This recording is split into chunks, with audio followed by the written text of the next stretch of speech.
The world's strength suddenly decreased by 100 times. Those who could easily carry bricks were now considered strong, they were called giants. Those who could carry a dog became subjects of government protection. Even those who could chase wild chickens were now called hero killers. However, my strength remained the same as it was before, it didn't decrease at all. At that moment, I suddenly woke up and got smacked on the head by the foreman, who scolded me for sleeping on my first day of work. Nearly 100 construction workers were working tirelessly. The foreman, like a god holding power over life and death, was patrolling the site back and forth. Soon, the foreman frowned and shouted loudly. Yering-chan. Sleeping during work hours? Can you even handle this job? If not, get the hell out. Yixingchen suddenly woke up from his sleep and rubbed his ears hard. Lazy bum. The foreman glared fiercely at Yixingchen. I only let you stay yesterday because I felt sorry for you. And now? Sleeping on your first day of work? This is how you repay me. I'm sorry, foreman, I won't do it again. Yixingchen shrank his neck and quickly rushed to the cement pile to start carrying. Ha ha ha. The nearby workers, seeing Yixingchen's sorry state, couldn't help but stop their work, gather around, and burst into laughter. The foreman snorted coldly. I've said this before, we're a team. Our team needs tigers to guard the mountain, eagles with foresight, agile leopards, loyal dogs, and hardworking oxen. We absolutely don't need freeloaders, troublemakers, or rotten apples.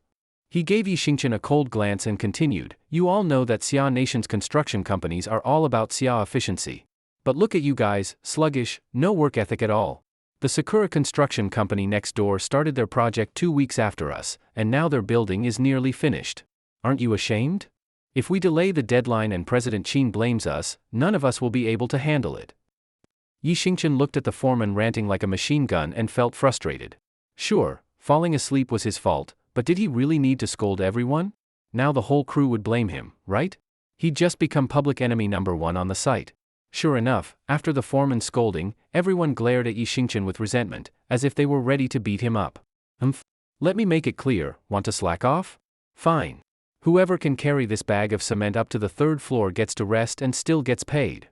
The foreman pointed to a bag of cement not far away.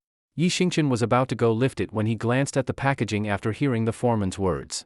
The label, 55 pounds, stood out clearly. Yixingchen instinctively rubbed his eyes and froze. Did he see that right? 55 pounds? What the hell? Are they sure it's 55 pounds and not 55 tons? Yixingchen looked at the foreman, confused, and pointed to the bag. Foreman, are you sure it's this bag of cement, not that whole truckload? Since when did our job get so easy? As soon as he finished, the workers nearby burst out laughing. Ha ha ha, did this guy damage his brain while sleeping?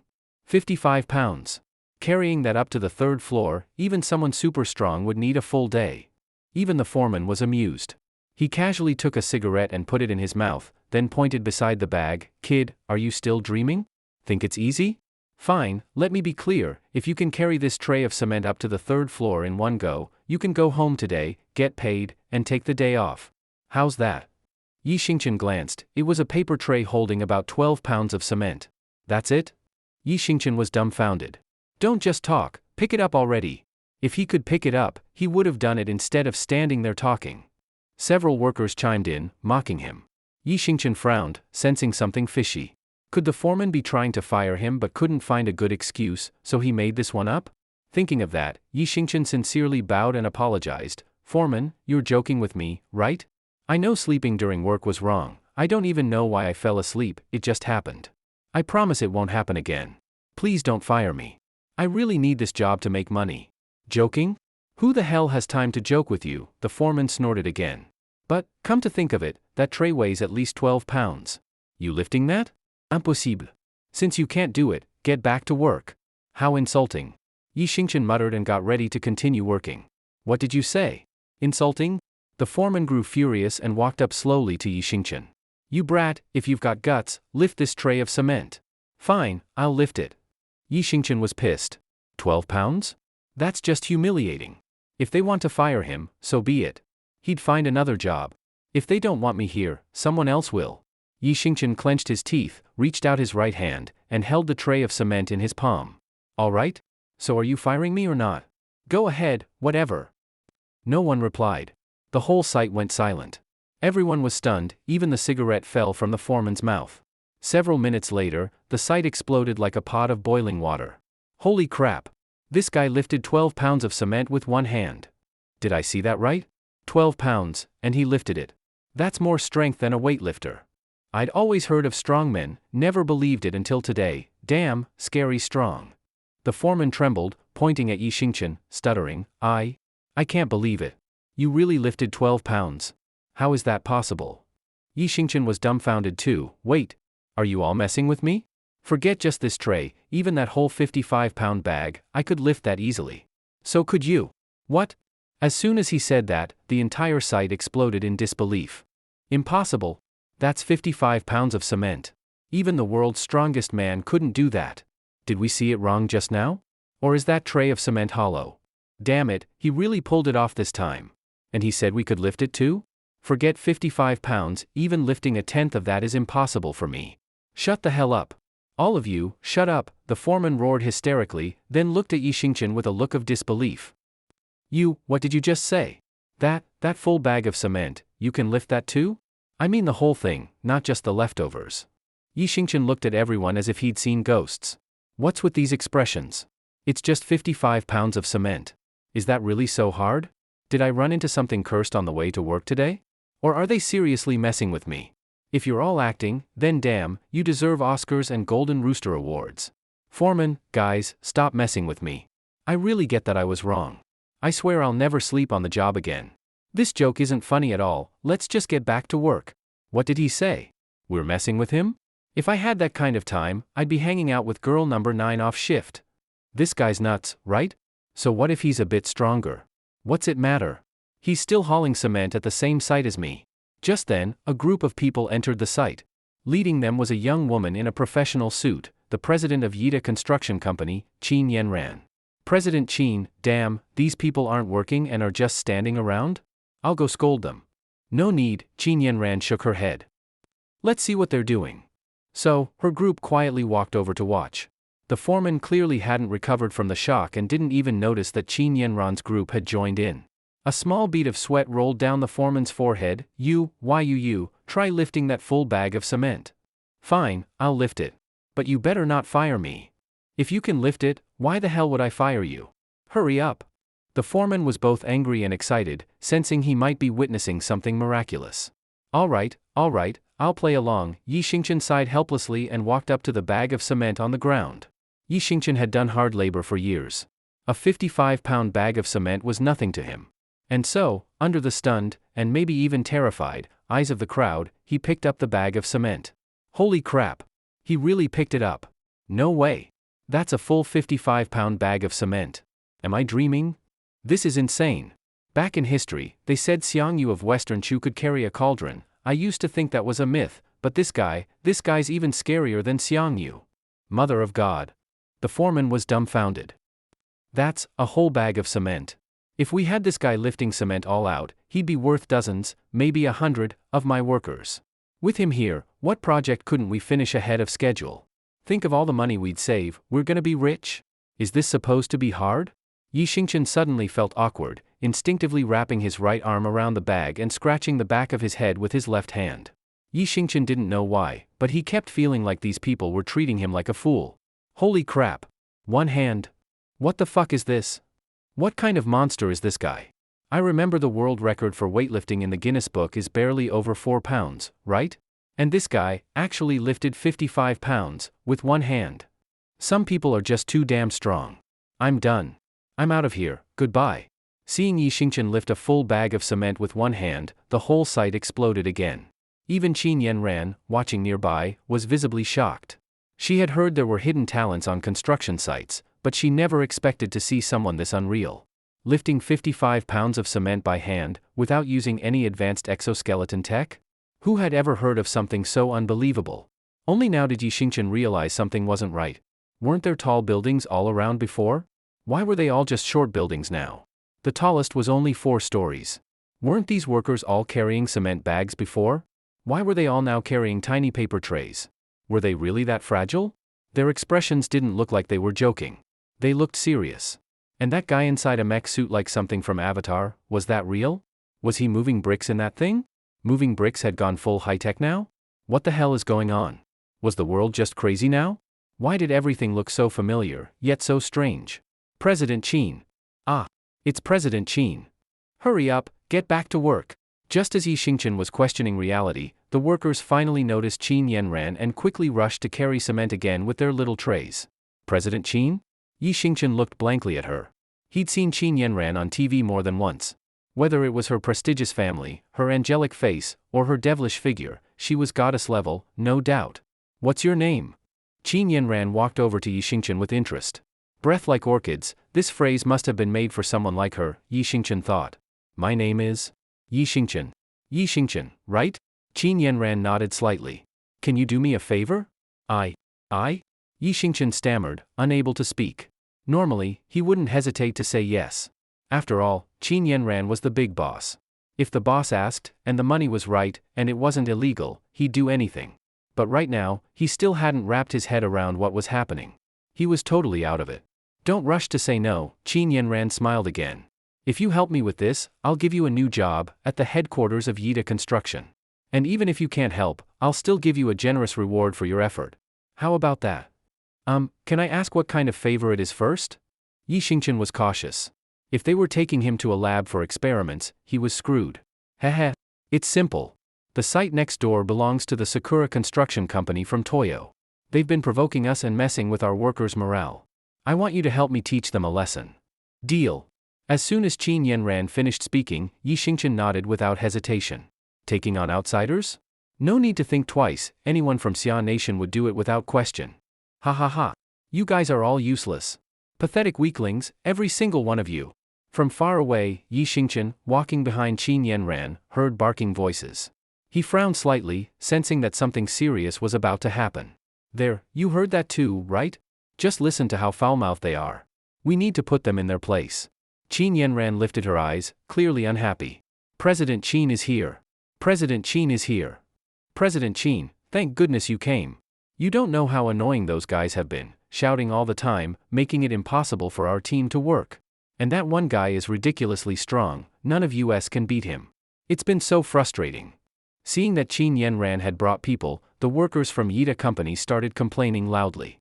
Don't worry, Uncle Huang, didn't I just bring someone to deal with that arrogant guy?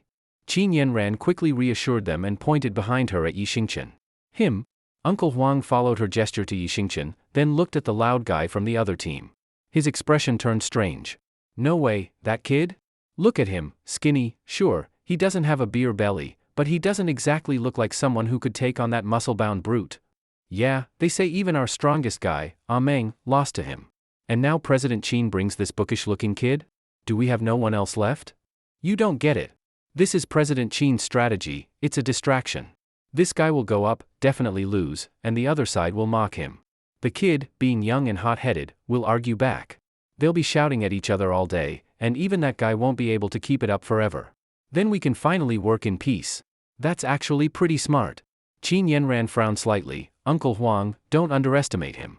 I just saw it myself, he lifted a 55-pound bag of cement with one hand. Heh. Uncle Huang clearly didn't believe it and chuckled. Oh, look at that. Pretty lady. Is your company so short on people that you had to send a flower girl? What's this? You gonna take me on? If you lose, you're spending the night with me. Ha. The workers from the Sakura construction team burst out laughing at just the right moment. Outrageous. Damn it. If only we weren't weaker than that guy, we wouldn't have to put up with this. Qin Yanran, clearly a composed and accomplished woman, just curled her lips in disdain at their crude words. With you? Try beating one of my employees first. With that, Qin Yanran gave Yi Xingchen a signal. Yi Xingchen stepped forward, now standing at the front of the group. To be honest, not one of Yida's workers thought he stood a chance. But still, since he was one of them, they all cheered for him. Go get him, kid. Take him down, brother. We're with you. Yi Xingchen took a deep breath and walked up to the loud guy. The man glanced at Yi Xingchen with open contempt, his attitude full of arrogance. My name is Nichikawa Gosaka. I'm the top strongman under Lord Komuro Ichiro. Kid, it's no shame to lose to me. After all, guys like you are just known for being weak. Yi Xingchen paused slightly. What an arrogant jerk. Yi Xingchen had heard of Komuro Ichiro before. Apparently, he was the boss of Sakura Construction Company. He understood the general situation, but couldn't these guys have more normal-sounding names? Why was it always something like Nichikawa, or Komuro something? Nichikawa Gosaka, of course, had no idea what Yi Xingchen was thinking. Seeing Yi Xingchen stay silent, he thought he'd intimidated him with his tough guy attitude and burst into loud laughter. Ahahaha. You people really are all cowards. After hearing Gosaka insult his team multiple times, even Yi Xingchen's good temper had its limits. If you want to fight, stop talking. Just say how we're doing this.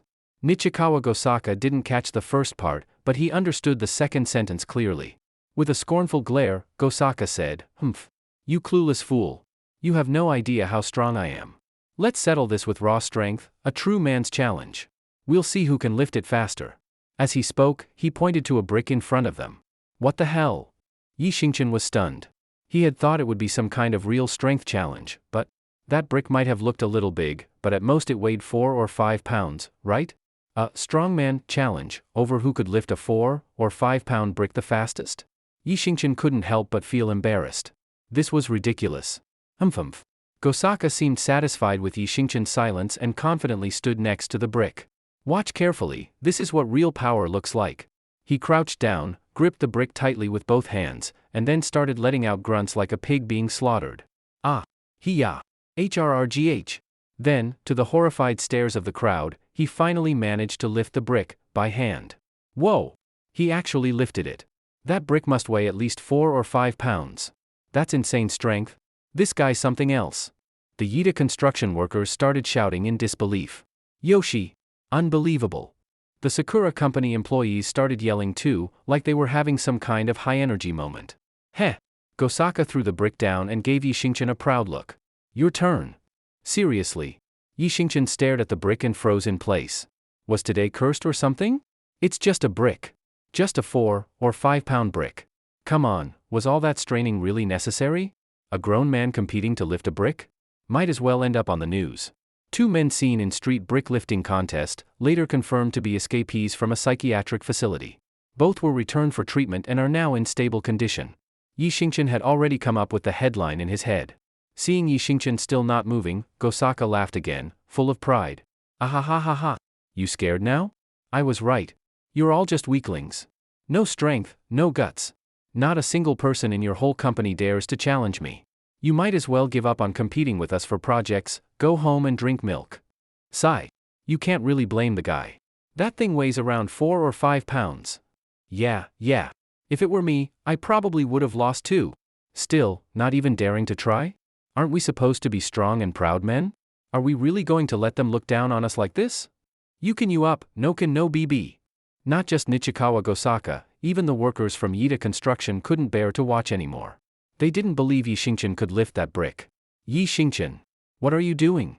Seeing him standing there like a statue, Qin Yanran became anxious. Right then, she couldn't help but wonder, was the foreman working with Yi Xingchen to fool her? Maybe what he lifted earlier wasn't a full bag of cement, but an empty sack? Was this now his true self exposed? Damn it, she should have touched that bag earlier. At least then she would have known for sure. At least she wouldn't have been fooled. At the very least? Qin Yanran seriously regretted it now. Yi Xingchen snapped out of it when Qin Yanran called his name. What do you want to say? Are you going to lift or not? If not, just admit defeat. Say you're too weak and I'll let it go. After all, as the saying goes, something about being generous. Ha. Nichikawa Gosaka stared at Yi Xingchen smugly. Yi Xingchen instantly frowned. You're the weak one. Your whole family is weak. I already lifted. Now it's your turn. Gosaka looked confused, not understanding Yi Xingchen's insult. Yi Xingchen glanced at the brick. I want to lift something else. Ha. So pathetic. Just like the old stereotype. As soon as Yi Xingchen said that, the Sakura construction crowd burst into laughter. Qin Yanran couldn't help but feel deeply embarrassed. He, Nichikawa Gosaka chuckled proudly. Fine. What do you want to lift? That little tray of cement? Let me remind you, it weighs more than 2 pounds. Who said I want to lift that? Yi Xingchen shot him a look. Then what do you want to lift? An empty tray? That's only a few ounces. Is that really all you're capable of? President Qin, maybe you should just call the kid back, lifting an empty tray, even I feel embarrassed for him. If he keeps this up, he's not just shaming the company, he's making all of us look bad. Yeah. President Qin, this is too much. I'm starting to think he's a plant sent by them. The employees behind Qin Yanran started urging her to stop Yi Xingchen. Qin Yanran thought for a moment, then decided to call him back. But just as she was about to speak, she noticed Yi Xingchen was staring at a large rock not far away. It wasn't huge, but not small either, looked like it weighed about 20 to 25 pounds. Qin Yanran's heart skipped a beat. No way, was he planning to lift that rock by hand? Could what she saw earlier have been real? Could he really have lifted a 55-pound bag of cement with one hand? The thought made her hold her breath, eyes fixed on Yi Xingchen with growing anticipation. Just as she suspected, Yi Xingchen pointed with his right hand toward the big rock. A brick? That's child's play. Just talking about it is embarrassing. I'll lift that rock instead. What? Nichikawa Gosaka looked at Yi Xingchen in disbelief. This clueless guy actually said lifting a brick by hand is child's play. Ridiculous. Nichikawa Gosaka gave Yi Xingchen a scornful look. Hey, are you kidding me? Are you thinking that since you can't lift it, you'll just choose something that no one else can lift either? That way, people will only say you failed to lift a stone, not that you lost to me. You're flipping the table so no one can play. Yeving-chan snorted. Who said I'm joking? Lifting this stone is child's play for me. It's just that there's nothing better around, so I'll settle for this. Arrogant. Nichikawa Gosaka clearly didn't believe Yi Xingchen could lift a stone that looked like it weighed about 20 pounds. Are all you guys this full of talk and no ability? Oh? Yi Xingchen looked at him with amusement. And what if I lift it? If you lift it, do whatever you want. Good. If I lift it, I don't want anything else. Just shout 3 times, loud and clear, I'm a fool raised by dogs. That's all. Nichikawa Gosaka's face turned red and then pale, his features twisted. Fine.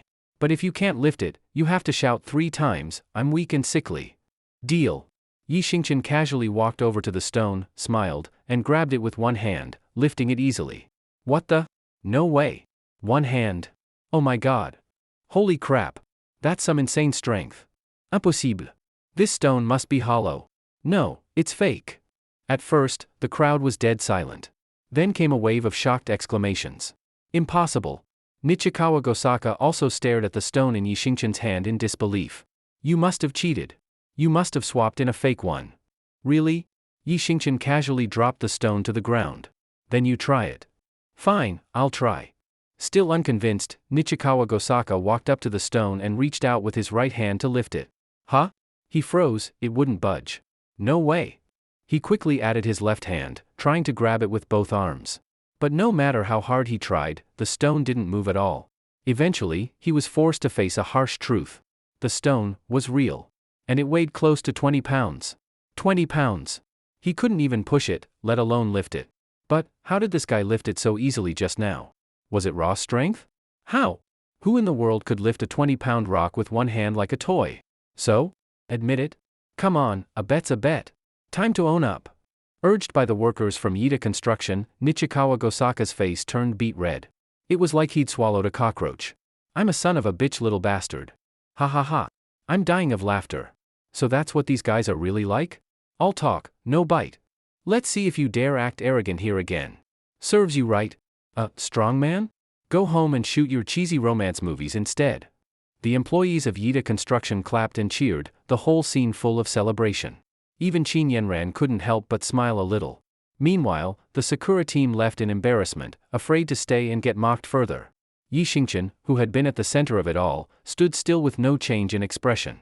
He had suspected these guys were putting on an act, but now it was clear, things weren't as simple as he'd thought. What had happened to this world? How could everything change so much, just because he took a nap? Was he dreaming? Or had the world actually changed? While enjoying the moment, Qin Yanran glanced at Yi Xingchen from the corner of her eye. Calm and composed, steady and reliable. Not only was he naturally strong, he also seemed dependable. And right now, since she had made enemies with the Sakura company while bidding for contracts in recent years, those guys might pull some shady tricks if they got desperate. Rumor had it the Sakura company had ties to Toyo's military. If they used that connection against her, having someone like Yi Xingchen around as protection wouldn't be a bad idea. With that thought, Qin Yanran walked up to him. President Qin. Yi Xingchen looked at her, a little nervous in front of such a stunning woman. Your current job is carrying cement on the site? Yes, President Qin. How much is your monthly salary? Yi Xingchen lowered his head awkwardly. Today was my first official day. The foreman said 300 a day. So that's less than 10,000 a month? This job's pretty rough. Would you be interested in changing jobs? Rough? Yi Xingchen looked at her strangely. If the job was just carrying 1 or 2 bags of cement a day, was there anything easier than that? Seeing his reaction, Qin Yanran was even more pleased. Hardworking and down-to-earth, an honest man. I happen to need a bodyguard. Normally, you won't need to do much, just stay around the office without disturbing other employees. When I go out, you'll accompany me and act as my driver too. 1-month trial, salary starts at 80,000. After that, if things go well, you'll get a raise. Also, I'll buy you a villa next to mine, you can live there freely as long as you're working for me. And I'll provide a car. How does that sound? Yi Xingchen was stunned. Was this real? Someone like Qin Yanran, a well-known businesswoman, probably didn't need protection from small-time criminals, right? So basically, the job was just to drive and hang around? And for that, a salary of 80,000 plus a car and a house? Give me 10 of those jobs. Pack them up. Yi Xingchen nodded rapidly like a pecking chicken. Yes. Yes. Thank you, President Qin. I'll work hard and won't let you down. Then it's settled. Be at the Yida headquarters by 8 a.m. tomorrow. I'll notify the front desk in advance, just tell them your name. Got it. Thanks, President Qin. I was just short on cash, this job came at the perfect time. In that moment, Yi Xingchen felt like tears were about to stream down his face. Short on cash? Qin Yanran lifted her brow. When I get back, I'll have someone transfer 100,000 to your account as a welcome bonus. This is the same bank card you registered at the construction site, right? Yi Xingchen couldn't even describe how he felt. This woman was on another level of rich. If only I had that kind of money, I'd do the same. Yi Xingchen quickly nodded again, thankful. Yes, yes. Thank you, President Qin. Then, see you tomorrow. Take care, President Qin. Yi Xingchen bowed slightly, looking very humble. Nowadays, money is everything. Besides, Qin Yanran had truly helped him out. Whether out of gratitude or respect, Yi Xingchen had every reason to treat her politely. Watching Qin Yanran walk away, Yi Xingchen really felt like jumping up and cheering. He had money now. Finally, he had money. He could finally pay off his dad's gambling debts. As Yi Xingchen was overwhelmed with excitement, the employees from Yida Construction gathered around him. Some congratulated him, some praised him, and others just chatted away. Wow! Kid, you really surprised us, you're strong. Yeah. That's why they say don't judge a book by its cover. You're amazing. Did you see the way those guys ran off? That was hilarious. Finally got our revenge. I doubt they'll dare mess with us again. Hey, kid, you look decent. Got a girlfriend? I have a sister, 24 years old. Whoa, stop right there. Yi Xingchen was startled. I have a girlfriend. She really loves me, and I love her too. Really? The guy who tried to set him up looked disappointed. That's a shame. I wasn't trying to push it, it's just, you seem like a great match, and my sister. My parents, man, they're brutal. This morning they told her if she doesn't find someone this year, she shouldn't bother coming home for the holidays. Sounds like your parents are pretty reasonable. Yi Xingchen gave a knowing smile. What? That's reasonable? Sure. Yi Xingchen nodded, then grinned. My dad just tells me to drop dead. Not letting you go home is nothing. All right. I'm done chatting, I'm heading home. Yi Xingchen waved goodbye to the crowd, and just then his phone buzzed with a message. He took it out and looked, an SMS from the bank. Agricultural Bank of Xia, your account ending in 3838 received a deposit of 100,000.01. Hell yes? Yi Xingchen pumped his fist in excitement and skipped off the worksite. Whoa, did you guys see that? Was his phone case metal? A metal phone case? That thing's gotta weigh half a pound or more. Half a pound might not seem like much, but, carrying a phone that heavy every day, this guy really is something else, scary stuff. The guys who'd been chatting with him stared after Yi Xingchen's back, their faces showing a strange mix of awe and fear. Dad, I'm back. I have good news and bad news. Which one do you want to hear first? Yi Xingchen had just arrived at the front door and couldn't wait to share his new job news with his father, Yi Hao. But the house was strangely quiet. No one responded to him. Huh? Where did Dad go? Yi Xingchen walked inside and looked around, his brows furrowing. Something about the house felt off, strangely odd everywhere. The door hadn't been locked, and why was it so thin now? Could that even stop a thief? Knock, knock, knock. Yi Xingchen glanced at the wardrobe, which he easily broke with a couple of knocks. Then he looked at the rice jar, maybe about 2 pounds of rice left. The water jug had less than 4 ounces of drinking water. He stood there deep in thought. Well, if it isn't Yi Hao's beloved son.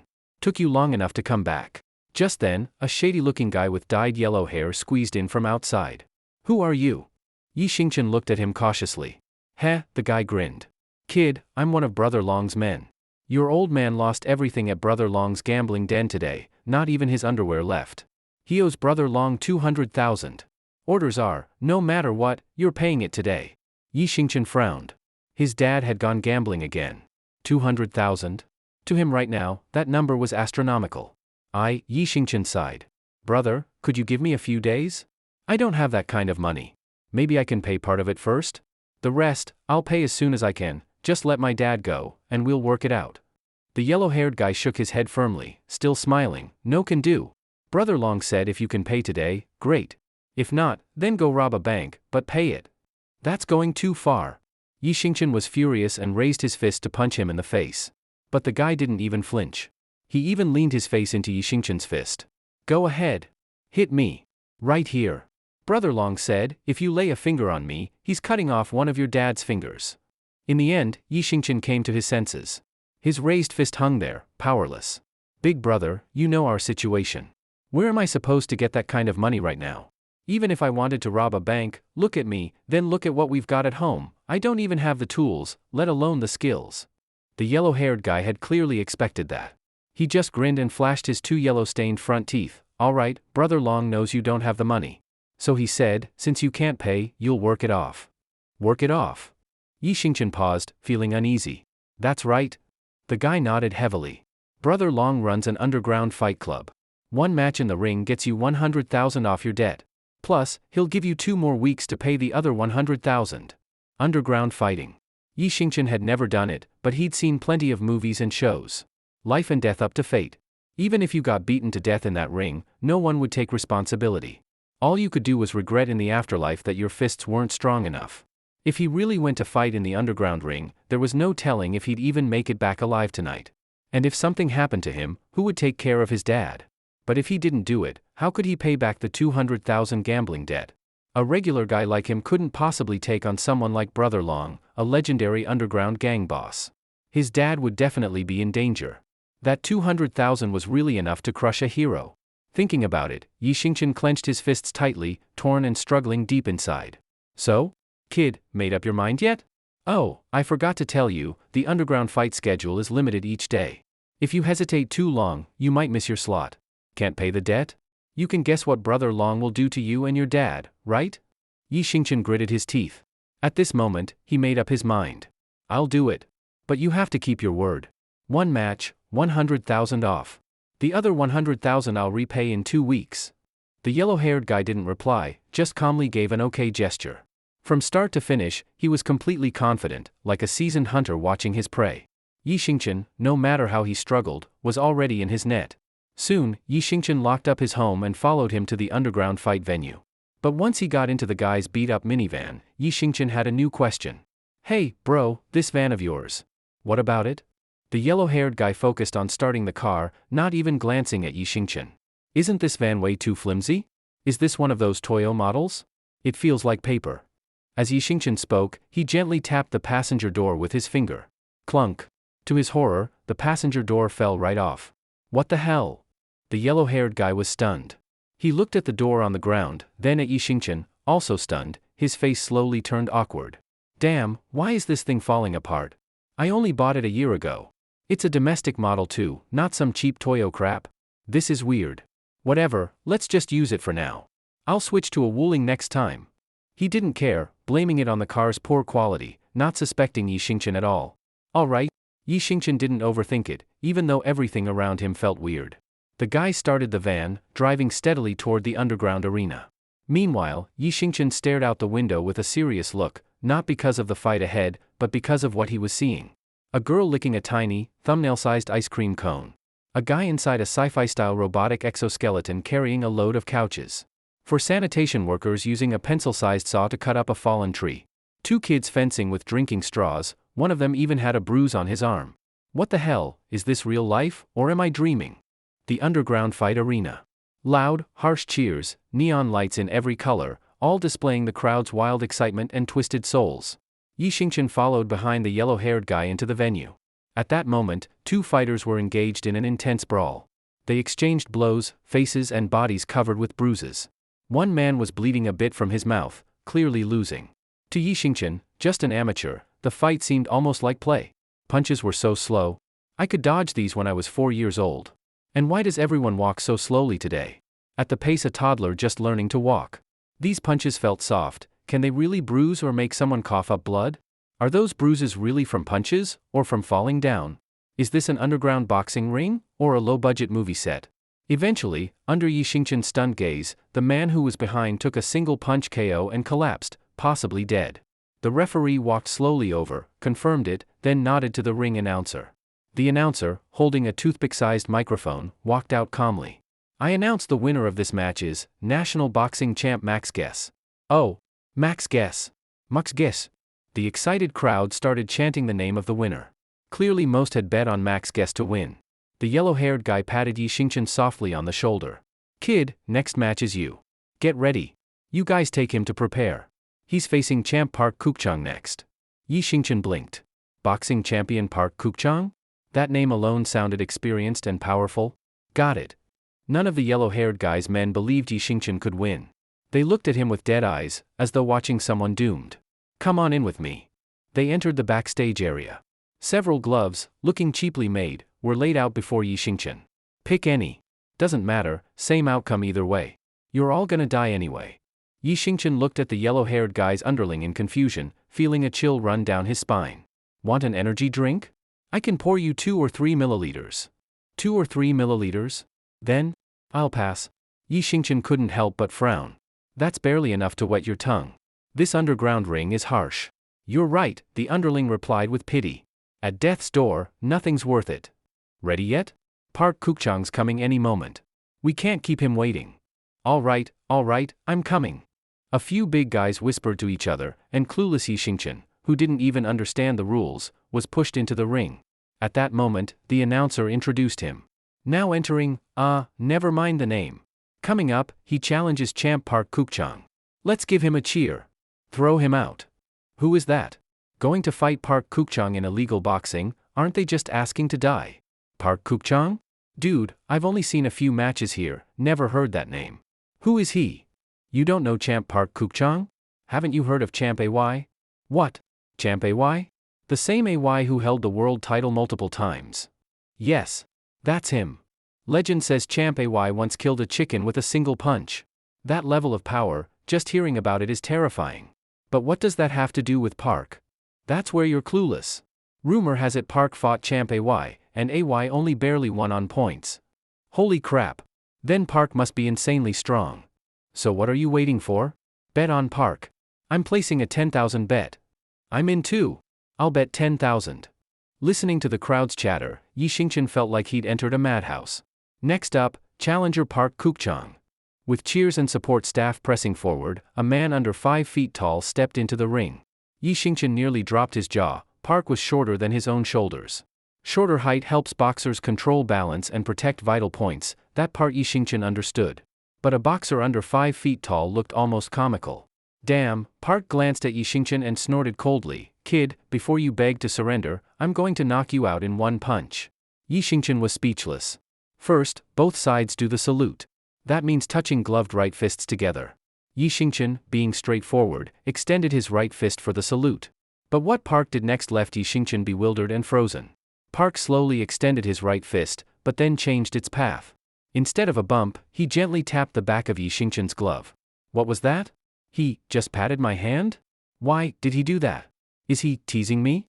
For a moment, Yi Xingqian thought maybe Park's experience extended to relationships with men? That thought made him shrink his fist, goosebumps rising all over. Ha ha ha. Park laughed confidently, revealing blackened teeth. Wow. Park just gave him a warning tap disguised as a salute. What a power move. So terrifying. No wonder he can go toe-to-toe with champ AY. That single tap hurt him that much. That probably means the kid's done for. Good thing I bet 10,000 on Park. Wait, his odds are 1.05 to 1? That's nuts, I'll only make 500 if he wins. Well, then I'll bet 1,000 on this guy. Man, if you've got spare cash, donate it to me. Ding ding ding. As the referee tapped the bell at ringside, the intense fight between Yi Xingqian and Park Kukchang officially began. Park shifted his stance, fists one forward and one back, constantly taunting Yi Xingqian. Kid, come on. Damn, look at your weak stance, you must be a rookie. You think you have the skill to match me, Park Kukchang? Want me to hold back 3 punches for you? Yi Xingchen blinked and glanced at his own right fist. No one knew how weak he was better than himself. He was the one who used to get bullied in school, not someone who could beat ordinary people, let alone a pro boxer. Just then, Yellowhair's words echoed in his mind.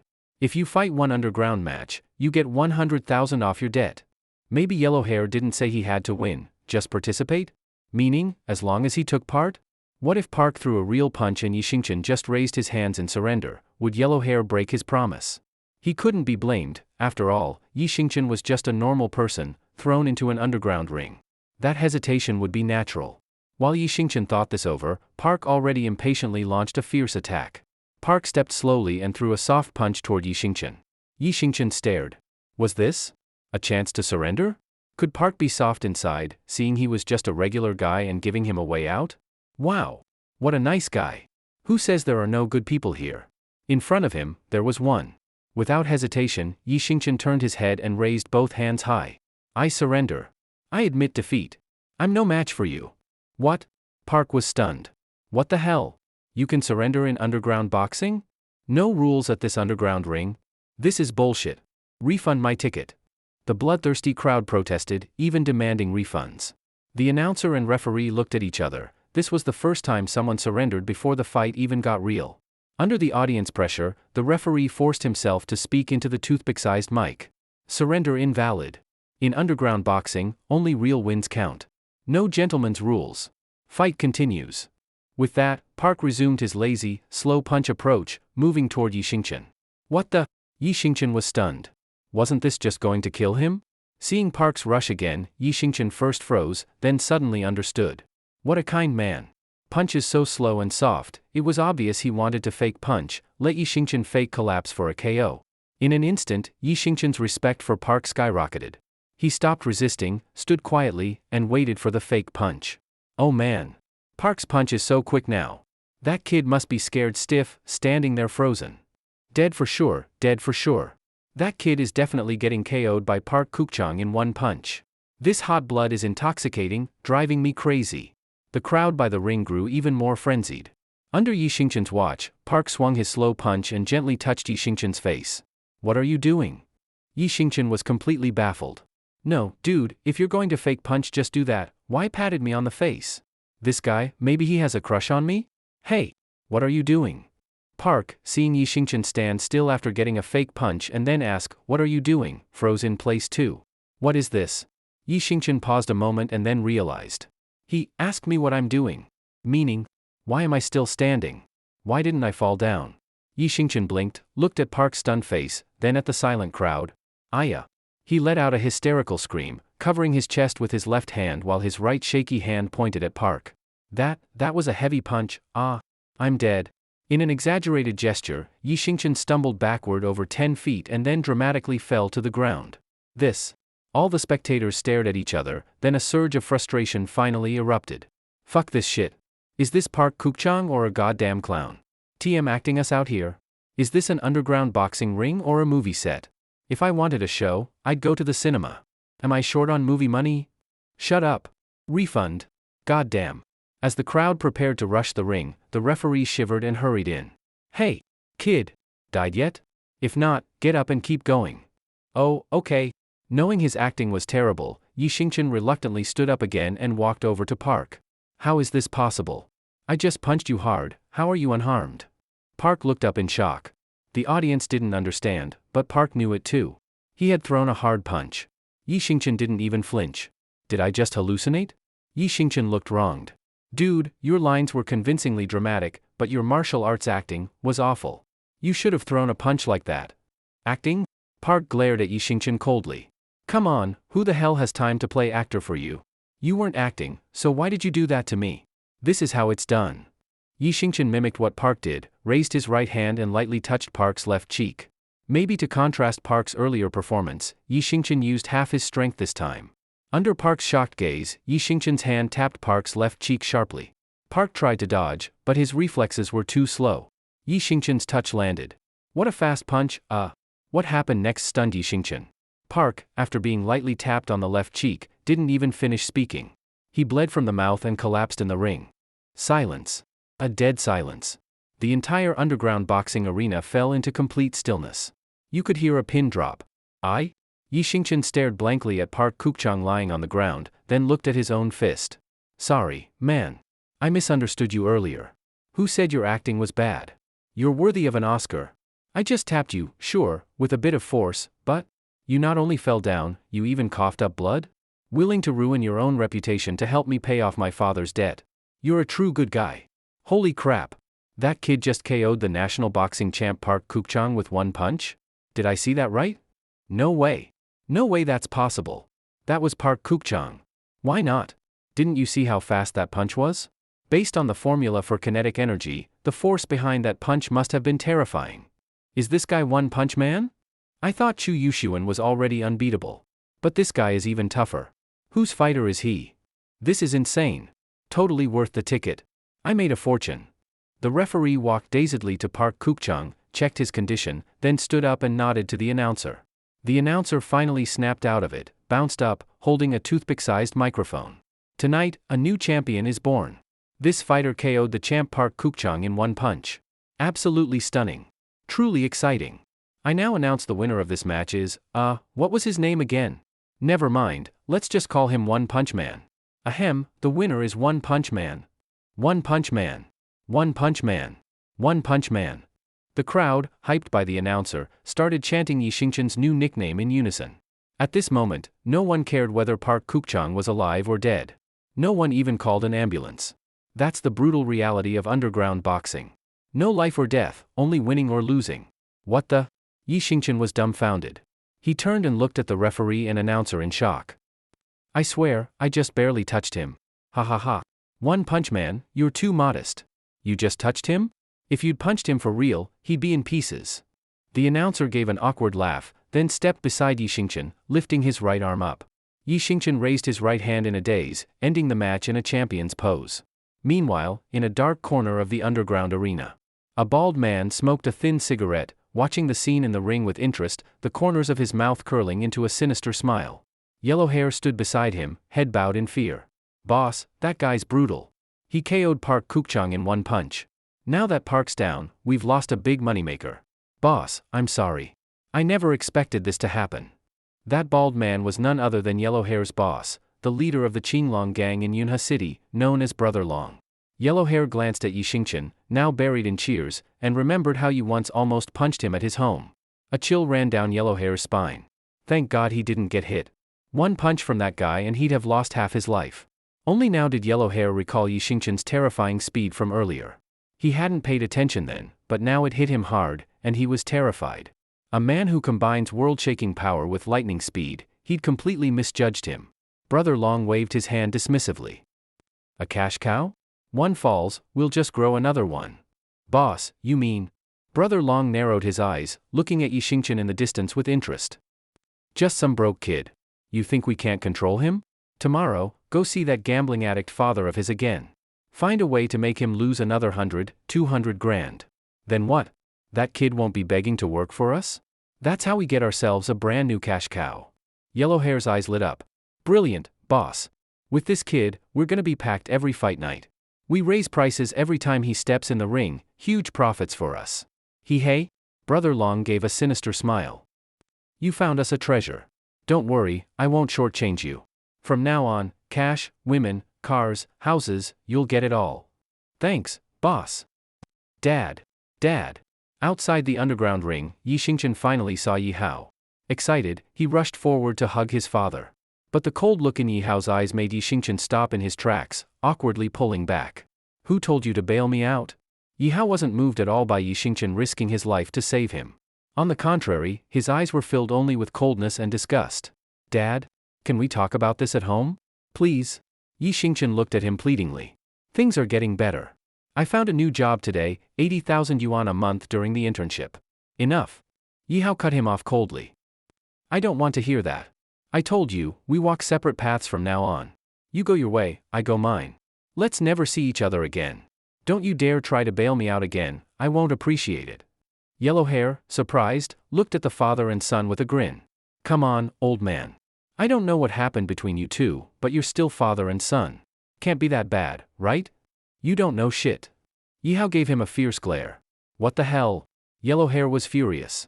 If Yi Hao wasn't still useful, he'd have ordered his men to beat the old man to death right there. Bite the hand that feeds you. Fine, don't listen. Let's go. He didn't want to get involved in family drama, so Yellowhair took his guys and headed back into the underground arena. Dad? Yi Xingchen looked at Yi Hao with hopeful eyes. Yi Hao snorted coldly and ignored him, disappearing alone into the night. Yi Xingchen stood there in a daze, staring at his father's slightly hunched back, his face full of helplessness and sadness. He could understand Yi Hao. A few months ago, Yi Hao had been diagnosed with a serious lung disease. The surgery alone would cost 500,000 yuan, and the follow-up treatment would cost tens of thousands more. For an average family like theirs, that kind of money was impossible. Yi Hao changed completely, he started drinking heavily and living recklessly, and it was clear Yellowhair had lured him into gambling and losing everything. Sigh. But what could he do? That was his only father. After Yi Xingchen's mom passed away, it was Yi Hao who raised him. He even turned down remarriage several times, afraid a stepmother might treat his son badly. No matter what, that kind of fatherly love, Yi Xingchen had to repay it. Yunhe City, Yida Tower.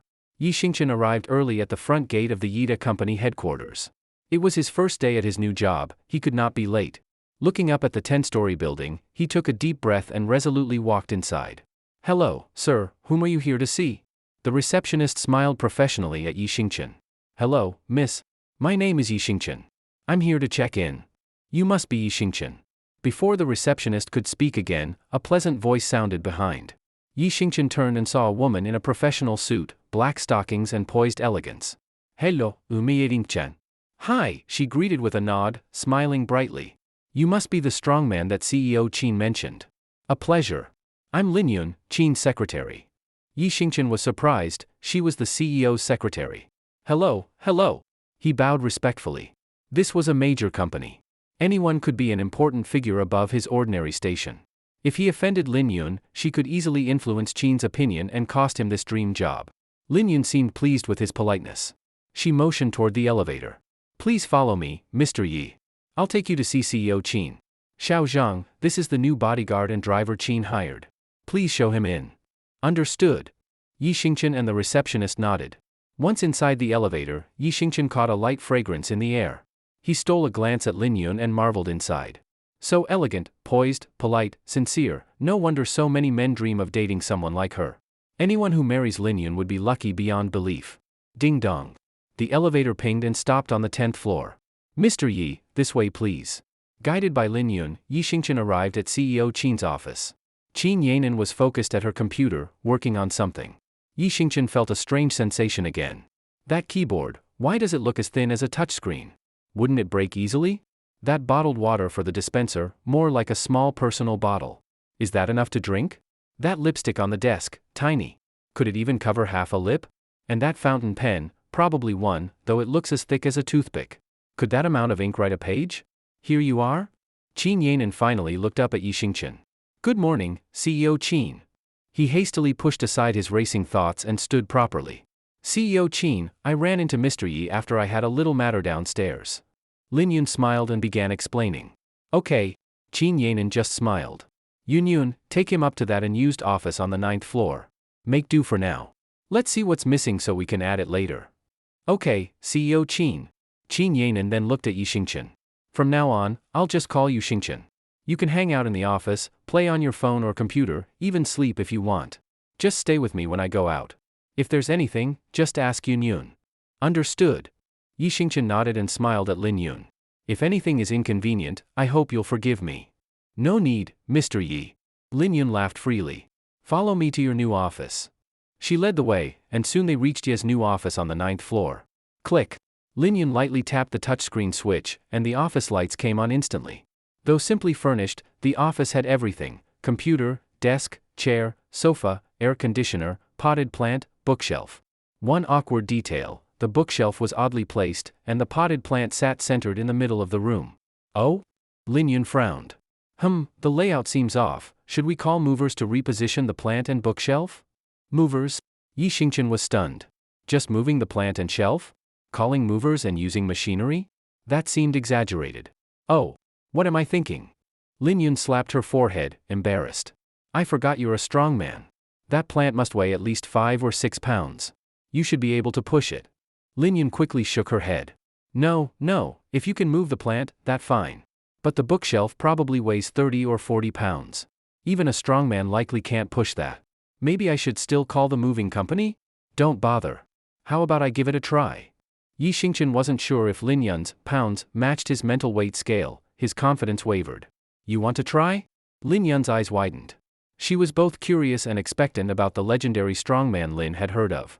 All right? Yi Xingchen nodded and approached the plant. He glanced back at Lin Yun, then looked at the potted plant and gently kicked it with his foot. That mere few-pound plant nearly flew, almost flipped over from his kick. Lin Yun stared in shock, her face a mask of disbelief, maybe even terror. Even someone with strong nerves like Lin Yun couldn't help blurting out. What? How is that possible? That casual kick almost flipped a plant weighing only a few pounds. That's terrifying strength. Oh my god. If that hit a person, they'd be at the underworld instantly. Ah? Yi Xingchen scratched his head awkwardly, looking at Lin Yun in confusion. At that moment, he was overwhelmed. Should he move the plant now? Or leave it? It all felt kind of awkward. At that moment, Lin Yun realized she had lost her composure and significantly impacted Yi Xingchen. She stuck out her tongue slightly, then covered her mouth, signaling Yi Xingchen to continue. She wouldn't interrupt again. Seeing Lin Yun's permission, Yi Xingchen bent down and picked up the potted plant. Indeed, it was just a few-pound plant. Why did everyone act like it was some ancient tree weighing tons? Was that necessary? Oh? When Lin Yun saw Yi Xingchen lift the plant with his bare hands, she gasped. So strong. Absolutely strong. A few-pound plant, he just lifted it. This is what a real man is. In an instant, Lin Yun felt that all the other men she knew were weak in comparison. With a weird look, Yi Xingchen placed the plant in the corner behind his chair and then stepped to the bookshelf. Lin Yun widened her eyes, afraid to miss the moment she would remember forever. The strong man is about to show how he pushes a bookshelf. Can he push that heavy shelf weighing several dozen pounds? He can't, right? That's several dozen pounds of shelf, not an easy push, even for 10 people. What was I hoping for, one person pushing a big, heavy shelf? Only a crazy idea. I must have been influenced by that unremarkable strongman's reputation. Thinking that, Lin Yun relaxed and regained clarity. Yi Xingchen glanced at the bookshelf and nodded in satisfaction. Yes, that's a proper bookshelf, solid wood. The only flaw was the thin little doors, typical of poor quality. Ahem. Yi Xingchen cleared his throat and placed his right hand on the solid wood of the bookshelf, preparing to push. Lin Yun's heart fluttered. She watched Yi Xingchen's figure with a mix of curiosity and doubt. Here it comes, time for the demonstration. He's not only going to move the bookshelf, he's going to do it single-handed. Hey! Creak! With a light sound, Yi Xingchen easily slid the bookshelf back so it was flush with the wall, using only his right hand. Clap clap. He patted his hands and smiled at Lin Yun. Done. Fix complete. Everything okay? By now, Lin Yun was utterly astonished, her jaw nearly dropped, and she kept repeating in disbelief. You did it, you really pushed the bookshelf, and single-handed. You did it, you really. Only then did Yi Xingchen notice something odd. It seemed, after he woke up, people around him had completely lost their sense of strength. He had lifted a bag of cement and everybody on the worksite erupted, even Qin Yanan seemed highly impressed. A renowned strongman from East Asia, compared to him lifting a brick. Every piece of furniture and equipment in the entire world suddenly seemed flimsy. He just lightly touched Park Kukchang in the match, and Park spit blood and collapsed, life uncertain. Insignificant amounts of water or food. After just lightly pushing a bookshelf, Lin Yun reacted like she'd seen a ghost. If there is. I mean, is it possible that? If one person thinks there's something wrong with me, maybe that one person is wrong. If 10 people think there's something wrong with me, perhaps all 10 are wrong. But if everyone around me thinks I have a problem, maybe the problem is me? Could it be? Could it be that since I woke up, everyone's physical ability in this world has declined to a bizarre level? Body strength so weak it's frightening, fitness reduced to terrifying fragility, speed so slow it's painful. Now, in terms of physical traits, except for a slight decline in speed, every other aspect has dropped below normal. But then, how do I explain clothes? If even a few pounds are considered heavy, how about the clothes people wear? With that thought, Yi Xingchen walked over to Lin Yun, who was still visibly shaken. Driven by curiosity, he reached out and touched her suit jacket. It felt extremely light. He grabbed a bit of fabric and lifted it, surprised that the material was not an ordinary fabric. Though it looked the same, the weight was on a totally different level. That might explain why people in this world aren't bothered by the weight of their clothes. So, are the stockings the same? Yi Xingchen bent down, full of curiosity, and gently pulled on Lin Yun's stockings. Tear. A ripping sound, he tore the stockings with ease. Ah? What are you doing? Lin Yun snapped out of her shock like a frightened rabbit and jumped. Only then did Yi Xingchen realize how rude he had been, and he internally sighed, oh no. Sorry. You might not believe me. I was just conducting a study, testing a hypothesis I had in my head. After saying that, he immediately regretted it. He didn't believe it himself. Would Lin Yun believe it? He was doomed. She would definitely slap him and then report him to Qin Yanan. He'd be fired and lose this dream job. What a disaster. You're insane, right? How can I go out after this? People will think, what happened in the office?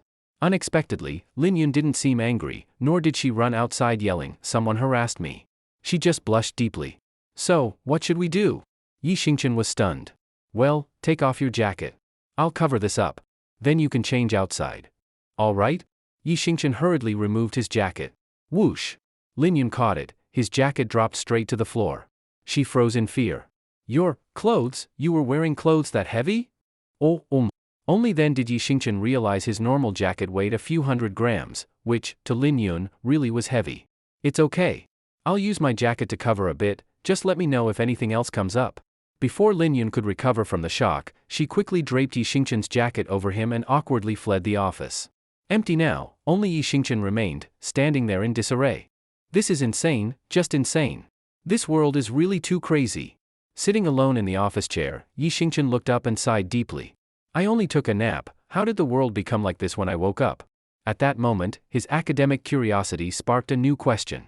If everyone in this world is so weak, how difficult must it be for women like Lin Yun and Qin Yanan, who have really strong bodies?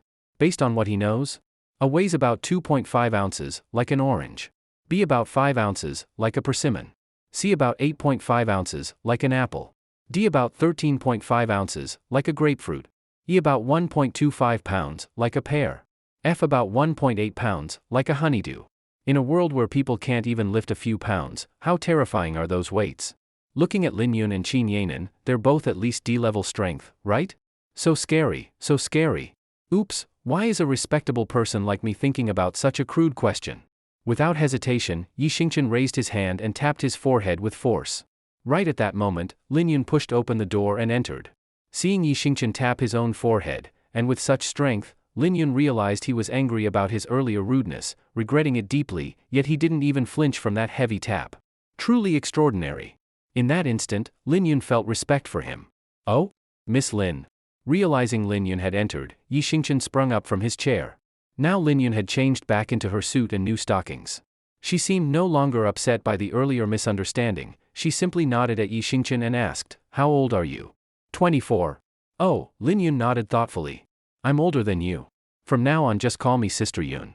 Yi Xingchen instinctively glanced at an indescribable part of Lin Yun, then paused, older than me, so I call you sister? Lin Yun looked puzzled. Did you want to call me twin sister? Ah? No, what I meant is, Yi Xingchen awkwardly scratched the back of his neck. I meant calling you sister sounds more polite. Lin Yun smiled again, okay. I don't care about being older, why would you worry? Okay then, Sister Yun. That's better. Lin Yun nodded approvingly. Yi Xingchen was about to speak when she suddenly asked, by the way, little Xingchen, how are you so strong? Strong? You mean? Yi Xingchen looked at Lin Yun puzzled. She gave a skeptical look, your strength. What else did you think I meant? Oh, he tensed and shrank a bit, that question. Sister Yun, I honestly don't know how to answer, if I'm honest, I was born this way. So it's innate talent? Lin Yun nodded thoughtfully. You could say that, Yi Xingchen smiled oddly. Work's over.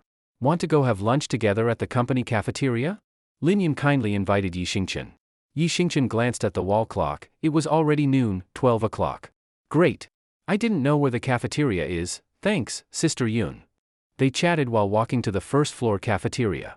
But when they arrived, Yi Xingchen was stunned. He saw dozens of coworkers each holding a small paper tray, standing in line at 10 food counters. What shocked him more was how tiny the food portions were in their trays, pathetic, really. Maybe 100 grains of rice, a tiny piece of meat, a small bit of vegetables? Here, Yi Xingchen had a new question. Even though in this world people's physical strength had dropped greatly, their bodies are still the same size. Eating so little, how do they keep up enough energy for their big bodies all day? What's wrong, Brother Xingchen? Lin Yun asked, puzzled. It's nothing. I'm just surprised that everyone eats so little. Lin Yun trusted him and smiled gently. You're the strong man, so of course you eat more. It's normal. But when it was Yi Xingqian's turn to get food, Lin Yun lost her composure. Oh my god, this is way not normal, right? Yi looked shyly at the cafeteria ant and held out 2 trays. Auntie, could you give me more rice, a bit more, a little more, even more? The ant couldn't stay calm. Oh my goodness, young man, how long has it been since you ate? That's already enough for 5 people.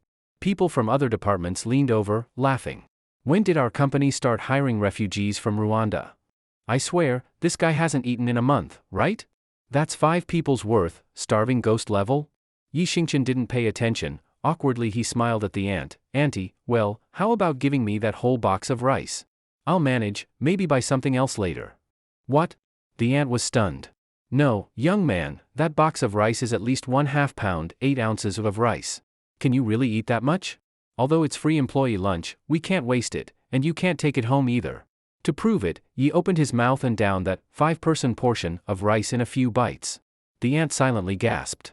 Seeing how voracious he was, she obliged and served as much as he requested. Once Yi Xingqian saw his tray had enough food, he finally sat down contentedly. He deliberately avoided sitting near Lin Yun. After all, he'd become unusual. He assumed she'd find him embarrassing, so he proactively gave her space. But instead of judging him, Lin Yun chased after him and sat down beside him.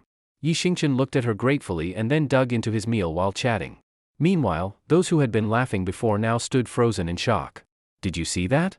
Just then he held up that whole plate of rice with one hand. It must have been over 1 pound. I heard, our company recently hired a strongman, personally recruited by Director Qin. Could that be him? Wow, that's holding a pound of food with one hand. No wonder he's the boss's bodyguard. That's impressive. The boring workday passed in the blink of an eye. After work, Yi Xingqian acted as Qin Yanran's driver and drove her home. In the car, Qin Yanran remained focused on her ultra-thin tablet, and Yi Xingqian had no intention of interrupting her. The two of them spent the ride in relative silence. Qin Yanran's villa wasn't far from the headquarters of Yida Corporation, just over 20 minutes away. After getting out of the car, Qin Yanran glanced at her villa, then handed Yi Xingqian a card and a small key. Here, the room card. The 3-story house next door is yours for now. As long as you're working here, you can live there however you like, bring as many people as you want. This is the car key. That Buick parked in the space is your temporary ride. Thank you, President Qin. Yi Xingqian accepted the room card and car key, looking at Qin Yanran with gratitude. See you tomorrow? All right, President Qin, see you tomorrow. After saying goodbye to Qin Yanran, Yi Xingqian excitedly jumped in place a few times, then jogged toward his new home full of anticipation. The front door had a card reader and a code lock, full of futuristic flair. He entered his new home. It was a fully renovated villa with all the necessary appliances and furniture. The only drawback was that everything was built to standard human specifications, which felt a bit fragile for someone like Yi Xingqian. Still, Yi Xingqian was very satisfied. After exploring his new home, he immediately decided to head to the nearby supermarket to buy daily necessities and food, then bring in his dad and girlfriend Zhao Wen. A beautiful life is about to begin. Full of hope for the future, Yi Xingqian carefully opened the car door, worried he might accidentally tear it off. He gently pressed the gas pedal and headed straight to the nearby supermarket. Soon, Yi Xingqian arrived alone at the grains and oil section. Hey there, looking for rice? Today's special, only 198 yuan per pound.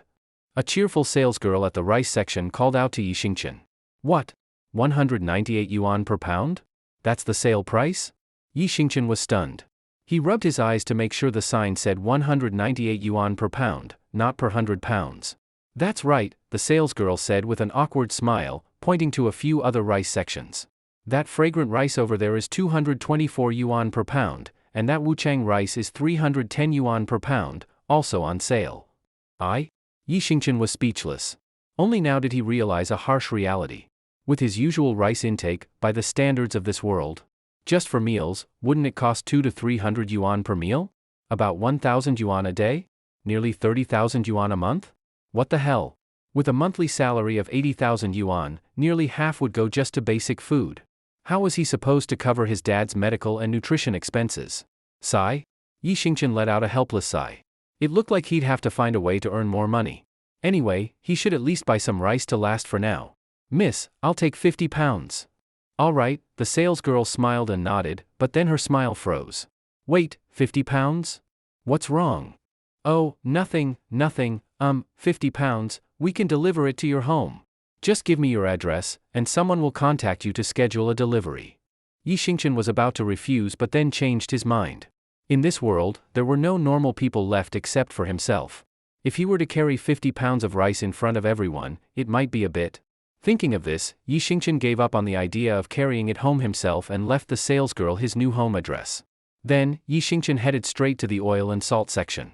Every price tag in the oil and salt section was shocking. Golden Dragon Fish Corn Oil, special price 68 yuan per bottle, 1.5 fluid ounces per bottle. Refined iodized salt, special price 12 yuan per pack, 1.4 ounces per pack. Chewy dried noodles, special price 30 yuan per tube, 1.8 ounces per tube. Haitian soy sauce, special price 16 yuan per bottle, 3.4 fluid ounces per bottle. Haitian premium oyster sauce, special price 62 yuan per bottle, 2.5 ounces per bottle. I'm doomed. Yi Xingchen was completely stunned. A monthly salary of 80,000 yuan, and it's all going to food. Hey handsome, want to buy some meat? Fresh pork, only 11 yuan for 5 grams. Looking at another salesgirl beside him, Yi Xingchen couldn't help but swallow hard. Forget it. I'll just go buy some instant noodles instead. After arriving at the instant noodle section, Yi Xingchen discovered that the noodles were only about 1/20th the size they used to be. Each pack weighed about 5 grams, and the cheapest ones still cost over 10 yuan per pack. Damn it, this portion. I'd need at least 20 packs per meal. That's over 200 yuan for instant noodles alone. What kind of joke is this? Better to live miserably than not at all. With no other choice, Yi Xingchen began sweeping through the cheap instant noodles. While he was browsing the low-cost noodles, a mother and her child happened to pass through the aisle. The woman glanced at Yi Xingchen with a face full of disdain. Then she pointed at Yi Xingchen and tapped her young son on the shoulder. Azai, you must study hard. Otherwise, you'll end up like him, eating nothing but instant noodles, got it? The little boy looked at Yi Xingchen's back and nodded in apparent understanding. I got it, Mom. I'll definitely study hard and improve every day. Yi Xingchen, feeling annoyed, turned around and glared at the middle-aged woman. What are you looking at? You pathetic guy who only eats instant noodles. The woman snapped back without backing down, rolling her eyes at him. Yi Xingchen had no words. You're not me, how could you know my struggles? His food intake was nearly 100 times more than theirs. If their basic food expenses were multiplied 100 times, would they be able to bear it either? Over half of his 80,000 yuan monthly salary went just to basic meals. By ordinary household standards, maybe calling him a pathetic guy wasn't exactly wrong.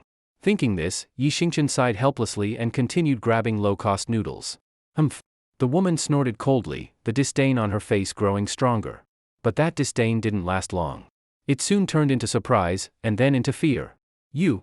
The woman trembled all over as she pointed at Yi Xingchen, who was now holding instant noodles weighing several pounds.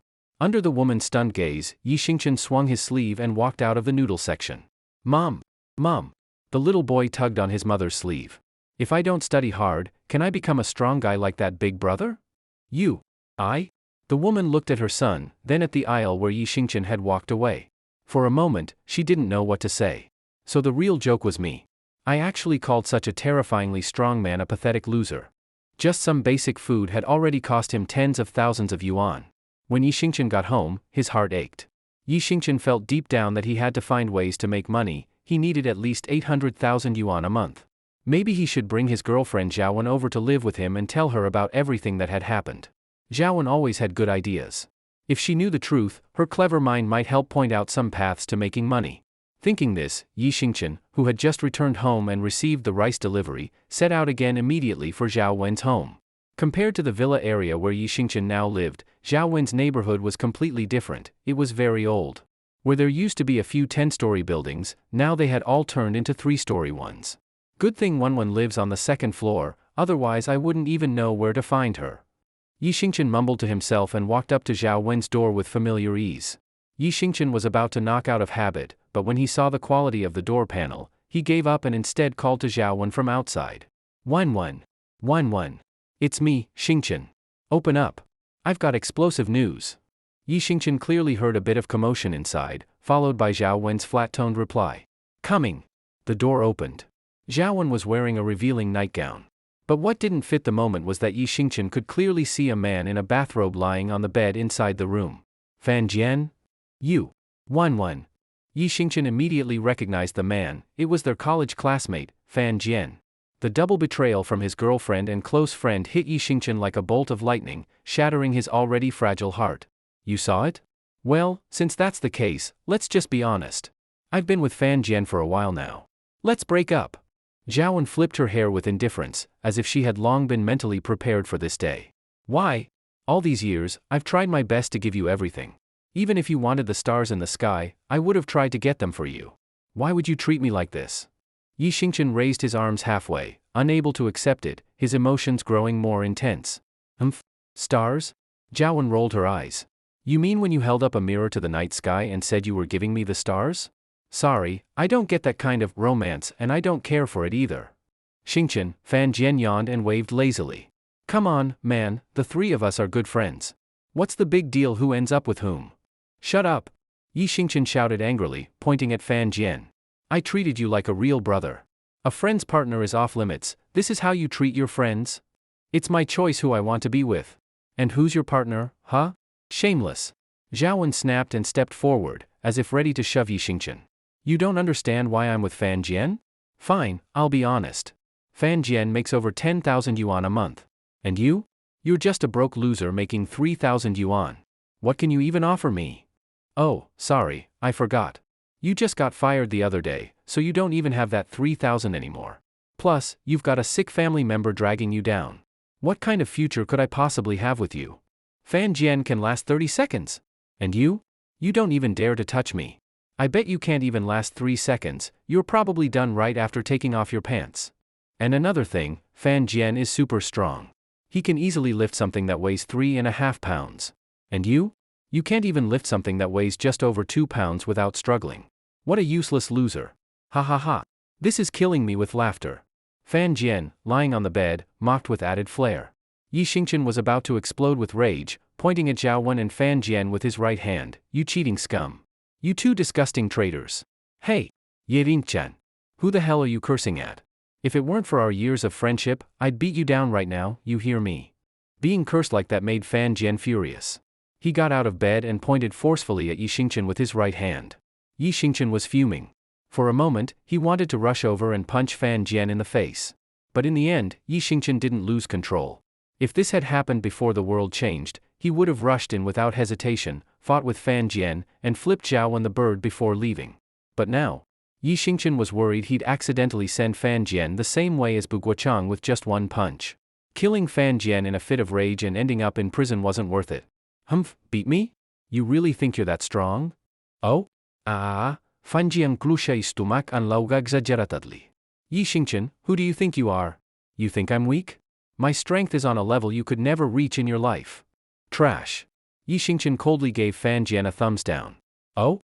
Yi Xingchen, getting cocky now? Dare to test your strength against mine? Tonight I'll make you admit defeat. A beauty like Wan should only belong to someone strong like me. Test? How? Yi Xingchen frowned slightly. Simple. Arm wrestling. If you win, Wan's yours. If you lose, every time you see me, you have to call me grandpa. How about it? Do you dare? Ha ha ha. Fan Jian laughed loudly, clearly not taking Yi Xingchen seriously. Brother Jian, what are you saying? I'm a living person, not your bet. Zhaowen sounded a bit unhappy, but still nestled into Fan Jian's arms. Yi Xingchen shot Zhaowen a cold look and shook his head without hesitation. No. Change the bet. That one's disgusting. I don't want someone like her anymore.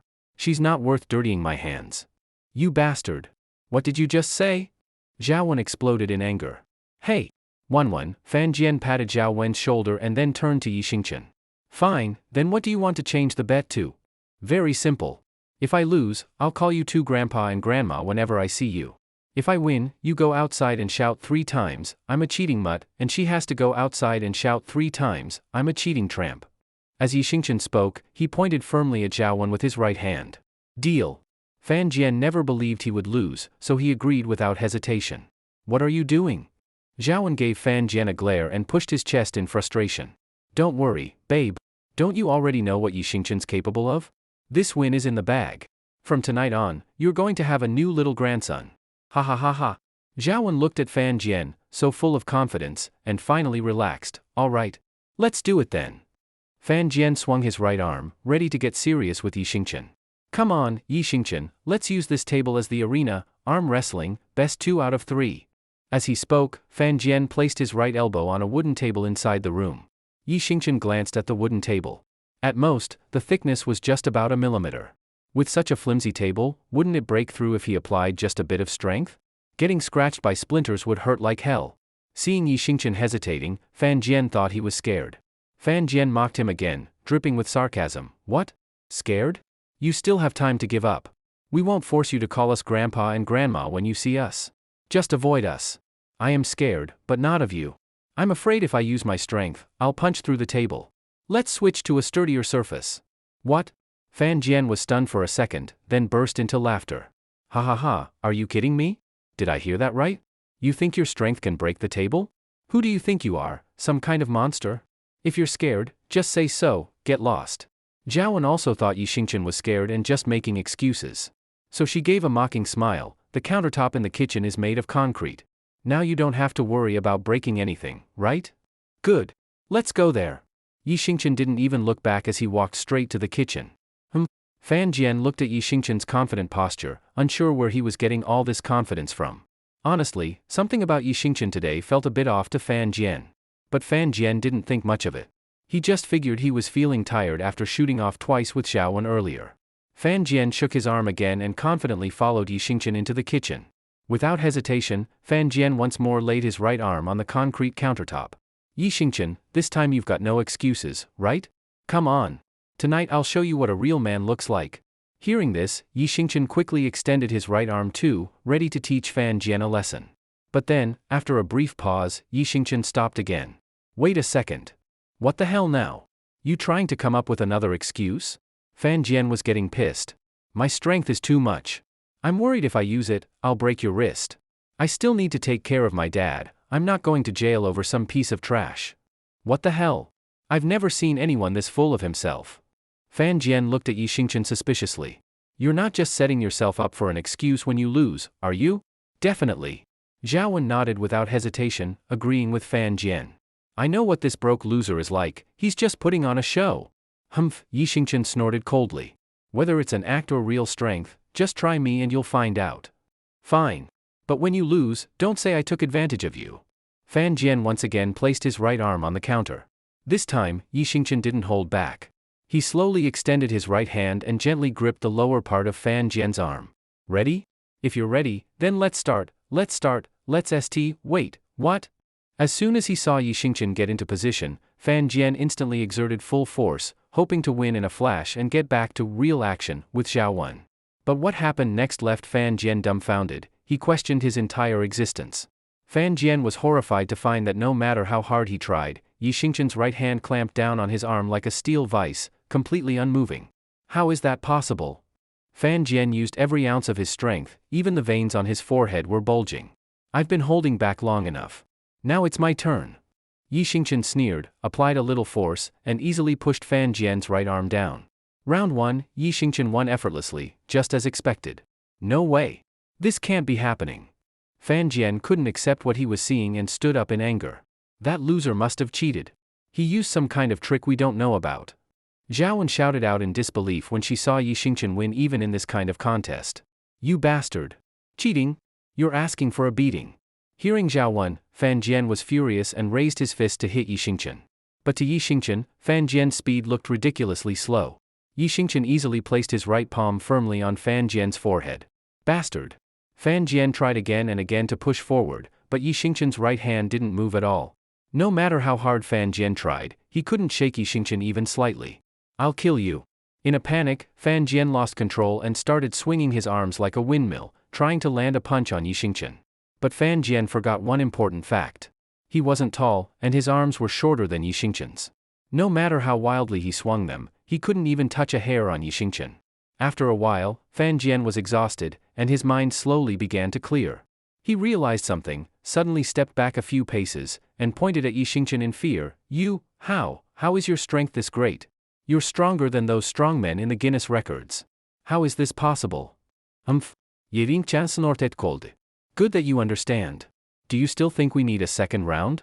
You'd better follow through on that bet from earlier. Otherwise, I think you can imagine the consequences. Fan Jian started to say something but then noticed the villa access card hanging from Yi Xingchen's waist. That logo, that's a Yunhe Villa District card? How? How could you possibly have a house in Yunhe Villas? That place costs tens of millions or even hundreds of millions of yuan per house. Even my boss can only dream of living there. What? Hearing this, Zhao Wen immediately lost her composure. Her eyes darted, and then she ran toward Yi Xingchen crying. Honey, it was all Fan Jian's fault. He came to my house today and held a wooden nail to my neck. He threatened to kill both me and you if I didn't give in to him tonight. I was forced, I swear. What the hell? One. You. Yi Xingchen pushed Zhao Wen away without mercy, then glanced coldly at both Fan Jian and Zhao Wen. Carry out the terms of the bet. Honey, please try to understand me. Zhao Wen collapsed to the floor and cried her heart out. Damn it, you lying witch. Even Fan Jian saw Zhao Wen's true face clearly at this moment. I won't say it again. Yi Xingchen roared impatiently. Only then did Zhao Wen and Fan Jian unwillingly squat outside the door. Two harsh voices echoed through the empty hallway. I am a cheating You cheating pair. I'm not the same man I used to be. I wanted to love you with all my heart, spend my life with you. I never thought you'd betray me like this. The way I am now, as long as I find the right path, I can do anything. Someone like you isn't even worthy to carry my shoes. Yi Xingchen angrily returned to the gate of his villa. Already fuming from what happened with Zhao Wen, he found that even his father Yi Hao was nowhere to be seen when he got home. Boiling with frustration, Yi Xingchen could only keep cursing at Zhao Wen and Fan Jian to calm himself down. What was that sound? Just as he was about to swipe his card and go inside, Yi Xingchen vaguely heard the sound of a porcelain object breaking inside the house. He was sure he hadn't misheard, and he didn't think a cat or dog had gotten in, those were rare in the world now. Could it be a thief in my house? Yi Xingchen's eyes widened in disbelief. No way, right? He was already so broke he had to eat instant noodles. He was even worrying about food expenses. And still, a thief would come rob his place? Come on. Why not rob someone rich instead? What are you gonna steal from me? My instant noodles? In broad daylight, a thief breaks into a house to steal instant noodles? If word got out, people would die laughing. Yi Xingchen glanced at the concrete wall, about 8 feet tall, and decided not to alert the thief yet, better to sneak in and see what was going on. So, holding his breath, Yi Xingchen jumped up high, grabbed the top of the wall with both hands, and used his body to easily flip over. He crept through the darkness, carefully making his way toward the villa. But then Yi Xingchen suddenly remembered something and slapped his forehead. Damn it! People in this world are so slow now, why was I even worried he'd run away? Or that he'd turn violent? Am I stupid or what? Yi Xingchen shook his head helplessly. Looks like spending too much time around people like Fan Jian and Zhao Wen had made his IQ drop too. Cough cough. Yi Xingchen gave a loud fake cough, then swaggered into the living room and flipped on the lights. Clatter. Sure enough, there was the sound of jars and bottles falling upstairs. Apparently, Yi Xingchen's sudden return had caught the thief off guard, and in a panic, he made a lot of noise. Now that he knew the thief was on the second floor, Yi Xingchen confidently walked up the stairs. He wasn't worried about the guy jumping out the window. At the current human condition, that would be suicide. He pushed open the bedroom door on the second floor and sure enough, a young man was huddled in the corner, trembling and pointing a little wooden dagger at Yi Xingchen. You, don't come any closer. Heh, Yi Xingchen couldn't help but laugh. Buddy, this is my house. You're the thief. And you're telling me not to come closer? Don't you think that's ridiculous? The thief hesitated for a moment, then started edging along the wall toward another corner. Yi Xingchen didn't think twice, he took a few large steps forward. Ha ha ha. Idiot. Let's see how you'll catch someone as charming and fast as the wind like me. The thief grinned smugly. It was clear that moving along the wall earlier was just to get Yi Xingchen to shift his position, then try to use his own speed to dash out the door and escape. If it had been anyone else, the thief might have actually pulled it off. But this was Yi Xingchen, whose speed was dozens of times faster than anyone else in this world. The thief had barely taken a few steps when Yi Xingchen's figure appeared rapidly in front of him, shocking the thief with how fast he was approaching. In just a moment, Yi Xingchen was already standing right in front of the thief. You little punk. Where do you think you're going? What the hell? That fast? No way. I used to run the 100-meter dash in just over 90 seconds, I never lost to anyone. How can you be this fast? Yi Xingchen honestly didn't know how to answer that, or rather, he had no interest in answering at all. To avoid breaking the thief's arm, Yi Xingchen grabbed his right arm using as little strength as possible. What the hell? The thief tried to break free, but was horrified to find that Yi Xingqian's hand felt like it was welded to his arm. No matter how hard he struggled, it didn't move an inch. "This is hopeless," the thief muttered in despair, then dropped to his knees, crying and sniffling. "Big bro. Boss. Sir. Please spare me. You probably won't believe it, but I just wanted to steal a little to donate to an orphanage." Although Yi Xingqian couldn't be sure if that was true, he saw the honesty in the thief's eyes and didn't think he was lying. Maybe this thief was one of those legendary Robin Hood types. Thinking that, Yi Xingqian softened a little. "Put down whatever you stole and leave. I'll pretend I didn't see you today." Haha, the thief scratched his head awkwardly. "Big bro, honestly, when I came into your place, all I saw was endless oil, rice, salt, vinegar, and a mountain of instant noodles. I didn't take anything." Yi Xingqian was slightly stunned, then also felt a little embarrassed. In other words, the thief was saying, "There's nothing worth stealing in your house. If I'd known that, I wouldn't have come. Go on, go. Be thankful I'm letting you off." Yi Xingqian waved his hand to shoo the thief away. But that simple hand gesture looked like some kind of divine martial arts move in the thief's eyes. "Oh my god. Big bro. How did you move that fast?" As he spoke, the thief slowly imitated Yi Xingqian's earlier hand wave. "Big bro, when I wave my hand once, you already waved it a dozen times. That's insane." Yi Xingqian paused, remembering the thief's 100-meter time earlier. He started to gain a better understanding of the physical condition of people in this world. It seemed, strength had dropped by about 100 times, and speed by about 10 times.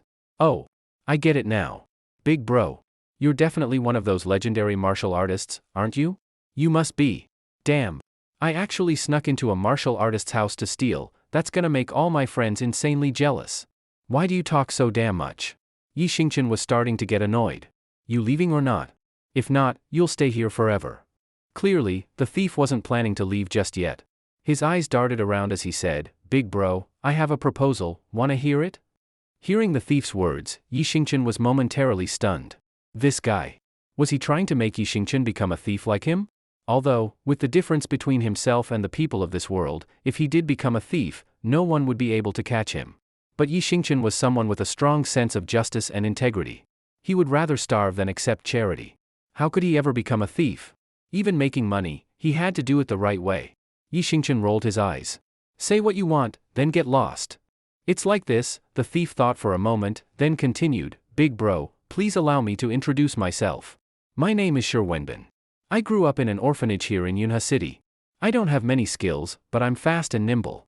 I also know some shady types in the city." "So?" Yi Xingqian looked quietly at Wenbin. "So I wanted to ask, big bro, do you have any underlings?" "No. What does that have to do with you?" Yi Xingqian looked at Wenbin, confused. "What the hell? Big bro. Someone as impressive and powerful as you doesn't even have one follower? If word gets out, won't that hurt your image?" Wenbin looked at Yi Xingqian with exaggerated shock. "Because I'm just a bodyguard and a driver." Yi Xingqian shrugged helplessly. "What's wrong with being a bodyguard? Or a driver? Big bro, with your skills and presence, you're destined for greatness. As the saying goes, even beasts choose the best trees to nest in. My admiration for you is like a raging river, endless and surging like the Yellow River in flood.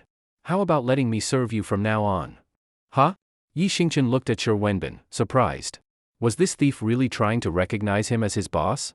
"Big bro, don't underestimate my loyalty. I can work like a horse or an ox for you, just feed me grass." Yi Xingqian's mouth twitched hard. "You'd better mean feed you grass, not give you grass." "Ha ha ha. What do you say, big bro? Think it over?" Wenbin sneakily slipped behind Yi Xingqian and started massaging his back. Yi Xingqian hesitated. Right now, he was Qin Yanran's bodyguard. Although she didn't seem to be in danger at the moment, who could say what might happen later? If some desperate thug tried to kidnap or extort Qin Yanran. Having someone like Wenbin, who had connections with shady circles, might help him get information in advance. Also, since Yi Xingqian would be busy with work and thinking about ways to make money, having someone to look after Yi Hao wouldn't be a bad idea. And maybe, if he could trust this guy enough in the future, he could share the unbelievable truth about his situation. Thinking about all this, Yi Xingqian began to feel tempted. "Still, right now I have no money, no status, no power, nothing. You won't get anything by following me." "Oh come on." Wenbin chuckled. "Big bro, let's be real, if you already had money, power, and fame, would someone like me even have the chance to follow you? I probably wouldn't even qualify to line up. And like they say, giving help in tough times means way more than adding flowers to a celebration. Besides, I trust my instincts, big bro, you're destined for greatness. That actually makes a lot of sense. Listening to Shi Wenbin talk so sincerely, Yi Xingqian was even more tempted. Clearly a master at reading people, Shi Wenbin instantly saw that Yi Xingqian was moved. Shi Wenbin immediately dropped to one knee in front of Yi Xingqian. Big bro, please accept this bow from your little brother. In the future, I'll go through fire and water for you, face any danger without hesitation. I only ask that when you make it big, you don't forget about me, or maybe just help out the orphanage I grew up in. Yi Xingqian nodded. This Shi Wenbin, he actually seemed like someone who valued loyalty and emotions. Stand up. My name is Yi Xingqian. Got it, Brother Yi. Shi Wenbin was sharp and instantly switched to calling him Brother Yi. From now on, don't steal anymore. I don't want to have to visit you in prison someday. With a boss like Brother Yi, why the hell would I keep stealing? That'd just be a disgrace to you. Shi Wenbin even winked at Yi Xingqian after saying that. All right then. Yi Xingqian nodded, looking a bit conflicted. Overall, he was quite satisfied with Shi Wenbin as an unexpected new underling. Clever, talkative, street-smart, loyal, and sharp-eyed. If he really made it in the future, Shi Wenbin could definitely become a reliable right-hand man. I wonder what kind of big shot gets to have Brother Yi as their bodyguard and driver? Shi Wenbin asked curiously. The president of Yida Corporation, President Qin. What the heck? Shi Wenbin exclaimed. Isn't she rumored to be one of the top beauties in Yunhe City? Brother Yi, be honest, do you have some personal feelings working for her? Then Shi Wenbin even started analyzing it to himself. President Qin is a classic rich, beautiful, single woman. She wouldn't be a bad match for Brother Yi. Totally worthy. Hey, don't go saying stuff like that. Yi Xingqian was startled by Shi Wenbin's comment. What's there to be afraid of? We're all men. What do men talk about besides games and women? Shi Wenbin chuckled. But, it seems like President Qin's business hasn't been going well lately. Oh? You know that too? Yi Xingqian looked at him in surprise. Of course. Shi Wenbin nodded seriously. I've got a friend, well, a shady buddy, who works as a security guard at Sakura Construction. Word is, Sakura's snatched a few projects from President Qin this year. And every time they've outbid Yida, it's by just a tiny bit. What does that tell you? That either Yida has a mole, or Sakura somehow got hold of President Qin's bidding proposals. Yi Xingqian was shocked. In such a big company like Yida, if someone really leaked Qin Yanran's bids, that meant the mole must be someone high up, someone she deeply trusted. Right. Shi Wenbin nodded again. I also heard. Yida and Sakura are about to compete for another project in a few days. Who knows who'll win this round? Shi Wenbin's words made Yi Xingqian think. If there really was a mole, they'd probably act again before this upcoming bid. But now that Yi Xingqian was involved, that mole wouldn't get away with it. This was the first time Yi Xingqian realized the value of having Shi Wenbin as his follower. He felt incredibly lucky to have taken him in tonight, who knew how much loss he might help Yida avoid. All right, I've got my own plan. You go back for now. And remember, don't go back to stealing. If you do, I won't recognize you anymore. Got it, Brother Yi. I'll head out now. What's your phone number? Let me write it down. Mine is 158XX. Early morning, before sunrise. After a night of rest, Yi Xingqian took advantage of the early hour to go out for a jog. Since entering high school, Yi Xingqian had always taken training seriously. As long as time allowed, he would run about 1.2 miles every morning. As he approached his 1.2-mile goal, Yi Xingqian was breathing heavily. Along the way, he kept hearing surprised reactions from other joggers around him. Holy crap, Lao Wang, did you see that guy running just now? Damn, he's too fast. Did we bump into a ghost this early in the morning? Looks like I need to check the calendar before going out for a jog from now on. A running god. Finally, our country's track team is going to rise again after Lu Xiang. Yi Xingqian ignored all the comments around him, staying focused on his run. After reaching his goal, Yi Xingqian sat under a tree in the park to rest a while before heading back. What are you doing? If you don't stop, I'm going to scream. Shoo! Don't scream. The more you scream, the more excited I get. Who knows what else I might do? Ha ha ha ha. While Yi Xingqian was resting, a disturbance broke out nearby. Curious, Yi Xingqian turned his head and saw a group of over 10 men surrounding a young woman against a wall. The woman clearly had also gone out for a morning run. She was wearing a sports tank top, which had clearly triggered the group's lewd thoughts. Wearing a tank top isn't a crime, the crime is these scumbags. In broad daylight, they were shamelessly harassing her. And since the woman was very attractive and had a great figure, two nearby young men couldn't sit still and stepped forward. Hey! What are you doing? Stop that. If you don't stop, I'm calling the police. Being interrupted pissed off the thug leader. The leader gave a look to his goons, who all pulled out small wooden daggers from their pockets. What are you looking at? Get lost. Don't ruin our boss's fun. Take one more step and you'll be bleeding. Faced with a group of thugs armed with wooden daggers, the two brave young men hesitated. Sure, standing up for others is noble, but you also have to consider whether you're capable of it, and be ready to face the consequences. The two young men shrank back, nervously retreating to a hidden spot to call the police. The woman's face had lit up with hope when she saw them step forward, but the moment they backed away, that hope vanished instantly.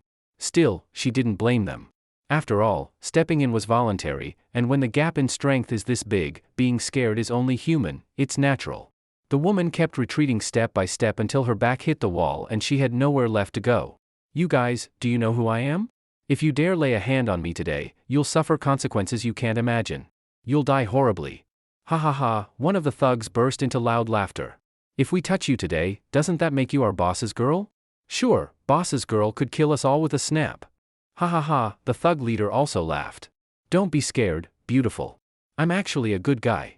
I'm the boss around here, being with me, you won't lose out. At that moment, two of the thugs who had just cleared the area noticed Yi Xingchen sitting under the tree watching everything, and immediately pointed their wooden daggers at him, full of arrogance. Hey, punk! What are you looking at? Can't you see our boss is busy? Get lost. Yeah. Beat it. Or I'll break both your damn legs.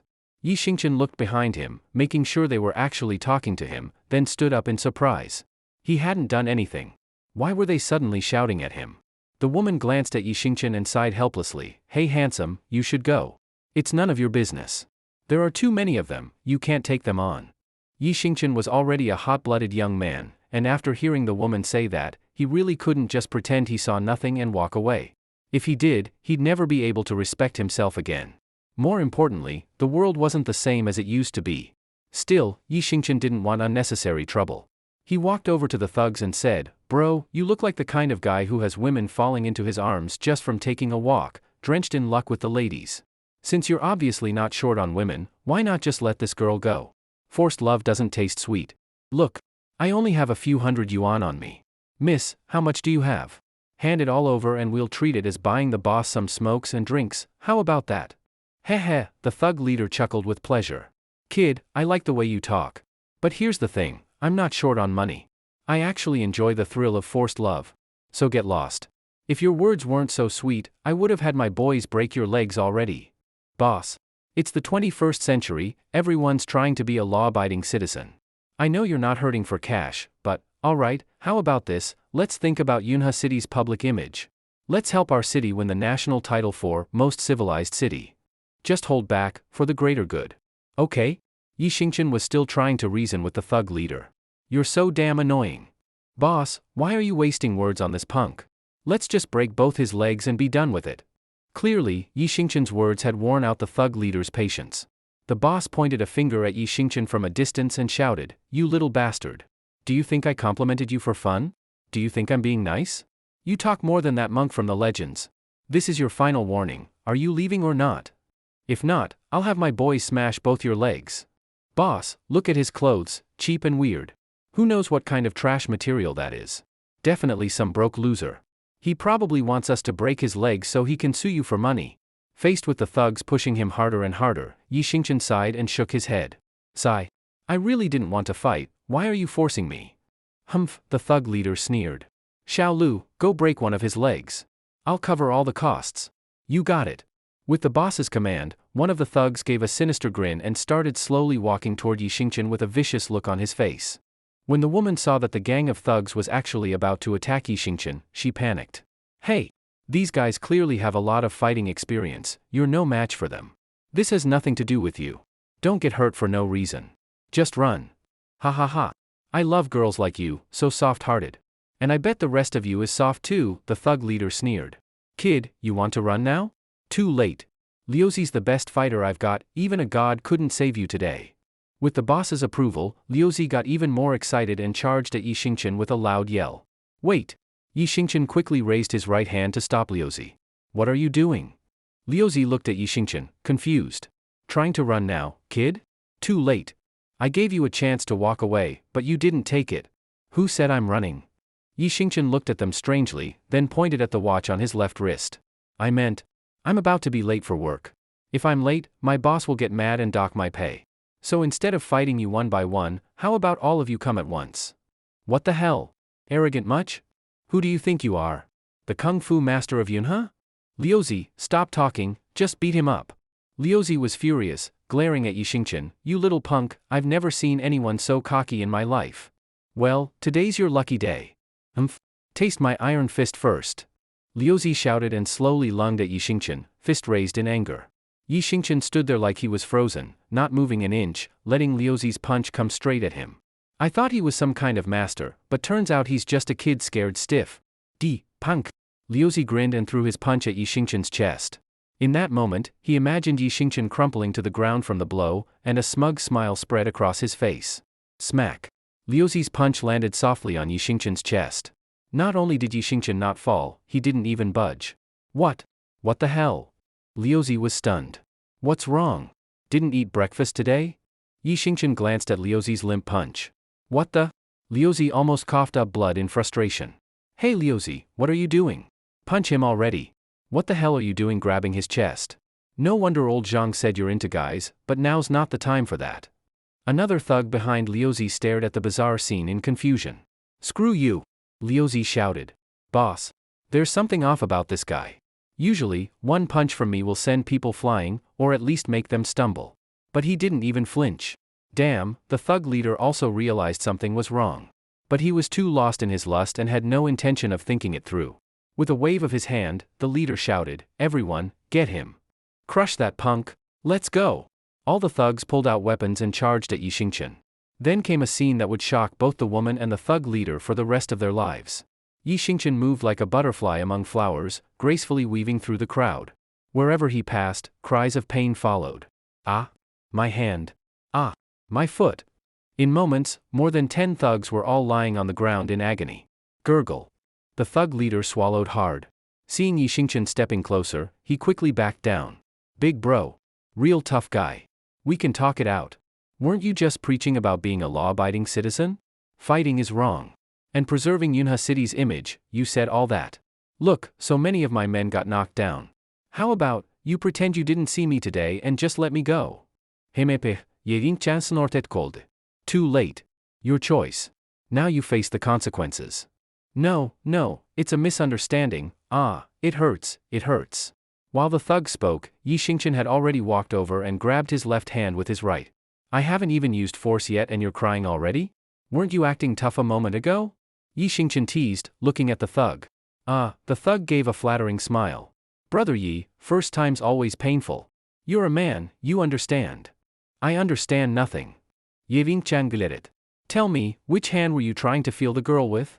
This hand. The thug cooperated obediently and extended his right hand, then immediately retracted it, uncertain. No, it's the left. No, right, left, left. So both hands then? No, left hand, ow, ah. Crack. With a chilling crack, Yixingchen broke the thug leader's left hand with bare force. Shoo. Don't talk. The more you talk, the more excited I get. I might do more outrageous stuff. Yixingchen placed a finger to his lips and silently mimicked the thug's earlier words, sending them right back at him. The woman was startled, immediately realizing Yixingchen had avenged her in words. Though his method was harsh, she didn't see fault, and she looked at him with gratitude. Seeing the thug leader had no more to say, Yixingchen let go of his injured hand. All right, now get lost. Thank you, big bro. The thug leader looked pale and led his men out of the park in shame. Handsome man, thank you so much. If it weren't for you, I really can't imagine what might have happened. The woman bowed gratefully, then curiously looked Yixingchen over. You're so fast. Yixingchen was speechless. Why does everyone like to say he's fast? Do I even look like someone fast? Can people compliment a different way next time? The woman smiled brightly and held out her right hand. Ansuma, im longqingchuan. Yixingchen. Yixingchen glanced at her hand, but worried he might crush it, he simply touched it lightly with his own right hand, then smiled and waved goodbye. Long Qingxian first looked surprised, then quietly laughed. You really are an interesting person? Yixingchen? With moves so terrifying, you've successfully caught my attention. She quickly pulled out an ultra-thin phone and dialed. Bro, I almost got hurt in Yunha City, some thugs. I never want to see them again. And look up info on one guy, Yi Xingchen. He lives near Yunha Villas, got it. A quiet morning. Damn it, Boss Lu's launched his final move and is clearing the field. The Han dynasty is weak, the court in chaos. Damn. Lu Yen is so strong, how exactly did the Han ever decline? Yi Xingchen was happily playing the mobile game Three Kingdoms Kill in his office. Knock, knock, knock. The office door tapped gently. Please come in. Yi Xingchen quickly stashed his phone and exited the now-decided game. In walked Lin Yun. Today, Lin Yun wore an office outfit, short skirt, black pantyhose, and a small tie, making her appear very mature and poised. Spotting her black pantyhose, Yi Xingchen whispered in admiration. No wonder girls love black pantyhose, look at those legs, black makes them look slimmer. Maybe that's why t-shirts are rarely sold in black. Miss Yun, do you need something? Lin Yun hesitated a moment, then smiled sweetly. Actually, I do have something to ask you. Not missing a beat, Yi Xingchen patted his chest and replied, Miss Yun, whatever you need, just name it. I'll get it done in minutes. That's great. Lin Yun smiled lightly and handed him a document. Here's the company memo. The day after tomorrow morning, we'll have a friendly basketball game with Sakura Construction Company. Huh? Yi Xingchen looked surprised. Friendly game with Sakura Construction? Lin Yun smiled and said, officially, yes. We can't call it a death match. The thing is, the company needs 10 players. 9 have signed up, so we're down by 1. You want me to join too? If not you, who else? You have incredible strength and surprising speed, won't you lead our team to beat Sakura Construction? I see, Yi Xingchen thought a bit, then smiled. If I join, will there be a reward? Of course. Lin Yun nodded firmly. President Qin said just participating gives 5,000 yuan. If we beat Sakura Construction, the prize increases to 50,000. 50,000, Yeving-chan murmured. That's barely enough for a month's meals. What did you say? Lin Yun didn't catch him. Nothing. I meant, Yi Xingchen smiled while looking at her. I meant, if I join, Miss Yun, could there be a personal reward for me? Lin Yun paused. What personal reward did you have in mind? Any kind of reward? Yi Xingchen teased with a mischievous smile, trying to scare her a bit with a small joke. Lin Yun quickly realized and rolled her eyes. Really? Now you're bold enough to flirt with Miss Yun, huh? Aren't you afraid your girlfriend will find out and kick you out of the house? Girlfriend? Yi Xingchen's mood instantly dropped. Sigh. I planned to bring her over to where I'm living last night, but I walked in on her with one of my buddies in the same bed. Oh? Lin Yun looked at Yi Xingchen in shock, unable to comprehend. Why would someone as strong as Yi Xingchen be cheated on? Was she turned off by his lack of money? If Yi Xingchen competed in something like the Olympics and used media to build a persona, endorsements would roll in.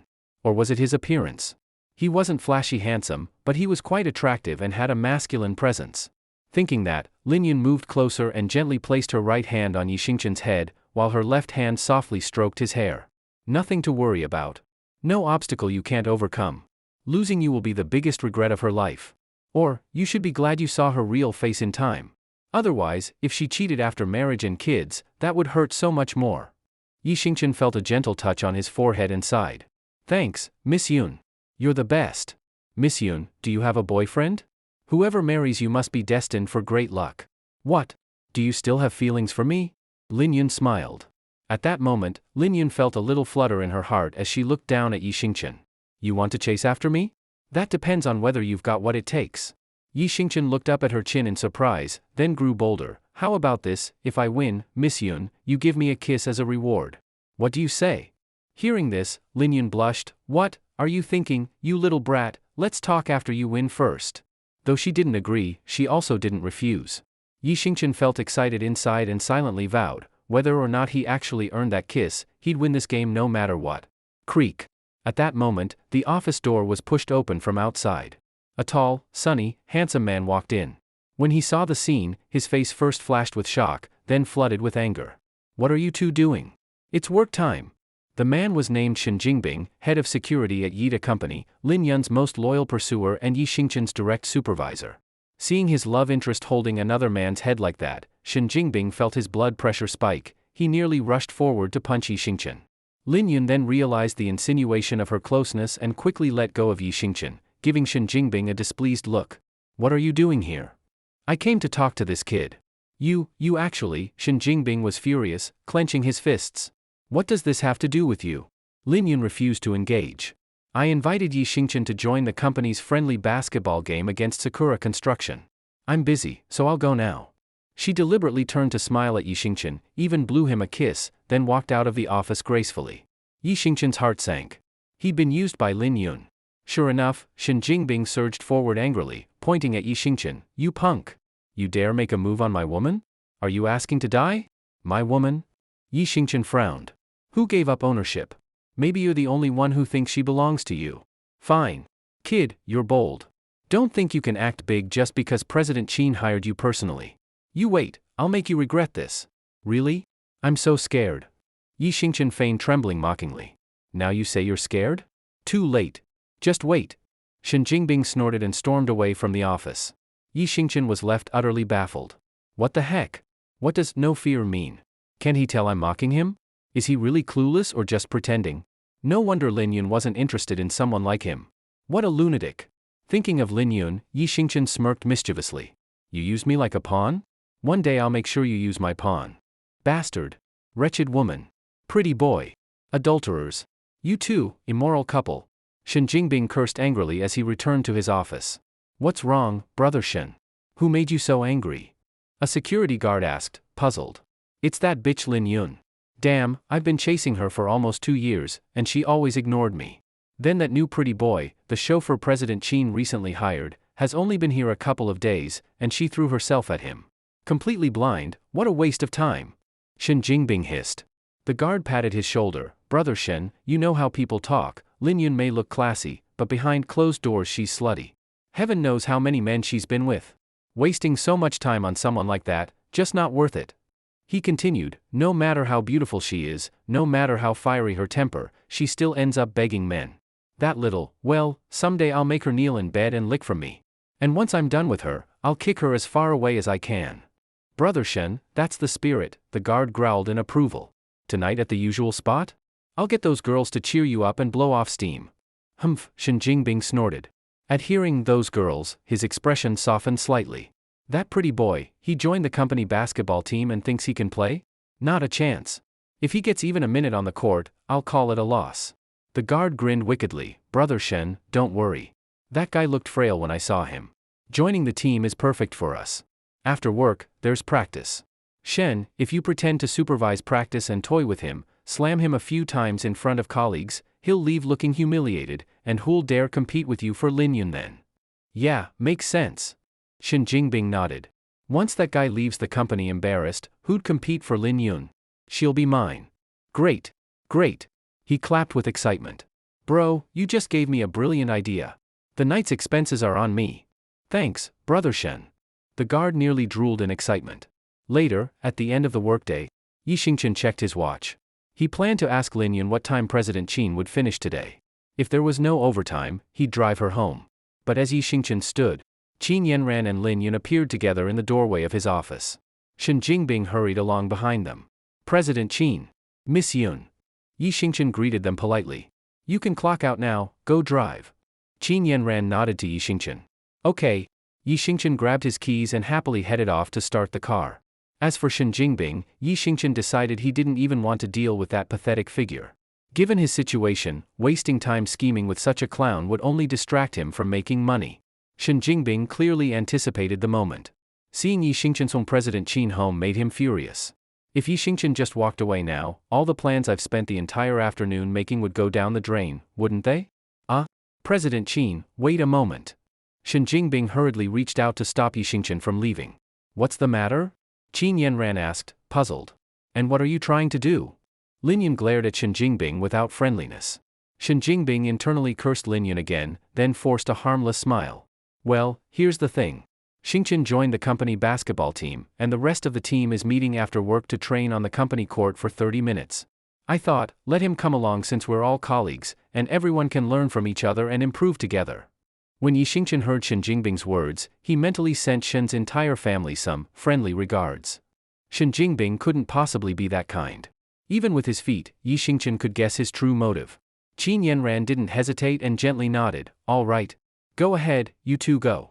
I don't have anything else, I'll just watch your training. It's okay, Yi Xingchen. Miss Yun, would you come with me to watch too?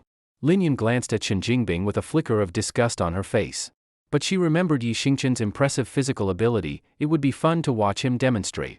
So Lin Yun promptly nodded as well. Yes, President Qin.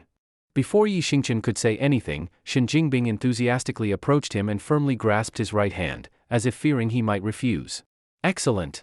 Thanks, President Qin, for understanding. Come on, Xingchen, let's go. President Qin has agreed. Shen Jingbing's plan was falling into place perfectly, and he felt as though his heart would burst with excitement. That pretty boy. I only meant to embarrass him in front of passing colleagues, make him back off.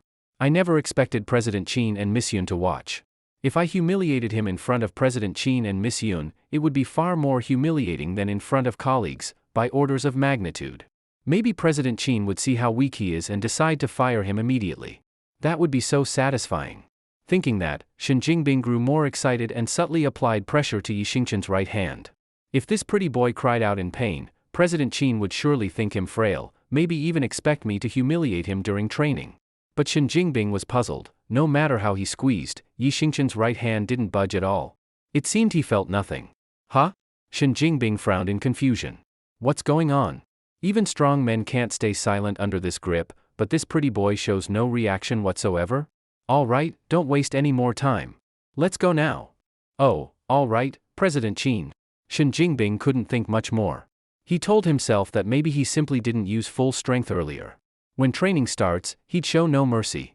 He was determined to embarrass this pretty boy and make him leave Yida Company in disgrace. The four of them quickly arrived at the company's basketball court. By then, there were 8 men already training on the court. When Yi Xingchen appeared in their line of sight, they all looked at him with ill intent. Yi Xingchen immediately understood Shen Jingbing's hidden motive. He was probably planning to humiliate him during the training. Indeed, Yi Xingchen's basketball skills weren't outstanding, but times had changed. Now, Yi Xingchen had a body far beyond ordinary people's. Those guys aiming to shame him via basketball training were bound to fail. Thinking of basketball, Yi Xingchen glanced around the court. After his enhanced physique, the court now looked pitifully small. It was more like a badminton court than a basketball court. The standard hoop height of 10 feet had been lowered, now nearly 7 feet. As for the basketball? Clap clap clap. The ball rolled neatly to Yi Xingchen's feet. He bent down, picked it up, and squeezed it hard. Boom. The basketball burst in his bare hand. The size was only a bit smaller. It was still round, but the material had changed. It was no longer rubber or leather, but a thin, unfamiliar material. Clearly, people's physical strength had declined in this world, while technology had advanced. Whoa! Shen Jingbing watched in disbelief. What kind of trick is this? He hadn't even given instructions, yet someone tossed a defective ball to Yi Xingchen. The humiliation was too obvious. And his plan didn't include this step, did it? Most importantly, what kind of IQ does President Qin have? Could she fail to notice something strange? Shen Jingbing glanced at Qin Yanran in guilt. But Qin Yanran looked calm and unaffected. Shen Jingbing exhaled quietly. Thankfully, she hadn't noticed. Otherwise the plan would unravel. Unbeknownst to him, Qin Yanran and Lin Yun had already witnessed Yi Xingchen's amazing strength. They weren't shocked to see him burst a basketball with his bare hands. Come on, brother Xingchen, join us and play some basketball. Shen Jingbing sounded cheerful but fake as he formally invited him. Okay. Yi Xingchen followed Shen Jingbing onto the court. Here. Take a three-pointer. A man quickly passed the ball to Yi Xingchen. He caught it and glanced at the three-point line, just a meter or two away, and felt a deep sense of irony. If the three-point line was that close in his old world, everyone could make the NBA. Everyone would be a Curry. Shoot! The man urged with ill intent. Yi Xingchen weighed the feather-light ball, hesitated a moment, then used as little force as possible to shoot. Watching Yi Xingchen's classic shooting form, Shen Jingbing grew suspicious. Could this pretty face actually know basketball? But what came next almost made him burst out laughing. Although Yi Xingchen's posture was textbook perfect, the shot missed everything: rim, board, and net. Several passing colleagues witnessed the miss and couldn't help but laugh out loud. Ha ha ha. That's hilarious. I thought he was some kind of expert. Isn't he supposed to be our company's strongman? How'd he miss a three-pointer completely? Is he all show and no real skill? This is bad. Rumor has it he joined the company basketball team. And with this level? Playing against Sakura Construction? That's inviting defeat. If we lose, it's not just embarrassing our company, it's embarrassing our whole country. Hearing this chatter from colleagues, Shen Jingbing was practically bursting with glee. But he still pretended to encourage Yi Xingchen. He patted his shoulder. No worries, Xingchen. The arc 3-point line is still about 5 feet away, it's understandable to miss at first. Just practice a few more times. Then he signaled another man across the court. That man understood and quickly passed the ball back to Yi Xingchen. That's right, try once more. All right? Yi Xingchen shrugged and prepared to shoot again. Hehe. Shen Jingbing smirked inwardly. Pretty boy, shoot again. Go on. Keep shooting. How will you know you're a rookie if you don't try more? Deep breath. Yi Xingchen took aim and again made a textbook 3-point shot. Clang. This time, he hit the front of the basket rim, not a clean hit. After 2 misses from such close range, Yi Xingchen felt a twinge of embarrassment himself. He silently vowed, if this ball were the old, heavier kind, he'd hit every time. But this new ball was so light, totally unfamiliar. Maybe with a few more tries and the right strength control, he could push his accuracy up to over 90%. Shen Jingbing nearly laughed out loud. That pretty boy must have used all his strength, and still only hit the rim edge. Still just a pretty face after all. No problem, brother Xingchen, try again. All right? Yi Xingchen, intrigued, caught the ball and shot again. Swish. This time, a perfect, nothing but net shot. What the? Shen Jingbing was stunned. How did that pretty boy actually make it? He must have gotten lucky. It's a fluke. Shen Jingbing again gave a signal to the man passing the ball. Soon, a loop began on the court. The man kept passing to Yi Xingchen kept shooting, and almost every shot was a clean swish. They repeated this sequence 30 times. Nearby coworkers couldn't stay calm, they began cheering in awe. I've got to be kidding. I just counted, besides the first 2, he shot 33s, and made them all. What kind of god is this? People say KD scores like eating flour, but watching Yi Xingchen shoot, scoring looks as natural as breathing. I underestimated him. He's legit a superstar. We're winning this for sure. Against Sakura Construction, if we don't win by 50 points, I'll honestly say our corporate team is tanking. Wow. No wonder President Qin personally recruited this guy. Not only legendary strength and appetite, now we find he's unbeatable in basketball too. From now on, he's my idol. Ah, Yi Xingchen, I'm gonna have your baby.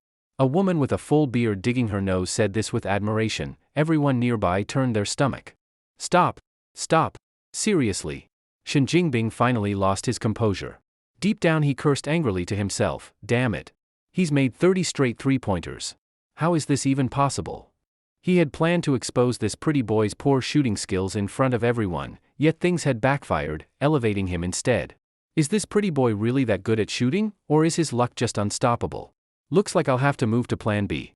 With that thought, Shen Jingbing hopped over to Yi Xingchen and held out his hand to stop him from shooting again. Brother Xingchen, your shooting is too strong, I'm impressed. But luck can't last forever. Shooting depends on both feel and practice. Basketball is all about fundamentals. Yi Xingchen nodded in agreement, I feel the same. In that case, Shen Jingbing grinned. Defense is one of the most important fundamentals. In the NBA, many players may lack fancy skills, but strong defense makes them valuable. So let's test your defense now. Here's the deal, I'll hold the ball and attack, and you defend me, okay? Okay. Yi Xingchen made an okay gesture. Shen Jingbing caught the pass from a teammate, a smile creeping across his face. Pretty boy, you dared to go after my woman. Today, I'm going to cross over you so hard you'll slither like a worm on the ground. Ready, brother Xingchen? I'm going to attack now. Out of respect for his opponent, Yi Xingchen symbolically raised his arms. I'm ready, go ahead. Heh, Shen Jingbing smirked. After a few flashy fake steps, he launched into a crossover move. Pretty boy, watch closely. This is how you break through, up. Oh crap? His confident smile froze quickly. No matter how fast he faked, no matter how fast he tried to drive, Yi Xingchen stayed stuck to him like chewing gum. Shen Jingbing ground his teeth, executed a prayer fake move, and quickly rose into a mid-range fadeaway jumper. Whack. Boom. The shot was effortlessly slapped away by Yi Xingchen. The basketball flew out of bounds a couple of feet, and then exploded mid-air. Holy crap. What just happened? Shen Jingbing stood dumbfounded, glancing at the other men on the court. They all just shook their heads at him. I don't know. Brother Shen, it was too fast. I couldn't see what happened, then suddenly the ball flew out and exploded mid-air. Is that so? Shen Jingbing looked at Yi Xingchen, expression blank, then at the burst basketball. In his heart, he tried to replay what had happened. Could the ball just have exploded, and then flew away by itself? What trash quality basketballs are these? I need to get better ones tomorrow. Of course Yi Xingchen would never admit he'd slapped the ball into pieces.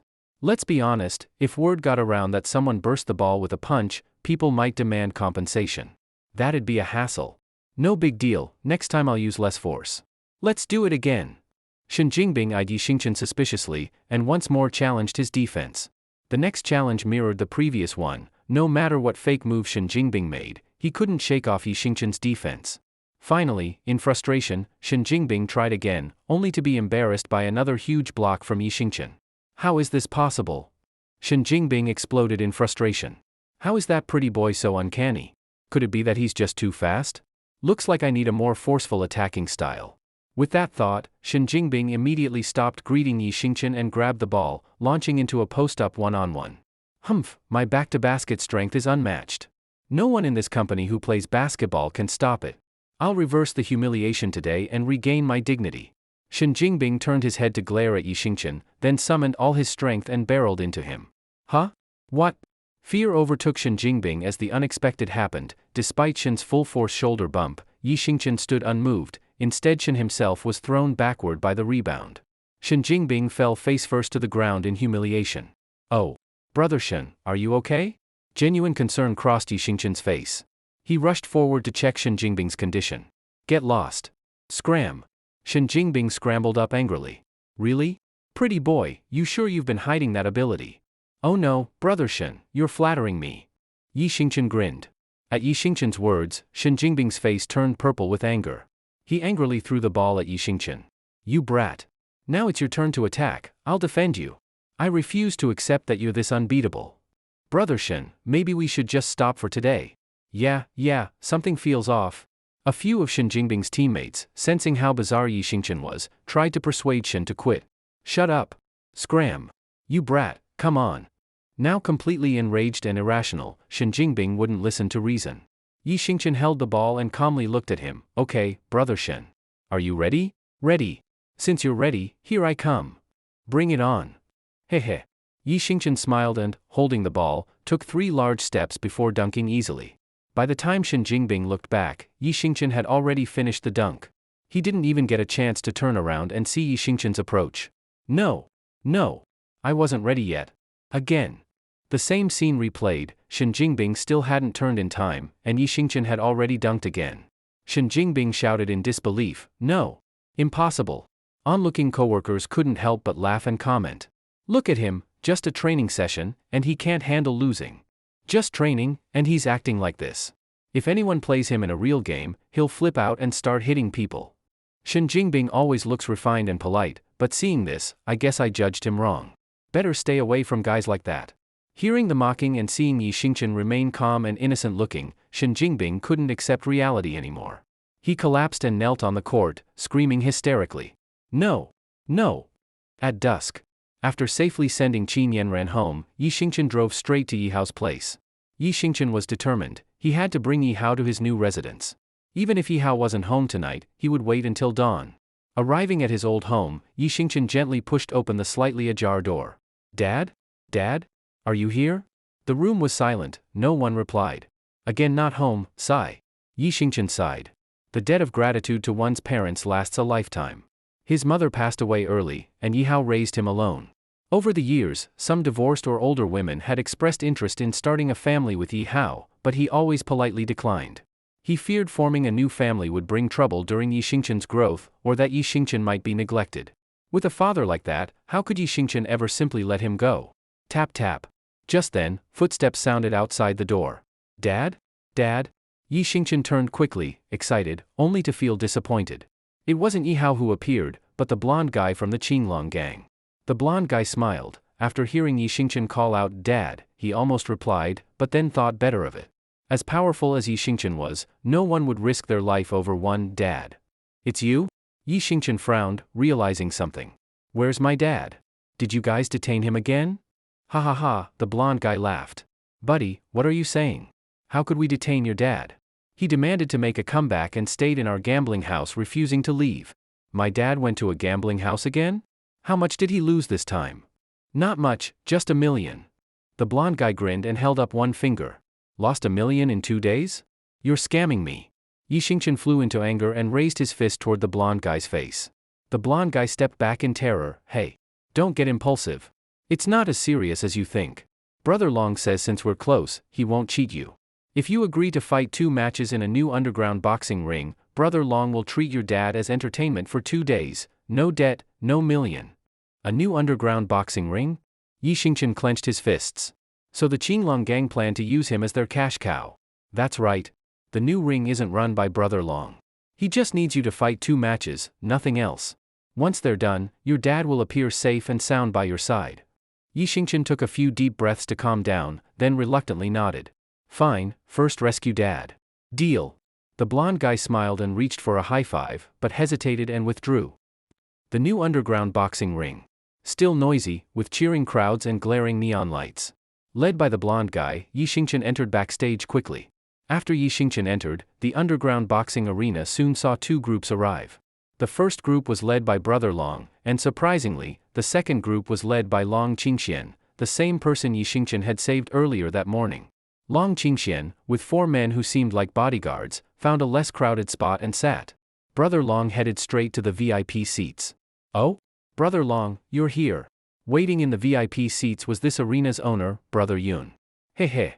Brother Yun, my people are fighting here tonight. Of course I'd come, Brother Long replied. Without shaking Yun's offered hand, he just sat down. What's wrong? Brother Long, you seem upset. Who dared cross us? Brother Yun looked concerned. The people who took Bao, gone missing for a day, were found tied to a rock by the river. Each had their carotid artery cut with a sharp tool. You seriously think you had nothing to do with it? What the hell? Brother Yun looked upset. I've always said, if I do it, I take responsibility. If I didn't, don't pin it on me. Yun never starts fights, only answers them. Bao's territory in Yunk Villa is prosperous, and we've never overlapped. Everybody in Yunk City knows Bao is your good brother. If I had him killed, wouldn't that be messing with you? Brother Long was watching Yun's reaction carefully. He didn't sense deceit. If it wasn't you, who then? Could a new power be emerging in Yunk City? Bao and I were close. I'll investigate. If truly someone new came and killed him, I won't stand aside. Brother Yun declared. Hearing that, Brother Long frowned, fell silent, and thought deeply. Miss, what brings you to a place like this to watch boxing? Long Qingxuan's bodyguard, Long Wu, asked curiously. Long Qingxian smiled slightly and locked her phone, which displayed Yi Xingchen's photo on the lock screen. Because someone very interesting is about to make a grand entrance here, she said. Someone interesting? Long Wu looked surprised. I've lived in Yunk City so many years and haven't met someone this interesting for a long time, Long Qingxian replied. Ah? Long Wu looked astonished at her. He understood exactly what a single woman means when she says someone is interesting. So, this interesting person, if they fight my brother, who do you think would win? She asked. Without hesitation, Long Wu answered, that's obvious, big young master wins.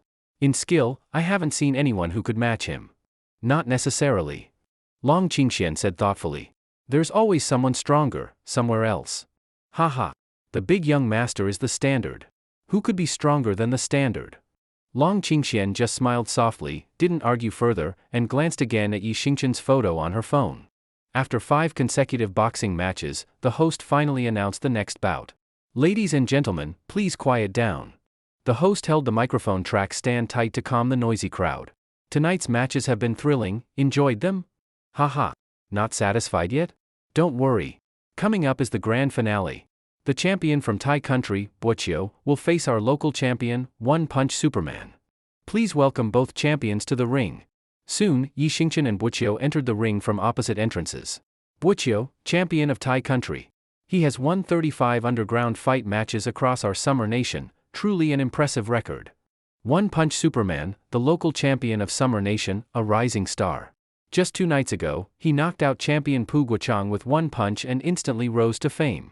Tonight's peak showdown between Bochio and One Punch Superman, who will emerge victorious? Let's watch closely. After the host's introduction, Long Wu, sitting behind Long Qingxian, couldn't help sneering. 2 rookies. It's not just about beating your big young master, even I could easily defeat both of them together. Long Qingxian turned to scold him, Uncle Wu, we're here to watch their match, not my brother's or yours. Oh, Long Wu responded calmly before offering his opinion, Bochio will definitely win. So confident? Well, boxing isn't just about muscles, but Bochio is all muscle, while the other looks ordinary. I predict Butchio will KO him within 5 rounds. Then let's make a bet. What do you want to bet on? If Butchio wins, I'll go home with you right away. If Butchio loses, I'll stay in Yonk City as long as I want, at least, you can't force me to leave. Deal? If the clan leader sends someone else later, it's not my business. With that, the referee's bell rang, and the final show officially began. Butchio took a few probing steps and spoke awkwardly in the Summer Nation language. You Summer Nation guy, you won't be my match. If you admit defeat now, I'll break one of your arms. Wow, even admitting defeat comes with a broken arm threat? Yi Xingchen was speechless. If you refuse, I'll beat you to death. Between a broken arm or death, which do you choose? Your Summer Nation martial arts are all flashy, our Thai boxing is the strongest. I'll correct you, it's flashy hands and embroidered legs, not flashy hands and embroidered feet. Yi Xingchen clarified courteously. Butchio blinked blankly, spat on the ground, and said, "Pft. Who has time to teach you Summer Nation phrases? Your language is trash too." That crossed the line, Yi Xingchen snapped back. You can insult and mock me, fine, but disrespect our martial arts and language? Better be ready to be knocked down. If there's any doubt who will win, it's me. Butchio snorted and charged at Yi Xingchen. This time, Butchio's speed and power exceeded what Yi Xingchen had faced against Pu Guochang 2 nights ago. Clearly, this opponent had leveled up several tiers. Even so, Yi Xingchen didn't fear him, Butchio was still too slow. Such punches, what's the difference from kids just playing around? Wait. Just as Butchio was about to throw a right hook at Yi Xingchen raised his right hand to stop him. What do you want? Butchio asked in confusion. Just trading punches is boring. Let's add a wager. Butchio narrowed his eyes. What kind of wager? It's simple. If I lose, you can deal with me however you want. But if you lose, you have to kneel in the ring and shout 3 times, Kung Fu is amazing, Thai boxing is trash. Deal? Butchio almost laughed. In his eyes, Yi Xingchen looked like a complete rookie who didn't even know basic defense, clearly trying to bluff. So he nodded without hesitation. Fine. But if you lose, you kneel and shout, Thai boxing is amazing, Kung Fu is trash, 3 times. How about that? Deal. On the sidelines, Long Wu heard the wager and narrowed his eyes coldly. They're wagering something that big in a back alley match? I might have to step in and help that kid win. You don't believe in him, someone asked. Look at him. Does he look like someone worth believing in? Just watch. Don't jump in. Let's enjoy the show. Ha! Butchio yelled and charged toward Yi Xingchen. As an experienced fighter, Butchio quickly spotted the weak point in Yi Xingchen's stance. Seeing Yi Xingchen completely still, he grinned and launched a fierce right hook at Yi Xingchen's left ribs. This guy isn't even reacting, just standing there like a log. It's over. Long Wu shook his head, clearly disappointed. Smack. Butchio's punch landed hard on Yi Xingchen's ribs. Yeah. The crowd erupted, eager for the brutal impact. But this time, Yi Xingchen actually felt something, not numb like before. It felt like a soft slap. That was all. Butchio stared at Yi Xingchen's face, then at his ribs in confusion. After a moment of silence, he couldn't hold back. Hey, you seriously didn't feel anything? Of course I did, Yi Xingchen nodded. Felt like someone lightly slapped me. What? Butchio nearly burst from frustration. He'd used all his strength, yet Yi Xingchen said it felt like a gentle slap? Enraged, Butchio went all in, left hook, right hook, one after another, pounding Yi Xingchen's ribs. And yet, the scene became bizarre, one man punching with everything he had, the other standing still, completely unbothered, almost enjoying it. The spectators on the sidelines were stunned by this bizarre scene. No one knew what Yi Xingchen and Butchio were actually doing. Wah, what are those two doing? Flirting while fighting? Damn. We asked them to fight, not flirt. I think they're mocking us. Damn it, I want a refund. Refund. Refund. This guy actually has some real skill. Compared to the other wild spectators, Long Wu remained calm. He just frowned slightly and offered his commentary. Some skill? That's all? Otherwise? Long Wu smiled faintly. Some people are masters of defense. This is a boxing match. If I fought him, I'd casually slit his artery with a wooden dagger. Ha ha ha. Long Qingxian was amused by Long Wu's typical competitive talk. Don't worry, Uncle Wu. The real show is yet to come. Long Wu was slightly surprised at Long Qingshuan's words. Yi Xingchen had already impressed him, who'd have thought he had even more hidden abilities. In an instant, Long Wu couldn't take his eyes off this man who had continually surprised him. I keep punching. Butchio had completely lost track of how many punches he'd thrown, or how long he'd been attacking. Only 2 things mattered now, his arms burned with pain, and Yi Xingchen remained unhurt, calmly standing there as if enjoying it. And then a terrifying thought crossed Buqiu's mind, is this guy treating my attacks as a massage? Jesus, what kind of pervert is this? What's the point of this fight anymore? Finally, Buqiu deflated like a punctured balloon and stopped fighting, his demeanor sagging. Why stop? Keep going. Hit him. Don't chicken out. Go. Can't you do anything? Are you some kind of coward? The crowd jeered when Buqiu halted. Buqiu nearly erupted, wanting to KO the hecklers. What's wrong? Why'd you stop? It was kinda fun. Yi Xingchen, eyes closed in bliss, opened them when he noticed Buqiu had paused. He gingerly touched his left ribs and gently tapped them. Buqiu glanced at Yi Xingchen's slightly reddened left ribs, feeling deeply upset. He never imagined that even after landing over 100 punches to that area, the man would only blush slightly. A tight humiliation coursed over Buqiu's face. So, Buqiu, do you want to keep fighting? Yi Xingchen grinned at him. Buqiu blinked, then shook his head in shame. Strength isn't on the same level. I concede. Good. Yi Xingchen nodded. Since you concede, fulfill your bet. Bet? Buqiu panicked, then started making excuses. What bet? I don't remember any bet. You traitor coward, wasting my time, and now you bail? Yeah. You insulted our martial art and our language before, weren't you so tough? Why were you soft now? Did you just pop your tube mid-fight? Ha ha ha. He my foot, how would he even? Acts bold but won't do anything. Not a real man, just some shameless fool. Lucky I recorded it on my phone.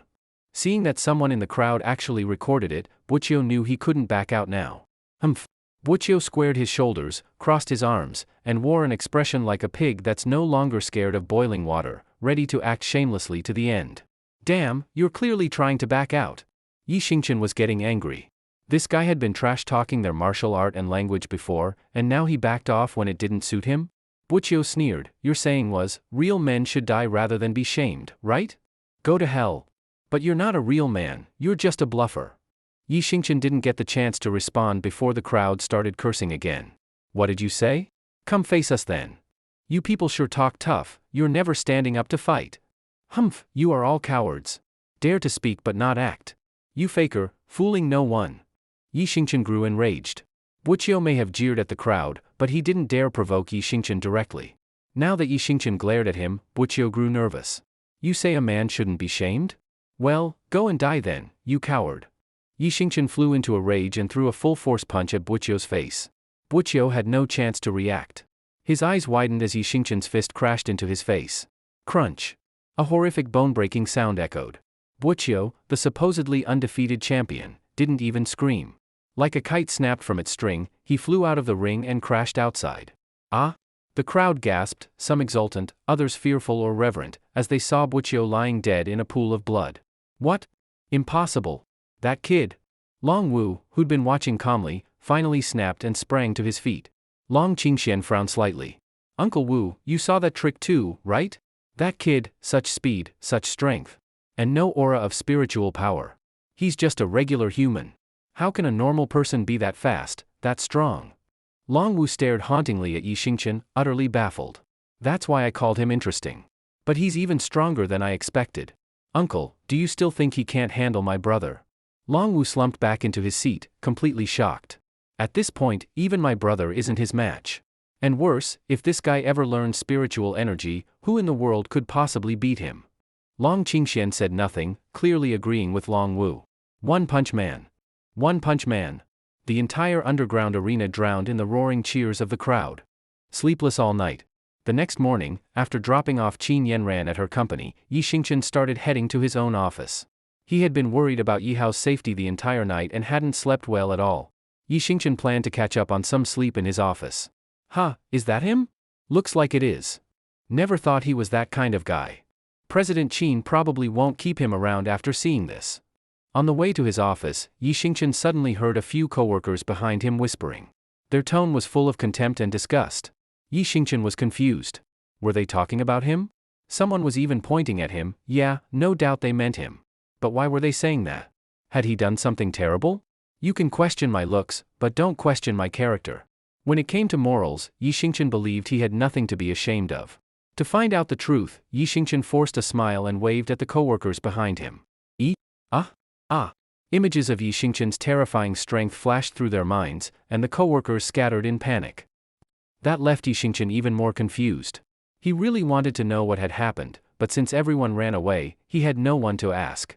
Maybe he could ask Lin Yun later. Thinking of that, Yi Xingqian stopped worrying and went straight back to his office. Just as he was about to pull out his phone and add Lin Yun on the company WeChat group, someone knocked on the office door. "Come in." It was Lin Yun who walked in. "Yunjie, you came at the perfect time. I was just about to." "Xingqian, you're in big trouble. You've gone viral. Your name's been dragged through the mud." Lin Yun cut him off and anxiously sat on the couch in his office. "What's going on, Yunjie?" Yi Xingqian was completely in the dark. "Here, take a look yourself. You're trending all over the internet." Lin Yun sighed and handed her phone to Yi Xingqian. Yi Xingqian took the phone in confusion. The Douyin app was playing a video. The person in the video had their face covered with a watermelon, only their eyes and mouth were visible. The voice was clearly generated by AI. So cringe, so cringe. Who gets it, folks? We went through thick and thin together for years, and now that my boyfriend's made it big, he just dumps me. Are all men like this? Get rich and turn rotten. I really can't stand this kind of loser. Girls, are men only good for the hard times but never when things are going well? I'm speechless. I'm done. For all these years I worked hard, took care of his seriously ill father, worked during the day, cooked and cleaned for him at night, gave him everything I had, and now he throws me away without a second thought. I'm done, thanks. Now I'm going to reveal this guy's info. Girls, beware. XXX, Yi Xingqian's personal info. What the heck? Yi Xingqian was dumbfounded when he saw the video. Even though he couldn't see who the person was, and the voice was AI generated, he could tell with his eyes closed that it was Zhao Wen. This woman was ruthless. It wasn't enough that she cheated on him, she had to turn around and bite him back. That's your ex-girlfriend, right? Lin Yun sighed helplessly. Pretty sure it is? Yi Xingqian was speechless. He scrolled down to check the comments section. The comment section was full of people supporting Zhao Wen, and more than 80% of them were copying the phrase GHG. Yunjie, what does GHG mean? Yi Xingqian stared blankly at the phone. It means girl help girl, a slogan often used by certain groups, Lin Yun explained, then quickly rolled her eyes at him. Come on, kid, is this really the time to worry about that? You've got to fix this fast. If this reaches President Qin, who knows whether she'll believe you or not? And if she doesn't believe you, you're gonna be out of a job. Only then did Yi Xingqian realize how serious this was. Big companies like Yida definitely value their employees' character. If Qin Yanran really believed he was the kind of guy who ditches women after getting rich, she might actually fire him. If he lost this job? Yi Xingqian thought about how he spends tens of thousands a month just on food. He'd probably starve to death on the street. Yunjie, Yunjie. Yi Xingqian quickly stood up and gently grabbed Lin Yun's right hand. You have to believe me, I'm definitely not that kind of guy. Are you dumb? Of course I believe you. But you've got to handle this properly. Understand? I got it. Yi Xingqian nodded fast. I'll confront her face to face. As for President Qin, Yunjie, keep an eye out for me. If anything happens, call me right away. Lin Yun frowned. She wanted to say that confronting Zhao Wen wouldn't help, but then realized Yi Xingqian really didn't have a better option right now. This was his only shot. She had no choice but to nod reluctantly. All right, go quickly. If anything happens, I'll cover for you, even if it's something from President Qin. I'll hold it off as long as I can, and if I can't anymore, I'll call you. Now go. Take my car, it's in parking spot A102. Got it. Thanks, Yunjie. Yi Xingqian was deeply moved. He took the car keys from Lin Yun and rushed to Zhao Wen's place. Zhao Wen was lying on her bed at home, smugly scrolling through Douyin. Seeing the constant stream of new comments, she laughed out loud with satisfaction. While replying to comments in a fake pitiful tone, she muttered to herself. Ha ha ha. Yi Xingqian, let's see how you survive this. This video has blown up in less than 2 days. I'd love to see what kind of woman would be dumb enough to fall for you now. I don't believe you won't come crawling and begging me to let you off the hook. As she spoke, Zhao Wen pictured Yi Xingqian kneeling in front of her, pleading for mercy. Her face was full of triumphant glee. Knock knock. Bitk. Zhao Wen. Are you home? At that moment, Yi Xingqian's urgent voice came from outside. Hearing him, Zhao Wen smiled even more smugly. Sucker came crawling on his own. Just as Yi Xingqian was about to smash the wooden door in front of him with one punch, it was finally opened from the inside. Staring at Zhao Wen's face, Yi Xingqian was overwhelmed with emotions. He used to love this woman so much. Although his family wasn't rich, he always wanted to give her the best. Back in college, when Zhaowen wanted a designer handbag, he even worked part-time for half a year to buy it for her. But times change, and people change. The face he once loved the most now looked so disgusting and revolting to him. What the hell are you doing? What do you mean I abandoned our relationship? You were the one who was unfaithful to our love. Enough. Zhaowen interrupted him impatiently. I don't want to hear this right now. What woman hasn't made a few mistakes? Why can't you forgive me for just this one? Are you not man enough to be a little generous? Yi Xingqian was so angry he almost spat blood. He had reflected countless times in his mind. If I've done something wrong, then lock me up, but don't punish me with such a horrible ex-girlfriend. How did he never see who Zhaowen really was before? He must have been blind. Zhaowen glanced at Yi Xingqian and continued, after all, what we had was true love. I didn't want it to get to this point either. I also want to solve things peacefully. So let's each take a step back. I'll delete that video, and tomorrow you and I go to the Civil Affairs Bureau to get a marriage certificate. After we're married, I'll quit my job, you'll give me 100,000 yuan per month as spending money, and you'll handle all the housework. How about that? What? Yi Xingqian almost laughed in anger. Why? How the fuck can you be so shameless? You cheated on me and still expect me to worship you like a queen? Yeah, I used to love you more than my own life, but ever since you betrayed our love, there's no going back. Even if you were the last woman on earth, it would still be impossible. Humph, Zhaowen snorted. If I were the last woman on earth, I wouldn't even look at you. Then what the fuck are we even talking about? I'll just call the police or go online and clarify everything. Will calling the police help? Will clarifying help? Zhaowen sneered. Do you really think those people online are defending me for justice? Do you think they actually care about the truth? You're too naive. As long as they can use something to bash men, they don't give a shit about what the truth is. Yi Xingqian was already completely fed up with Zhaowen.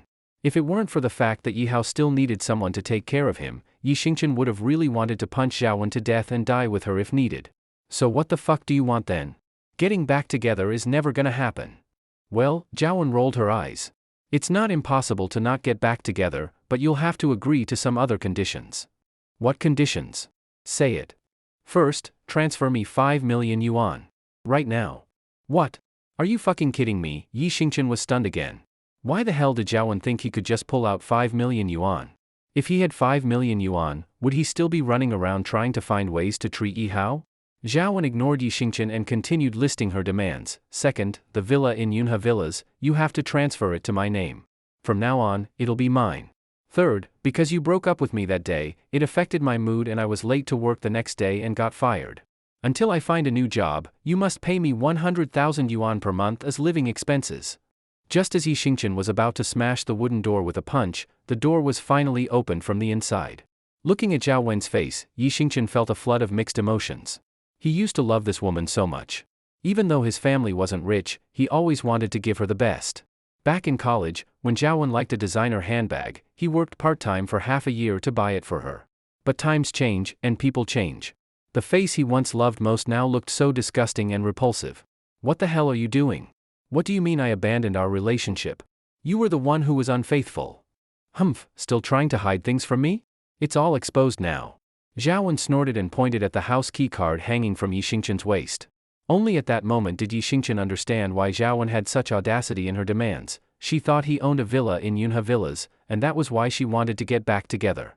Seeing Zhaowen's true face more clearly, Yi Xingqian shook his head in deep disappointment. You got one thing wrong, that villa isn't mine. It was assigned to me by my company. I can live there only while employed. If I lose the job, I lose the villa.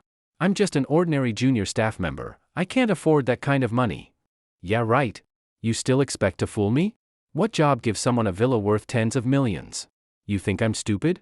I'll say this, either you follow the terms of us getting back together, or follow the terms of us not getting back together. Choose one, or just wait to die. Faced with Zhaowen's unreasonable arrogance, Yi Xingqian felt helpless. He really wanted to slap Zhaowen and walk away. But remembering Lin Yun's words, what if Qin Yanran believes Zhaowen? He couldn't handle that consequence. For now, he had to negotiate as best he could. That villa really isn't mine. Believe it or not. You can check anytime and see I'm not lying. Zhaowen looked at Yi Xingqian with skepticism. Then she realized that whether the villa belonged to him was less important than the fact she might move into a top villa and have bragging rights in front of others. Thinking this through, she nodded. Fine. I'll move in first. You go find a place outside to live. I'll lower my demands. I don't want the 5 million yuan anymore. Just give me 100,000 yuan per month. What the, me, did I promise you anything? What kind of daydream are you having? Why? Because you're ugly? Or because you're cheap? Don't agree? Then wait to die, you dog man. Seeing that Zhao Wen didn't care at all whether he lives or dies, Yi Xingchen was truly furious. He clenched his fists, furrowed his brows, gritted his teeth, and took a few steps toward Zhao Wen, countless times wanting to pin her to the ground and beat her. Looks like you want us to go down together? Seeing Yi Xingchen angry and remembering his frightening strength that night, Zhao Wen didn't doubt he could easily strangle her. She instinctively took a few steps back, her shouts fierce but inwardly trembling, pointing at Yi Xingchen. You, Yi, don't mess with me. There's surveillance in my room. If you hit me, I guarantee you'll spend the night in a cell. Yi Xingchen took a deep breath and finally gave up on violence. Whatever. I'm calling the police. See you at the station. Slurp slurp. Just then, 5 men in police uniform entered the hallway. Zhao Wen glared fiercely at Yi Xingchen. Want to see me at the station? Tonight I'll send you there. After speaking, Zhao Wen spat into her palm, smeared it across her eye corner, then let out a pig-like screech and crawled toward the police. Comrade! Help! Comrade, he's abusing me! Help! What happened, miss? What's going on? The 5 police officers quickly helped Zhao Wen up. If anything happened, just tell us. Any illegal violence will be punished severely, no exceptions. No, comrades, let me explain. Yi Xingchen was stunned. He stood there in a daze for a moment before rushing over to try to explain. Comrades, it's him. He's my ex-boyfriend. We already broke up, and this pathetic man keeps bothering me, trying to get back together. When I refused, he tried to hit me. Thank God you came, otherwise I might have been beaten to death by him. Zhao Wen didn't give Yi Xingchen a chance to explain. She cut him off and started crying and acting pitiful on purpose. Sure enough, after Zhao Wen's performance, the police immediately shielded her behind them, staring at Yi Xingchen with alert expressions. Sir, please calm down and step away from this lady. Show us your ID and cooperate with our investigation, or we will use necessary force. Seeing how tense the officers were, Yi Xingchen could only sigh helplessly and obediently handed them his ID. As he handed it over, he glared at Zhao Wen with frustration. After everything we had, do you really have to be this heartless? I only came today to talk. You didn't have to be so cruel. Comrades, please help me. I was with this pathetic man for years, treated him like royalty every day, but he went out drinking, gambling, and doing who knows what. Every time he got drunk, he'd beat me. This kind of man should be locked up forever, better yet, sentenced to death. You might not know this, but I was pregnant with his child. But one night he beat me so badly that I had a miscarriage. Wah. Zhao Wen glanced at Yi Xingchen with a smug smile but kept playing the victim in front of the police. The lead officer took Yi Xingchen's ID with his left hand and gently patted Zhao Wen's shoulder with his right. Don't worry, miss. We'll take care of this. Domestic violence might not carry the death penalty like you hoped, but we'll definitely punish him by law. Good, good. Even if it's not the death penalty, life imprisonment would be fine. Zhao Wen, feeling victorious, kept fake crying to the officers while glaring at Yi Xingchen like a winner, as if saying, You're finished. You. Seeing Zhao Wen's smug face, Yi Xingchen was furious and stepped forward. Ah? Zhao Wen suddenly jumped up exaggeratedly from the ground. See? Comrades, look. He's about to hit me again.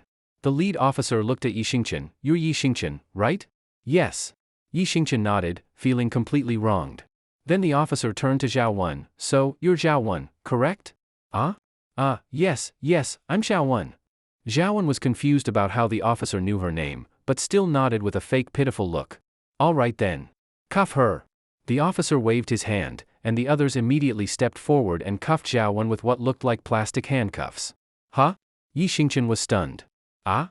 Zhao Wen was dumbfounded too. Wait, comrades, why are you cuffing me? Did you make a mistake? Aren't you supposed to cuff that pathetic man? The officer glanced at Zhao Wen. You're Zhao Wen, right? Yeah, that's right. Zhao Wen nodded, looking confused. Since your name is Zhao Wen, then there's no mistake. We're here today to arrest you. Arrest me? Zhao Wen was stunned.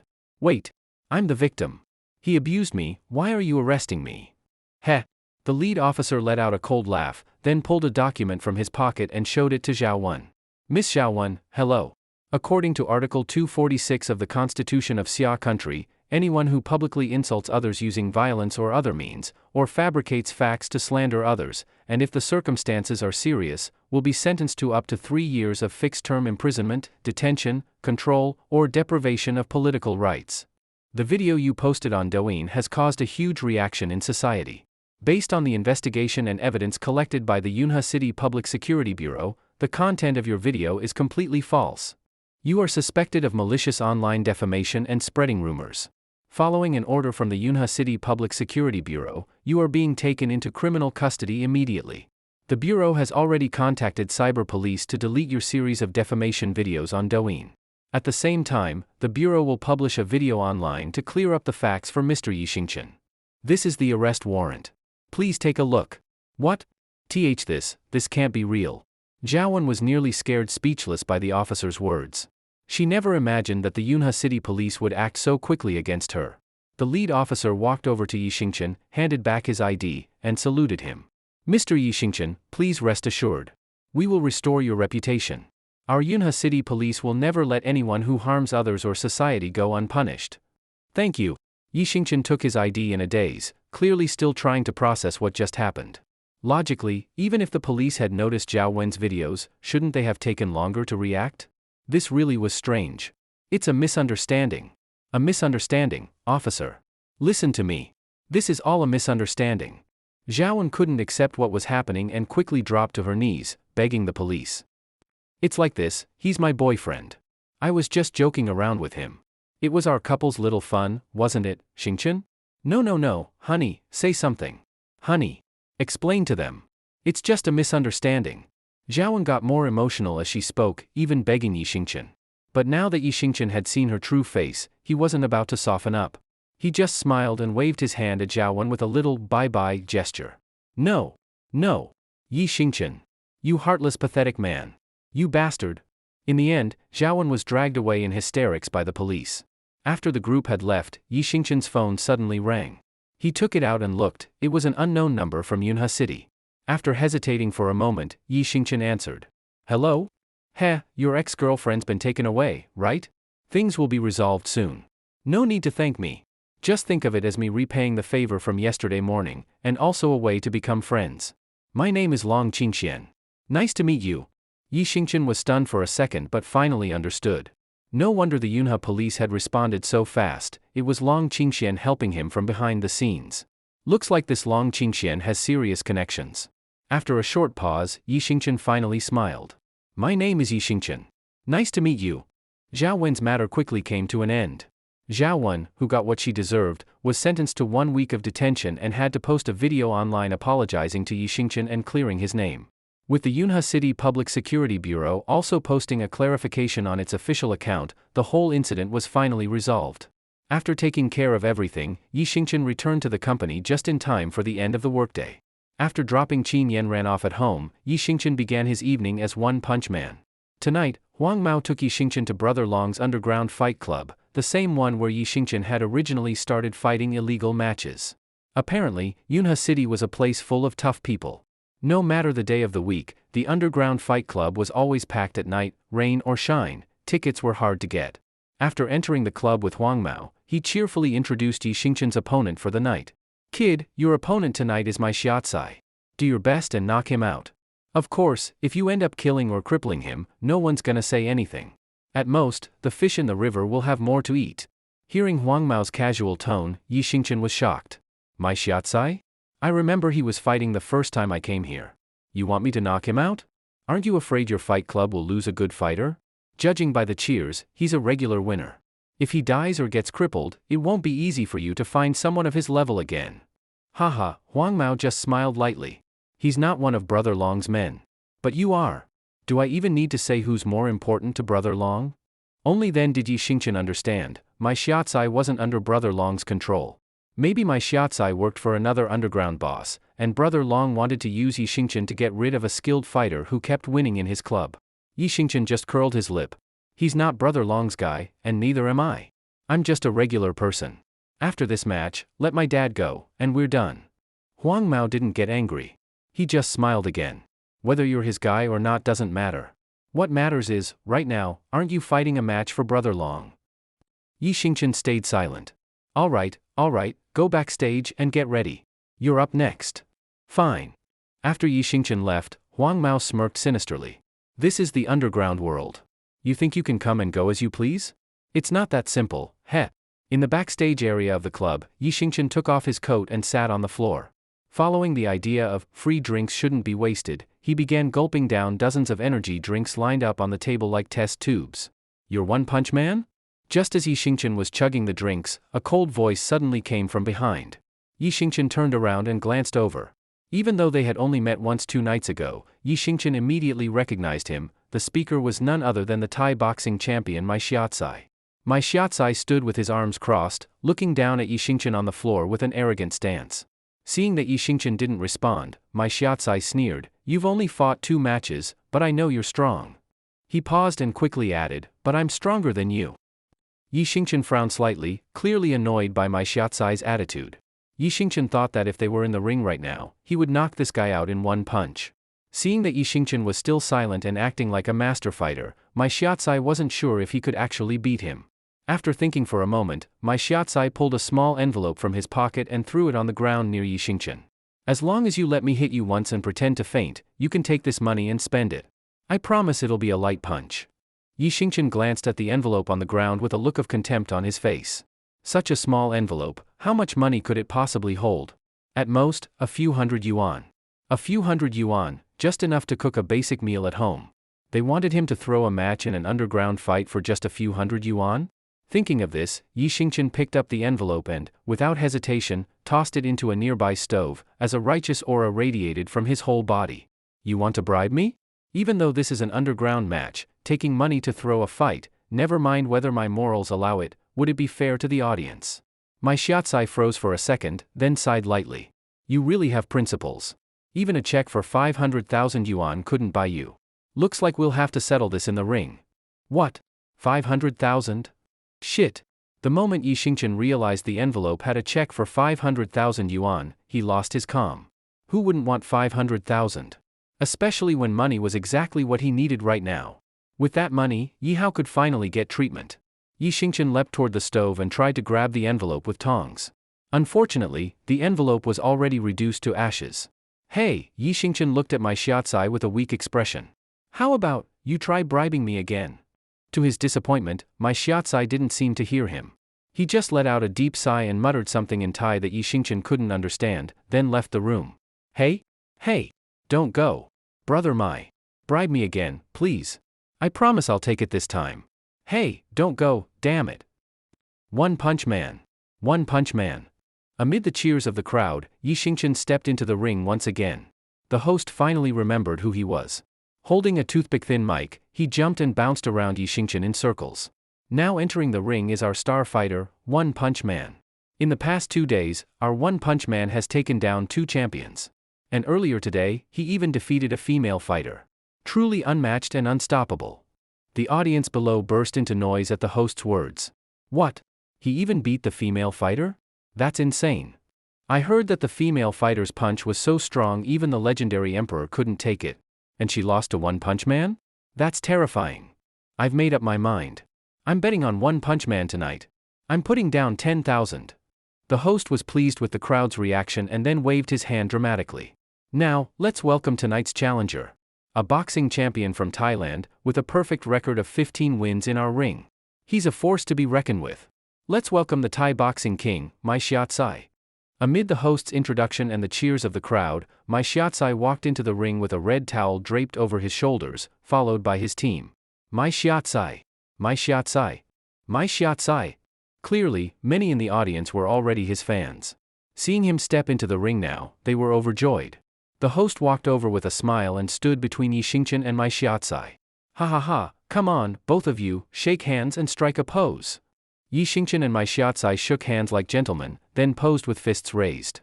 The crowd below pulled out phones and small digital cameras to quickly snap photos for memory. Mai Xiaocai looked at Yi Xingchen deeply, pressed his palms together, and gave a small bow. Sawadee ka. Since it's our first match, let me give you a small gift. After saying that, he turned to his team, took a flower from one of the staff, and handed it to Yi Xingchen. Yi Xingchen looked at Mai Xiaocai, then at the flower in his hand, gave an awkward smile, and took it. Thanks. After accepting the flower, Yi Xingqian fell into deep thought.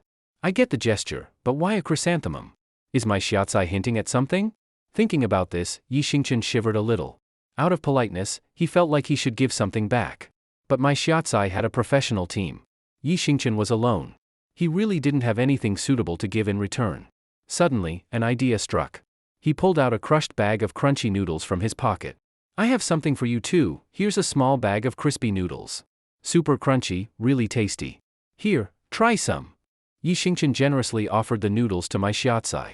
My shiatsu paused for a moment, then reached out his right hand. Thanks. Yi Xingqian poured a small handful into his palm. Here, let me pour it right into your hand, don't spill it. This stuff is expensive. Expensive? My shiatsu, who was about to take the whole bag, paused again, looked awkwardly at the small pile in his hand, then quickly popped it into his mouth. Yi Xingqian turned to the host and offered the rest. Want some? The host smiled. I've got a toothache, so I'll pass. Thanks. All right. Yi Xingqian let out a small sigh of relief and stuffed the rest of the noodles back into his pocket. Okay, one more group photo. Then the match begins. Yi Xingqian and my shiatsu stood together, facing the audience, both smiling. My shiatsu suddenly said, smile and show your teeth. Oh, okay, Yi Xingqian, with little match experience, quickly followed. Then he asked curiously, why? Do all fighters have to smile like that before a match? Because it'll be the last photo where you still have a full set of teeth. My shiatsu gave a cold grin, showing 2 large black gaps in his row of teeth. Ding ding ding. The match officially began. Since Yi Xingqian didn't know how many people in this world, like him, were unaffected by the global decline in physical strength, he didn't dare underestimate the already famous my shiatsu. You killed Paddleball with 1 punch last night. That was my brother? So today, I chose to fight you specifically. If you could beat my brother, you must have some real strength. I won't take this match lightly. The previously polite and well-mannered my shiatsu had now transformed into a snarling beast, baring his teeth like a wild wolf. It was only at this moment that Yi Xingqian finally understood everything. No wonder my shiatsu had tried to bribe him with 500,000 yuan earlier. He probably had 2 goals in mind. Either he wanted to expose Yi Xingqian and ruin his reputation. Or he already knew Yi Xingqian was strong and tried to get him to let his guard down by pretending it was a fixed match, while my shiatsu would go all out and knock him out or even kill him for real. As for the chrysanthemum he gave before the match, that was probably just to insult him. Thinking about this, Yi Xingqian felt relieved. Good thing he didn't give the whole bag of crispy noodles to my shiatsu, he would have totally lost out. Too much. There's always someone trying to scam food from the emperor. You punched my brother in the face last night. So tonight, I'll be going for your face too. I'm gonna smash you to the ground like a worm, and even if you beg for mercy, I'll crush your skull with 1 punch. Ah? Right after shouting that, my shiatsu charged at Yi Xingqian swinging his fists. Compared to previous opponents, Yi Xingqian could clearly feel that my shiatsu was much faster. Which also meant that my shiatsu was definitely stronger than Paddleball or Park Guochang. Thinking about his earlier threats, Yi Xingqian didn't dare let his guard down. He carefully protected his head, fully alert for a strike to the face. What Yi Xingqian didn't expect was that although my shiatsu said he would go for his face, he actually aimed a kick at Yi Xingqian's groin. Luckily, my shiatsu was still too slow for Yi Xingqian. He reacted in time, otherwise he might have ended up neutered. Yi Xingqian clenched his legs and caught my shiatsu's foot, fuming with anger. You bastard.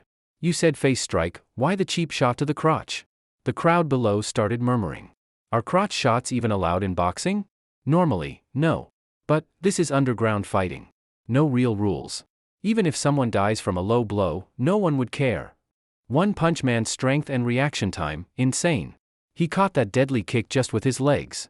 Just imagine if those legs weren't clamping a leg but a woman instead, damn, terrifying. Now here's the question, what exact position would 1 punch man need to be in to clamp? Not a woman, but, hey bro, let's break it down together. You better be talking about legs and not clamping with anything else. The crowd kept getting more and more ridiculous, while Yi Xingqian grew angrier and angrier.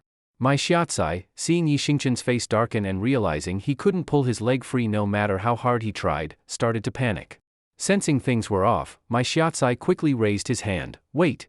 I surrender. Humph, Yi Xingqian's eyes flashed coldly. Weren't you here for revenge for your brother? My shiatsu tried to stay calm. From now on, I cut ties with him. That whole revenge thing has nothing to do with me anymore. Are you fucking serious? Yi Xingqian was stunned, but still didn't plan to let him go.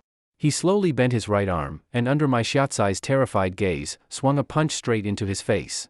My Shiatsai couldn't fight back at all and was easily KO'd by Yi Xingchen in one punch. One Punch Man! One Punch Man! The crowd jumped to their feet, screaming and cheering wildly at the brutal scene they had just witnessed. The next morning, Yi Xingchen didn't take Qin Yanran to the Yida headquarters. Instead, he drove with her to the downtown sports stadium. Because this morning was the basketball-friendly match between Yida Company and Sakura Company. President Qin. Over here, over here. As soon as they entered the stadium, Lin Yun, who had been waiting for a while, waved repeatedly at Qin Yanran and Yi Xingchen. So, is everyone here? Qin Yanran glanced at the Sakura Company players already warming up on the court. Xingchen is here, so everyone's here. Good. Qin Yanran nodded with satisfaction. We have this friendly basketball match with Sakura Company every year. We've lost the last 3 years in a row. Today, I hope everyone gives it their all and wins this game. We will win. The Yida Company players all raised their right hands and shouted to cheer themselves on. Xingchen, good luck. Lin Yun winked at Yi Xingchen and gently clenched her little fist. Yeah. Yi Xingchen nodded heavily. He had made up his mind to lead Yida Company to win today's game. That way, he could claim the big prize money and have the confidence to tell Yi how at the underground fight club tonight, I can get you treated. After both teams finished warming up, team captain Shen Jingbing began arranging positions.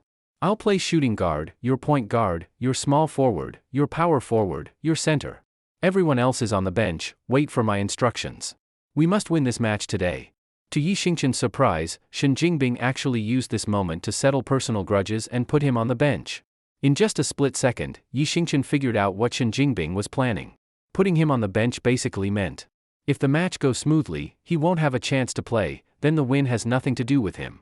If the match goes badly and there's no hope of winning, that's when he'll be sent in, so if they lose, he'll be the scapegoat.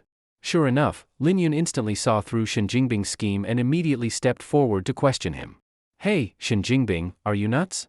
Yi Xingchen's super strong and fast, why put him on the bench? Fast? Shen Jingbing was stunned at first, then suddenly seemed to realize something. His emotions became very intense. After a moment, he calmed down, glared at Lin Yun, and said sternly, I have my own strategy. Who understands basketball better, you or me? During training, we all saw it, Yi Xingchen might have strength, but his basketball skills are terrible. You. Lin Yun wanted to argue, but Yi Xingchen walked over and held her back. Forget it, Yunjie. I'll just stay on the bench. As long as the company wins, I don't mind being a substitute. See that? Now look at yourself. Humph. Let's go watch how they do. Lin Yun shot Shen Jingbing a furious glare and dragged Yi Xingchen over to the sidelines. Warm-up time quickly ended. After speeches from Qin Yanran and Koizumi Ichiro, the match officially began. Just then, two men with middle-part hairstyles, wearing overalls, slowly walked into the court. Then they took off the overalls, revealing Sakura Company jerseys underneath. Oh my god. It's them.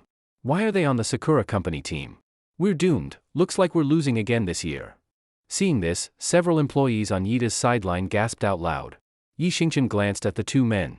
He didn't recognize them, but judging by his coworkers' exaggerated reactions, they were clearly skilled basketball players. Just as Yi Xingchen was about to ask who they were, another curious coworker beat him to it. Huh? Old Ma, who are those two little guys? Sigh. Old Ma let out a heavy sigh. You guys don't watch NBA much, do you? Those two, one is named Jinatamai, the other is Xiao Haizi, they both used to play in the NBA. What? They used to play in the NBA? Damn, isn't that cheating from Sakura Company? Isn't that the same as hiring foreign ringers? Not far away, a Sakura Company employee smirked proudly. What foreign ringers? You people don't know? Jinatamai and Xiao Haizi are employees of Sakura Company now. They joined 3 months ago. Ignorant Xia country people. What the hell? Old Ma cried out in shock again. Jinatamai? Xiao Haizi? Yi Xingchen glanced at the two and frowned slightly. Since Sakura Company dared to let them on the court, it meant they really were employees now. Looks like Sakura Company had started preparing for today's basketball match months ago. For Yida Company to win today, hard wouldn't even begin to describe it. As the match officially began, Xiao Haizi, playing center, jumped for the ball on behalf of Sakura Company. As a former NBA player, Xiao Haizi had both height and jumping ability far beyond Yida's regular staff. Unsurprisingly, Sakura Company got first possession and launched the opening attack. Jinatamai, playing point guard, received the ball, made a slick crossover, and easily drove to the basket for a layup. 0:2. Sakura Company scored the first 2 points.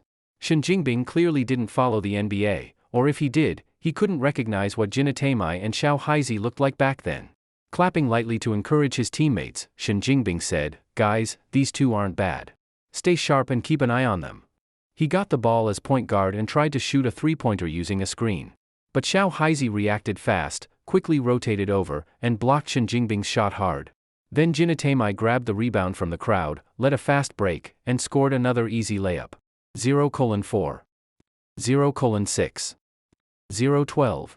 The score kept changing, except Yita's points stayed at 0. At first, Qin Yanran stayed calm, but once it hit 0:17, she couldn't stay calm anymore and signaled for a timeout.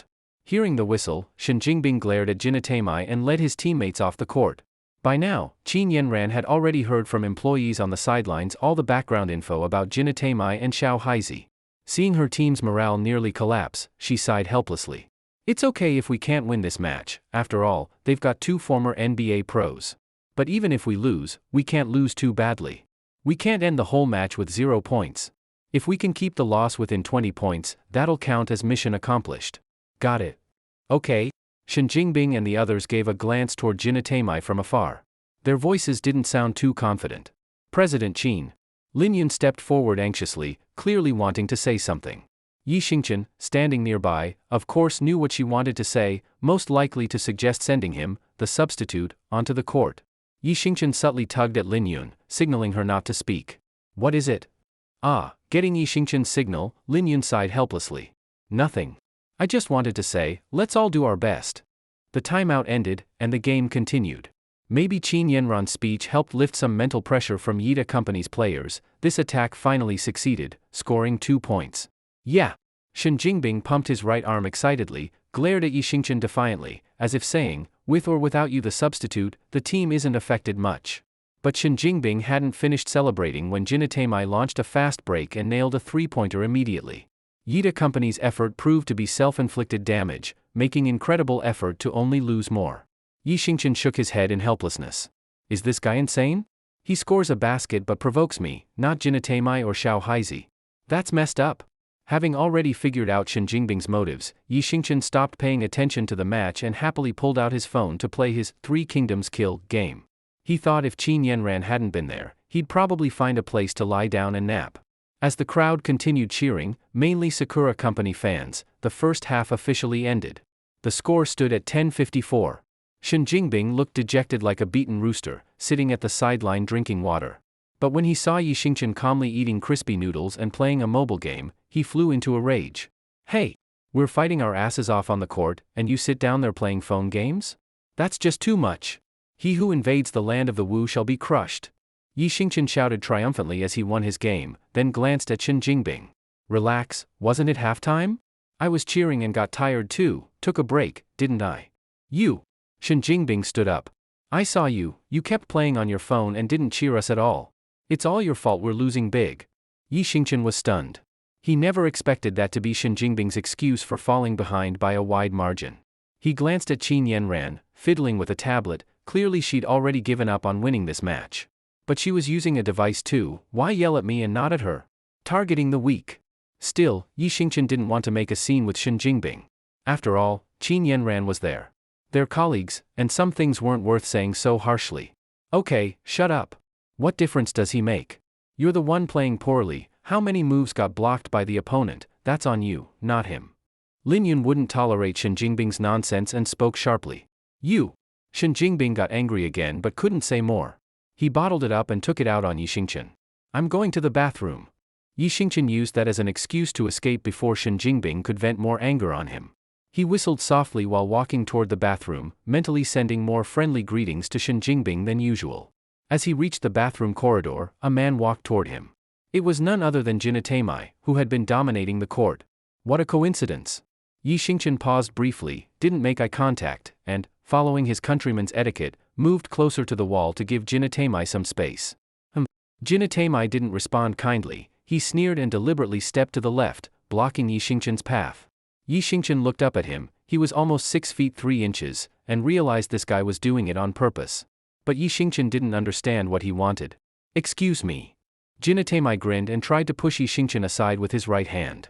Yi Xingchen frowned, stepped back twice to dodge him, and glanced at him again. What's wrong with this guy?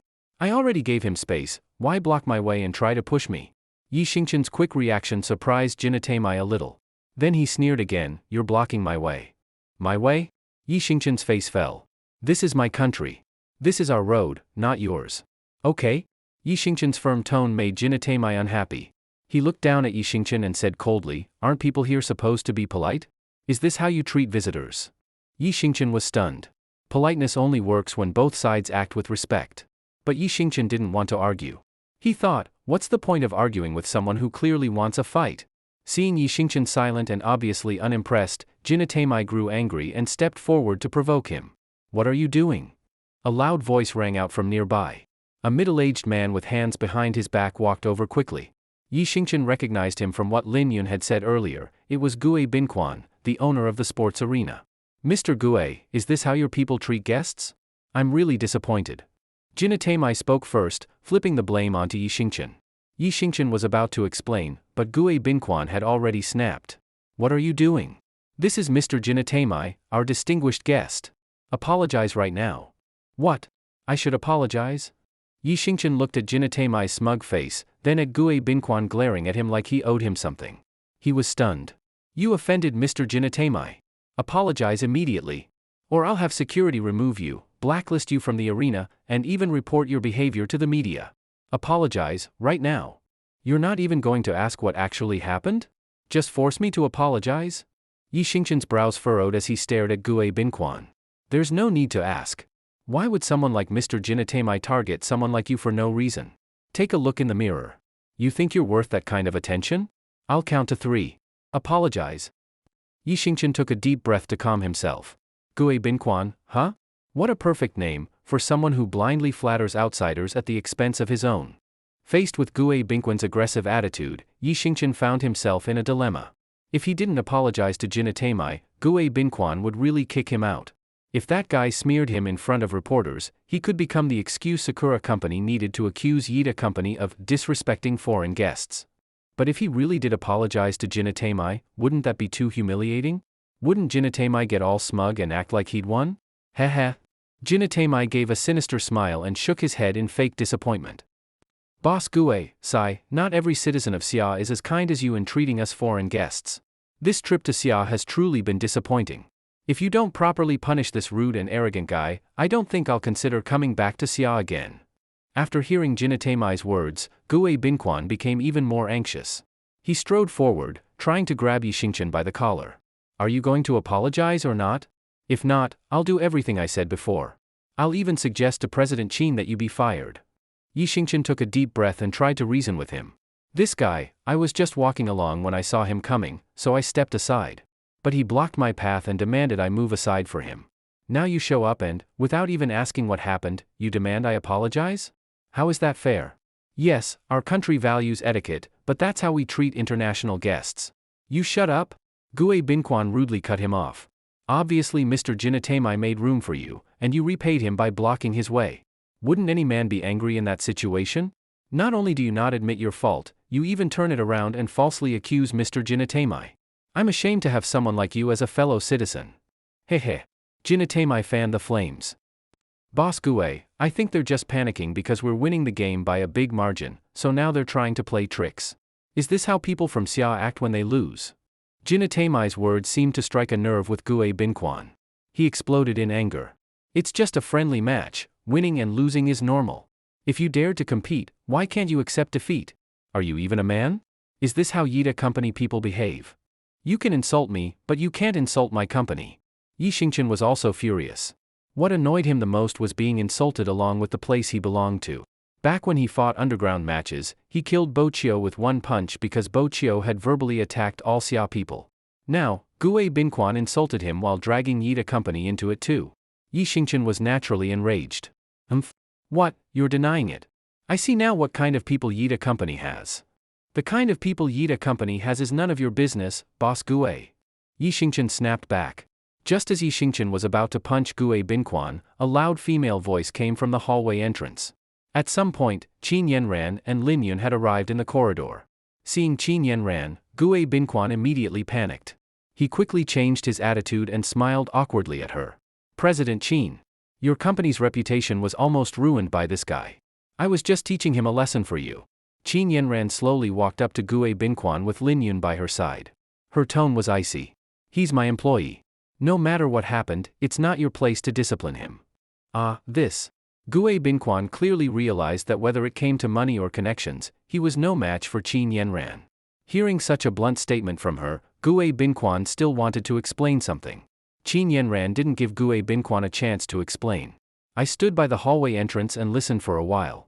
I already have a good understanding of what happened. Boss Gue, I have one question for you. You didn't even bother to find out what actually happened. You just came over and ordered my employee to apologize. Do you have a problem with Yida, or perhaps with me personally?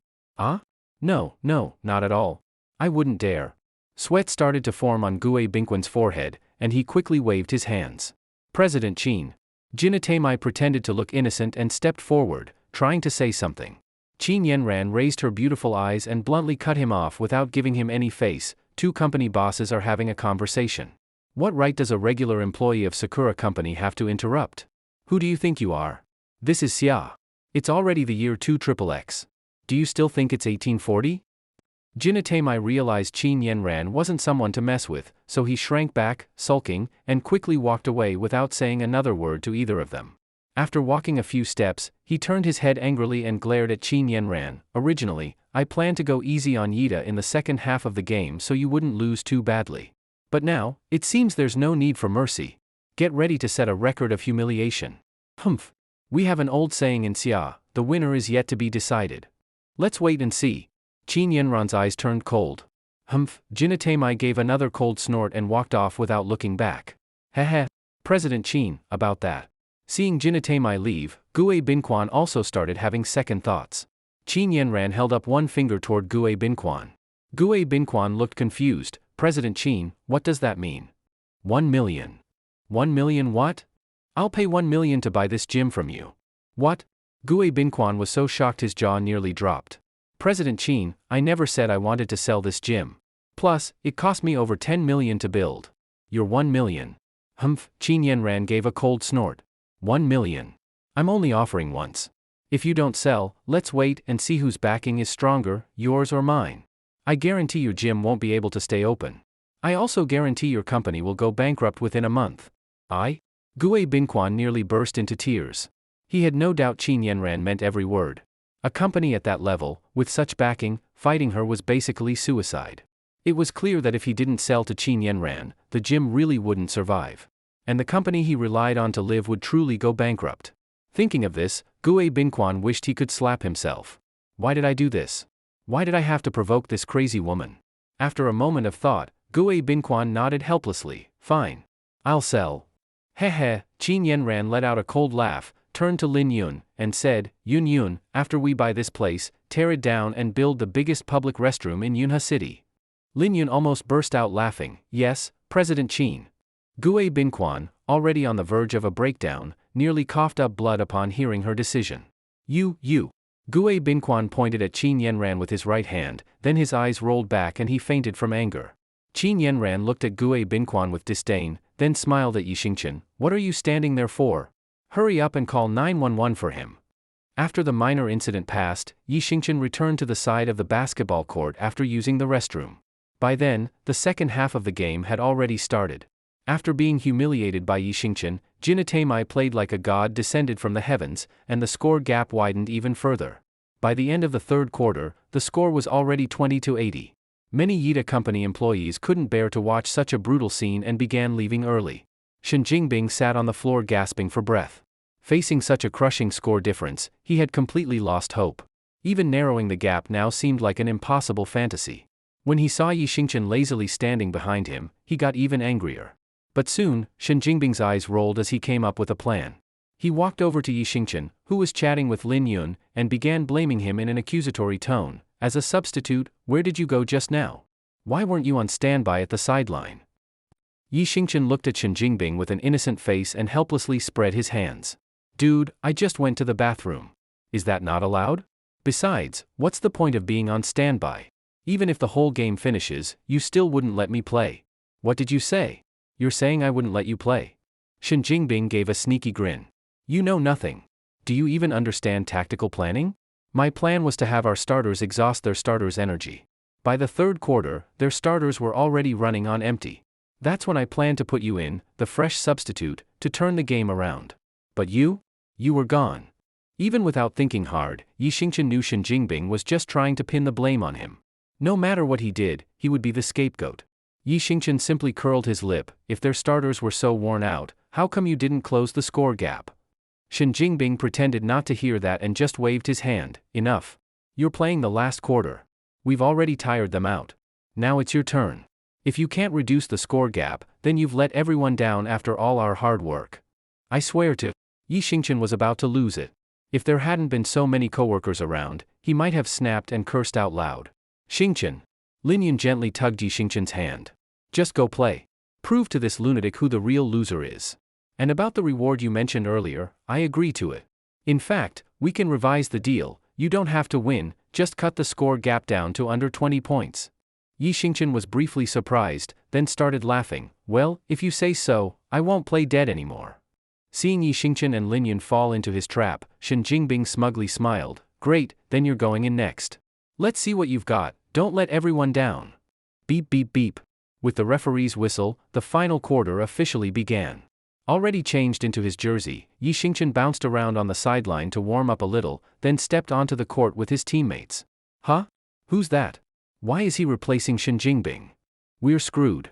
Shen Jingbing is our company's best player. Replacing him with this guy basically means surrendering.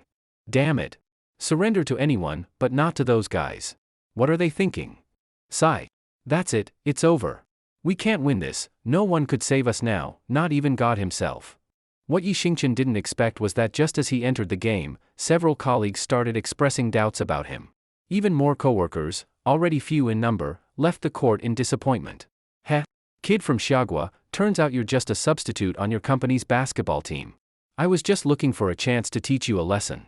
You walked right into this yourself, so don't blame us when we crush you to tears. Seeing Yi Xingchen step onto the court, Jinatemai was overjoyed. He immediately walked over and mocked him to his face. Yi Xingchen decided to let his skills do the talking. He didn't want to waste time arguing and chose to ignore Jinatemai's taunts. Once Yi Xingchen was on the court and saw his teammate getting ready to inbound the ball, he sprinted up court, trying to catch the defense off guard and score 2 quick points on a fast break. But after a few steps, something felt off. He had assumed the Sakura team wasn't hustling back on defense because they were leading by a huge margin and were exhausted. But when he turned his head, he saw that none of the Sakura players were moving back. What the hell? What the hell? What are you doing? Why are you running to our backcourt? Finally, the inbounding teammate couldn't hold it anymore and shouted at Yi Xingchen, then passed the ball to someone else. Huh? Only then did Yi Xingchen realize why the Sakura team hadn't retreated on defense. It was a frontcourt inbounds play. But, isn't it standard that at the start of each quarter, the team with possession inbounds from the backcourt?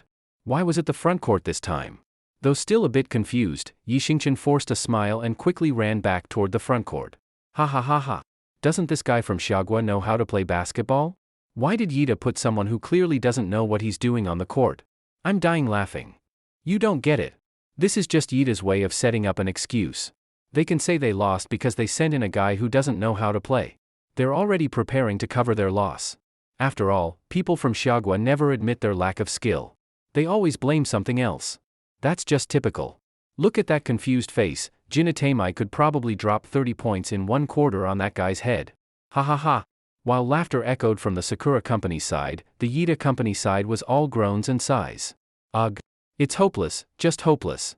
If I'd known it'd be this bad, I would have signed up for the team myself. Isn't that Yi Xingchen? The new bodyguard personally hired by President Qin? A bodyguard should at least not be this clueless. Has he never played basketball before? How can someone like that be a bodyguard? No wonder we're losing so badly. Any random guy can just walk on the court. Damn it. What's the point in watching anymore? What are you all hoping for? That Jinatemai and Yi Xingchen fall in love mid-game and go easy on us out of respect? Forget it, let's go. Let's all head home. Total waste of my emotions. Almost everyone from Yida was pessimistic about Yi Xingchen. Their faces were filled with hopelessness. But Qin Yanran and Lin Yun were different. Qin Yanran looked at Yi Xingchen with eyes full of anticipation, as if expecting a surprise performance. As for Lin Yun, she had her eyes closed in quiet sincerity, hands clasped together in prayer, silently wishing Yi Xingchen the best. Heh? Kid, you've never played basketball before, have you? Jin Atamai walked up to Yi Xingchen as he returned to the front court. You want to close the score gap, right? Alright, I won't say I didn't give you a chance. If you kneel down in a moment, call me master, and admit that all people from Xiagua are the sick men of East Asia, we'll ease up and let you narrow the gap, so it won't look too bad. How's that sound? Heh. Yi Xingchen didn't respond to Jin Atamai. He just smiled slightly and focused completely on the game. You arrogant bastard. Before Jin Atamai could finish his sentence, one of Yi Xingchen's teammates took a shot. But under the defense of the Sakura team, the ball clanged off the rim. Yi Xingchen had no desire to waste time arguing. He quickly accelerated, shook off Jin Atamai, leapt into the air, grabbed the rebound out of Xia Black's hands, and dunked it with ease. This guy, Jin Atamai stared blankly at Yi Xingchen's back, surprised. What incredible speed, that burst just now, was even I left in the dust. Jin Atamai-san, this guy can jump freakishly high. He's only about 5 feet 9 inches, but he grabbed that rebound from me, and I'm over 6 feet 10 inches. Xiao Black was also shocked as he looked at Yi Xingchen running back on defense. No way. Jin Atamai frowned and shook his head repeatedly. How could an average person have such insane vertical? Maybe you didn't grip the ball properly and it slipped between your hands into his? Xiao Black hesitated. Everything just happened so fast? I wasn't paying attention. I don't remember. Jin Atamai glared fiercely at Yi Xingchen. No matter. I'll take him one-on-one in the next play and see what he's really got. Okay. Jin Atamai received the ball in the backcourt and quickly advanced. He signaled his teammates to spread out. He wanted to go one-on-one with Yi Xingchen. Kid, that rebound earlier?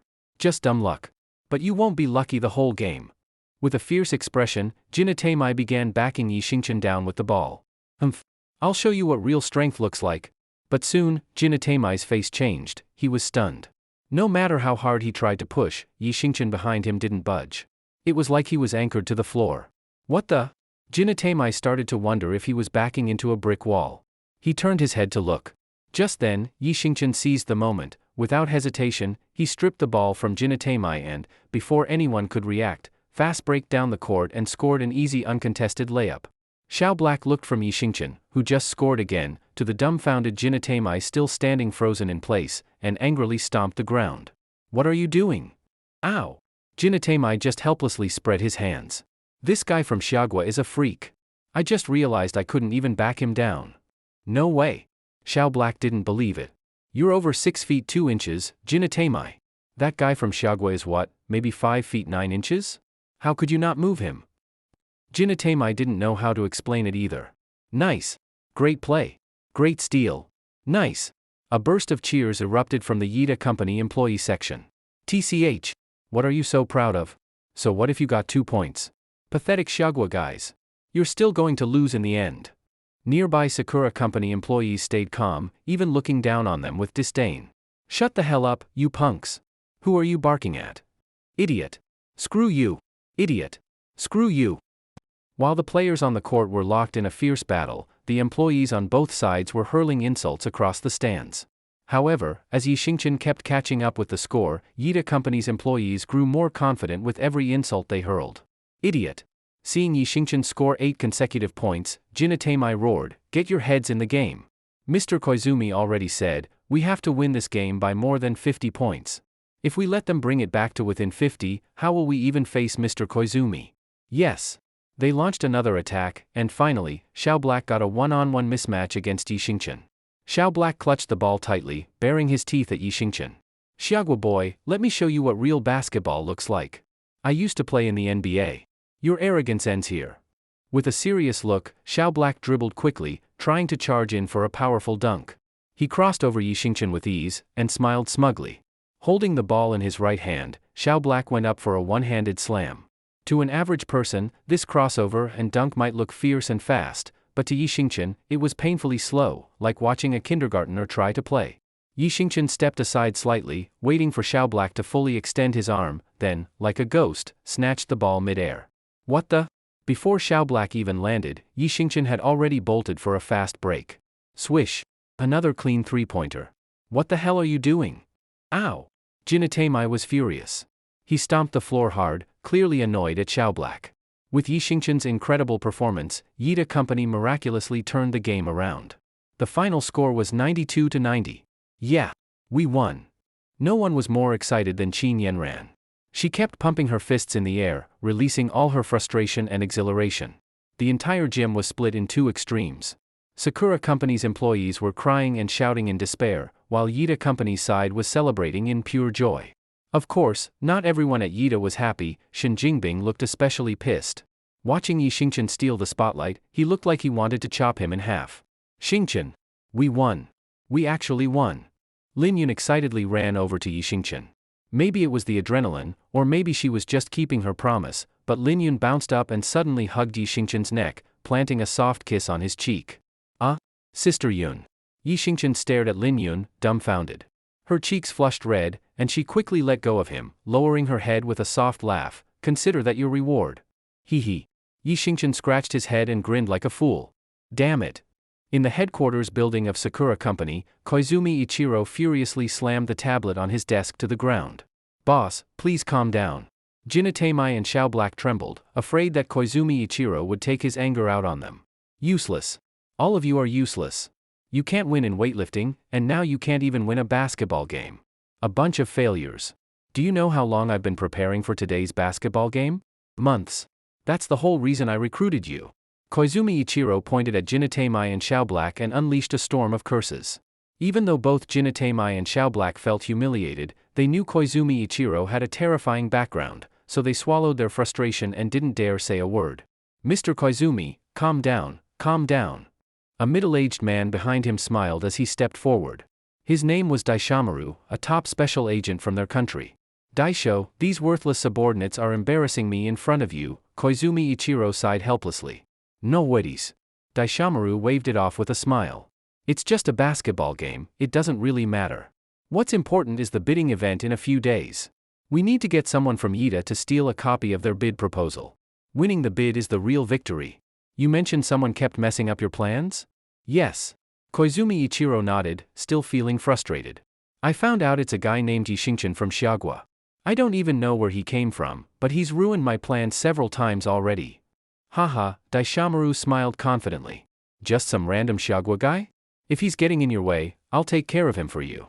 Koizumi Ichiro was surprised and delighted. That would be great. But Daisho, this guy is really strong and quick. He's no ordinary person. No worries at all. Daishomaru waved confidently again. This is the 21st century, no one fights with brute force anymore. I've got a secret weapon. As he spoke, Daishomaru proudly pulled a small black box from his pocket. It had a button on the side and a thin wire attached to it. If Yi Xingchen had been there, he would have instantly recognized it as a taser disguised as a lighter. The only difference was that unlike normal tasers that need to be pressed at the top, this one activated with a button on the side. What's that? Koizumi Ichiro looked curiously at the device in Daishomaru's hand. Hee. Don't let its size fool you, Koizumi. This thing puts out a powerful electric shock. I've already taken out countless skilled fighters with it. I call it Big Shock, meaning powerful electric strike. Excellent. Koizumi Ichiro clapped excitedly. With you and your Big Shock on the job, that Xiagua guy is as good as dead. Ha ha ha ha. Ha ha ha ha. Daishomaru laughed loudly, as if already seeing Yi Xingchen electrocuted. Ha ha ha ha. Jinatemai and Xiao Black exchanged glances and gave forced laughs too. That night, Yi Xingchen drove his car and soon arrived at the entrance of the underground fighting arena. He planned to pick up Yi Hao and tell him the good news, that he had just won a 50,000 yuan prize today. As soon as Yi Xingchen got out of the car, he spotted Huang Mao and quickly waved his hand. Bro. Oh? Huang Mao glanced at Yi Xingchen and smirked. So it's our one-punch man. What are you doing here tonight? Your match is tomorrow. Huh? Yi Xingchen was slightly confused. No. Bro, did you forget? Last time we agreed, if I fought 2 underground matches for you, you'd let my dad go. I came tonight just to pick up my dad. Is that so? I don't remember that, Huang Mao grinned. Yi Xingchen, maybe you got it wrong. What we said was, after you fight 20 underground matches, then we'll release your old man. What? Yi Xingchen's eyes widened in disbelief. Go home. Huang Mao waved him off. Just don't forget to show up tomorrow night on time. You bastard. You think you can mess with me? Yi Xingchen exploded in anger and rushed forward, grabbing Huang Mao by the collar. With full force, Yi Xingchen tore Huang Mao's collar clean off. He, instead of getting mad, Huang Mao laughed. Yi kid, calm down. You need to remember, your old man is still in our hands. You hurt me, I don't care, I'm a dead man anyway. But your father? If Brother Long gets mad, he might just kill him. Then you won't even get to say goodbye. Yi Xingchen gritted his teeth in frustration but could do nothing. With his father in their hands, Yi Xingchen knew he had no choice but to let them use him. He let out a long sigh and reluctantly released Huang Mao's collar. Seeing Yi Xingchen calm down, Huang Mao grew bolder. He patted Yi Xingchen's left cheek with his right hand, wearing a smug look. Kid, you think a few matches will pay off millions in gambling debt? You're too naive. To Brother Long, you're a money-making machine. Why would he let a gold mine like you go? If you know what's good for you, just listen to Brother Long. Do what he tells you. Don't try to play games. Or else, you might not even get to see your dad again. Damn it. Yi Xingchen clenched his teeth hard, but he couldn't do anything to the man in front of him. Since we're being honest, I might as well tell you, I'm the one who tricked your dad into the casino. I just told him, your son doesn't have to repay your debts, and he believed it. Naive. You think life's that easy? If you know what's good for you, become Brother Long's top fighter. In our world, you don't just come and go as you please. Huang Mao handed Yi Xingchen a thin business card and grinned again. My phone number is on this. Think it through and call me. If I don't get your confirmation by 5 p.m. tomorrow about tomorrow night's match, well, you know what will happen to your dad. Let's go. With that, Huang Mao led his crew back into the fight arena. One long-haired thug, copying Huang Mao, also patted Yi Xingchen's face with a smug look. Take care of yourself, kid. Crack.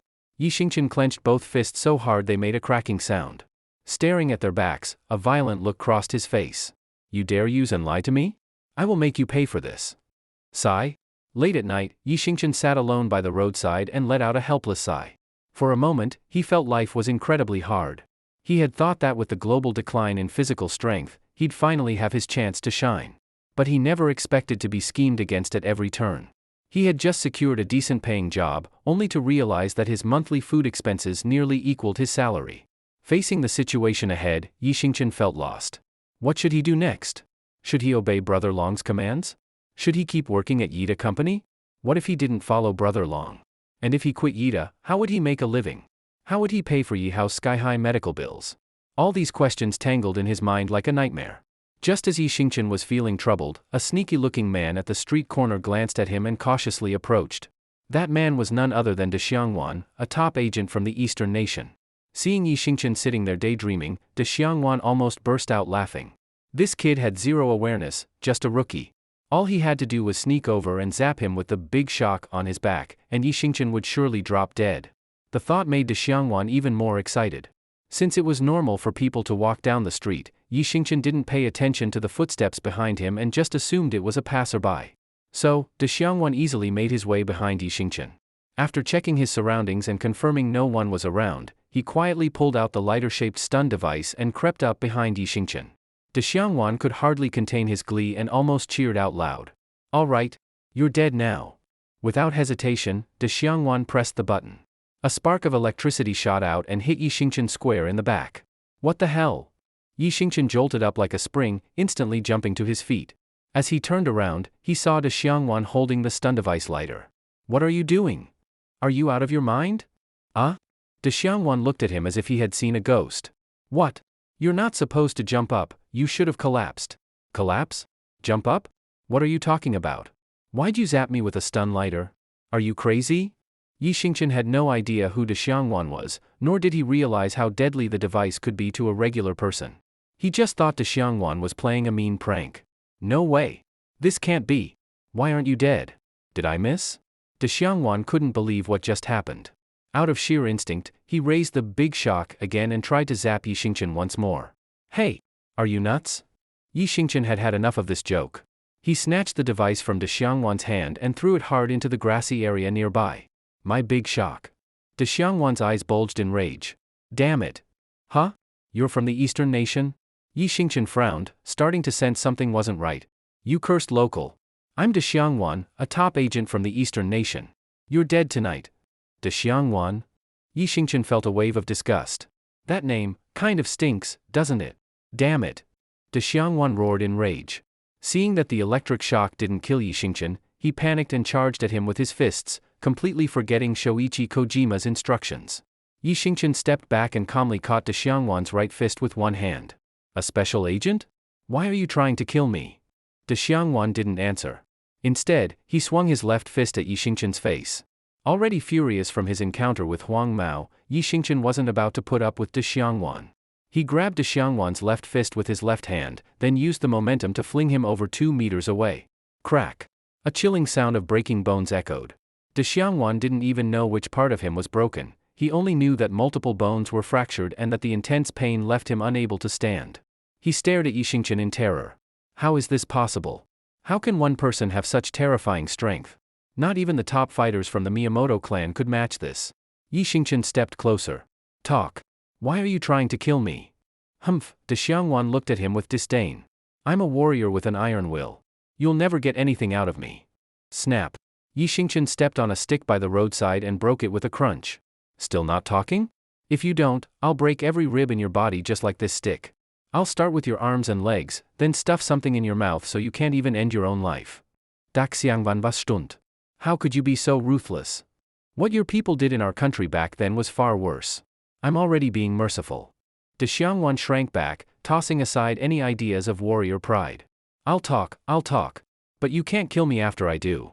That depends on whether you're telling the truth. First, why were you trying to assassinate me?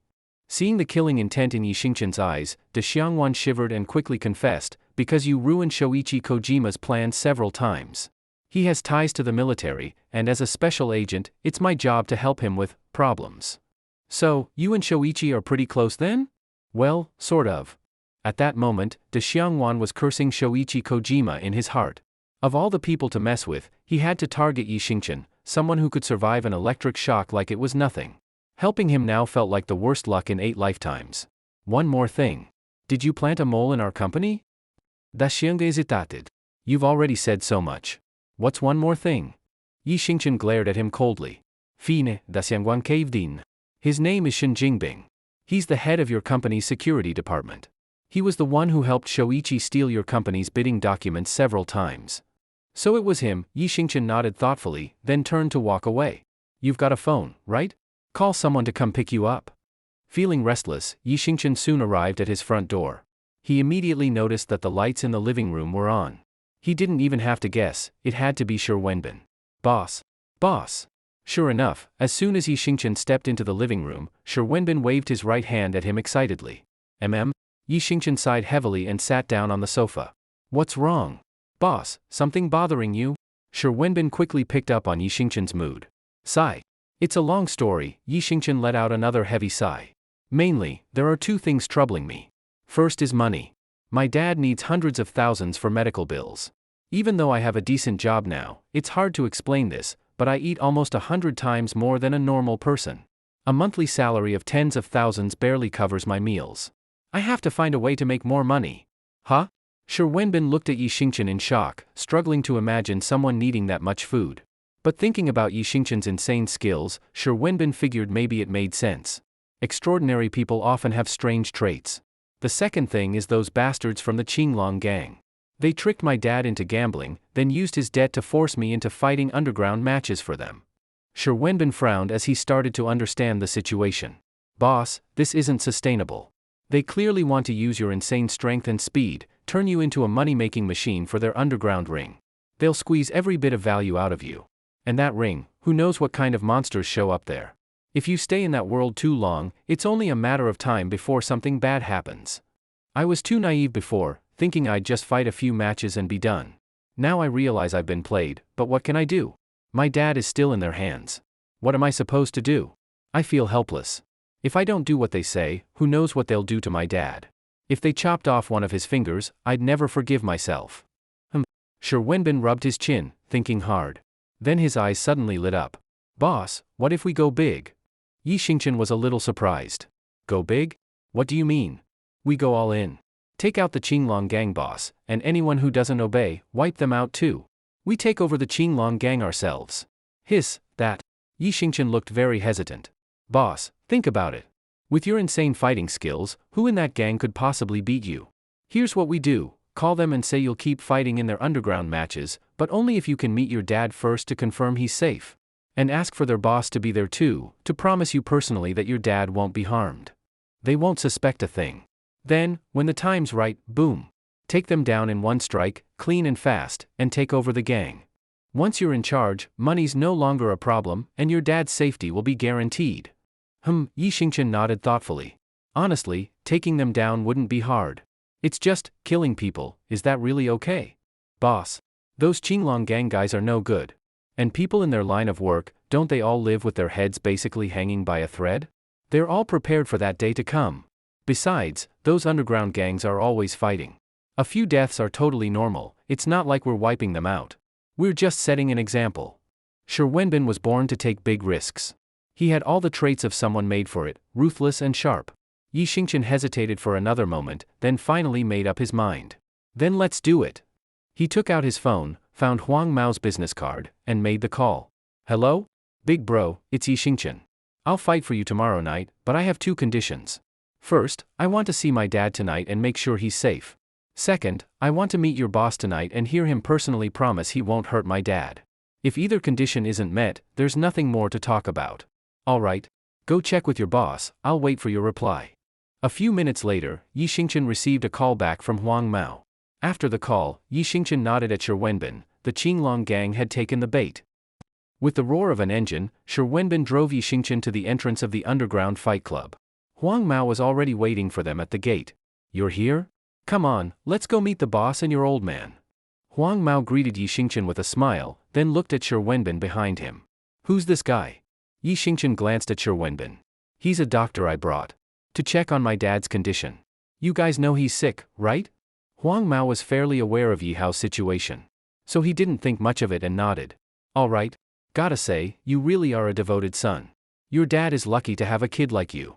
Heh. Yi Xingchen smiled faintly without responding. Once they entered the basement level of the underground arena, Yi Xingchen immediately saw Yi Hao locked inside a glass room. Dad. Yi Xingchen rushed toward Yi Hao anxiously. Ha ha ha. Huang Mao laughed smugly. Kid, that's special glass. I know you're strong, but don't even think about breaking in. You can't get through.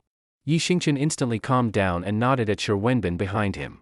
Shi Wenbin got the message and walked up pretending to examine Yi Hao's condition. What are you doing here?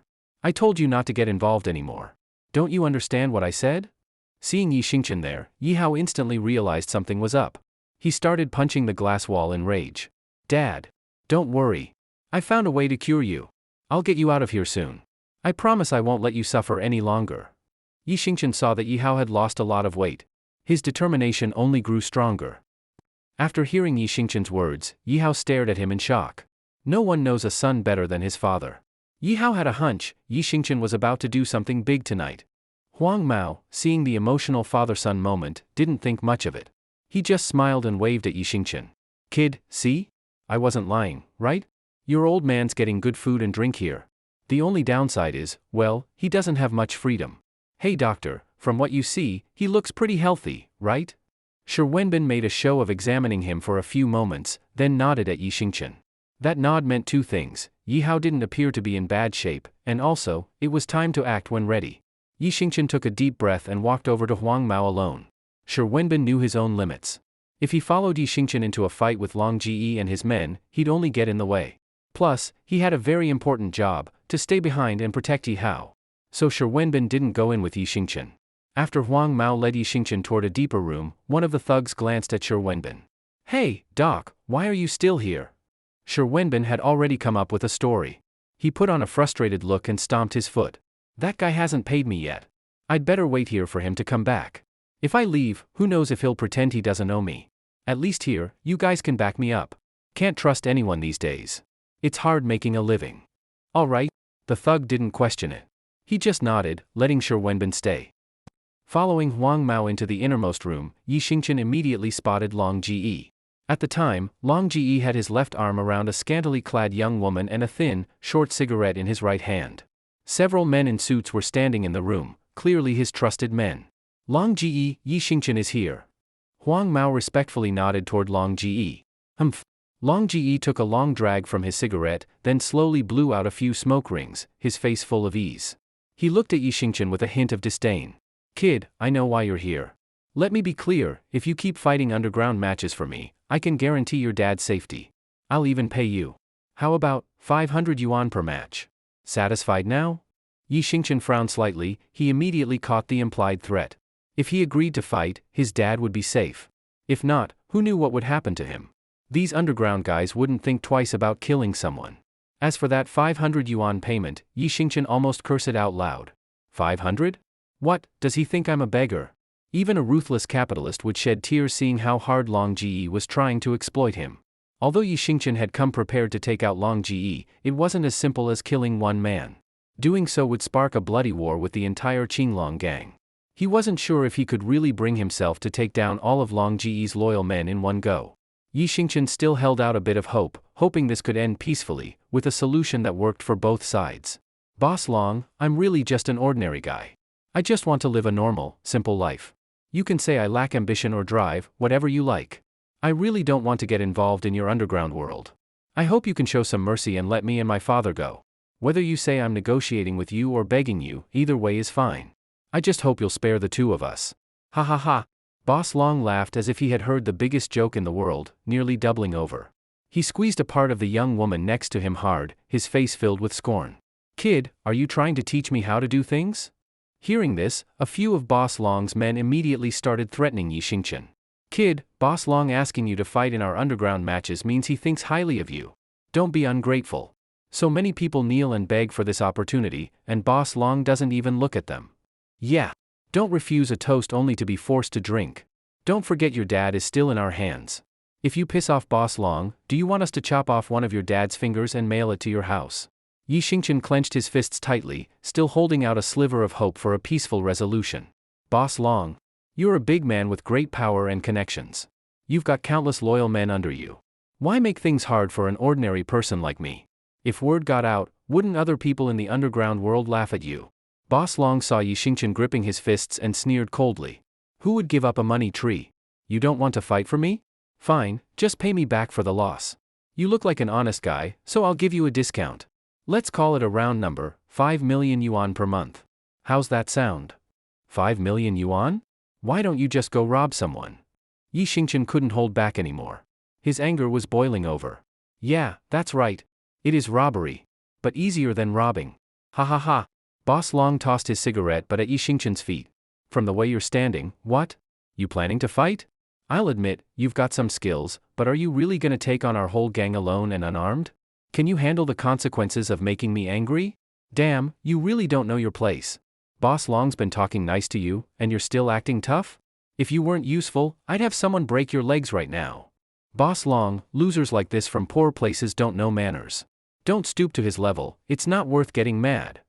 Huang Mao grinned at Boss Long, then glared viciously at Yi Xingqian. If a beast won't work, just beat it.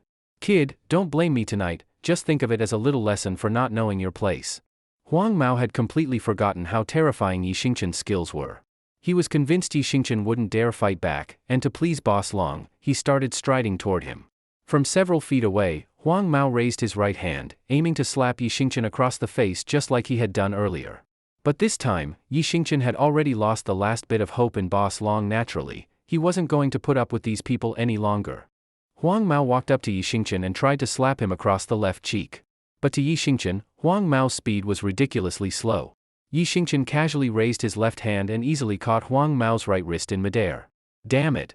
You dare fight back? You little bastard, are you tired of living? Huang Mao was both shocked and furious. He tried several times to pull his right hand out of Yi Xingqian's grip. But he clearly overestimated his own strength and underestimated Yi Xingqian's. No matter how hard he tried, it was useless. The other men in the room didn't seem worried at all. In fact, they watched Yi Xingqian with mocking expressions. Kid, try fighting back and we'll break both your legs. Better let go now and kneel to beg Boss Long for forgiveness before he gets mad. Even the woman in Boss Long's arms laughed at Yi Xingqian. Boss Long, since when do nobodies dare to defy you? If word gets out, wouldn't it be a disgrace in the underground scene? Hearing this, Boss Long frowned, irritation growing on his face. Kid, you better think about the consequences before you act. I get it, you're young and full of fire, but first ask yourself if you've got the power to back it up. Do you really think you alone can take on the whole Qinglong gang? I'll count to 3. Let go and kneel to beg me for forgiveness, or both you and your father will pay for your outburst tonight. Heh. Yi Xingqian let out a cold laugh, his eyes flashing with deadly intent. 3. Boss Long had barely started counting when Yi Xingqian made his move. Crack. With a horrifying snap, Yi Xingqian tightened his grip and snapped Huang Mao's right wrist with one hand. Ah! Ah! Huang Mao screamed in pain like a dying pig, his legs giving out as he nearly collapsed. Without hesitation, Yi Xingqian kicked Huang Mao in the chest, sending him flying like a broken kite into the table in front of Boss Long. His condition was unknown. You little punk. You're really doing this? You've got a death wish. Get him. Beat that arrogant bastard to death. Brothers outside, get in here. Kill that piece of trash. Get him. Avenge Huang Mao. Everybody, charge. Take him out. As the shouting filled the room, several big guys rushed at Yi Xingqian with their fists raised. You brought this on yourselves. Yi Xingqian no longer held back. He lifted his right leg and kicked one of the men in the face. The man collapsed instantly, bleeding from every orifice. Without letting up, Yi Xingqian charged at 4 more men. These guys were seasoned fighters in the underground world, more than enough to handle regular folks. But against someone like Yi Xingqian, they were nothing. In just one exchange, one round, Yi Xingqian dropped all 4 with a single punch each. Their condition was unclear. You bastard, how dare you touch Boss Long? Kill him. Over 10 men from outside stormed into the room, shouting. Yi Xingqian glanced at Boss Long, then spun around and kicked 3 more thugs to the ground in one move. The few remaining men had never seen such overwhelming strength. With a single kick, 3 people were taken out on the spot. As the rest hesitated, Boss Long, visibly terrified, pointed a trembling finger at Yi Xingqian. Get him. Whoever kills that bastard gets 5 million yuan. Big rewards bring brave men. The few remaining thugs, driven by money, charged at Yi Xingqian again. All about the money, huh? 5 million yuan? You need to live long enough to spend it. With a few quick kicks, Yi Xingqian took down all the greedy thugs with ease. After dealing with Boss Long's men, Yi Xingqian stared him down, stepping closer with every stride. Boss Long was nearly scared out of his mind. He dropped to his knees, begging for his life. Big bro. It's all a misunderstanding. I didn't know who you were and acted stupid. Honestly, you might not believe me, but I swear I never meant to squeeze you from the start. It was those bastards who misled me. If anyone's to blame, it's them, and now they're dead, better that way. As he spoke, Boss Long nervously pulled out a bank card and raised it above his head. Big bro. This is all my savings. There's 10 million yuan on it. I can get more too. Just let me live, and it's all yours. Take it as compensation, please. Too late. Yi Xingqian roared, his voice filled with fury. Way too late. Before, you didn't need to pay anything. You just had to stop messing with me and my dad, and nothing would have happened. Why? Why did you have to push me into this? You think I wanted to kill someone? Now it's gone too far. Even if I let you go tonight, would you let us go? We're not kids. Don't think I'm that naive. Yi Xingqian's words shattered the last bit of hope in Boss Long's heart, just as Boss Long had crushed Yi Xingqian's last hope earlier. Seeing that begging didn't work, Boss Long's eyes turned cold. He pulled a wooden dagger from his pocket and charged at Yi Xingqian, screaming. You little bastard. You want me dead? I'll take you with me. You? Take on me, Yi Xingqian? You don't have what it takes. Yi Xingqian effortlessly snatched the wooden dagger from Boss Long's hand. Then, right in front of Boss Long's terrified eyes, he broke it in half with his bare hands. Only then did Boss Long realize. He had messed with the one person he never should have crossed. In the face of overwhelming strength, all resistance was useless. Boss Long stood there in a daze, giving up all thoughts of fighting back. Meanwhile, outside, a young man, hearing shouting and cries for help in the distance, quickly led over a dozen men toward Boss Long's room. As they passed by the glass room where Yi Hao was held, the young man gave an order to 2 of his men. You 2, grab that guy and bring him to Boss Long's room. And take your blades. The rest of you, follow me. Yes. After the group left, the 2 thugs pulled out wooden daggers from their pockets and approached the glass room looking fierce. Hey, doctor, we've got some personal business here. You better leave. We don't care if you've been paid or not, get out now. If you stay, we won't be so polite. Okay. Shi Wenbin nodded repeatedly and began walking toward them. Just as the 2 thugs were about to open the door, one suddenly remembered something. Hey, doctor, the exit's not that way. Before he could finish, Shi Wenbin smiled, pulled a wooden dagger from his coat, and stabbed one of them in the back. The other thug didn't even have time to react before Shi Wenbin brought him down too. With that, Yi Hao's safety was finally secured. Boss. Very quickly, the young man led his men into Boss Long's room. Deng Hao. Save me. Seeing reinforcements arrive, Boss Long was overjoyed and didn't think at all about how Yi Xingqian had just taken out everyone else in the room by himself. Dang Hao clearly wasn't a fool. With one glance, he saw the bodies and blood all over the floor. Looking at the people lying there, most of whom he recognized, Dang Hao realized that Yi Xingqian had done all this alone. With a surprised look, Dang Hao raised his head and stared at Yi Xingqian. You did all this? Yi Xingqian, like a machine with no emotion, coldly stared back. So what if I did? If you've got the guts, all of you come at me. Boss Long shouted, Dang Hao, what are you standing there for? Get him. Kill that little bastard. Dang Hao gave Yi Xingqian a long, deep look, then held back the men behind him who were ready to rush forward. He wasn't stupid. One guy took out over a dozen people in just minutes. Charging in with only 10 more men would just be suicide. The underground world talks about loyalty, sure, but loyalty doesn't mean dying for nothing. And Dang Hao had other ideas. If Boss Long got killed by Yi Xingqian, and more than half of the senior members of the gang were already wiped out, wouldn't that give him a chance to take Boss Long's place? Yi Hao was still in his hands. If he used letting Yi Hao go as a bargaining chip, Yi Xingqian might spare him. With that thought, Dang Hao looked at Yi Xingqian meaningfully. Kid, you really want to kill Boss Long? You thought about what happens after that? Heh. Yi Xingqian slowly turned around and grabbed Boss Long's throat with his right hand under Dang Hao's gaze. Dang Hao, save me, save me. Boss Long's face turned purple from choking, his hands frantically slapping at Yi Xingqian's wrist, eyes pleading toward Dang Hao. Dang Hao understood. Yi Xingqian was going to kill Boss Long, no discussion. Seeing Boss Long beg, Dang Hao just smiled faintly. Oh no. Why can't I see anything? Who turned off the lights? But, the lights are clearly still on, one of his men said, confused. Dang Hao's eyes turned sharp as he glared at the man. You sure the lights are on? The guy quickly caught on, started fumbling around in the air pretending to be blind. Oh yeah, someone turned them off? I can't see a thing. Boss. Where are you? Seeing this, Boss Long wanted to kill them all himself, if only Yi Xingqian wasn't choking him. Understanding Dang Hao's response, Yi Xingqian suddenly tightened his grip. Crack. With a crisp sound, Boss Long's neck was broken. Just like that, his head fell to the side and he stopped breathing.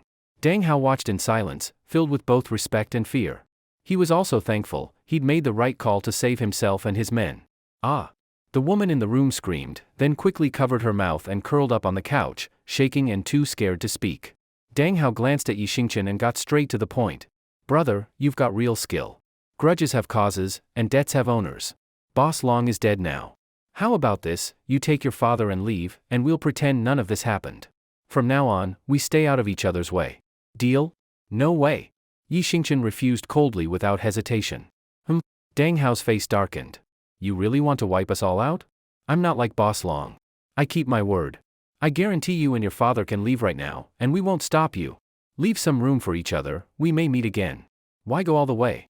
And besides, you've killed so many people. Someone needs to clean up after this, or if the police get on your trail, you're done for. Yi Xingqian slowly sat down on the couch. The terrified woman immediately knelt and handed him a cigarette, then lit it. Yi Xingqian took a drag and spoke directly to Dang Hao. You seem like a smart guy, not like those idiots. I'll be straight with you. Right now, it's not just about revenge. I want to take over the Qinglong gang. I want the entire gang to follow my lead. What? Dang Hao was stunned. He never imagined Yi Xingqian would be that ambitious. And don't try to use my dad to threaten me. The guy I brought with me isn't a doctor, he's one of mine. You thinking my dad is still in your hands is just wishful thinking. So you planned this all along. Dang Hao finally understood.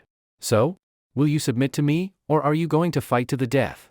After a brief hesitation, Dang Hao quickly knelt before Yi Xingqian. The men behind Dang Hao followed and knelt down too.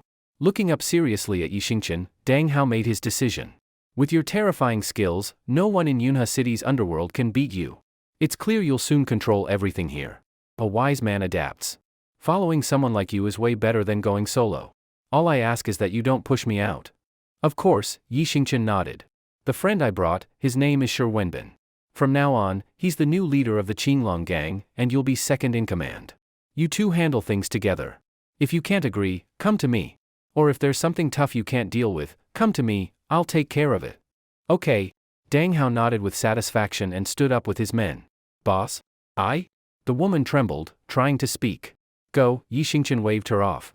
He had no interest in dealing with a petty gangster girl. Thank you, boss. She let out a breath and shakily walked out of the room. Dang Hao nodded at one of his men. The man understood right away, pulled out a wooden dagger, and followed her out. Dang Hao smiled and explained to Yi Xingchen, "Boss, that woman saw too much. We can't let her live." Yi Xingchen paused. Dang Hao was clearly ruthless. Then again, how could anyone survive in the cruel underworld without being ruthless? But Yi Xingchen shook his head. "Forget it. She's just a petty thug, she can't stir up trouble." "All right," Dang Hao sighed, then signaled another man to call the one who'd followed her to come back. "Boss, how should we address you?" "My name is Yi Xingchen." "Got it, Brother Yi." Dang Hao responded respectfully. "I remember Huang Mao said your father needs hundreds of thousands for medical treatment. Here's the plan, give us a day or two to stabilize the gang, then we'll get your father to the hospital." Yi Xingchen nodded with satisfaction. "Thanks. It hurts so bad." At the headquarters of Sakura Corporation, De Xiangwan lay on a bed receiving treatment from a doctor. In unbearable pain, he kept moaning. "Damn it." Kobayashi Junichiro in the room frowned deeply. "I thought De Xiangkuan would be able to take care of that kid. I didn't expect that even with your Daijiji, you weren't a match for him." "Kobayashi-kun." De Xiangwan gritted his teeth angrily. "That guy is no ordinary person. I suspect he's a martial artist. If you'd told me earlier that he was a martial artist, I wouldn't have rushed in and nearly died." "Well," Kobayashi Junichiro looked a bit embarrassed. "De Xiangkuan, I didn't mean to hide it. I just didn't know either. I thought he was just a bit stronger and faster than normal, never expected him to be a real martial artist. Since I left home years ago, I've never taken a beating like this. I will get my revenge." Damn it, easy. It hurts." Kobayashi Junichiro fell silent. Even De Xiangwan, his strongest fighter, had lost to Yi Xingchen. Who else could defeat Yi Xingchen? Kobayashi let out a long sigh. "Is there really no one who can deal with that guy? Don't lose hope, Kobayashi-kun, I've got a way, to handle him." Though De Xiangwan had been depressed about being helpless against Yi Xingchen, he suddenly remembered something and a glimmer of hope lit up his face. "Oh?" Hearing this, Kobayashi's eyes lit up. "Tell me, what's the plan?" "In 2 days, a martial arts family we're connected with will be sending Miss Tomomi to the city. The military told me that if I ran into something I couldn't handle, I could ask her for help. She's a martial artist too. Once, she gets involved, that punk is dead meat." "Perfect." Kobayashi laughed excitedly. "If she gets involved, that guy won't even have a grave left." "Hehe." De Xiangwan's face turned vicious. "That punk not only beat me like this, but he even threw away my Daijiji. Now I can't find it. I will get my revenge. I swear I'll break a few of his ribs and make soup with them." "Heh." Kobayashi laughed darkly. "I'm going to cut off his junk and soak it in liquor." De Xiangwan froze slightly. He hadn't expected Kobayashi Junichiro to be that extreme. Kobayashi laughed and explained, "You don't get it, De Xiangkuan. That part's a great tonic, it boosts virility. I've been living rough for too long. Gotta nourish myself." "Ha ha ha ha." De Xiangwan forgot his pain for a moment and laughed heartily. "Ha ha ha." Kobayashi also laughed wildly, imagining the scene in his head. The headquarters of Sakura Corporation echoed with an eerie, bone-chilling laughter. V-room. After parking the car, Yi Xingchen got out, followed by Yi Hao. "Dad." Yi Xingchen quickly got out of the car. "Are you really not going to move in and live with me?" Hee. After everything that had happened, Yi Hao clearly had let a lot go. Yi Hao just smiled, gently patted Yi Xingchen on the head, and said, "Son, I'll never gamble again. I thought if I made you hate me, you'd stay away, but instead, I put you in danger. I'm sorry." "Dad." Yi Xingchen stared at Yi Hao in a daze. "My illness, let fate decide. The gang agreed to pay for my treatment, but I'm sure they asked you for a lot in return, didn't they?" "No.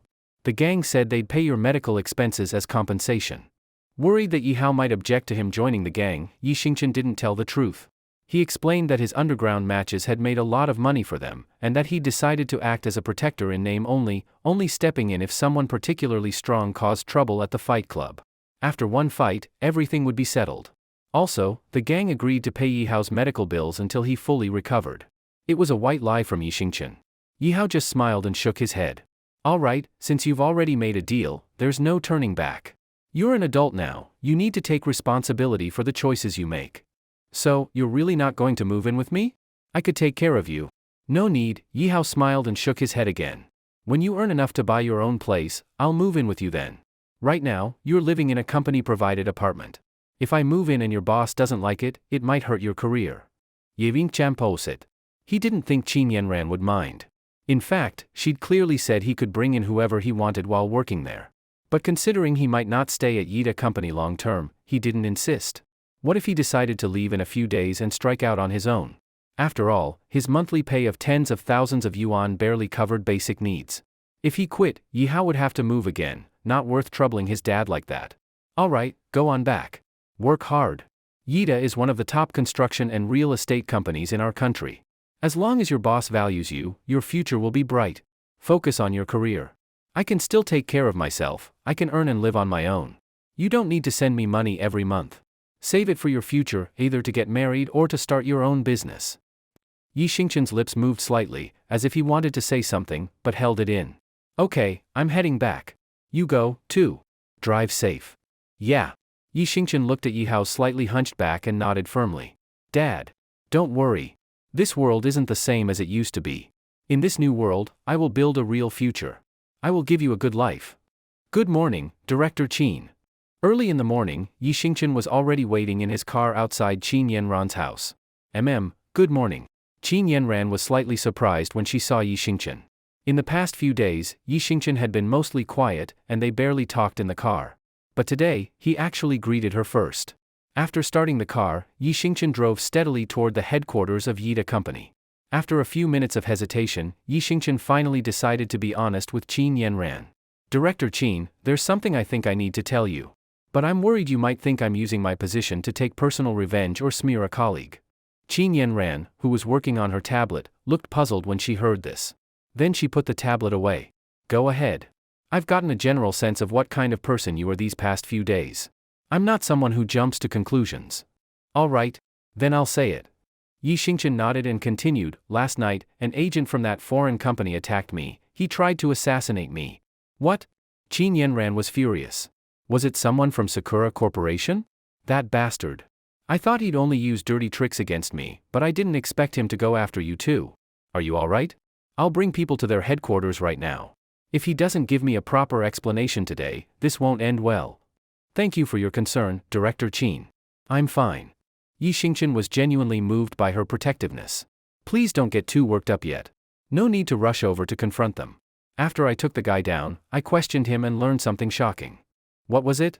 Qin Yanran looked at Yi Xingqian in confusion. Our company has lost to Sakura in several bids recently, right? Yeah, that's true.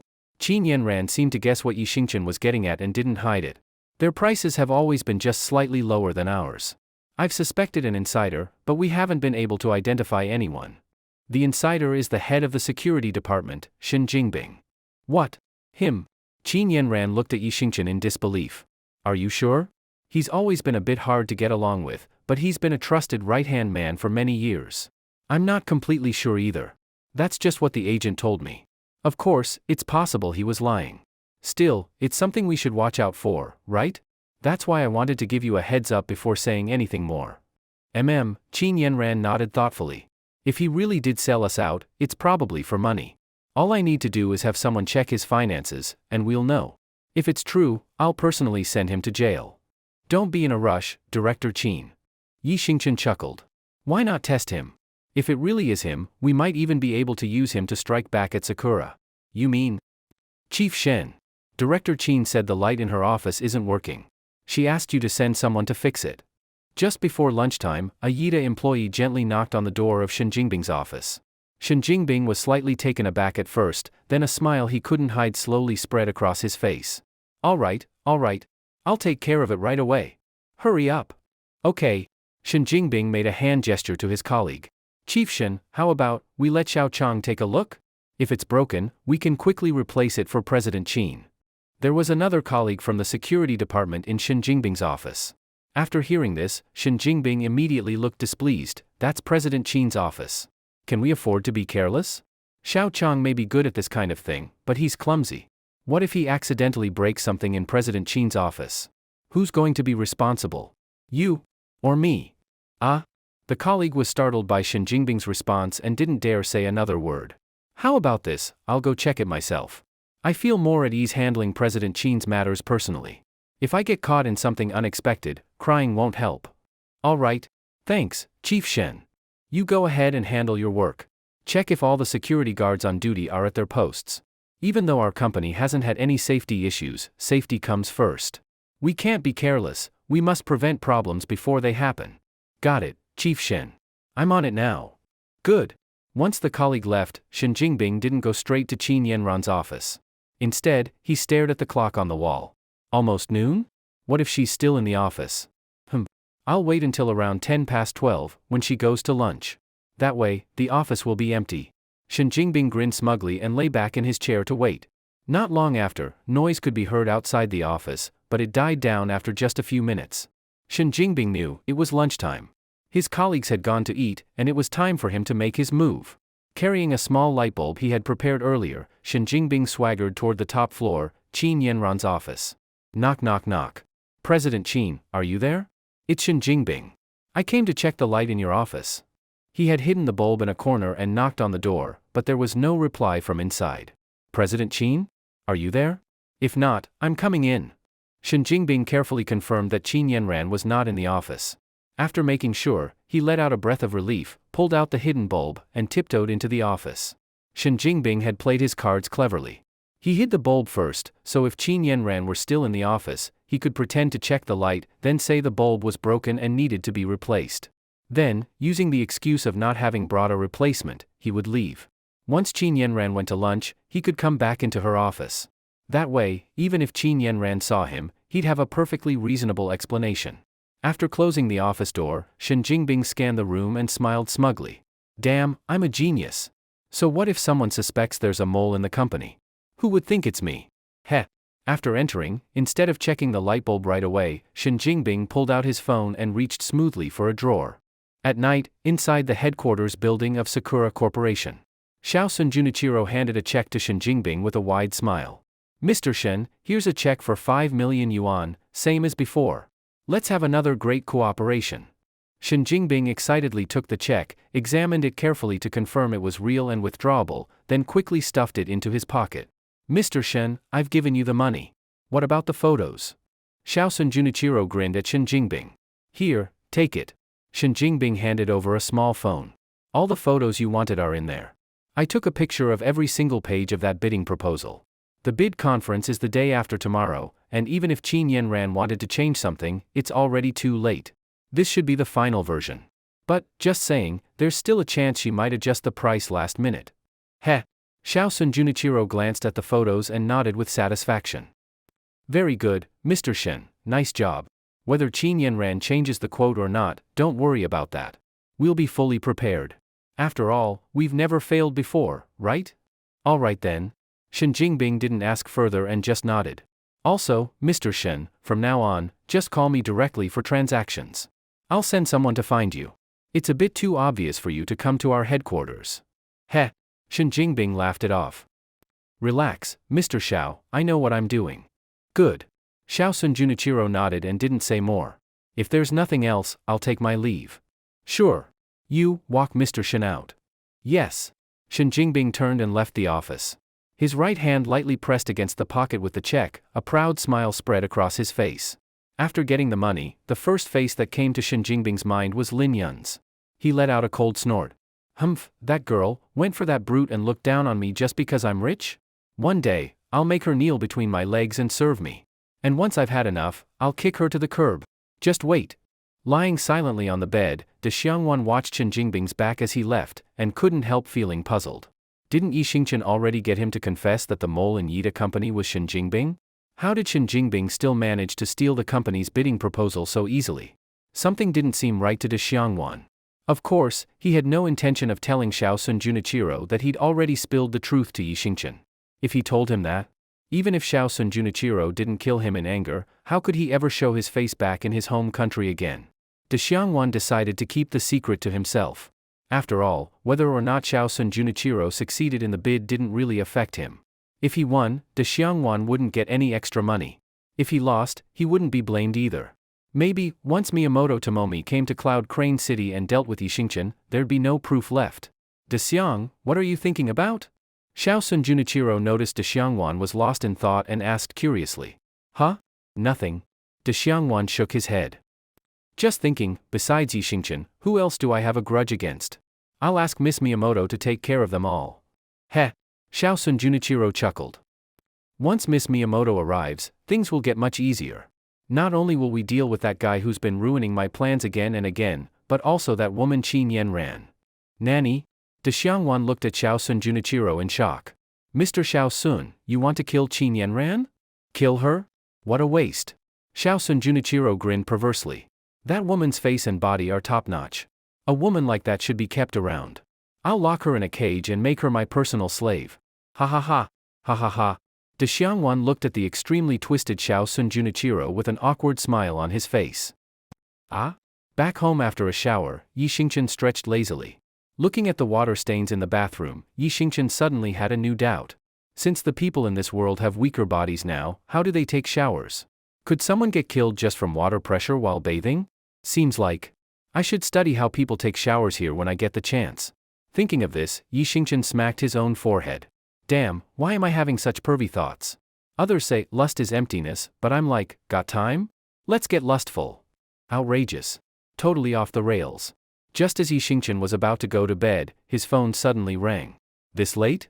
Who would be calling me? Yi Xingqian looked puzzled, then picked up the phone. It was Dang Hao. Hello? Hao, what's going on? Broye. We've got a big problem. That girl from before, who knows what crazy idea got into her head, she actually went to the police and reported that a bunch of people were murdered at the Green Dragon Gang. What? Yi Xingqian's heart sank, full of regret. If I'd known she'd screw things up like this, I never should have let her go. Looks like I can't be soft-hearted when dealing with serious matters again. Wenbin, who's now the official leader of the Green Dragon Gang, has already been taken in for questioning. Bro Yi, I swear, this has nothing to do with me. I'm not stupid enough to send that dumb woman to do something like this. If the Green Dragon Gang gets taken down, I'm done for too. I've asked a lot of people for help already, but no one can get Wenbin out. I had no choice but to call you this late. Yi Xingqian felt a headache coming on. I'm just a small employee, I don't have the kind of connections needed to get your Wenbin out. But soon, a face flashed in his mind. Long Qingxian. Long Qingxian probably comes from a powerful background. If I ask her for help, this might get resolved. Got it, how? I'll handle this. Okay. Thanks, Bro Yi.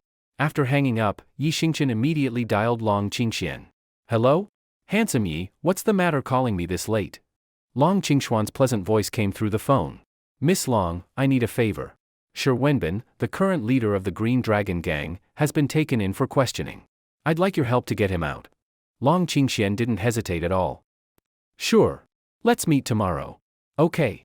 When are you free? Although Yi Xingqian expected that Long Qingxian had the ability, her quick response still surprised him a bit. Tomorrow morning at 10. Table 25 at Ruixing Cafe near the Yida Company headquarters. Is that okay? Okay. Alright, see you tomorrow. See you tomorrow. The next day, after getting to work, Yi Xingqian started waiting for the time to meet with Long Qingxian. At 9 a.m., Yi Xingqian got a call from Yi Hao. Hello? Dad, what's up? Son, last night you said you broke up with Wenwen. I've been thinking about it, and honestly, that's Wenwen's loss. Huh? So? Yi Xingqian had a bad feeling. Yi Hao wouldn't call just to talk about something so trivial for no reason. Sure enough, Yi Hao continued, so, I talked to your Aunt Wu. Her daughter happens to still be single too, around your age. Even better, she works at a company near your Yida headquarters. We agreed you two should meet today. Time and place are already set, at a cafe called Ruixing near your office, 9:30 a.m., table 24. Don't be late. What? A blind date? Yi Xingqian was dumbfounded. No way. Dad, even if I agreed to go on a blind date, I'm working right now. How can I suddenly just go? Cut it out. You said yourself last night that your job is flexible and you can leave any time, as long as you drive your boss around. I? Yi Xingqian let out a bitter laugh and wanted to slap himself. Why couldn't I just shut up? Just answer me this, are you going or not? If you're not going, then forget about me getting treatment for my illness. Fine. I'll go, alright? Yi Xingqian surrendered instantly. That's more like it. Remember, 9:30, Ruixing Cafe, table 24. Got it. Yi Xingqian hung up the phone helplessly, then suddenly realized something. Wait a minute. Ruixing Cafe? Damn. Isn't that the same place I'm meeting Long Qingxian? Not only is it the same location, but the table number is right next to hers. The only difference is the time. Hopefully, Long Qingxian won't show up too early. If she sees me on a blind date, that would be so awkward. Yi Xingqian made up his mind, he'd wrap things up quickly before Long Qingxian arrived. With that thought, he quickly messaged Lin Yun on WeChat, then rushed to Ruixing Cafe. By the time Yi Xingqian arrived, it was already 9:20. He glanced inside the cafe and saw a woman around his age already sitting at table 24. She was most likely the so-called blind date. Yi Xingqian took a deep breath and walked over with a friendly expression. "Hi there, are you Aunt Wu's?" The woman looked up and nodded lightly. "Yes. You must be Uncle Ye's disappointing son, right?" Yi Xingqian was stunned. This woman was something else, her emotional intelligence was bottom of the barrel. First thing out of her mouth was an insult. She seemed to realize she'd been rude and gave a slight smile. "Sorry, I tend to speak my mind." It's fine, being straightforward is good." Yi Xingqian gave an awkward laugh and sat across from her.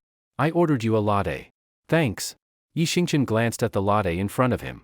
Calling it a cup was generous, it was barely the size of a bottle cap. "Your name is Yi Xingqian, right?" "I'm Shizhenxiang." Yi Xingqian had just been about to take a sip of coffee, but after hearing her name, he instantly lost his appetite. Shizhenxiang? That name had a certain smell to it. But at that moment, something even more appetite-killing happened. A young and beautiful woman walked into the cafe and sat directly at table 25. Obviously, the woman was Long Qingxian. Yi Xingqian was dumbfounded. Why was Long Qingxian here so early, only 20-something minutes past 9? This was exactly what he'd been worried about.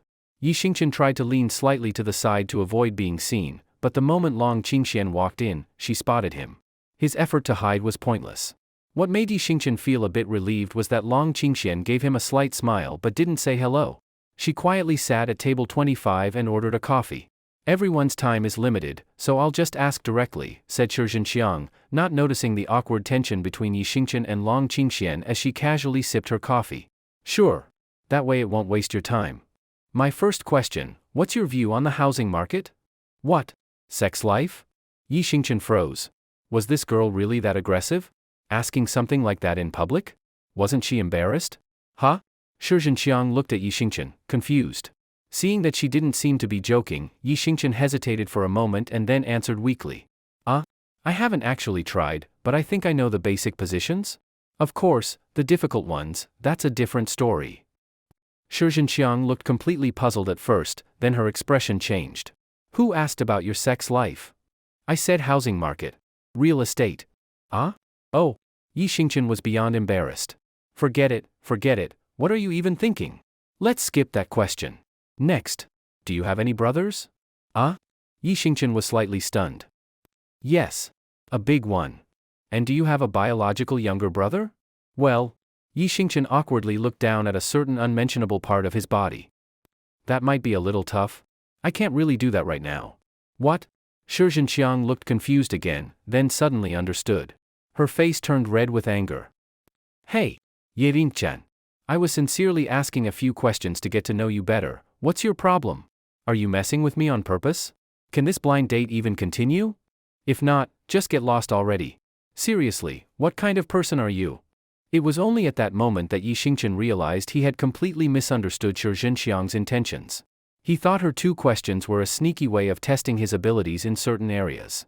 But what she really wanted was to gauge his financial background through the housing market question and assess any family burdens or inheritance-sharing siblings with the brother question. Pfft. Sitting nearby, Long Qingxian couldn't hold back and spat out the sip of coffee in her mouth right onto the table. If it weren't for the people around, Long Qingxian probably would have already been laughing out loud while holding her stomach. Yi Xingqian didn't want Shizhenxiang to go back and tell Aunt Wu that his head was full of dirty thoughts. If that got to Yi Hao, he definitely wouldn't let him off. Yi Xingqian had no choice but to quickly apologize to Shizhenxiang. Sorry. Miss Shi, I was just joking with you a little. If you didn't like it, then just pretend I didn't say anything. I promise nothing like that will come up again in our conversation." Seeing that Yi Xingqian sincerely apologized, Shizhenxiang's expression softened slightly. She calmed herself down and shot a dissatisfied glance at Yi Xingqian. "I didn't mean anything else. I just wanted us to understand each other better.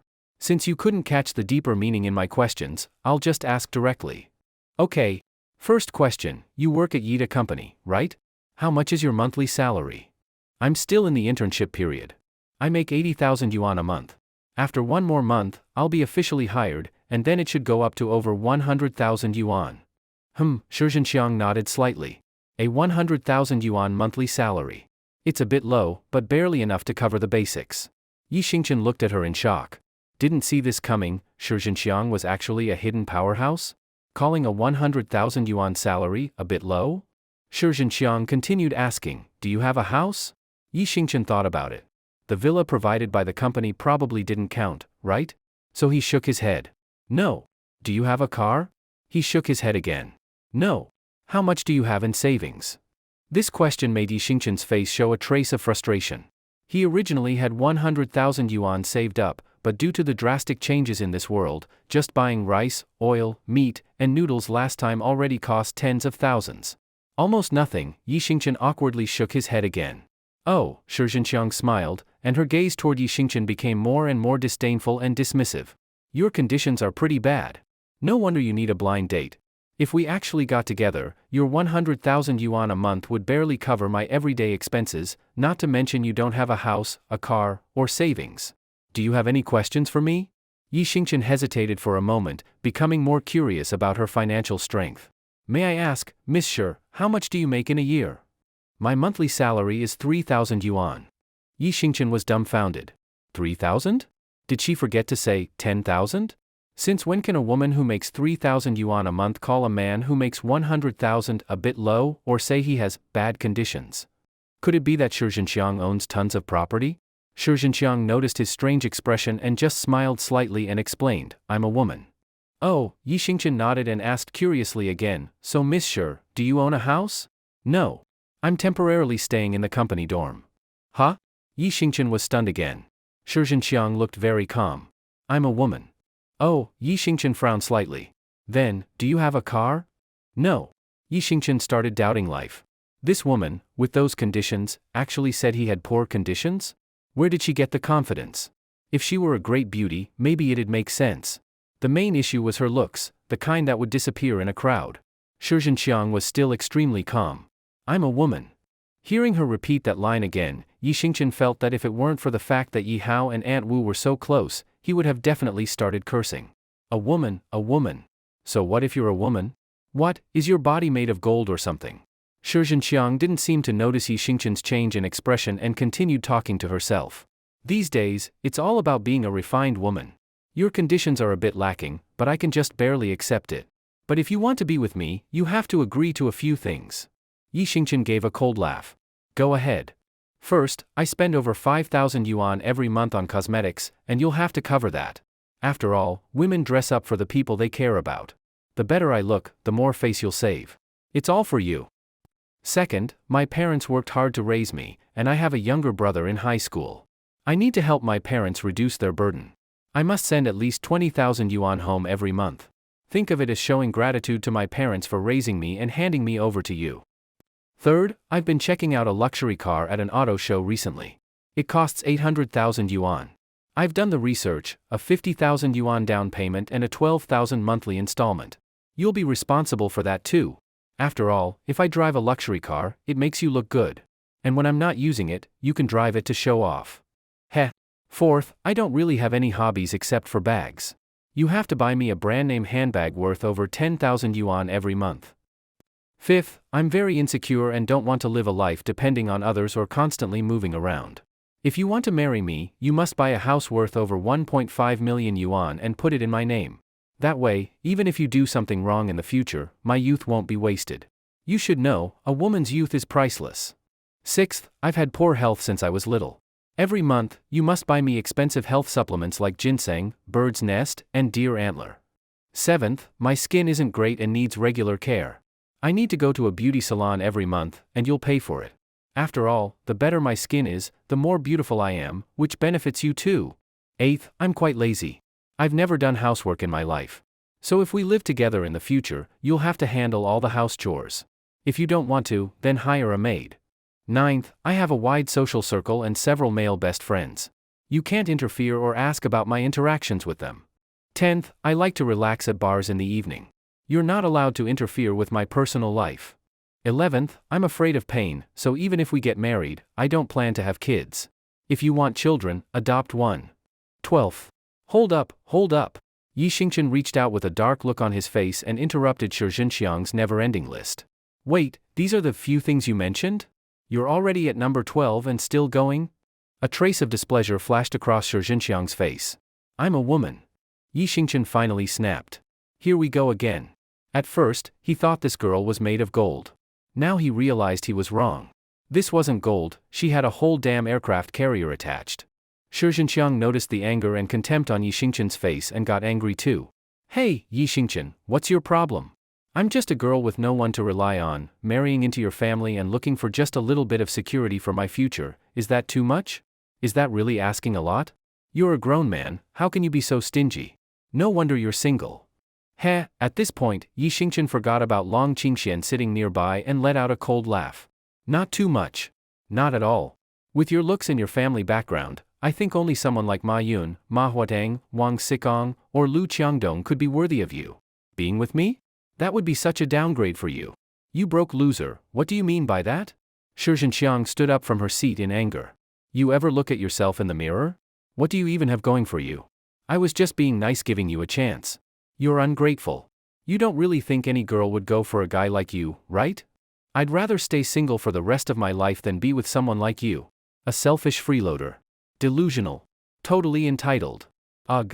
I could find a woman in this coffee shop 1,000,000,000 times better than you. Yi Xingqian was furious now, his words filled with scorn. Ha ha ha. That's hilarious. Shi Jinxiang acted like she just heard the biggest joke ever. With what? You think you can just walk up to a random girl in a cafe and get a girlfriend? With your flabby looks? Your short and broke self? That's funny. Go try it. If she doesn't slap you, that's already being kind. Faced with her challenge, Yi Xingqian had no confidence to reply. Socializing had always been his weak point. Especially walking up to a stranger in a cafe, that would be torture for him. Seeing Yi Xingqian silent, Shi Jinxiang got even more excited, mocking him relentlessly. You don't even check yourself in the mirror. You want to bet? I could go get a guy right now from this cafe. Yi Xingqian didn't doubt that. In today's world, there are more men than women. If Shi Jinxiang threw herself at someone, chances are, he'd accept. But Yi Xingqian didn't have that kind of confidence. Weren't you so cocky a minute ago? What, chickening out now? Sitting at a table with you is disgusting. Ugh, I've lost my appetite.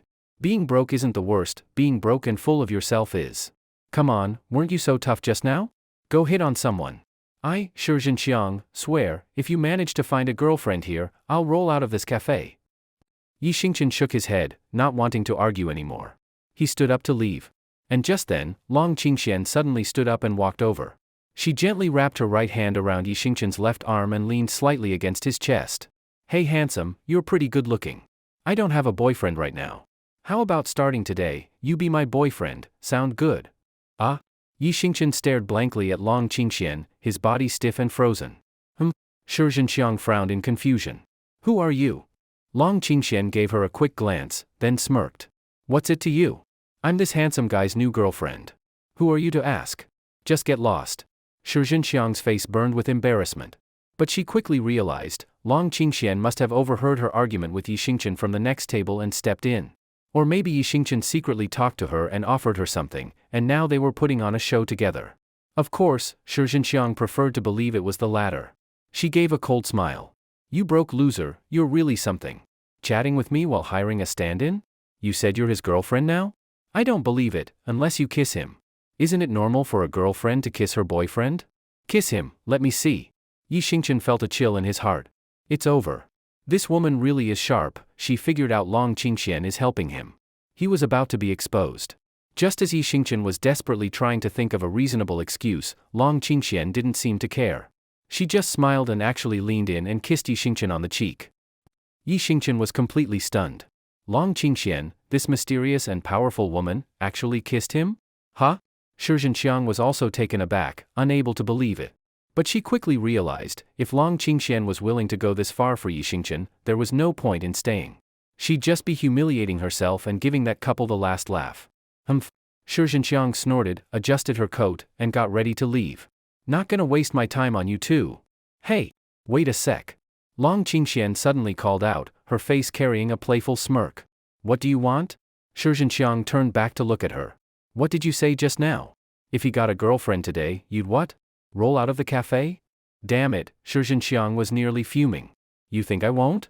I said it, so what? I don't have to do it. What are you gonna do about it? Heh. Long Qingxian smiled again, a dimple appearing on her cheek.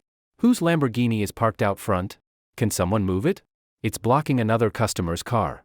Thanks. Just then, a nervous cafe staff member walked in. Long Qingxian took a small card from her pocket and tossed it to the staffer. Move it yourself. Thanks for your understanding, ma'am. The staff member didn't expect her to be so easygoing. He happily took the card and walked out. A Lamborghini? It's yours? Shi Zhenxiang was dumbstruck. She had already noticed the Lamborghini parked outside through the cafe's glass wall. And she knew a thing or two about cars. That Lamborghini was easily worth close to 10 million yuan. She never imagined that the owner was Long Qingxian herself. Long Qingxian gave her a disdainful look. You average woman, looks like you know a bit about cars. So you understand what driving this kind of car means, right? Are you sure you're not gonna roll out of here like you said? Better think twice. Even if you beg me later for the chance to roll out, it'll be too late. Faced with Long Qingxuan's taunt and contempt, Shi Zhenxiang swallowed hard. She wanted to argue or just leave, but she didn't dare. In the end, after a few minutes of silence, her face flushed with shame, Shi Zhenxiang got on the floor and rolled herself out of the cafe. Ha ha ha ha ha! The cafe erupted in laughter, and many people pulled out their phones to record videos and post them online. After driving Shi Zhenxiang away, Yi Xingchen sat at table 25 and immediately felt uneasy. He had already known that Long Qingxian had an extraordinary background, but now, after seeing her car, he understood her even better. Yi Xingchen knew very well, there's no such thing as a free lunch. A mysterious and powerful woman like her was willing to help him get Shi Wenbin out of custody. And to help him humiliate Shi Zhenxiang, she even kissed him in public. What exactly did Long Qingxian want from him? And for a woman who could casually kiss a man she barely knew, how deep and calculating must her mind be? Long Qingxian must be someone who would stop at nothing to get what she wanted. He had to keep a safe distance from her and stay extremely alert at all times. Heh, are you scared of me? Long Qingxian seemed to read his thoughts and smiled. No. I'm just really grateful that you helped me just now. Otherwise, my dad wouldn't be able to face his old friends anymore. Yi Xingchen lowered his head, answering nervously. Ha ha ha. Yi Xingchen had no idea which part of what he said triggered Long Qingxuan's laughter, but she suddenly burst out laughing. Miss Long, what I mentioned to you last night, can you really help get my buddy out? Of course. Long Qingxian nodded confidently. It's a small thing. I can solve it with one phone call. Ah? Yi Xingchen stared at her in shock. This woman's background really was terrifying. Just one phone call and it's done? But he couldn't help feeling suspicious too. If it really only took one call, why did she ask to meet in person? Why not just settle it and bring up any conditions over the phone? Even though I can handle it with a single call, I can't just help someone for free, right? Sure, you saved me once, but I already helped you deal with your ex. That makes us even. Long Qingxian rested her chin on both hands, then picked up the coffee cup with her right hand and took a sip. Of course. Yi Xingchen nodded honestly. I wasn't expecting you to help for free either. I'm just confused. With your background, is there anything you need from me? I mean, is there even anything I could help you with? I'm just a regular guy. Regular? Long Qingxian gave a meaningful smile. Yi Xingchen sensed the hidden message in her tone. It was as if Long Qingxian had realized he wasn't like everyone else in this world. Actually, the request is simple. Long Qingxian lightly tapped her slender fingers on the table. Just kiss me. What? Yi Xingchen was completely stunned. What kind of bizarre, unbelievable request was that? With Long Qingxuan's looks and figure, out of all the women he had seen, only Qin Yanran could even compare. And with her terrifying background, she clearly wasn't lacking male admirers. Yet she wanted a kiss from him? Did he hear her wrong, or did she say it wrong? Was he just too conservative, or was she just too bold? This world was drifting further and further from what he understood, it was going crazy. What? You're still not willing? Forget about calling it a reward, just take it as paying me back for that kiss I gave you earlier. That's not too much to ask, is it? Not too much? It was way too much. It totally shattered Yi Xingchen's view of life, the world, and everything he thought he knew. If you won't agree, then I'm leaving. Long Qingxian looked at Yi Xingchen playfully. It's not that, just, why? Yi Xingchen raised his hands in disbelief. Simple. Because I want you to be my boyfriend. Pft, cough, cough, cough. Yi Xingchen nearly choked to death on the spot. Don't think I'm joking. I'm serious, Long Qingxian said solemnly, clearly not joking at all. Why? At first, I wanted to just come out and ask you to be my boyfriend. But then I thought about it, I don't really know you that well yet, and you don't really know me either. Or rather, it's not time for you to fully understand me yet, Long Qingxian said seriously, looking directly at Yi Xingqian. Hard to understand? Then let me put it more bluntly, there are things I'll need your help with in the future. She paused a moment and continued. These things are a bit tricky. If we were just regular friends, you wouldn't help me. You wouldn't have to, and I'd feel awkward asking. But if we're in a relationship, that's different. You'd have an obligation to help, and I wouldn't feel bad asking. Don't worry. If we really do become a couple, I'll fully take on all the duties of a wife. Yi Xingqian went quiet hearing this. Even a woman like Long Qingxian, with her terrifying background, had troubles she couldn't solve. What made him think he could help her? Don't worry. These things may be tough for me, but not necessarily for you. I can promise that. Really? Yi Xingqian looked at her half doubtfully. So, even though it's not time to be a real couple yet, I figured I'd start getting used to it early. That's not a problem, right? No, no problem. Yi Xingqian gave an awkward smile. So? Long Qingxian smiled again and pointed at her cheek with her index finger. This. Yi Xingqian glanced around. It really was a little embarrassing. Ha ha ha. Long Qingxian laughed when she saw how shy he was. Don't tell me you're still a... Who said that? Yi Xingqian jumped up like a cat with its tail stepped on. In that moment, he had made up his mind. Right now, if he wanted to get Shi Wenbin out, Long Qingxian was his only option. So he might as well agree. If she asked him for help later, he'd figure it out then. As for kissing her? Who would turn down a kiss from a stunning woman with looks, figure, and power all rolled into one? Thinking this, Yi Xingqian took a deep breath, got up, walked over to Long Qingxian, and lightly kissed her cheek under the envious, jealous glares of every guy in the cafe. Long Qingxian blushed but nodded in satisfaction. Deal. Then she pulled out her phone and made a call right in front of Yi Xingqian. Hello? Get someone named Shi Wenbin out of the station in Yunhe City. Give them a heads up, don't mess with the Qinglong gang anymore. Early the next morning, after picking up Qin Yanran, Yi Xingqian didn't go to the Yida Company headquarters but instead went straight to a certain department, not specified to avoid being blocked, to begin bidding on a tourism project in Yunhe City. When Yi Xingqian and Qin Yanran arrived at the parking lot in front of the department, Yida Company staff, including Lin Yun, were already waiting for Qin Yanran. President Qin, these are the related documents. I've already organized them. The bidding starts in 1 hour. Lin Yun quickly walked up to the car and reported the plan and details to Qin Yanran. Good. Let's go inside now. Has everyone eaten breakfast? Yes, President Qin, we've all eaten. All right, let's go in. We must win the bid for this tourism project today, otherwise our company won't have any major projects lined up in the short term. Qin Yanran held her small tablet and led the way toward the department building. As they walked, she suddenly turned around and looked at Yi Xingqian. Xingqian, you come in too? Huh? Me too? Yi Xingqian was confused. He was just a driver and bodyguard. There didn't seem to be a reason for him to go inside. After all, he couldn't help with anything. And who would dare to try anything against Qin Yanran in a government office? Yes, President Qin, Xingqian is just a driver. What if he causes trouble for us? This is a major project, such an important event. Having him come in with us isn't appropriate, is it? Several colleagues from Yida questioned Qin Yanran's decision.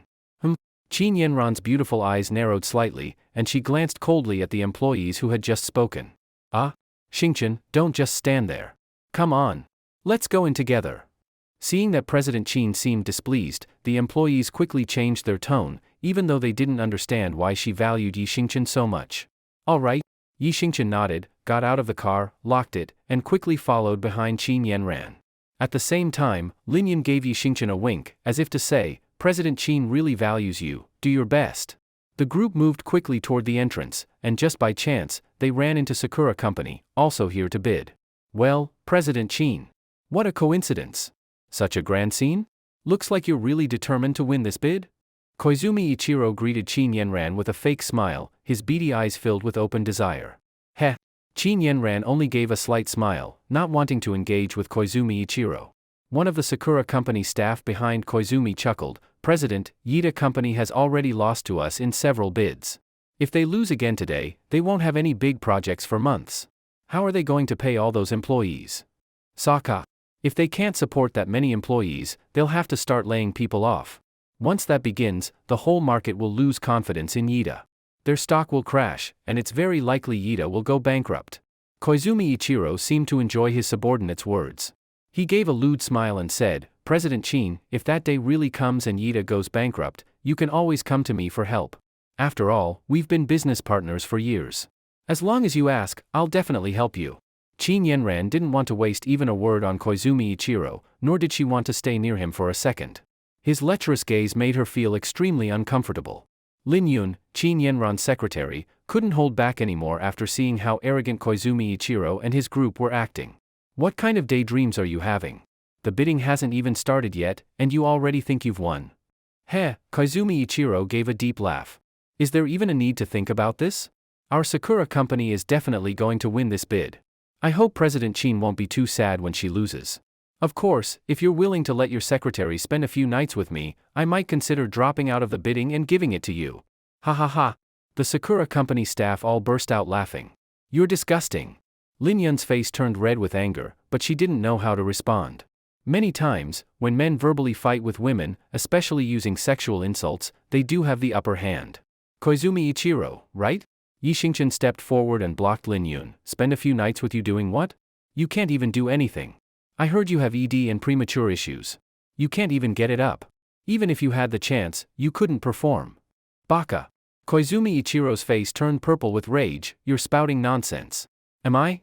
Yi Xingchen looked at him with mock surprise. I don't believe you. Unless you take your pants off right now and prove it. You. Of course, Koizumi Ichiro wouldn't actually take off his pants in public to prove it. He was also clearly guilty. Forget doing it publicly, he wouldn't dare even in private. Koizumi Ichiro snorted, you people only know how to talk big. Not necessarily. Yi Xingchen clenched his fist to show he wasn't just talk. Koizumi Ichiro was instantly shut down and flustered for a moment before waving his hand in frustration. I'm done talking with you. Your culture is so vulgar, unlike our refined and elegant culture. Oh really? Yi Xingchen wasn't happy now. Our culture is vast and profound. Forget you, most of our own people wouldn't dare say they fully understand it. Who are you to call it vulgar? Do you really think you know it all? Koizumi Ichiro sneered, your culture is just hard to write characters. What's so difficult about it?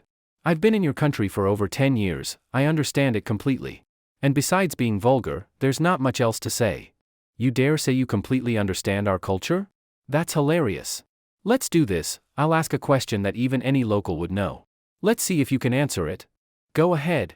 If even your average person can answer it, why would I be stumped? I don't believe it. Alright.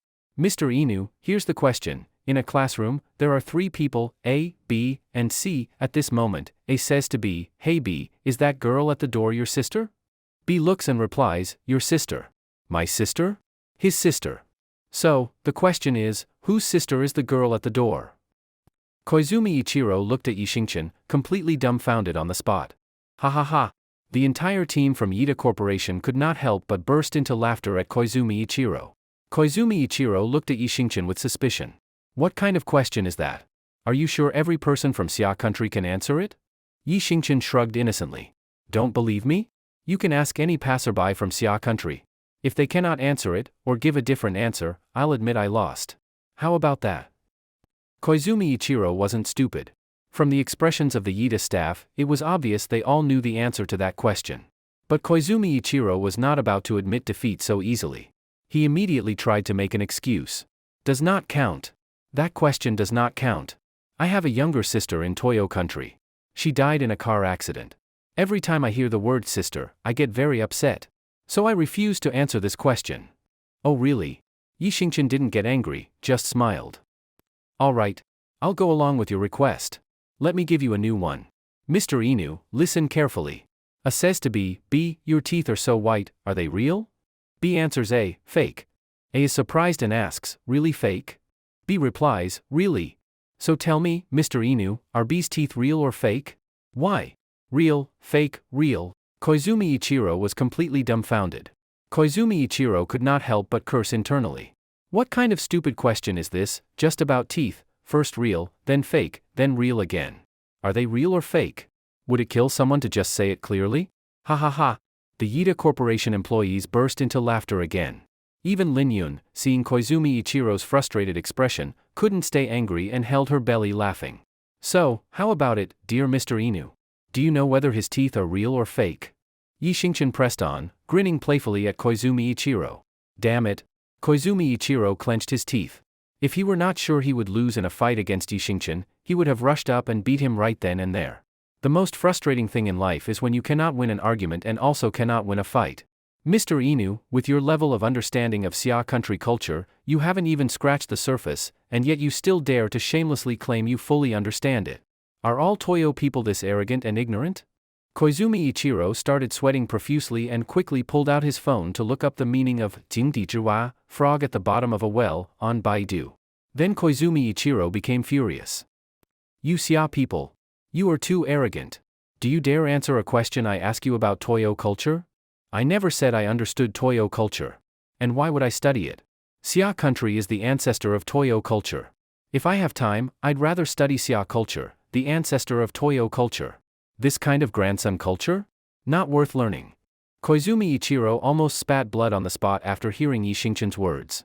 President, a Toyo employee behind Koizumi Ichiro gently tugged at him. The real business is more important. Don't waste time arguing with this guy. Koizumi Ichiro finally came back to his senses and glared viciously at Yi Xingchen. Koizumi Ichiro swore to himself, once Miyamoto Tomomi arrived in Yunha City tomorrow, he would make sure she eliminated Yi Xingchen the moment she arrived, to vent the anger in his heart. Kid. Your days of arrogance are numbered. Let's go. Koizumi Ichiro angrily shook his hand and led his subordinates into the related department. TCH.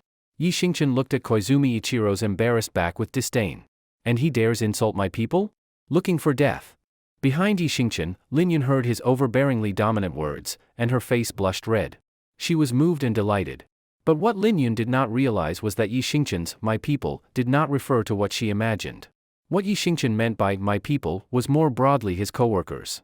Qin Yanran glanced at Koizumi Ichiro's departing figure and silently felt glad that she had brought Yi Xingchen with her. Qin Yanran was a typical career woman and was not good at verbal confrontations like this.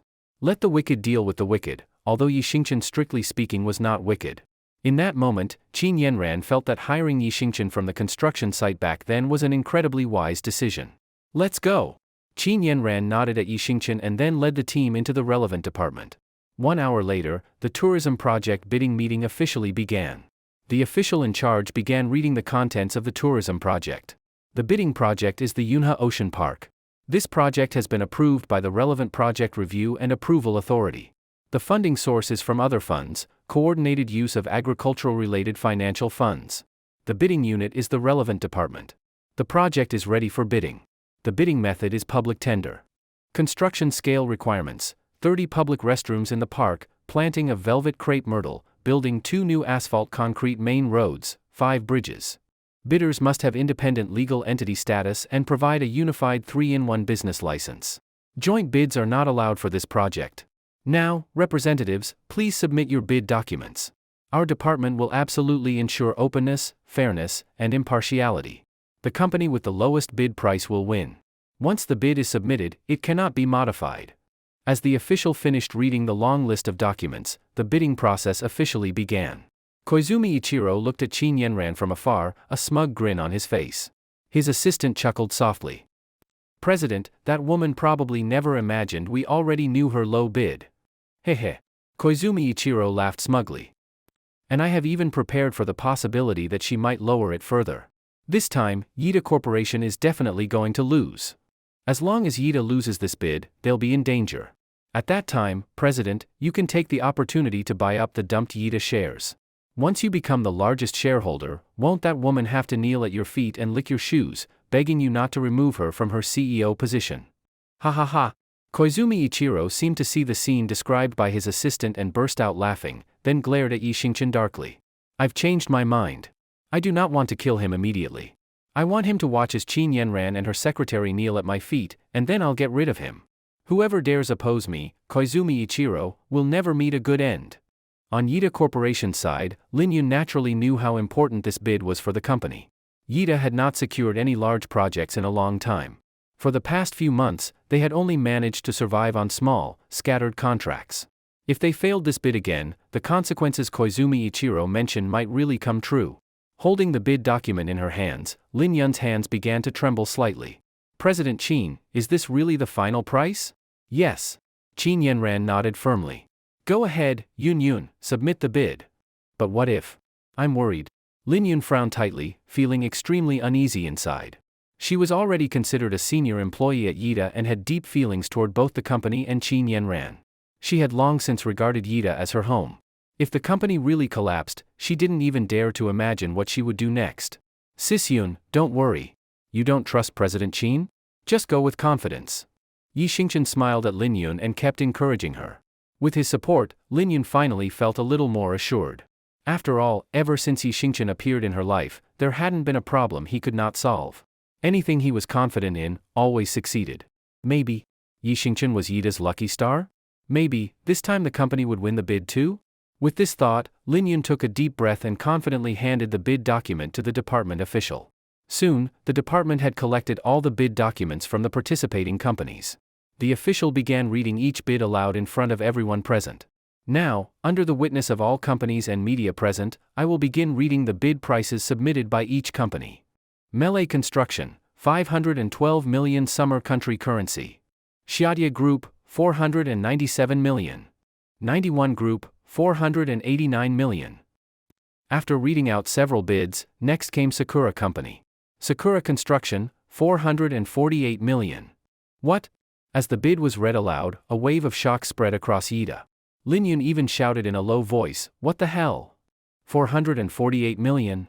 Why is it always just barely lower than ours? Can it really be that much of a coincidence? We're doomed, our bid was 453 million, they undercut us again. Why does this keep happening? It's really over this time." After preparing so much, Sakura still intercepted it. Even the heavens won't bless Yida. Hehe. Yi Xingqian and Qin Yanran exchanged a glance, neither of them showing much emotion. Instead, both had faint smiles on their faces. As soon as Yi Xingqian heard Sakura's bid, he knew Yida had won this round. Ha ha ha! We win! In stark contrast to Yida's gloom, the Sakura team was cheering with excitement, some even hugging to celebrate. Koizumi Ichiro raised the corners of his mouth and glanced at Yida's area like a victor. Coincidentally, Qin Yanran was also looking toward the Sakura team. Their eyes met. Though both wore calm expressions, the hostility between them was obvious. Hehe, Koizumi Ichiro smirked proudly at Qin Yanran. This woman has already lost. Is she looking for a way out now? Thinking about how to crawl back to me on her knees? Ha ha ha, anything I set my eyes on can never escape my grasp. Something's wrong. Suddenly, Koizumi Ichiro felt like he saw something in Qin Yanran's smile, contempt, mockery, maybe even calm confidence. If it weren't for the Yida team wailing in despair, he would have doubted whether Yida's bid was actually lower. This woman, she's way too calm. Does she really not care about Yida? Would she rather let such a big company go bankrupt than ask for my help? Where is her confidence coming from? While Koizumi Ichiro was puzzled, the department official began reading the final bid. Naturally, the last one was from Yida Corporation. The official was first stunned, then a smile of relief spread across his face. Yida Construction, 440 million. According to the principle that the lowest bidder wins, I hereby announce on behalf of the department that the Yunha Ocean Park Tourism Project is officially awarded to Yida Construction for 440 million. Congratulations to Yida Construction. What? Impossible. Koizumi Ichiro jumped up in disbelief. The Sakura team fell into a dead silence. No one expected Yida's price to be that much lower than what they had anticipated. Mr. Koizumi, do you have any objections to this bidding result? The official asked with a displeased face. As someone from Xia country, he naturally did not want to see the project handed over to a Toyo company like Sakura. President. Koizumi Ichiro's assistant quickly tugged at him and forced a smile at the official. Sorry, our president was just surprised. No objections, no objections. It wasn't just Koizumi Ichiro. Lin Yun also looked at Qin Yanran in confusion. President Qin, but I remember, our bid was. It's all thanks to Xingqian. This is all his doing. Ha ha ha. Sis-Yun. Yi Xingqian laughed and gently patted her shoulder. President Qin and I already found the mole from Sakura inside our company. So we set a trap and tricked them. To prevent any leaks, President Qin changed the bid price last night, so only the two of us knew. Really? That's amazing. Lin Yun, seeing the company she saw as home saved by Yi Xingqian, was so moved she threw herself into his arms. You little brat. You didn't even tell me. I was so worried for nothing. I hate you. Yi Xingqian stiffened a bit, forcing a smile. Sis-Yun, it was all part of the act, right? If I told you, how could we fool those little bastards? Ha ha ha. He turned and gave Koizumi Ichiro a smug glance. Koizumi Ichiro saw it and immediately realized he'd been played. His face twisted with anger, but he had no outlet for it. After all, he couldn't just rush over and demand to know why Qin Yenran had changed the bid last minute, could he? Damn it, Koizumi Ichiro had to swallow his rage along with his pride. Bakayaru. I'll make sure you die a miserable death. Congratulations, President Qin. Congratulations, President Qin. You truly deserve to be called the business goddess of Yunha City. Executives from companies including Xiaodia Group and Jioi Group walked up to Qin Yenran with smiles on their faces and extended their right hands in a friendly manner. Thank you. Qin Yenran was also very happy and shook hands with everyone one by one. Hee. The executive from Xiaodia Group glanced from a distance at Shoji Ichiro and his team, who had already started to leave, and couldn't help but smile. As long as that guy didn't snatch it, I'm happy with whoever won the bid. Exactly. The Jioi Group executive nodded in agreement. That guy had snatched a few projects in a row recently and got way too smug. It's perfect that President Qin could put him in his place this time. Congratulations again, President Qin. Thank you. You are all veterans in the industry. I still have a lot to learn from you in the future, so I hope you'll be generous with your guidance. Qin Yenran didn't say anything bad about Shoji Ichiro behind his back, she just nodded humbly. Qin Yenran was still chatting with other company executives, and it looked like she wouldn't be leaving anytime soon. Yi Xingchen stood up. I'm going to the bathroom. I'll be back soon. After Yi Xingchen left, Lin Yun also stood up. I'm going to the restroom. If you're getting ready to leave, send me a message on WeChat. Got it. Several colleagues nodded. Yi Xingchen walked into the men's bathroom with his hands in his pockets, whistling casually, looking very relaxed. Just as he was about to close the door, a silhouette suddenly slipped into his stall from behind. Then the door was shut and locked. Yi Xingchen saw that it was Lin Yun who came in and was almost scared out of his mind. Knock knock knock. Just then, footsteps echoed in the men's bathroom. Someone had come in. Lin Yun gestured to Yi Xingchen to keep quiet. Yi Xingchen looked at Lin Yun in confusion, not understanding why she was there. Lin Yun quickly showed Yi Xingchen her intent through her actions. Bite. It was a bold move that Yi Xingchen hadn't seen coming. Even though Yi Xingchen had no experience, he immediately realized what was about to happen. If it weren't for the frequent footsteps outside, he felt like he might have cried out in shock. But Yi Xingchen knew very well, no one could tell who might be outside. If it was a colleague, and they barged in. This situation, this moment, could utterly destroy Lin Yun's reputation. Yi Xingchen leaned back as much as possible, frantically motioning for Lin Yun to stop. But Lin Yun acted like she didn't see his desperate signals and boldly continued. Yi Xingchen was both nervous and excited, unable to speak. Rustle, rustle, rustle. In the cramped stall, soft sounds occasionally echoed. Xingchen, is that you in there? What made Yi Xingchen even more nervous was hearing a colleague's voice outside the stall. It seemed they had heard the noises inside. Lin Yun gave Yi Xingchen a teasing look and gestured to remind him to watch what he said and not to give anything away. Ah? Yi Xingchen hesitated for a moment, then tried to calm his tone as much as possible. Yeah, I'm in the bathroom. My stomach's a bit upset. Not sure what I ate this morning. What's up? Hee. The colleague outside couldn't help but laugh. Nothing much, just wanted to say congratulations. You're the big hero this time. President Qin will definitely value you more from now on. You've got a bright future at Yida. I think her secretary, Lin Yun, seems to like you too. Ah? Yi Xingchen glanced at Lin Yun and suddenly felt guilty. Lin Yun liked him? Of course she did. Otherwise, why would she be doing this for him right now? Haha. Lin Yun is like the goddess of our Yida company. If you can actually win her over, it's like you saved the world in your past life and helped Ultraman beat the monsters. The colleague's voice was full of envy and jealousy. That's for sure. Yi Xingchen smiled while speaking and winked at Lin Yun. Lin Yun rolled her eyes at Yi Xingchen and gently patted the back of his heel with her right hand. When you make it big someday, don't forget about your colleagues, okay? HSS, of course not, we've all worked together. I'm not the kind of person who forgets his friends once he's successful. I absolutely won't forget. Yi Xingchen's tone was clearly off compared to normal. But the colleague outside didn't notice, or even if they did, they probably thought Yi Xingchen really just had a stomachache. Haha. Good to hear. Alright, I'll head out first. I think President Qin will be leaving soon, so hurry up, don't keep her waiting. Okay, thanks for the heads up, see you in a bit?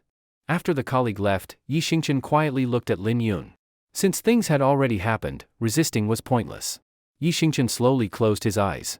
In that moment, a line from Li Yu's poem floated into his mind.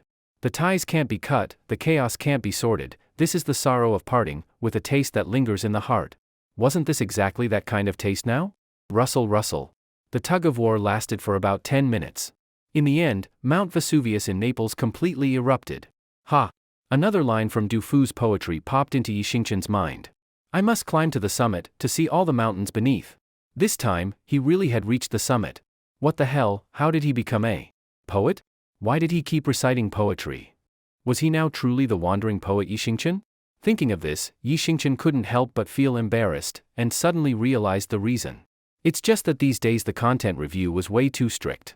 It had to be revised 9 times, anyone would turn into a wandering poet at that rate. After a while, Linyan finally took a small step back and rolled her eyes at Yi Xingqian. Sorry, Yunjie. Seeing how disheveled Linyan looked, Yi Xingqian couldn't help but feel apologetic. Linyan just smiled and shook her head at Yi Xingqian, without saying anything. It seemed to mean, it's okay. The two looked into each other's eyes. And this time, a spark of emotion quietly ignited between them. Maybe in that moment, both had already made up their minds, deep in their hearts, about each other. After the two of them straightened their clothes and hair, Yi Xingqian finally raised his voice a little and softly asked, "Excuse me, is anyone out there?" Outside the stall, the restroom was completely silent, with no sound at all. In fact, Yi Xingqian had already noticed earlier that there hadn't been any movement outside for a long time. Basically, apart from himself and Lin Yun, there shouldn't be anyone else in the restroom. But to protect Lin Yun's reputation, Yi Xingqian cautiously asked anyway, just in case. Since no one responded, it was safe to come out. If someone had answered, he could have found an excuse, like saying there were no tissues in the stall. Seeing that there was no one outside, Yi Xingqian carefully made a shu gesture to Lin Yun, then guiltily opened the stall door and peeked out. After confirming the restroom was empty, Yi Xingqian quickly ran out to scout the area. In the narrow hallway outside, even at the entrance of the adjacent women's restroom, there was no one. Only then did Yi Xingqian feel relieved and hurriedly waved at Lin Yun, who was still inside the stall. Lin Yun immediately understood, ran out of the restroom, and then calmly walked over to the sink between the men's and women's restrooms to wash her hands and rinse her mouth. Their relationship had already reached a very close level, so Yi Xingqian no longer felt shy and grew bolder. He glanced around and, seeing no one nearby, lightly touched Lin Yun's curvy butt with his right hand. Lin Yun glanced back at Yi Xingqian without anger, giving him a sideways look. Ding dong. At that moment, both Yi Xingqian's and Lin Yun's phones chimed with new WeChat message notifications. They both instinctively took out their phones and looked, then smiled at each other. It was a message from a colleague saying that Qin Yanran and the others were ready to return to the office and would meet in the parking lot soon. The two walked shoulder to shoulder. While all their colleagues were headed to the parking lot, Yi Xingqian boldly held Lin Yun's small hand. Lin Yun looked down at their interlocked hands but didn't pull away. After a brief hesitation, she looked up at Yi Xingqian. "Xingqian, actually? I'm not that kind of woman. I'm still a virgin." Yi Xingqian quickly reached out and gently covered Lin Yun's mouth. "Yunjie, don't say that. I don't mind." "Then, do you like me?" Lin Yun looked at Yi Xingqian nervously. Yi Xingqian smiled warmly and carefully pulled Lin Yun into his arms, answering her with his actions. Lin Yun was beautiful, had a great figure, a good personality, and liked wearing black stockings. Who could say no to such an outstanding girl? Who could resist the allure of black stockings? Hearing Yi Xingqian's reassuring response, Lin Yun finally relaxed. "That's good. I was worried. Hee. From now on, don't call me little brother anymore. Just call me Xingqian, and I'll call you Yun Yun." "Okay." Lin Yun nodded firmly. The two of them held hands and continued walking toward the parking lot. Suddenly, Lin Yun seemed to remember something and looked at Yi Xingqian in surprise. "Xingqian. You're too strong." "Too strong? Yun Yun, what do you mean?" Yi Xingqian looked at Lin Yun in confusion. A blush appeared on Lin Yun's face. "Although I've never experienced it before, I do have some theoretical knowledge. Normally, the amount in one go is just a few dozen microliters, right? But this time, I think it was almost a few milliliters. It's insane. So just now, when I frowned, it wasn't because I was disgusted by that, but because the amount was too much, it shattered what I thought was normal." "Ah, well," Yi Xingqian scratched his head awkwardly. "So it turns out that in this declining world, even men's abilities in that area have been affected." And, Lin Yun's face turned even redder. "If it's using the mouth, isn't it said that it only takes about 10 seconds? But you went for more than 10 minutes. Isn't that a good thing? Our future life will be even more blissful." "That's, honestly a bit scary." Lin Yun looked at Yi Xingqian with a complicated expression. "It's hard to imagine, if we really go all the way, will I be able to handle it, or even satisfy you?" Well, Lin Yun's words made Yi Xingqian realize something. It was only now that he became aware of the issue. His physical abilities hadn't declined at all, while everyone else's had drastically weakened. If he and Lin Yun really went all the way, what should be a happy and simple thing might turn into pain and torment for Lin Yun. And it wouldn't be something that only happens once in a long while, in fact, it might even be very frequent. After all, any normal man with a goddess like Lin Yun wouldn't be able to hold back, unless he had a problem. Maybe, he needed to find a way to research this issue. If he didn't solve it, he'd be afraid to even touch Lin Yun. But, I was surprised, not disgusted or anything like that. Lin Yun suddenly lifted her head and looked deeply at Yi Xingchen. If we really reach that point, I can still use my hands, my mouth, my feet, all of them can be used, right? As she spoke, Lin Yun was already too shy to continue, lowering her head so much that Yi Xingchen could barely hear her voice. Yi Xingchen was moved and gently held Lin Yun's small hand. Don't worry, Yun Yun. I'll definitely find a way to deal with these challenges. Lin Yun looked at Yi Xingchen in confusion, not understanding what exactly he meant by challenges. Yi Xingchen didn't explain much, he just smiled. Oh right? Lin Yun suddenly remembered something. Let's not make our relationship public for now. The company is still growing, and things like dating, marriage, or having kids, well, you know what that means for a woman's career, right? Even though it's unlikely President Qin would do something like that, I still don't want to take that risk. I don't want to lose this job just because of us. Okay. I promise you. Yi Xingchen nodded and agreed without hesitation. You're the best. You naughty boy. Lin Yun's face was filled with a happy smile as she tiptoed and gave Yi Xingchen a light peck on the cheek. By the time the two of them got to the parking lot, the other colleagues were already sitting in the car. Hurry up, Miss Secretary, Brother Xingchen, we've all been waiting for you. Coming. Yi Xingchen and Lin Yun exchanged a smile, then jogged over and got into Qin Yanran's car. Qin Yanran looked suspiciously at Lin Yun, then at Yi Xingchen who was already in the driver's seat. Her brows furrowed slightly as she fell into thought, as if she had vaguely noticed something. Good news. Big news. The latest great news. Just before the end of the workday, a colleague who had gone to the bidding meeting with Yi Xingchen excitedly walked into Yi Xingchen's office. What's going on? Old Zhang, look how happy you are. Yi Xingchen put away his phone and smiled at old Zhang. Strong man. We won the bid today, and President Qin is very pleased. She decided to give the whole company a paid day off tomorrow. Also, she's treating lunch for those who went to the bidding meeting this morning, at the most luxurious hotel in Yunhe City, the Yunhe Grand Hotel. Really? When Yi Xingchen heard that Qin Yanran was treating, he instantly perked up. His usual basic meal already cost hundreds of dollars. If Qin Yanran was paying and it was all you can eat, he figured he'd easily eat a few $1,000s worth. Total win. Ha ha ha. Old Zhang also looked really happy. That's the Yunhe Grand Hotel. I've lived so many years and never been to a place that fancy. This is a real treat. Old Zhang beamed. I'll go finish my work now. Strongman, you'd better get ready too. Okay. Yi Xingchen made an okay hand gesture toward old Zhang. Ding dong. Just as old Zhang left, Yi Xingchen received a WeChat message from Lin Yun. Xingchen, go ahead to the dinner tonight. I've got something to take care of at home, so I won't be going. Yi Xingchen felt a little disappointed reading Lin Yun's message. He was hoping to use this chance to get closer to her. But since Lin Yun said she had something at home, Yi Xingchen couldn't say much. He could only reply helplessly. All right. I'll miss you. Right after he sent that message, Lin Yun replied quickly. Sweet talker. Yi Xingchen suddenly had an idea and sent her another message. Little Yun Yun, here's a riddle for you. Apart, it feels good, together, it's uncomfortable. What character is that? Lin Yun didn't reply for nearly a minute, probably thinking hard. I don't know. Bite. You jerk. Bullying me again. Seeing Lin Yun's reply, Yi Xingchen laughed out loud. Then Lin Yun sent another message. President Qin is already heading to the Yunhe Grand Hotel to reserve a table. You'd better get ready. Okay. Yi Xingchen straightened his collar and walked toward the elevator. As the elevator doors opened, Qin Yanran was already inside. She smiled at Yi Xingchen and stepped back to make room. Yi Xingchen quickly got in. The two left the building and reserved a private dining room at the Yunhe Grand Hotel. And it really lived up to its name as the most upscale hotel in Yunhe City. The owner must be someone powerful. Reservations had to be made in person, no phone bookings allowed, no matter who you were. After Qin Yanran got everything arranged, the other employees started arriving one after another.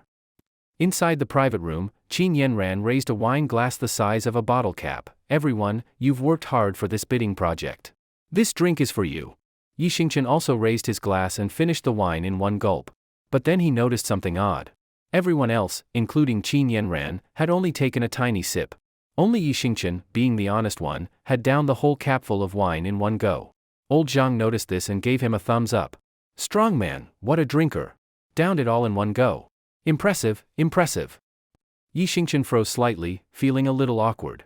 He'd forgotten that this world was no longer the one he used to live in. Back then, drinking a capful of wine in one gulp would get you mocked. But now, it made you look like a heavyweight drinker. Trying to cover up, Yi Xingqian rubbed his forehead. No.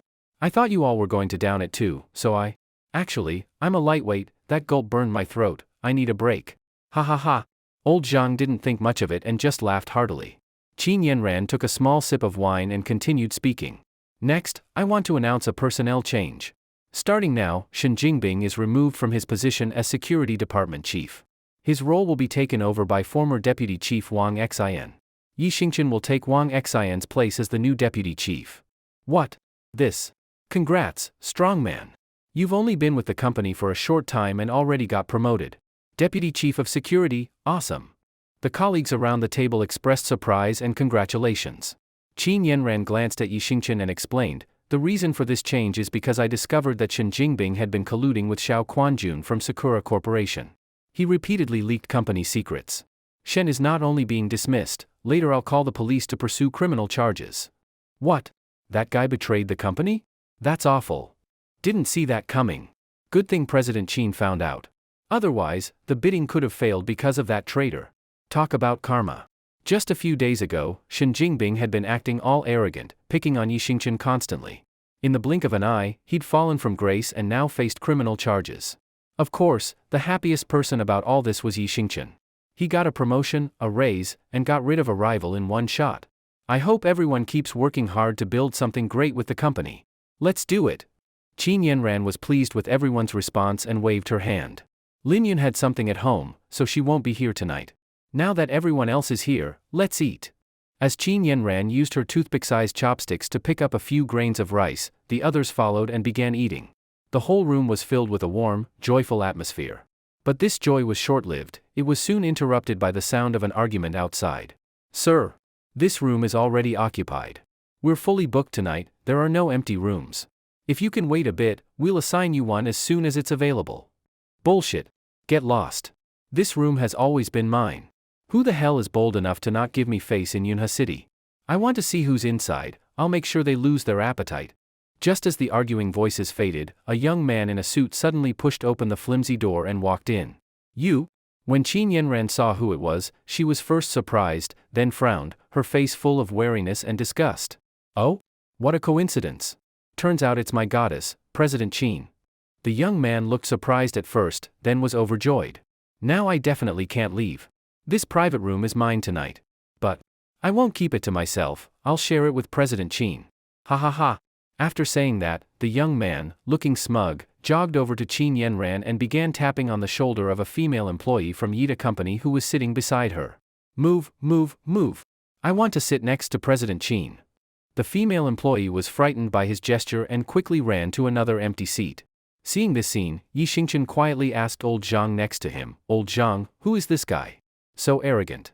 Looks like our coworkers are scared of him.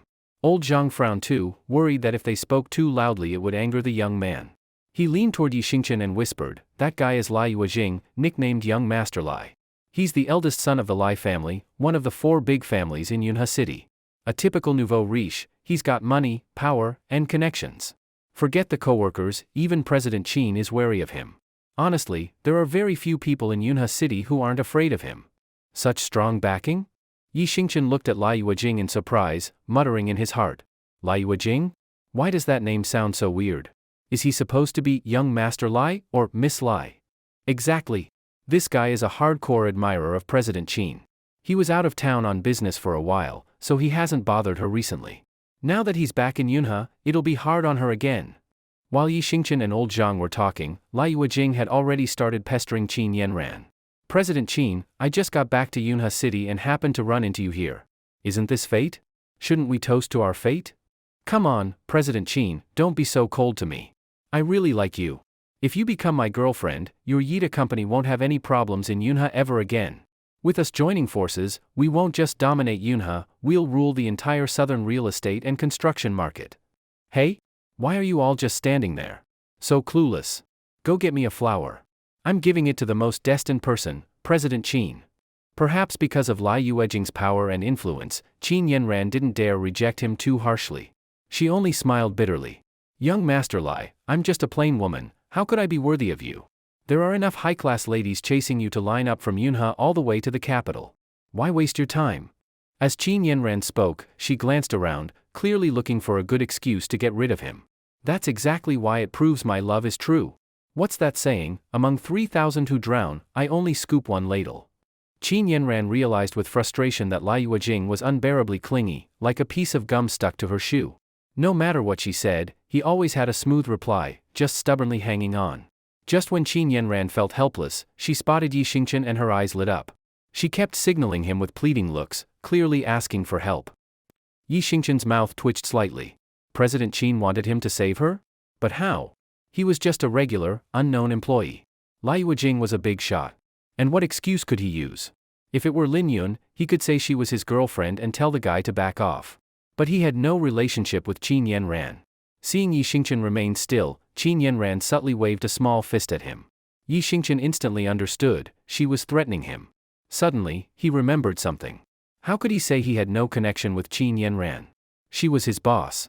If he pissed off the boss, he'd be packing up and leaving. To be fair, Qin Yanran had treated him pretty well. Yi Xingchen didn't want to lose this job, so even if he didn't want to stir up trouble, he had to act.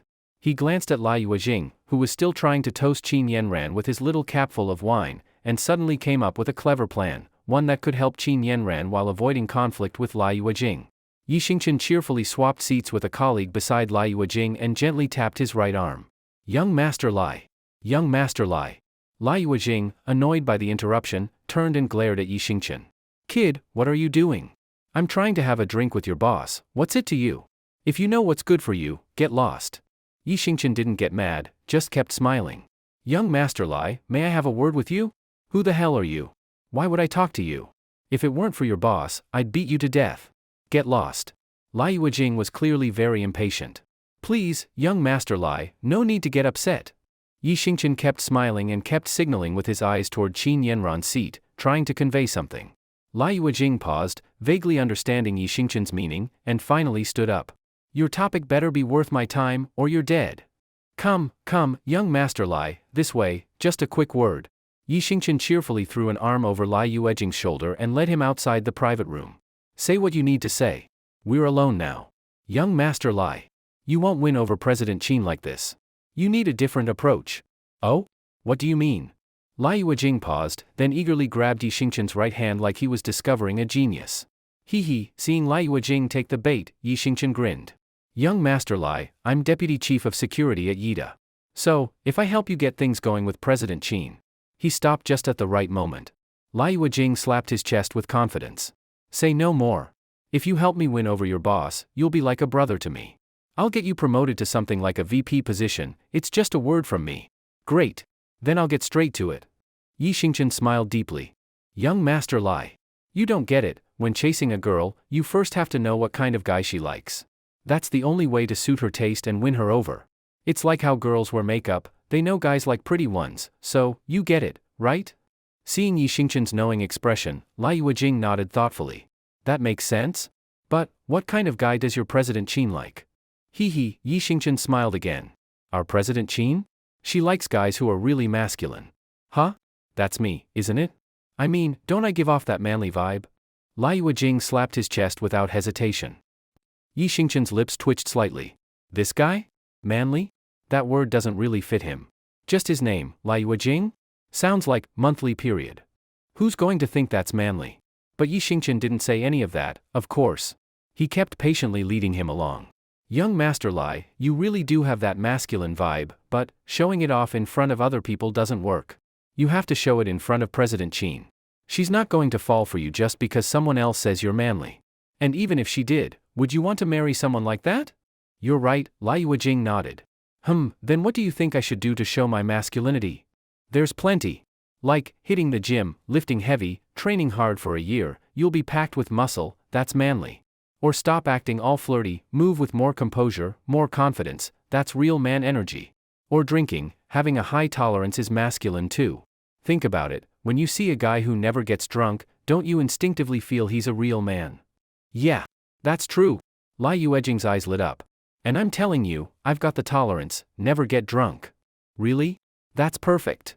Yi Xingchen was thrilled to see he'd taken the bait. Here's the deal, once we get back inside, let's pretend we hit it off, like kindred spirits. Whatever you drink, I'll drink too. My tolerance is pretty bad, so I'll be done quickly. Then you just sit there like nothing happened. In comparison, President Qin will see you're the real man. Smart. Then I'll definitely win her heart. Ha ha ha. Awesome. Awesome. Lai Yuejing slapped Yi Xingchen's shoulder excitedly. Bro. No need to thank me, once you're drunk, I'll send someone to take you to a hotel, and later I'll send a girl to your room. No, 3. However you want to play it. Thanks, young Master Lai. The two of them walked back to the private room arm in arm, smiling brightly. Seeing the confused look on his little brother's face, Lai Yuejing happily pointed at Yi Xingchen. This bro and I clicked instantly, had a good chat. As he spoke, he thumped his chest again, trying to show his masculine spirit. Not just his little brother, even Qin Yanran looked confused at both of them, wondering what Yi Xingchen was up to. Could it be? Qin Yanran's heart skipped. Did Yi Xingchen just seduce Lai Yuejing to help her out? So, Lai Yuejing swings both ways? Didn't see that coming. Thinking that, Qin Yanran gave Lai Yuejing a look full of disbelief. That glance almost made Lai Yuejing float. He got even more hyped. Looks like Yi Xingchen was right, Qin Yanran likes super manly guys. No matter how he bugged her before, Qin Yanran never gave him the time of day. But just now, one chest slap and she really looked at him. If he could drink Yi Xingchen under the table, wouldn't she fall into his arms? Too excited to hold back, Lai Yuejing grabbed a 1.7-ounce bottle of strong liquor and immediately downed it. Come on, bro. Fill it up. Real men drink it all in one go. He quickly poured shots into bottle cap-sized cups for both himself and Yi Xingchen, then chugged his with a showy flair. Wow! Young Master Lai can really drink. That was at least 0.03 ounces of liquor, and he downed it without blinking, really does have the tolerance of 1,000 shots. Several Yida employees were stunned by Lai Yuejing's boldness. Lai Yuejing glanced at Yi Xingchen, constantly signaling him to drink too. Yi Xingchen quickly put on a nervous expression, raised his glass, gave Lai a nod, and then pretended to wince as he finished his shot. Ha ha ha.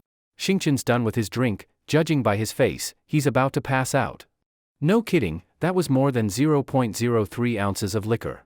A normal guy couldn't handle that in one go. Yida employees seemed to forget their own side and started commenting like spectators. Ha ha ha. Good. Bold move. Lai Yuejing gave Yi Xingchen a heavy slap on the shoulder. For our bond, bro, let's go for another round. This time, his little brother smartly slipped over and refilled both their glasses. Yi Xingchen deliberately looked troubled. Maybe, we eat something first before the next? I don't think I can take much more. Lai Yuejing nearly burst out laughing. Honestly, one shot wasn't much to him, but even he was starting to feel it. His throat and stomach were starting to burn. But what's the point of drinking? To prove how manly you are, right?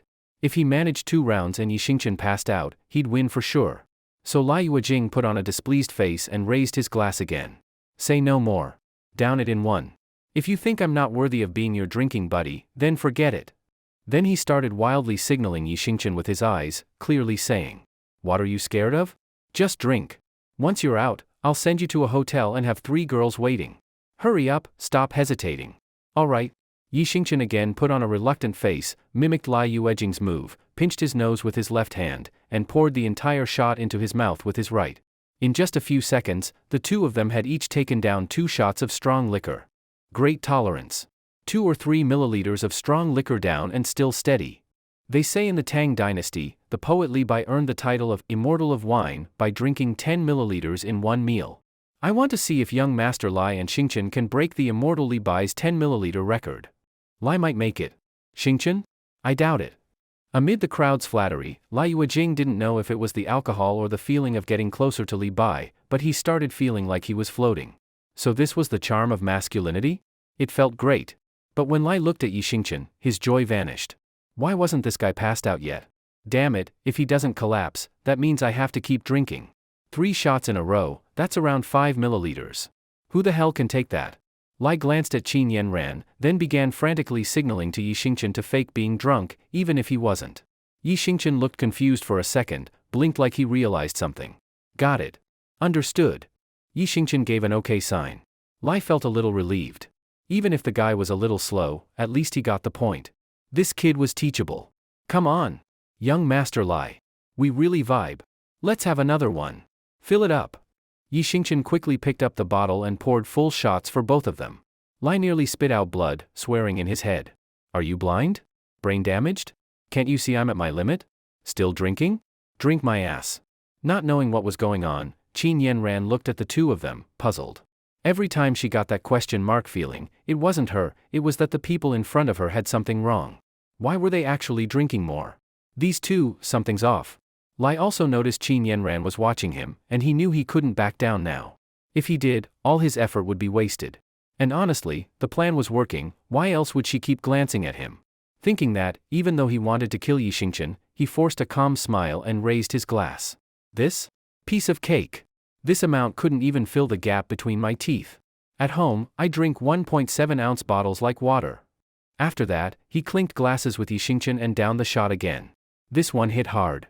If he hadn't forced it down, Lai felt he would have puked on the spot. And when he looked at Yi Xingqian again, he nearly collapsed right there. No more, no more. I can't take it. I'm getting drunk. Yi Xingqian was holding his head, swaying like he was going to fall. Was this guy pretending not to understand? Why wasn't he faking being drunk yet? He was making Lai look ridiculous. Damn it, if you can't take it, just lie down and fake it. You think I'm drinking because I want to hang out with you? Think again. Lai kept wildly signaling with his eyes and eyebrows. Yi Xingqian blinked, straightened up again with effort. Young Master Lai, are you still drinking? I really can't. One more and I'll definitely be out. Alright, just one more. Lai nearly exploded. If Qin Yanran weren't there, he would have cracked that bottle over Yi Xingqian's head. But remembering that Xingqian said, just one more and I'll be out, Lai gritted his teeth and forced himself to act tough. Hey, bro, a man can say anything, but never say he can't. Last one, just one more. Lai's little brother rushed over and refilled both of their shots. Okay, last one, then. After Yi Xingqian said that, Lai frowned, holding back the rising nausea and finished his shot again. What a drinker. I think tonight we're witnessing a new wine immortal. Legendary, badass, 666. Cheers echoed around the room, and Lai finally felt a brief moment of satisfaction. But then he looked at Yi Xingqian, still standing tall, and that feeling vanished. He really wanted to grab Xingqian by the collar and yell. Damn it, you said you'd collapse after this shot, didn't you? What happened to trust between people? Aren't we from the same country? Weren't we supposed to have each other's back? Can't you understand plain words? Can you? Young Master Lai, your drinking skills are amazing. I really admire that. Yi Xingqian gave him a thumbs up. Another wave of rage burned in Lai's chest. Both the alcohol and Xingqian's words added fuel to the fire. Admire my drinking? Why the hell would I want you to admire that? I'm trying to get the girl, not impress you. Still, Lai reminded himself, manly man above all. Even while furious, he forced himself to smile and patted Xingqian on the shoulder. Bro, your tolerance is good too. But compared to mine, you're still a bit behind. This amount doesn't even count. At home, I drink this stuff like water. Really? Yi Xingqian looked surprised. Then, one more. Lai was stunned. I think that's enough, these two already drank so much. I doubt they can take any more. Same here. Most people would be full just from that much water, let alone strong liquor. Not everyone can be a wine immortal like Li Bai. With both alcohol and gossip pressing in, Lai started losing it. He slammed the table. Drink. Let's drink. Who's afraid of who? Bold. Yi Xingqian praised, then filled both glasses again. I'll go first. Yi Xingqian downed his shot in one gulp. Lai's mouth twitched hard. He looked at Xingqian, still steady, and then at his own shot. After hesitating for several seconds, he finally said screw it and poured the drink down his throat. But with no breaks, this was too much. His body gave out. Lai hadn't even finished the shot. His stomach turned, and he spat it all out. Are you the real wine immortal? He trembled, pointed at Yi Xingqian, then dropped his head onto the table. Hee, Yi Xingqian chuckled and pointed at Lai's little crew. What are you waiting for? Take young Master Lai back to his room to rest. Oh, okay. The group rushed over and helped carry him out of the private room. Only then did Qin Yanran finally understand Yi Xingqian's thoughts and plan. When she looked at him again, her eyes showed a new sense of appreciation and admiration. The next morning, while Yi Xingchen was taking a short rest in his office, he suddenly got a call from his underling Wenbin. Hello? Wenbin, you're out now, right? Isn't the air outside much fresher? Yi Xingchen joked with a smile. Brother Yi, something happened to the old man. What? Yi Xingchen was shocked. What happened to my dad? The old man just accidentally fell. Looks like he injured the cartilage in his heel. Hurry to Yunhe City Hospital. We're taking him there now. Okay. Yi Xingchen quickly stood up, grabbed his car keys, and rushed out of the office. Judging by the distance, I should arrive first. I'll register him at the hospital. You guys hurry over. Got it. After hanging up, Yi Xingchen immediately sent a leave request via WeChat to Qin Yanran, then headed straight to Yunhe City Hospital. When he arrived, he noticed the hospital was crowded. All 10 windows were packed with people. Yi Xingchen sighed and had no choice but to wait in line. Luckily, even though the windows handled registration, payments, and forms, the process moved fairly quickly. In less than 10 minutes, there were only 5 people ahead of him. Just then, he glanced at his phone and saw a message from Wenbin. They would still need over 10 more minutes to get to the hospital. Please, kind people, I'm begging you, can I cut in line? My mom got hurt. She's in a lot of pain. Just look at her face, she's really suffering. Can someone please let me go first? Thank you. While Yi Xingchen was looking at his phone, a middle-aged woman walked to the front of the line crying, pleading with those ahead, including Yi Xingchen. Hearing her plea, the 5 people ahead quickly turned their heads and pretended not to hear her. Yi Xingchen frowned. This hospital really lacks compassion. Rules are dead, people are alive. An elderly person is in pain, can't they get priority? Or better yet, skip registration and go straight to treatment? Thinking this, Yi Xingchen looked back at the people behind him. Ma'am, why don't you take my spot? Folks, it's just one person. Let her go ahead, it'll be quick. He didn't expect much objection, but as soon as he said it, people started voicing their disagreement. Why? Why do you get to be the good guy? She's not just cutting in front of you, she's cutting in front of all of us. Why should you take all the credit? Exactly. Her mom's injured, sure, but my kid has a high fever. Why can't I cut too? How do we know she's not making it up? If you let her cut, what if someone else wants to? Then what, one after another? The middle-aged woman nearly dropped to her knees. No, you're all good people. I swear I'm telling the truth. If I'm lying, may I be struck by lightning. I'm begging you all. People still didn't buy it. Though her oath made them uncomfortable, no one spoke further. Ma'am, over here, come up. Yi Xingchen smiled and waved her forward. Hey, what are you doing? Who said you could cut? Did I agree? A young man who had been pretending to look at his phone suddenly stood up and glared at her. Sir, what, I? Do I know you? The young man cut her off, then turned to Yi Xingchen. Who are you? Who gave you the authority? You think you're so great? Yi Xingchen frowned slightly and tried to explain, brother, this lady. Don't call me brother. Don't you know how to line up? If she wants your spot, you leave the line and give it to her. Got it? You're in your 20s and still don't understand rules? How do you even function out there? Yeah. Stop pretending to be a good guy. If you really mean it, give her your place. Fake kindness. Don't act noble if you're not willing to sacrifice. The crowd, which had quieted, now began to murmur again. Yi Xingchen started to get annoyed. He had just calmed everyone down, but now the young man stirred them up again. What are you staring at? Huh? Want to hit me? Go ahead. Touch a hair on me, and I'll make sure you don't leave this hospital. The young man looked hostile, provoking him. Yi Xingchen really wanted to slap him. But with the woman's mother suffering, and Yi Hao rushing to the hospital, now wasn't the time for a fight. Also, the guy had a point. Letting someone cut was kindness, but refusing wasn't wrong either. He couldn't morally force others. So Yi Xingchen said, Fine, I'll go to the back. Ma'am, take my spot. Now nobody has any complaints, right? The young man scoffed and wanted to say more, but seeing no one else objecting, he shut up. The middle-aged woman bowed again and again.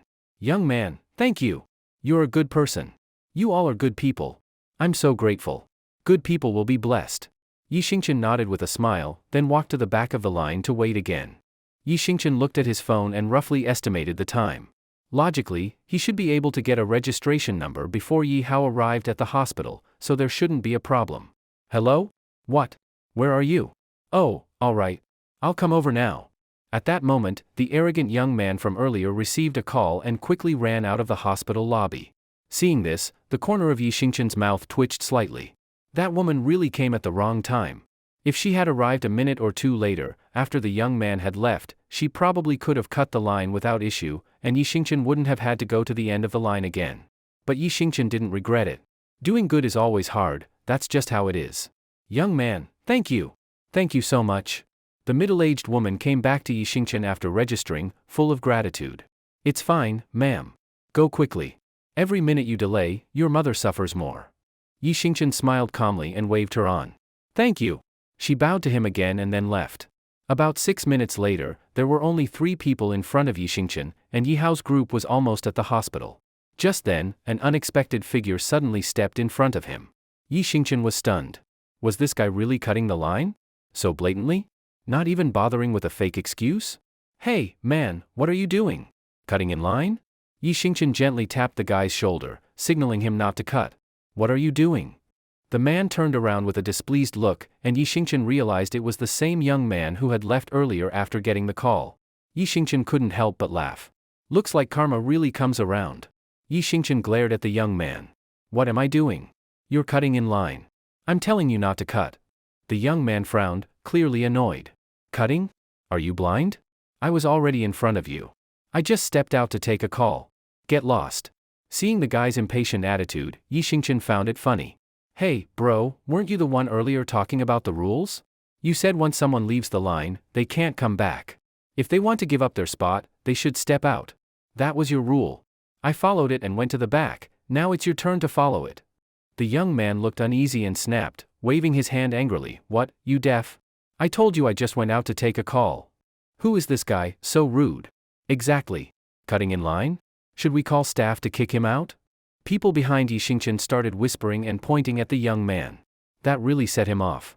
He stepped aside, pointed at the crowd, and cursed loudly. What the hell are you yelling for? Got guts? Say it to my face. You wanna go? Do you know who I am? I'm with the Qinglong gang. Mess with me, and you're asking to die. Hearing he was from the Qinglong gang, the people who were complaining immediately shrank back and lowered their heads, pretending nothing had happened. Seeing this, Yi Xingqian was stunned.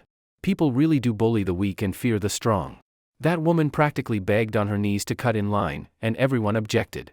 Now this guy just shouts a few threats and no one dares speak up. What a messed up world. The young man looked pleased with himself, then arrogantly stared at Yi Xingqian. You, kid, wanna try me? Can I stand at the front now? Heh, Yi Xingqian chuckled and shook his head. Sorry, still no. I'm someone who sticks to principles. If you hadn't stopped that woman from cutting earlier, I wouldn't have said a word. But you blocked a good deed. You didn't plant good seeds, why should you enjoy good results? Oh? The guy looked at Yi Xingqian with disdain. You don't get it, huh? Didn't I just say I'm with the Qinglong gang? Know what that means? Ask around, I'll scare you till you piss your pants. Qinglong gang, heh. Yi Xingqian looked at him with a half-smile. I'm the boss behind Qinglong gang. And this little punk dares act tough in front of me? Get lost before I call my boss to break your legs. Who's your boss? Deng Hao? Sure Wenbin. The young man froze. He never expected Yi Xingqian to know the names of Qinglong's boss and second-in-command. But he shrugged it off, thinking Yi Xingqian must have heard it from someone. He patted his chest proudly. My boss is sure Wenbin. Scared now? If so, get, Before he could finish, Yi Xingqian grabbed his collar with his right hand. How could someone like this be part of Qinglong gang? He's ruining their name. Yi Xingqian figured he'd have to talk to Sure Wenbin later. His people needed to be disciplined. They couldn't go around acting like bullies. Let go. I said let go. The guy kept slapping at Yi Xingqian's arm, trying to break free. Yi Xingqian let go of his collar, but then clamped his right hand like a steel vice on the guy's shoulder. Ah, it hurts, bro, please. The young man never expected Yi Xingqian to be this strong, just one hand and he was completely restrained. Swallowing his pride, he gave in.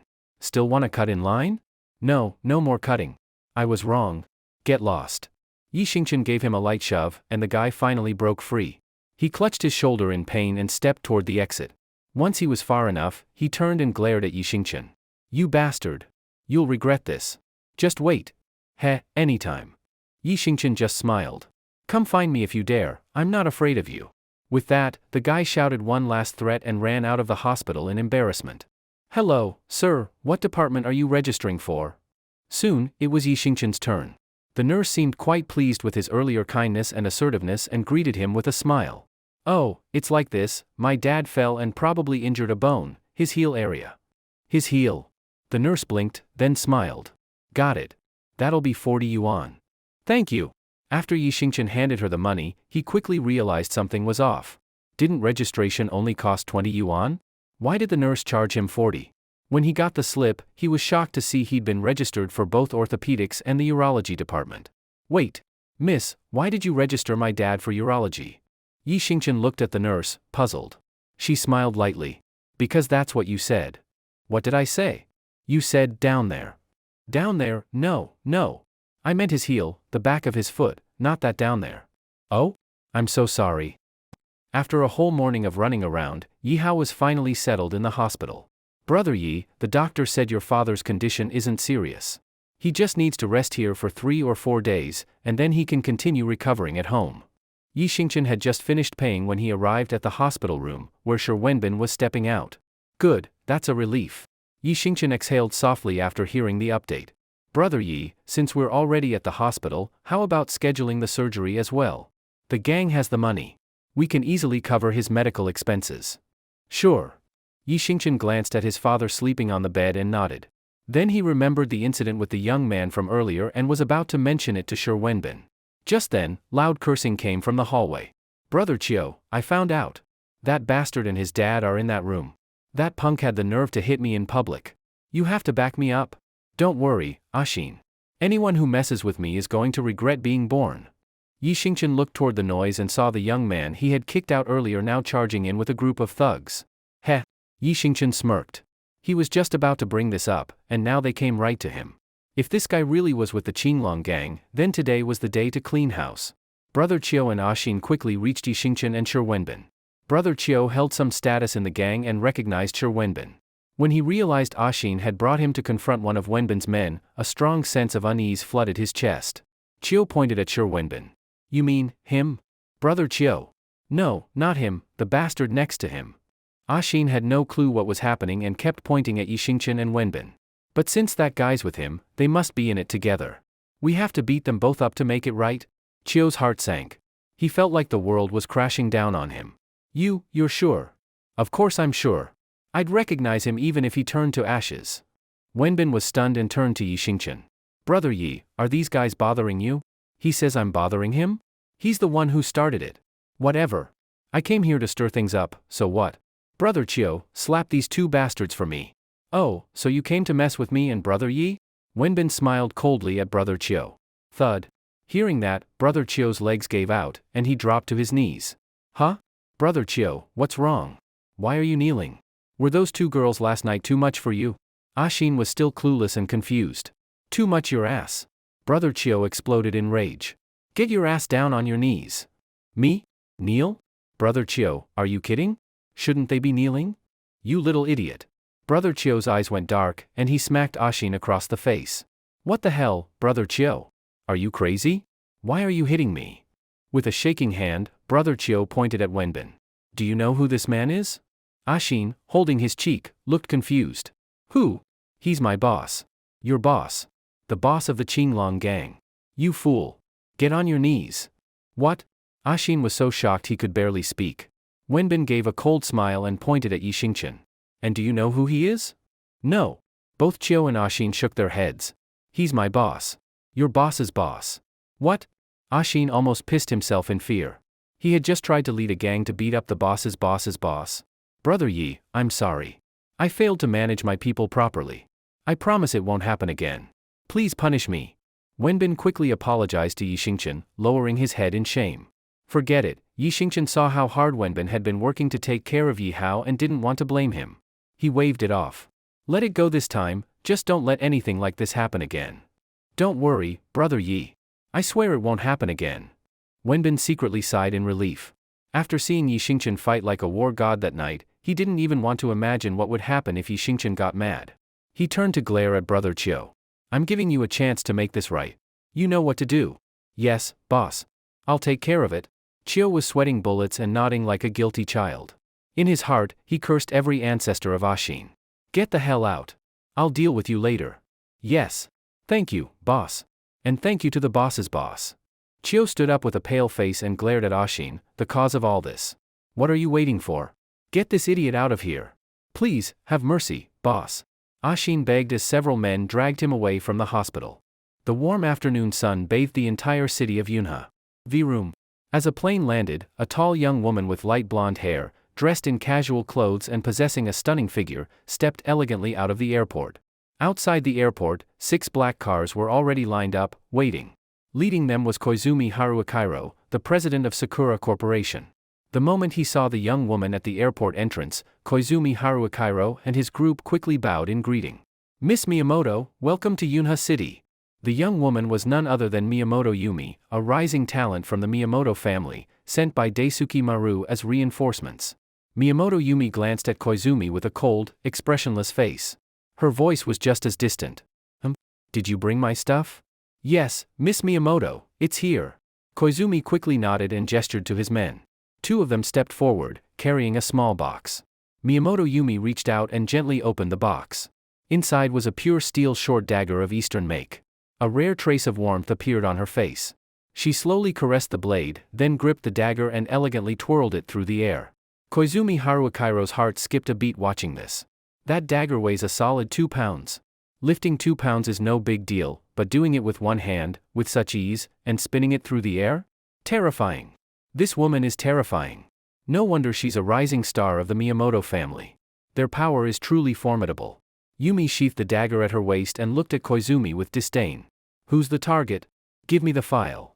Koizumi signaled again. When she received the 2 files, he began explaining softly. Miss Miyamoto, there are 2 targets. One is an ordinary man, the other's got considerable strength, he might be tricky. The ordinary guy is Shin Jingbing. He used to be my informant in another company, but he was recently exposed. He has to be silenced. I've already used connections to bail him out, he can be taken care of at any time. The other one is Yi Xingchen. He's strong, in a weightlifting competition, he once lifted more than 6 pounds. That's enough. Yumi cut him off impatiently. Leave it to me. Once these 2 are eliminated, I'll return to Japan to resume training. Understood. We appreciate your help, Miss Miyamoto. At dusk, outside Yunha City Police Department. Shin Jingbing walked out with a defeated expression. The police's words still echoed in his head. Mr. Shen, you're involved in a corporate espionage case. Although you've been released on bail, from today on, your movements are restricted. You must remain at home and await further notice. Sigh? No idea how much time passed, but Shin Jingbing finally sighed heavily. He knew, even though Koizumi pulled strings to bail him out, his fate was pretty much sealed this time. At that moment, Shin Jingbing bitterly regretted agreeing to Koizumi's deal for money. One wrong step had ruined his life. Whoosh! A cold wind blew by, making him shiver. He looked around in confusion. Huh? Where am I? How did I end up here? Damn. Just as he turned to head back, he noticed a young woman sitting on a small bench up ahead. It was Miyamoto Yumi, clearly waiting to assassinate Shin Jingbing. Maybe it was her looks, maybe her figure, but Shin Jingbing stopped and started checking her out. He couldn't help but evaluate her silently. Face? About 85 out of 100. But that figure? Damn. I've never seen a body like that. She's gotta be at least an E-cup. That bust, that slim waist, those long legs. If I could spend a night with a woman like that, I'd die happy.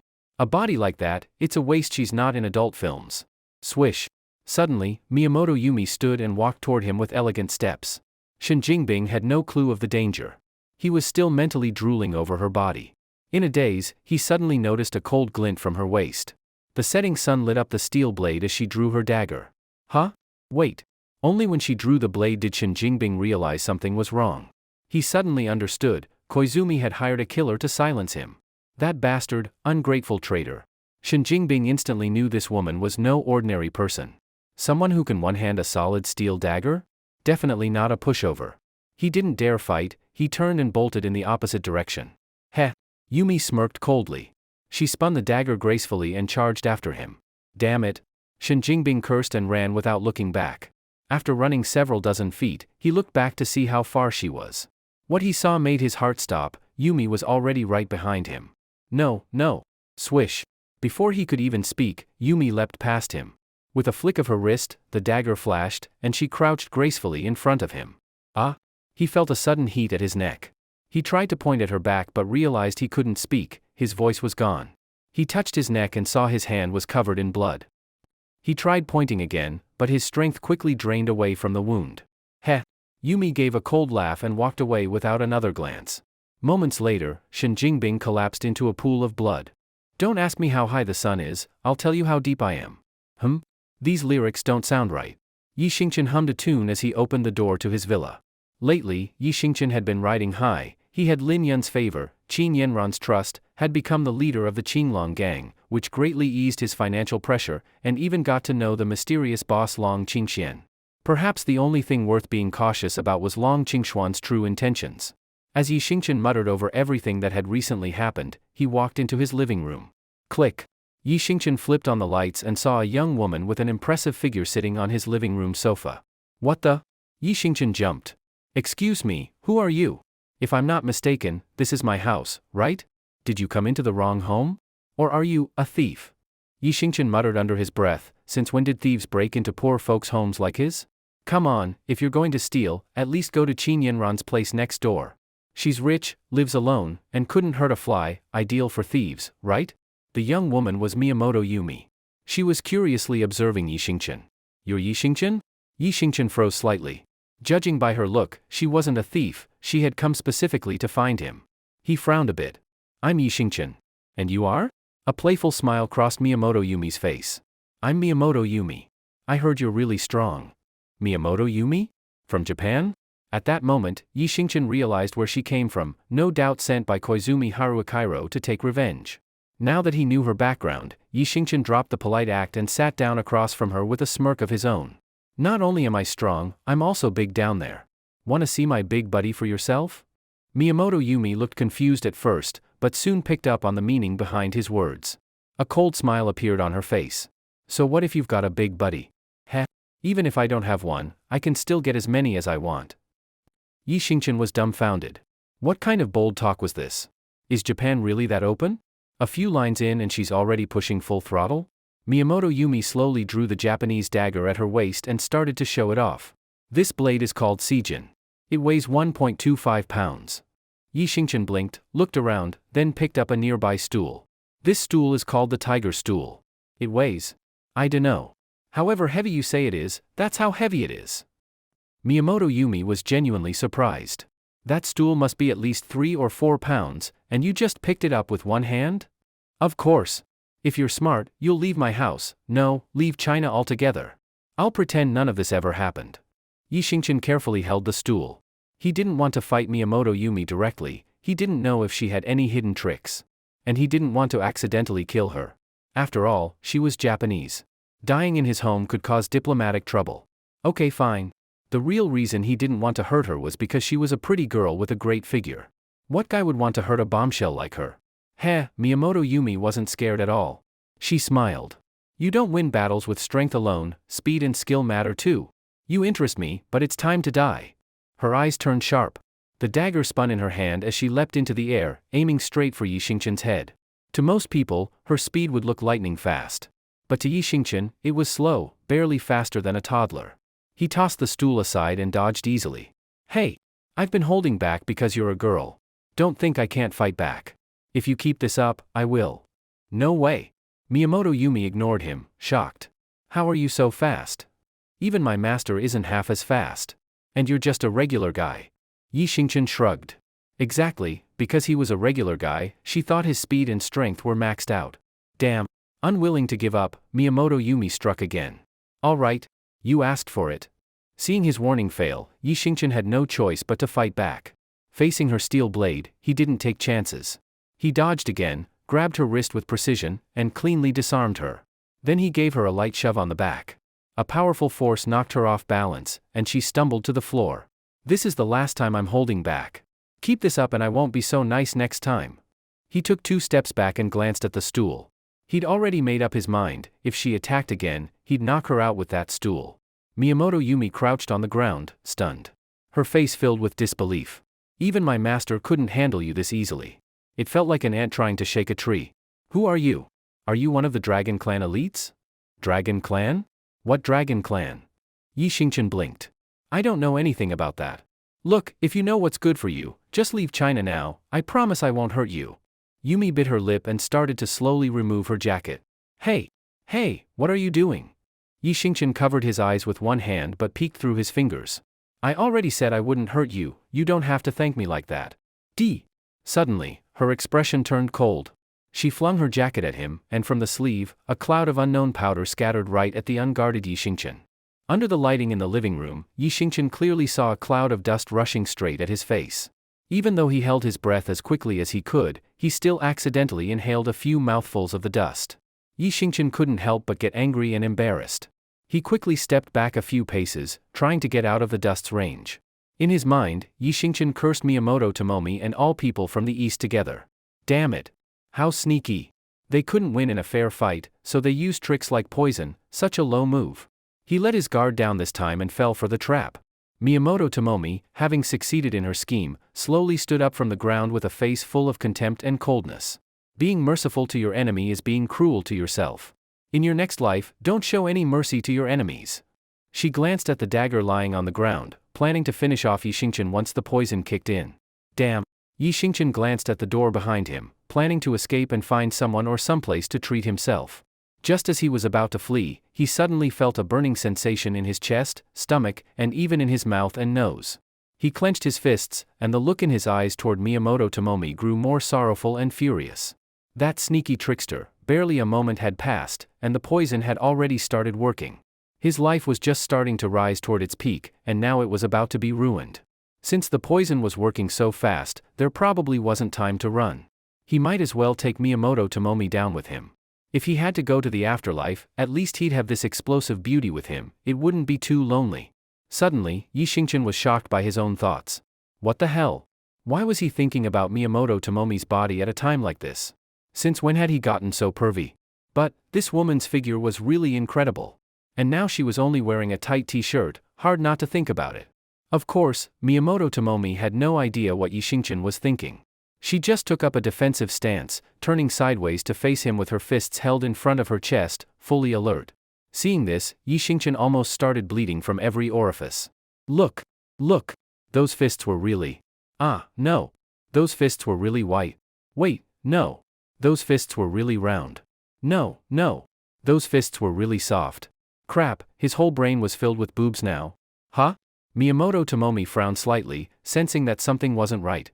If she remembered correctly, the secret poison, dusha, from the Miyamoto family, something she'd used more than 10 times, should make the victim's face turn blue, their limbs weak, and then collapse on the ground and die. But, why wasn't Yi Xingqian showing any of those symptoms? Blue face? He looked like he was blushing all over, even had a nosebleed. Weak limbs? Collapsing? He looked totally hyped up. This didn't look like dusha poisoning at all. This looked more like… A look of shock appeared on Miyamoto Tomomi's face, as if she realized something. These weren't the symptoms of dusha at all. The poison had been personally given to her by her senior, Miyamoto Junyi, and she had hidden it in her sleeve herself. There couldn't have been a mistake. The only explanation was? Miyamoto Junyi had swapped out the dusha poison. Miyamoto Shunai replaced the deadly poison with an aphrodisiac. Being forced to use the poison usually meant that the opponent was overwhelmingly powerful. And once the opponent was drugged, there were only 2 possible outcomes. One was losing oneself, and the other was death. In front of such a strong opponent, any resistance was futile. The first rule of the Miyamoto family: before any woman reaches the mid-stage of the saint level, if she loses herself, she must take her own life in apology. Thinking of this, Miyamoto Yumi felt like she had fallen into an icy abyss. Meanwhile, Yi Xingqian. At that moment, a trace of madness had already appeared on Yi Xingqian's face. Miyamoto Yumi was truly terrified. Even when she had faced death before, she had never been this scared. She started slowly backing away. Calm down. Yi Xingqian. Didn't you just say that as long as I left Xia country, you'd let me go? People from Xia country are known to keep their word, you can't go back on it. Yi Xingqian let out a hysterical roar and charged toward Miyamoto Yumi. Damn it. Seeing that things were spiraling out of control, Miyamoto Yumi didn't hesitate to turn and run. Miyamoto Yumi was not the type to stick around and fight for honor. She knew she couldn't win, staying would be suicide. But she overlooked one cruel fact. No matter how fast she was, how could she outrun Yi Xingqian? In the blink of an eye, Yi Xingqian appeared beside Miyamoto Yumi. Yi Xingqian's right hand, like an iron clamp, tightly seized Yumi's right arm. Yi Xingqian. You bastard. Yi Xingqian responded only with a cold sneer.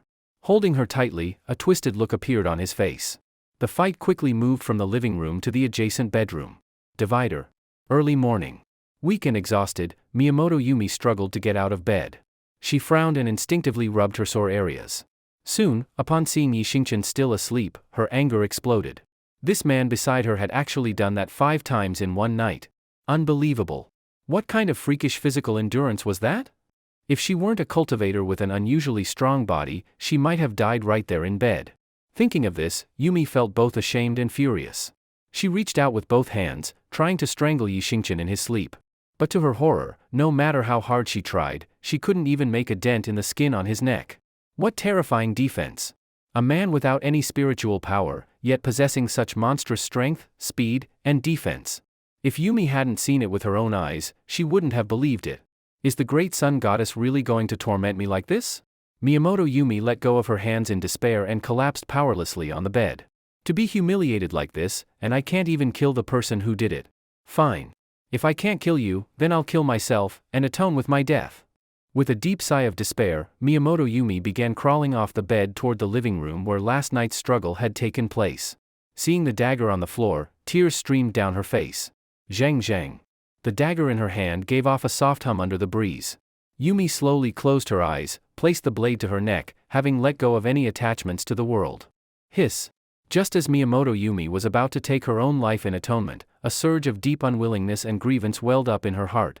Miyamoto Yumi wasn't stupid, she knew very well that every injustice has its perpetrator. Although Yi Xingchen committed the act last night, the real culprit was her so-called good senior brother, Miyamoto Shunai. Recalling her good senior brother, Miyamoto Shunai filled her with boundless hatred. Both Miyamoto Yumi and Miyamoto Shunai were disciples of elder Miyamoto Meiju of the Miyamoto family. One of them was destined to inherit the elder's position. Clearly, in order to fight for that inheritance, Miyamoto Shunai had set her up. No matter whether she lived or died now, she could never return to the Miyamoto family. Even though she had been framed, Miyamoto Yumi would have no chance to explain herself. And the cold-blooded Miyamoto family, even if they knew what Miyamoto Shunai did, wouldn't stand up for her, because now that she was no longer pure, they would not uphold justice. Instead, they would confirm Miyamoto Shunai as the heir and execute her according to family rules. Why should I be the one to die? Why not kill him first and then take my own life? Startled by the sudden thought, Miyamoto Yumi struggled to her feet once again. She changed her mind. She had to stay alive, keep cultivating, and take revenge on Miyamoto Shunai before ending her life on her own terms. The most urgent thing now was to find a place where no one recognized her and train in solitude. Just as she stood up again, she noticed something strange. This is spiritual energy. Miyamoto Yumi looked at a faint, nearly invisible white thread wrapping around her arm, her face full of surprise and joy. She couldn't believe it. After training for over 20 years without even reaching the entry level of the Saint stage, she had somehow reached that level this morning. The sign of reaching Saint entry level was the appearance of spiritual energy, and now she had it. She had made the breakthrough. How could this be? I didn't even take any spirit herbs last night. How did I suddenly break through to the Saint level? Thinking back on last night's events, apart from the unforgettable pain, it seemed that during that act with Yi Xingchen, a faint spiritual energy had flowed into her body. Could it be that the spiritual energy came from Yi Xingchen? And it transferred into her through that kind of physical activity? But Yi Xingchen didn't seem to have any spiritual energy at all. She had thought it was just her imagination last night and hadn't paid attention. But, if that was really the case, wouldn't that mean she could keep improving just by doing that with Yi Xingchen? Then what's the point of training the old-fashioned way? What's the point of eating spirit herbs? In an instant, Miyamoto Yumi felt as if the gods had closed one window but opened the door to a whole new path of cultivation. If it were really true, then seeking revenge on Miyamoto Shunai wasn't just a pipe dream. With Yi Xingchen's help, she could gain enough power to shatter the Miyamoto family's plan to execute her. And maybe even kill Yi Xingchen afterward to take revenge for her humiliation.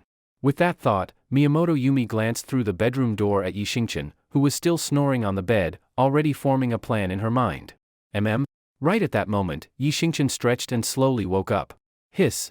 Opening his eyes and seeing the messy bedding and a torn t-shirt, Yi Xingchen fell into deep thought. Last night, it seemed he fought with a female assassin sent by that guy from the Ichiro clan. She even used poison? Then he lost control, and with that woman? No way, no way. Yi Xingchen smacked his forehead. I couldn't have done something that horrible, like some kind of beast, right? Then he saw a spot of blood on the sheets and became sure, it really happened. It wasn't a dream. Suddenly remembering something, he jumped out of bed and looked toward the living room, where Miyamoto Yumi was staring at him. Their eyes met, and there was a moment of awkwardness. Good morning. Yi Xingqian scratched the back of his head awkwardly, not knowing how to face her. Hearing that, Miyamoto Yumi's anger flared again. She wanted nothing more than to strangle him on the spot. Look, I know it's too late for an apology, but I still think I should say sorry, and you might not believe this, but it was my first time too. Maybe, we can call it even? Yumi still said nothing. Honestly, it was really a misunderstanding. I didn't know you were going to poison me, and that kind of poison no less. I had no choice. Maybe, you can hit me a few times to blow off steam? Or, maybe put on some clothes first? I'm afraid the poison from last night hasn't fully worn off, and the way you look right now, it might trigger me again. Miyamoto Yumi took a deep breath to calm her anger and then shook her head helplessly. What happened last night wasn't your fault. I was set up. The poison was swapped. That's great. I'm so thankful to whoever did that. What I meant was, I was really lucky. In our Miyamoto family, the tradition is to give ourselves to only one person for life. No matter the reason, once someone has me, I belong to them forever. Huh? Yi Xingqian was so shocked he couldn't speak. What kind of family was this? What kind of tradition was that? Wasn't the Eastern Island nation supposed to be open and modern? This was beyond old-fashioned. This made no sense. Suddenly, Miyamoto Yumi smirked and walked toward Yi Xingqian. You. To Yi Xingqian's surprise, Yumi suddenly hugged him. As they embraced, Yumi felt a faint spiritual energy flow from Yi Xingqian into her again. At that moment, she confirmed her suspicion. A bold revenge plan was already taking shape in her heart. Miyamoto Shunai. Since you are so ruthless and despicable, caring nothing for our bond as disciples, then let it all burn. From now on, you will pay the price for your treachery. Another round of intense activity. Yi Xingqian held Miyamoto Yumi in his arms, lost in thought. Everything that had just happened felt like a dream to Yi Xingqian. A beautiful misunderstanding had somehow led this stunning girl from the Eastern Island nation to. If this was a dream, Yi Xingqian didn't want to ever wake up. Miyamoto Yumi raised her head and looked at Yi Xingqian's chin. After hesitating for a long time, she finally asked a question that had been bothering her. Yi, why can't I sense any spiritual energy from you? Yi Xingqian looked completely confused by her question. Spiritual energy? What's that? Huh? Miyamoto Yumi was stunned. You don't know what spiritual energy is? Then how are you so physically strong? Your strength, speed, and defense, they're incredible. Well, Yi Xingqian honestly didn't know how to answer. If I told you I'm just an ordinary guy, would you believe me? Clearly, Miyamoto Yumi didn't believe him. Alright, I guess I've always been this way since birth. So, tell me, what exactly is spiritual energy? Spiritual energy, Miyamoto Yumi paused to think before answering. Besides eating and drinking, humans can also absorb the energy of heaven and earth to survive and move. That's why normal people only need a small amount of food to stay active. Some people, through constant battle and breaking their own limits, can increase how much of this energy they absorb, improving their physical attributes. When that energy inside the body reaches a certain limit, it condenses into spiritual energy. Spiritual energy enhances all aspects of the body. That's what it means to reach the saint level. Besides absorbing energy from the environment, people can also absorb energy by eating spiritual herbs. That's the most important method for cultivators to break through. Oh, Yi Xingqian nodded thoughtfully. So it's like the cultivation stuff in fantasy novels? What are you thinking? This is an urban superpower story, not a fantasy cultivation novel. Of course it's not the same. Spiritual energy just boosts physical performance. Miyamoto Yumi rolled her eyes at him. Got it, got it. Yi Xingqian nodded again and again. So eating those spiritual herbs is the main way to cultivate? Yes. What are spiritual herbs? Do you have any? Of course. Miyamoto Yumi quickly got out of bed and grabbed a plant from the torn pieces of her clothes, handing it to Yi Xingqian. Looking at the herb, Yi Xingqian was speechless. Wait. I get the theory. But, you're calling this a spiritual herb? And no wonder, what she handed him was a foxtail weed. For a moment, Yi Xingqian thought she was messing with him. Foxtail grass, something you'd see growing anywhere along the road, was being called a spiritual herb? Yes. This is spiritual herb. Miyamoto Yumi nodded seriously. She didn't seem to be joking, and Yi Xingqian was left speechless. You're telling me I can absorb spiritual energy by eating this thing? This is what you call cultivation. What else? Miyamoto Yumi looked at him blankly. This stuff grows everywhere by the road. Exactly. Then doesn't that mean everyone can cultivate? You're oversimplifying it. Miyamoto Yumi smiled. Even though spiritual herbs are everywhere, you have to eat a whole plant to absorb its energy. How can an ordinary person eat an entire one of these? Oh, now I get it. Yi Xingqian finally understood. Eating one foxtail plant now is like eating 100 of them in the past. Who could ever eat 100 of those in one sitting? So if you want to cultivate, you need a strong stomach. In this world, gluttons rule. Forget martial artists, this is the age of the eater kings. Insane. This world was getting crazier by the minute. Maybe to test what she said, or maybe just out of curiosity, Yi Xingqian took the foxtail from Miyamoto Yumi, chewed it up, and swallowed it. To his surprise, as soon as it went down, he felt a faint flow of energy moving inside his body. This foxtail grass actually worked. In that moment, Yi Xingqian made up his mind. Once he went out, he was going to pull up every single foxtail on the street and eat them all. By the way, you said you're from the Miyamoto family? Are there many strong people in your family? Thinking of his conflict with Ichiro, Yi Xingqian felt he needed to understand this potential enemy better. Yes. Miyamoto Yumi nodded firmly. The Miyamoto family has a lot of powerful people. But, Yi, with your physical abilities, even without considering battle techniques or experience, you'd rank in the top 10. What?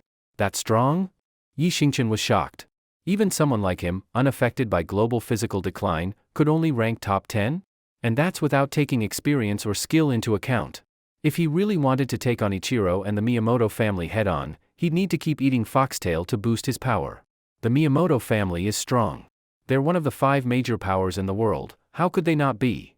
The 5 major powers? Which ones? The Miyamoto family from the Eastern Island nation, the Catholic Church from Europe, Hurricane from America, Godslayer from Africa, and the Dragon Clan from Xia country. Yi Xingqian nodded, deep in thought. He wasn't someone with a narrow view. He knew that as his strength grew, he'd keep encountering higher-level players. If he really wanted to make a name for himself, he'd have to deal with those groups eventually. Maybe he could learn more about them through Miyamoto Yumi. That way, when the time came, he wouldn't be clueless. After all, know yourself and know your enemy, and you'll never lose. Just as Yi Xingqian was about to ask Yumi more about these organizations, his phone on the bedside table buzzed. He picked it up. It was a message from Qin Yanran. It's the weekend. No work today. What's up? Even on weekends you need personal protection? Yi Xingqian frowned at the message. It was simple. SOS. Lai Yuejing broke into my house and is harassing me, come quickly. This guy, still not giving up? Looks like it's time to teach him a lesson. Yi Xingqian narrowed his eyes, already planning to deal with Lai Yuejing. Miyamoto Yumi smiled deeply. Taking care of that guy? I actually have something for that. Try it, he'll never show his face at her place again. The villa next door where Qin Yanran lived. Yi Xingqian had just reached the villa's gate when he heard the annoying voice of Lai Yuejing coming from inside. President Qin, no matter what, you have to have dinner with me today. Do you know, my uncle is the head of the Urban Management Bureau. If you don't agree, hee. I remember your company just won the bid for the Yunhe City Ocean Park project, right? You wouldn't want to see the city inspectors finding constant excuses to force your construction to stop, would you? Hearing Lai Yuejing's words, Yi Xingqian was momentarily stunned. Since when had his hearing become this good? Lai Yuejing was inside the villa, while he was at the gate, and Lai wasn't even speaking loudly. Even so, he could clearly hear everything. Could this be the effect of the foxtail grass? Delighted, Yi Xingqian quickly walked into the villa. Stop! What are you doing? Who are you? As soon as Yi Xingqian entered the living room, 2 of Lai Yuejing's goons blocked him on both sides. Hearing the noise, Lai Yuejing glanced at Yi Xingqian and his face instantly filled with rage. Damn it! You again!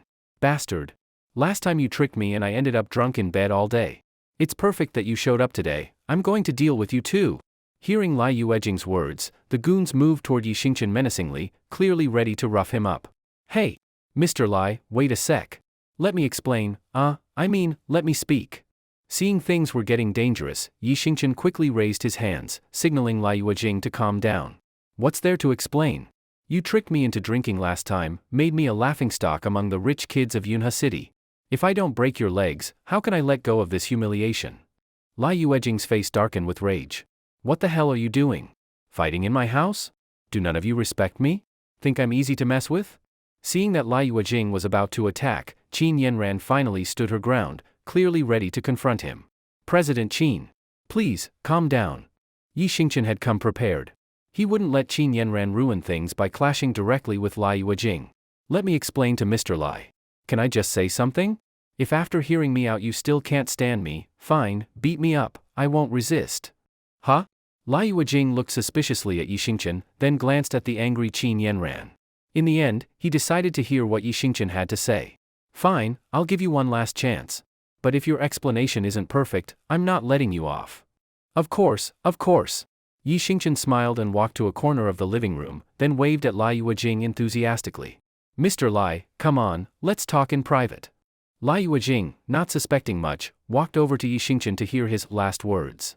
Yi Xingchen leaned in and whispered, Mr. Lai, it's all a misunderstanding. One of your guys told me you could drink 1,000 shots without getting drunk. I thought you really could. That's why things got messed up. How about this, give me another chance. If President Qin isn't impressed this time, you can beat me up afterward. What do you think? Lai Yuejing's brow twitched. What's your idea? Later, you act super mad and point at me, yelling something like, so you took an anti-drunkenness pill that night. No wonder you held your liquor. Then pretend to be pissed and challenge me to drink again. I'll go grab some booze, dilute your bottle with water, drink a few sips and fake being drunk. That way, you get your dignity back, right? Really? Can I trust this? Lai Yuejing was skeptical. Mr. Lai. Think about it. After what happened last time, would I dare trick you again? And if I do mess it up again, just accuse me of cheating. Say whatever you want, just stop drinking. But once you knock me out in front of everyone, let your guys spread the word. You'll be respected again. Makes sense. The naive Lai Yuejing was quickly persuaded and believed Yi Xingchen. Yi Xingchen gave him a nod, and Lai Yuejing began his performance. He dramatically pointed at Yi Xingchen and shouted, Ha! You punk! I knew it. No one can drink that much, turns out you cheated and took an anti-drunk pill. You made me lose face. No way. We're drinking again today, I need to get my pride back. Yi Xingchen pretended to hesitate. Mr. Lai, you're putting me in a tough spot. Without cheating, I can't drink nearly as much as a true man like you. Huh? Qin Yanran looked at the two of them, completely confused. What's going on? Why are they drinking again? Lai Yuejing noticed her watching. Her look wasn't hostile like before, which made him quite happy. He secretly gave Yi Xingchen a thumbs up, then shouted with great emotion. No way. Today, you must drink with me again. I, Lai Yuejing, am a man. I won't lose face like this. If you refuse, don't blame me for turning hostile. But, where am I supposed to find alcohol right now? Lai Yuejing quickly turned to Qin Yanran. President Qin, this is my chance to redeem myself. You won't mind lending us a few bottles of wine, right? Whatever, there's wine on the rack in the room next to the living room. Qin Yanran stared blankly at them, pointing toward the next room, unsure of what to say. Hearing her agree, Lai Yuejing was overjoyed. Before, he couldn't even get a proper conversation with her, now he was drinking her wine. Step by step, things were going great. Today it's drinking her wine, tomorrow maybe she'll cook for him, the day after he'll shower at her place, and soon after he'll wear a groom's suit in her house. Winning the girl was right around the corner. In his mind, Lai Yuejing imagined a scene. Qin Yanran pushing a baby stroller, blushing, saying to him, Honey, the baby is hungry. Let's hold him together while I feed him. Ha ha ha ha. Lai Yuejing burst into wild laughter. Yi Xingchen twitched at the corner of his mouth watching Lai Yuejing. Half amused, half pitying. A simp is a simp, in the end, he gets nothing. Cough. Lai Yuejing quickly realized he had lost his composure. He coughed a few times to cover up his awkwardness, then waved his hand in an exaggerated, manly way. Kid, hurry up and get the booze. Sure thing. Yi Xingchen jogged into the room next to the living room. On the wine rack were all kinds of liquor, red, white, beer, you name it. Could it be that Qin Yanran was a big drinker? Yi Xingchen chuckled and grabbed 2 bottles of white liquor, each just a few ounces. He opened a window in the room, poured out half of one bottle, and filled it back up with water from a teapot on the table. Looking around to confirm no one was watching, Yi Xingchen pulled out a small paper packet from his pocket. Inside was a few grams of white powder. Smirking, Yi Xingchen poured the whole packet into the bottle he had watered down. He shook it evenly, made sure there were no signs of tampering, then sealed it back up with the cap. What's taking you so long, kid? Scared to drink with me or what? Lai Yuejing's impatient voice came from the living room. Coming. Yi Xingchen cheerfully walked back into the room holding the 2 bottles. He subtly nodded to Lai Yuejing and handed him the spiked bottle. Lai Yuejing opened the bottle and discreetly sniffed it. Being an experienced drinker, he easily noticed something was off, the alcohol smell was weak. It was obviously diluted. That made Lai Yuejing quite pleased. He smiled and grabbed 2 small glasses from the table, handing one to Yi Xingchen. Come, let's see who the real man is today. Alright. No cheating this time, let's do this fair and square. Yi Xingqian sounded as if he was fired up by Lai Yuejing's bold spirit. Fill it up. Lai filled his glass to the brim, and after Yi Xingqian did the same, they both raised their drinks high. Strong feelings, bottoms up. Cheers. They both downed the white liquor in one gulp. After the first shot, Lai Yuejing felt nothing unusual and was sure the alcohol had been watered down. Happy, he slapped Yi Xingqian's shoulder while Yi Xingqian pretended to be in pain. Ah, so strong. I shouldn't have picked that bottle. Damn, Mr. Lai, you downed that whole glass and didn't even blush? Ha ha ha. Hearing the flattery, Lai Yuejing started to feel smug again. That's nothing. As long as there's no cheating, not many people can outdrink me. You're amazing, Mr. Lai. Just like Qiao Feng in Jin Yong's Demigods and Semi-Devils. A true hero. They say the record in those novels is 4 ounces, looks like you're going to break that. I bet this guy will be passed out after his 3rd drink. Lai Yuejing's flunkies joined in with flattery. Ha ha ha. Soaking in the praise, Lai Yuejing glanced at Qin Yanran sitting on the couch, and felt even more pumped. Come on. Another one. Fill it up. Cheers. After the 2nd drink, Lai Yuejing's expression started to change. It wasn't that he was drunk, it was that his stomach suddenly started to hurt for no reason. Awkwardly, he clutched his belly with his right hand, confused. Did he eat something bad this morning? Or was the liquor fake? Why did it hurt more and more? He glanced at Qin Yanran, who looked totally innocent. With her background, there was no way she had fake liquor on her shelf. Only explanation, he ate something spoiled this morning. He silently vowed to punish his chefs later. To ease the pressure on his stomach, he casually stood up. As soon as he stood, he let out a quiet fart. It wasn't loud, and the others were still praising him, so no one noticed. But it scared the hell out of him. For a moment, he thought maybe he had crapped his pants. A few drops of sweat formed on his forehead. If he had really done that in front of Qin Yanran, he'd never show his face again. No. From now on, I can't trust any fart. Right as he made that decision, he let another one slip. That was it, he couldn't hold it in anymore. He smiled awkwardly at Yi Xingqian. Bro. I gotta hit the bathroom. Be right back. President Qin, mind if I borrow your bathroom? Qin Yanran looked confused.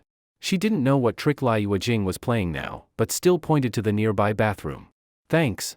Clenching his stomach, Lai Yuejing rushed to the toilet. Relief. Sitting on the toilet, he finally let out a sigh. Looking around, he even got a little excited. This was Qin Yanran's bathroom. He was actually sitting in her bathroom. For a moment, he thought maybe the stomachache wasn't so bad after all. Following the same logic, today he made it to her bathroom. Tomorrow, her shower. Day after, her bedroom. Soon, her bed. But that fantasy quickly got crushed by reality. Because the diarrhea wouldn't stop. Lai Yuejing knew if he stayed in there too long, Qin Yanran might start wondering what he was doing, maybe even suspect something shady. That wouldn't do. He had just started to rebuild his manly image, he couldn't let diarrhea ruin that. So he took a deep breath and forced himself to stop. After a while, he pulled up his pants and returned to the living room. Lai Yuejing clutched his stomach awkwardly and gently sat back down in his chair. Sorry, my stomach was feeling a bit off earlier. Come, let's continue. As he spoke, he gave Yi Xingqian a look, signaling that his stomach was really upset and that just a couple more drinks should be enough. He hoped Yi Xingqian would pretend to pass out after one more. Yi Xingqian couldn't help but smile. He had finally managed to set up Lai Yuejing again. Today, he was going to completely humiliate him, so he would never dare show up in front of Qin Yanran again. No way he'd let him off that easily. Yi Xingqian subtly raised 2 fingers, indicating that he'd pretend to be drunk after 2 more glasses. Lai Yuejing frowned. 1 or 2 more glasses would usually be fine, but in his current state, even that was pushing it. Still, since Qin Yanran was watching him closely, he couldn't say no. He nodded in agreement. Come. Fill it up. 1 more glass. Bottoms up. They each drank again. As the alcohol went down, Lai Yuejing felt like his stomach had turned into a stormy sea, with waves crashing violently. For a moment, he almost lost control and had an accident right there. Pft. He couldn't hold it and let out a rapid burst of farts.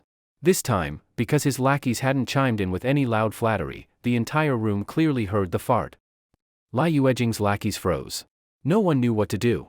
Yi Xingqian burst out laughing and then quickly held his stomach. Ow, sorry. Mr. Lai, maybe I ate something bad this morning. My stomach's a bit upset. That was rude, my bad. Lai Yuejing was almost moved to tears. He discreetly gave Yi Xingchen a thumbs up behind Qin Yanran's back to show his gratitude.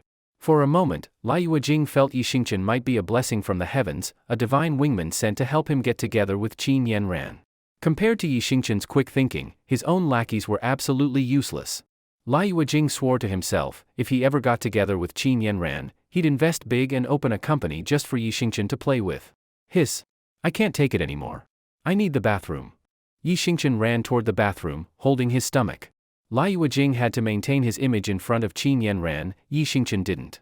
He acted without restraint. What a bro. Lai Yuejing was deeply touched again. But the moment didn't last long, he suddenly realized a new problem. Whether Yi Xingchen was faking it or not, the end result was the same, the bathroom was occupied. What about him? What was he supposed to do? Gurgle. His stomach churned violently again. He barely held it in. President Qin, do you have another bathroom in your house? Just then, Qin Yanran's phone buzzed with a message. She glanced at it, it was from Yi Xingchen. Don't let him use any other bathroom. Smart as she was, Qin Yanran instantly understood. She frowned and coldly rejected Lai Yuejing. There's one in the master bedroom, but I won't allow it. Lai Yuejing was annoyed but understood.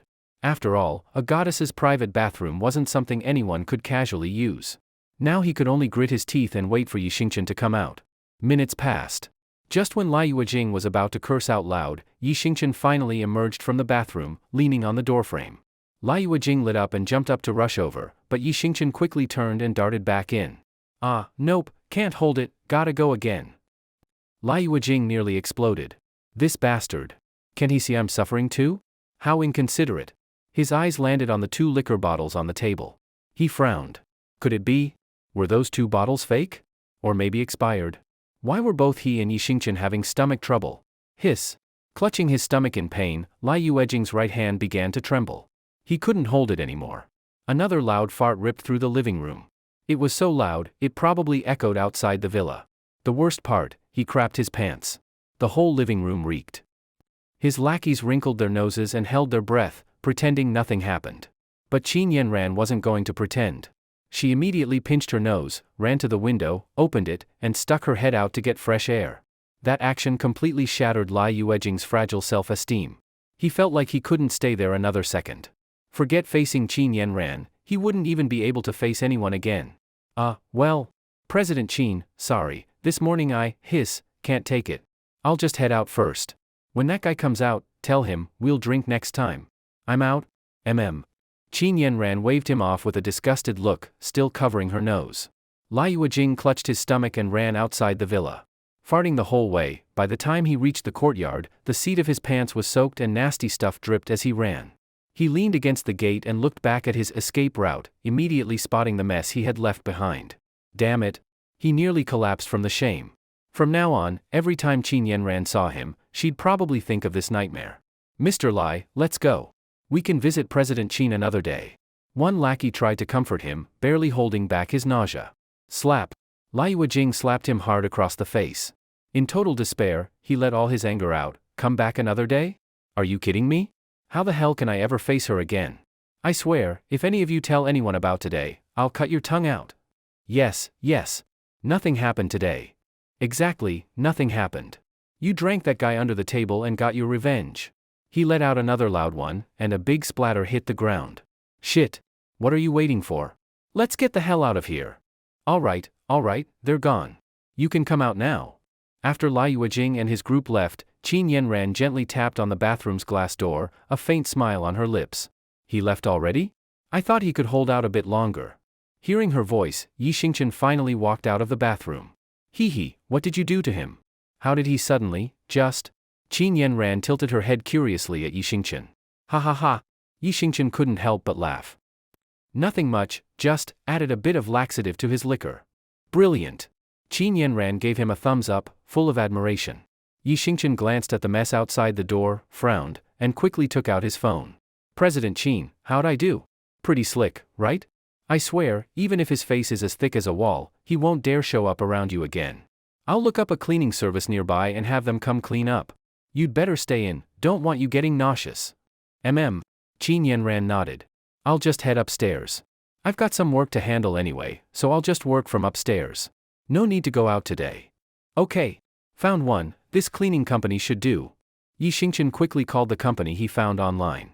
Watching his busy back, Qin Yanran couldn't help but smile slightly. Yi Xingchen, this guy 2 years younger than her, really did bring her a lot of surprises. Lai Yuejing, who had been such a headache for her, was so easily taken care of by Yi Xingchen. And most importantly, she didn't have to tear things up with Lai Yuejing or worry about future retaliation. Maybe, having a capable man at home isn't such a bad thing after all. All right, President Qin, the cleaners will be here in 30 minutes. You can go rest upstairs. If nothing else comes up, I'll head out.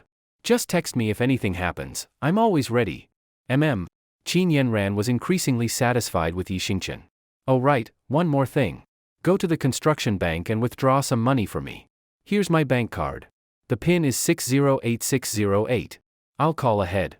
Just ask for the lobby manager when you get there. Withdraw 100,000 yuan. That much cash? Yi Xingchen was a bit stunned. We don't have much cash at home, just keeping some on hand. No need to go right now, just later today is fine. Okay. Although Yi Xingchen wasn't too thrilled about running errands, Qin Yanran was his big boss, and a big boss's orders had to be followed. And well, she really was a big boss. Also, after watching your work these past few days, I think you're more than qualified. So, you're officially hired. You're now the deputy head of the company's security department, and your monthly salary will be adjusted to 120,000 yuan.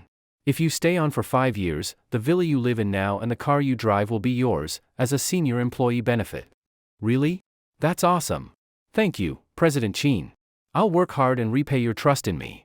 Yi Xingchen was so excited, he almost jumped in place. All complaints about errands instantly vanished. All right, go on, then. Qin Yanran smiled again and went upstairs. Grateful, Yi Xingchen decided to run the errand right away rather than wait until later. On his way out, Yi Xingchen carefully avoided the mess on the floor. Once he got into his car, which would soon be his, he felt truly happy. He stepped on the gas and headed straight to the nearby construction bank. Parked, turned off the engine, and walked into the bank, everything smooth. But the moment Yi Xingchen stepped inside, he immediately noticed a luxury sports car parked outside the bank. Is that a 10 million yuan Lamborghini? Does that mean she's here too? No way, it can't be that much of a coincidence. Yi Xingchen muttered to himself, and Dragon Qingshuan's beautiful image popped into his mind. He had mixed feelings about her. On one hand, he wanted to maintain a good relationship, her mysterious background might help him deal with tricky situations. On the other hand, he was wary of her motives. With a background like hers, it was hard to believe she didn't have some hidden agenda. She might just be using him. Forget it. No point overthinking, just watch and wait. With that, Yi Xingchen decided that even if he saw her, he'd act like he didn't and avoid her as much as possible. But what he didn't expect was, just as he walked into the bank, Dragon Qingxian happened to be walking out. Seeing they were about to cross paths, Yi Xingchen quickly sat down in the bank's waiting area and pretended to be an ordinary customer waiting for his number. Dragon Qingxian didn't notice him and walked elegantly toward the exit. Just as Yi Xingchen breathed a sigh of relief, she suddenly stopped and looked curiously at the car parked outside. Crap, come on, officer, even my beat-up car you recognize? Yi Xingchen felt something was off and instantly regretted not coming to the bank later, at least in the afternoon. Just as he guessed, Dragon Qingxian had recognized his car and turned back to scan the people inside. Yi Xingchen quickly turned his head and pretended to check out a passing woman. Yeah, technically speaking, it was cold today. But that didn't stop some trendy girls from wearing black stockings and short skirts. Rustle, rustle. With a soft sound beside him, Dragon Qingxian, having precisely spotted him in the crowd, sat down next to Yi Xingchen with a smile. Hey, it's broad daylight, and you're hiding in the bank checking out girls in black stockings. Aren't you afraid of being arrested as a pervert? Ha ha ha. Realizing he'd been found out, Yi Xingchen gave an awkward laugh and deliberately changed the topic. See? That's fashion, that's trend. What man can resist the temptation of black stockings? Even in cold weather, all you see are black stockings. Look at those legs, so long and slender. Hee hee. Dragon Qingxian smiled meaningfully but didn't respond. Whoa! Look there! Yi Xingchen suddenly pointed toward the bank's entrance. Damn, the world's going downhill. Even men wear black stockings now? But hey, it's different, women wear them on their legs, and this guy wore them on his head. Nobody move. This is a robbery. A loud male voice echoed through the entire bank. Bang! As a group of robbers stormed in, the people in the bank quickly descended into chaos. Countless individuals scattered, trying to find a safe place to hide. But the commotion quickly quieted down after one of the robbers fired a shot and shattered a vase in the lobby. Everyone settled down, crouching on the ground with their hands on their heads. Yi Xingqian and Long Qingxian exchanged a glance and also crouched down with their hands over their heads like everyone else. As he crouched, Yi Xingqian noticed that the robbers were all holding identical compact pistols. Not only were they small, but their material also seemed different from those used in his previous world. "Boss, we've jammed the network here. We've got 10 minutes. Good. Number 3, you and Number 4 search the people and collect their jewelry and cash. Number 2, hack into the local surveillance system and monitor police movement. Number 5 and Number 6, clean out the counter cash. Number 7 and Number 8, grab the carts and sweep the gold and cash in the vault. The rest of you, control the people in the lobby." "Got it." Hearing the robbers' plan, Yi Xingqian frowned. These guys were really bold, 10 people robbing a bank. Typically, 3 to 6 is the ideal number for robbing a bank. That way, they can all escape in one vehicle, stay low profile, and still manage to control the situation inside. Also, Yi Xingqian suspected there might be a planted accomplice among the hostages. "Aren't you going to act?" Long Qingxian showed no fear. Instead, she looked at Yi Xingqian with anticipation. Yi Xingqian didn't answer, only shook his head slightly. "First, sticking your head out gets you shot." He wasn't about to risk his life, especially with the robbers armed with hot weapons. Second, he didn't want to expose his full abilities in public. If a government agency took interest and dissected him for research, he'd be screwed. Lastly, he couldn't be sure there wasn't an 11th robber hidden among the hostages. Any rash move might provoke the gang and get innocent people hurt. Long Qingxian looked disappointed but said nothing more. She obediently crouched next to him. "Hurry up. Hand over your valuables and cash." 2 robbers continued looting people's belongings in an orderly fashion. Soon, one of them reached Yi Xingqian and Long Qingxian. "What are you looking at, punk?" "Yeah, I'm talking to you. Hurry up and hand over your jewelry and money." Yi Xingqian glanced at the masked robber and, with no other choice, handed over the 2.50 yuan in his pocket. The robber looked confused at the 3 bills. "What the? Are you messing with me? 2.50 yuan? I'm a robber, not a beggar. Damn it. 2.50? Go give that to a street beggar, see if they even bother to look at you." Yi Xingqian felt a bit awkward. "Bro, I'm broke. If I were rich, I'd toss you 250,000 right into your bag." "Damn it. What kind of broke loser only carries 2.50? I don't believe it, let me check." "Number 4, what are you doing? Hurry up." "I know, Number 3. I bet this guy's hiding something valuable. No way he only has 2.50 on him," the robber glared fiercely. "You, stand up. I'm searching you." All right, go ahead. If you find even 1 more cent, I lose." Yi Xingqian stood up reluctantly and let the robber search every pocket. "I don't buy it." Hey, bro." Yi Xingqian quickly felt uncomfortable. "Where are you touching? You robbing my wallet or my dignity? Spit. Damn loser, poorer than me." After a thorough search, the robber really didn't find anything else on Yi Xingqian except his car key and bank card. Looking disgusted, the robber pulled a wad of cash from his bag and tossed it at Yi Xingqian's feet. "You're this broke and still have the nerve to go outside? You've got guts. People like you should hang a bell over their bed on Christmas and see what jingles louder, your bell or your poverty. Here, this is charity from me. Don't come to banks anymore, you're lowering our efficiency. Go spend it." Yi Xingqian stared at the pile of money at his feet, momentarily feeling insulted. He looked aggrieved. "Bro, you can insult my finances, but don't insult my dignity. I may be poor, but I'm a man with principles, with a bottom line, with pride. I've always believed I should earn my wealth with my own hands." The robber was stunned by Yi Xingqian's righteous tone, standing frozen and speechless. Just asking, okay? No other meaning. If I take this money, is it considered a crime? Would I be seen as your accomplice? Would I be forced to return it later?" The robber twitched hard. "Damn it, you really are a man of principle." "Ha ha ha." Yi Xingqian gave an awkward laugh again. "Quit yapping. Sit your ass down." The robber lost interest in Yi Xingqian and shoved him down to the ground again. The robber soon reached Long Qingxian. But when he saw her pretty face, he nearly drooled. "Forget it. I think you're hiding something valuable. I'm searching you. Get up." Number 4, what are you doing? You can't walk when you see a pretty face? Stay focused. With enough money, what kind of woman can't we get? You didn't see her, Number 3. This babe is seriously smoking hot.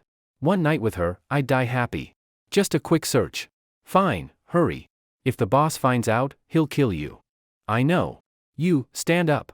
Clearly just an ordinary woman, after all, she was blocked by thugs before. Long Qingxian looked at Yi Xingqian with pleading eyes and stood up slowly. Yi Xingqian frowned. Things were spiraling out of control. If he didn't act soon, Long Qingxian was going to be harassed, or worse, taken away. No matter what, she had helped him get Shi Wenbin out. He couldn't just sit back and do nothing. These bastards were really forcing his hand. Yi Xingqian slowly clenched his fists, ready to make his move. He yelled at the next guy, "Number 4, are you out of your mind? Don't go crazy now and drag the brothers down. Don't blame me for not showing mercy." Just as Yi Xingqian was about to act, the gang leader noticed the disturbance and quickly shouted to stop it. Even though number 4 was clearly reluctant, in the end, he had to give up his bold plan. "Humph, you little bitch, consider yourself lucky today." Maybe because he was afraid of losing control if he stayed near Long Qingxian, he simply skipped robbing her and moved on to the next person. "Hey, why didn't you step in just now?" After squatting back down, Long Qingxian glanced sideways at Yi Xingqian with a glare. Yi Xingqian was momentarily speechless, not knowing how to answer. After a while, he pouted and said, "I'm no longer that hot-blooded, impulsive young man I once was. I think about a lot more things now. Time has smoothed my edges and blurred my shape." "So, you've gone from being passionate to just being a perv?" "Shut up, all of you. We're robbing a bank here. Can you show some respect for our profession?" The gang leader, seeing Yi Xingqian and Long Qingxian whispering, was furious. Sorry. Yi Xingqian quickly bowed his head and stopped talking. "Boss, bad news. Looks like one of the bank staff secretly pressed the alarm. The police have been dispatched and are heading our way." The one monitoring the police via tablet warned the gang leader. "Damn it, how much time do we have?" "At most a minute and a half if we want to get out safely." "Shit." The gang leader clenched his fists and issued new orders through his comms. "Number 3 and 4, grab 2 hostages, just in case we run into the cops during the escape. Everyone else, grab the cash and get ready to move." "Got it. You. And you. Come here." Number 4 randomly picked out 2 women. No. One of them turned pale with fear and collapsed to the ground. "Get up. Move it. If you don't, I'll shoot you right now." Running out of patience, Number 4 pointed his gun at her. "Sir, how about I go instead? She's pregnant.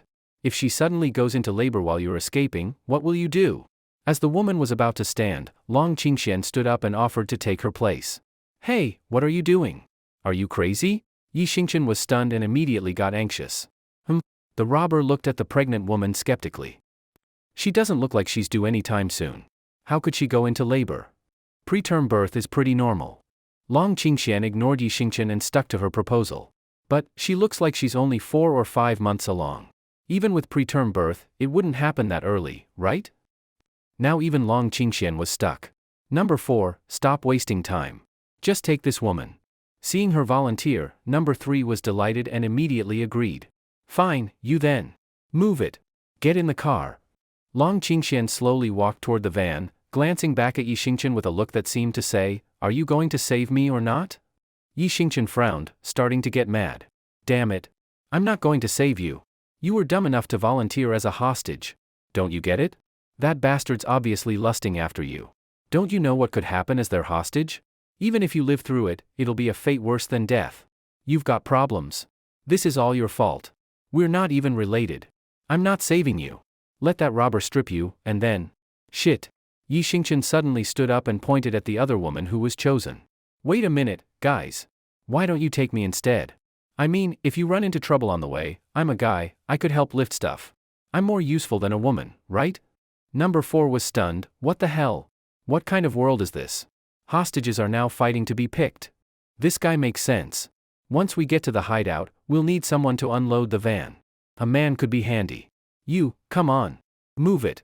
The leader nodded in agreement. Long Qingxian heard Yi Xingqian's offer and smiled slightly, giving him a triumphant look.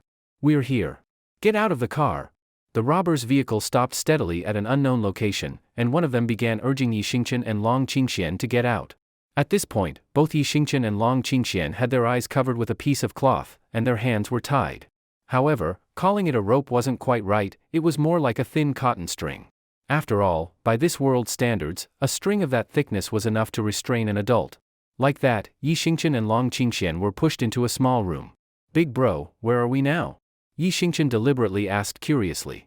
"You think I'm your uncle's cousin Jenny Aristotle or something? We're robbers. You think we'd tell you? Stay here and don't make any stupid moves, or I'll shoot you. With that, the robber turned and walked out of the room. Bang! With the sound of the door slamming shut and footsteps fading away, Yi Xingqian confirmed that he and Long Qingxian were locked in an enclosed room. Judging by the robber's reaction to his question, there was likely only one person guarding them. The robber left. We're locked in a sealed room. Otherwise, we wouldn't have heard the door close. Also, he didn't leave anyone to watch us, which means he's not worried about us escaping. I can hear the wind rustling the leaves through the wall. We must be in a dense forest.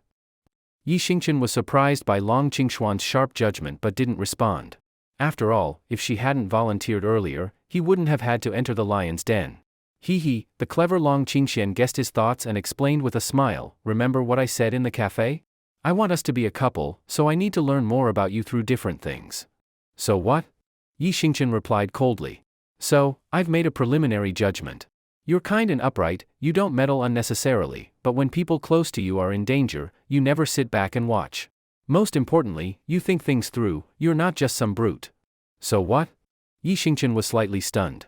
So, I like you even more now. You're definitely mine. There's no escaping me. I think we shouldn't just be boyfriend and girlfriend, we should skip straight to getting married. Faced with her bold declaration, Yi Xingqian didn't even know what to say. All right, let's get serious now. Help me untie this rope.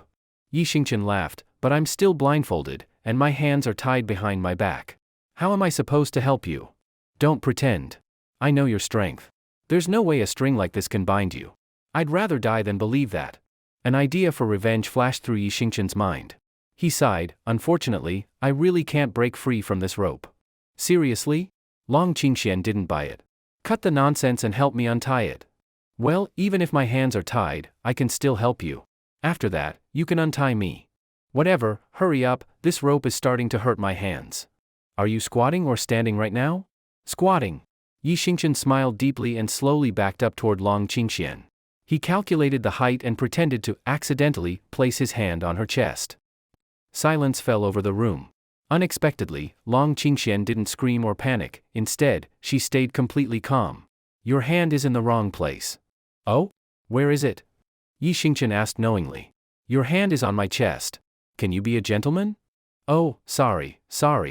I was wondering why it felt so soft, now I get it. So? Are you going to move your hand? Didn't you say? I said what? Long Qingxian was confused. You told me to be a gentleman. I figured since everywhere else on you is covered with 2 layers of clothes, and your chest has 3, I'd put my hand where the clothes are thickest. That way you wouldn't call me ungentlemanly. Long Qingxian was speechless. It was the first time she met someone who could justify groping her so righteously and leave her with no argument. She realized Yi Xingqian was clearly getting back at her and taking advantage. But she didn't scold him, after all, it was her own fault, and she genuinely wanted to build a relationship with him. Still, Yi Xingqian was startled by how calmly she handled it. This woman. Even after all that, she wasn't angry. Clearly, she's smart and calculating. Yi Xingqian didn't believe she liked him for his looks or heroics. She'd made it clear, she wanted a partner who could help her in the future. Whether that future meant eventually, or in bed, Yi Xingqian couldn't be sure. Thinking this, he moved his hand away and asked, mind telling me who you really are? Ha ha ha. Long Qingxian laughed. Wanna know? Get a marriage certificate with me and promise to fulfill your husband duties, and I'll tell you. You, Yi Xingqian twitched at the corner of his mouth. Forget I asked. Oh, by the way, I already have someone I like. And I've even, with another girl. You get what I mean? Doesn't matter. Long Qingxian shook her head indifferently. I'm not after your body, I'm not after your power. I just want you. You're really straightforward. Shut the hell up. I leave for a little while and come back to find you whispering like that? Just then, the robber's angry voice came from the door as he burst back in. Sorry, this beautiful lady said her chest was a bit itchy, so I helped her scratch it. Because his eyes were covered, Yi Xingqian couldn't be sure if the robber had a gun pointed at him and Long Qingxian, so he didn't dare act recklessly. What? That's a thing now? The robber laughed when he heard that kind of request from Long Qingxian and quickly walked over to her. Long Qingxian wasn't scared, she sat upright in her squat. She knew that if Yi Xingqian dared to make up such an excuse, he must have had a plan. Thud, thud. Yi Xingqian listened to the footsteps and locked onto the robber's position. Where does it itch? Let me see. Down there? Is that itchy too? The robber chuckled as he walked up to Long Qingxian, getting ready to lean over and take advantage. Rip. Yi Xingchen seized the moment, his arms suddenly tensing as he broke the rope around his wrists. With his left hand, he pulled off the blindfold, and with his right hand, he struck toward where he estimated the robber to be. The instant he removed the blindfold, Yi Xingchen quickly pinpointed the robber and slammed his right hand over the robber's mouth, while his left hand pressed hard against the back of the robber's head. Crack! With a chilling sound of bone breaking, Yi Xingchen crushed the robber's jaw with his bare hands. The poor guy didn't even have time to react or scream before dying on the spot. After swiftly finishing off the robber, Yi Xingchen calmly untied Long Qingxuan's ropes and removed her blindfold. Once freed, Long Qingxian glanced at the robber's corpse, then at the faint mark on Yi Xingchen's arm, and rolled her eyes at him. "Didn't you say you couldn't break the rope?" Yi Xingchen already had a reply ready and answered with a smile, "Didn't you know? Human potential is limitless. In critical moments, people can unleash incredible strength." Hee. Already used to Yi Xingchen's shameless confidence, Long Qingxian didn't argue, she just smiled it off. "Follow me. Now that there are no innocent bystanders, I don't have to hold back. The hunt begins now." Long Qingxian couldn't hide her excitement. She had volunteered for this mission just to witness this moment. Not wanting to miss a thing, she widened her eyes and stared at Yi Xingchen's back. Yi Xingchen peeked through the door crack and spotted an armed robber standing guard in the hallway. Worried that sudden movement might cause the guard to fire an alarm, Yi Xingchen opted for a clever approach. He gripped the doorknob and began pushing and pulling it gently. The strange noise from the door quickly drew the robber's attention.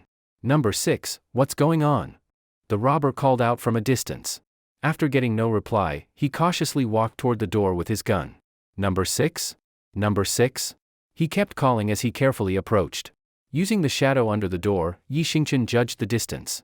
The moment the robber got close, Yi Xingchen moved, left hand yanking the door open, right hand punching. Crack! With one punch, Yi Xingchen shattered both the robber's arm and nose. This robber, too, died before he could scream. It was Long Qingxuan's first time seeing Yi Xingchen go all out. She had already found him terrifying during the underground fights, but now she realized, he wasn't just terrifying, he was monstrous. In all her life, apart from her father and a few others, she had never seen such brutal strength in a single punch. That punch first hit the robber's arm, absorbing some impact, then hit his nose, yet still crushed both and likely caused brain trauma from the internal bleeding. Such strength and speed were beyond belief. Despite the fear, Long Qingxian felt overwhelming joy. She didn't fear Yi Xingchen being too strong, she feared he'd be too weak. With such power, Yi Xingchen was perfect for her plans. She took a deep breath and asked, "How can your strength and speed be so terrifying?" Yi Xingchen smiled, "Simple. I work out." "Work out? What kind of training gets you like this?" Long Qingxian was stunned. "Easy. My routine, hand workouts, keyboard battles online. Leg workouts, squatting to check online posts. Head workouts, laughing my head off. Core, laughing till I get abs. Lungs, ha ha ha ha ha ha. Ah?" Long Qingxuan's face darkened. "Let's go." Yi Xingchen smiled again, gently pulled Long Qingxuan's hand, and continued down the hallway. As for the fallen robber's gun, Yi Xingchen ignored it. He'd never handled a real gun, and without knowing how to use it, his fists were more reliable. Creak. Just then, a door in the hallway opened. A robber with a submachine gun instantly saw Yi Xingchen holding Long Qingxuan's hand. Their eyes met, brief awkwardness. The robber froze for a second, then quickly raised his gun and fired. His goal was to alert the others, Yi Xingchen was trying to escape. But to Yi Xingchen, the robber's reaction was way too slow. Just as the gun barrel shifted a few inches, Yi Xingchen grabbed it. Crack!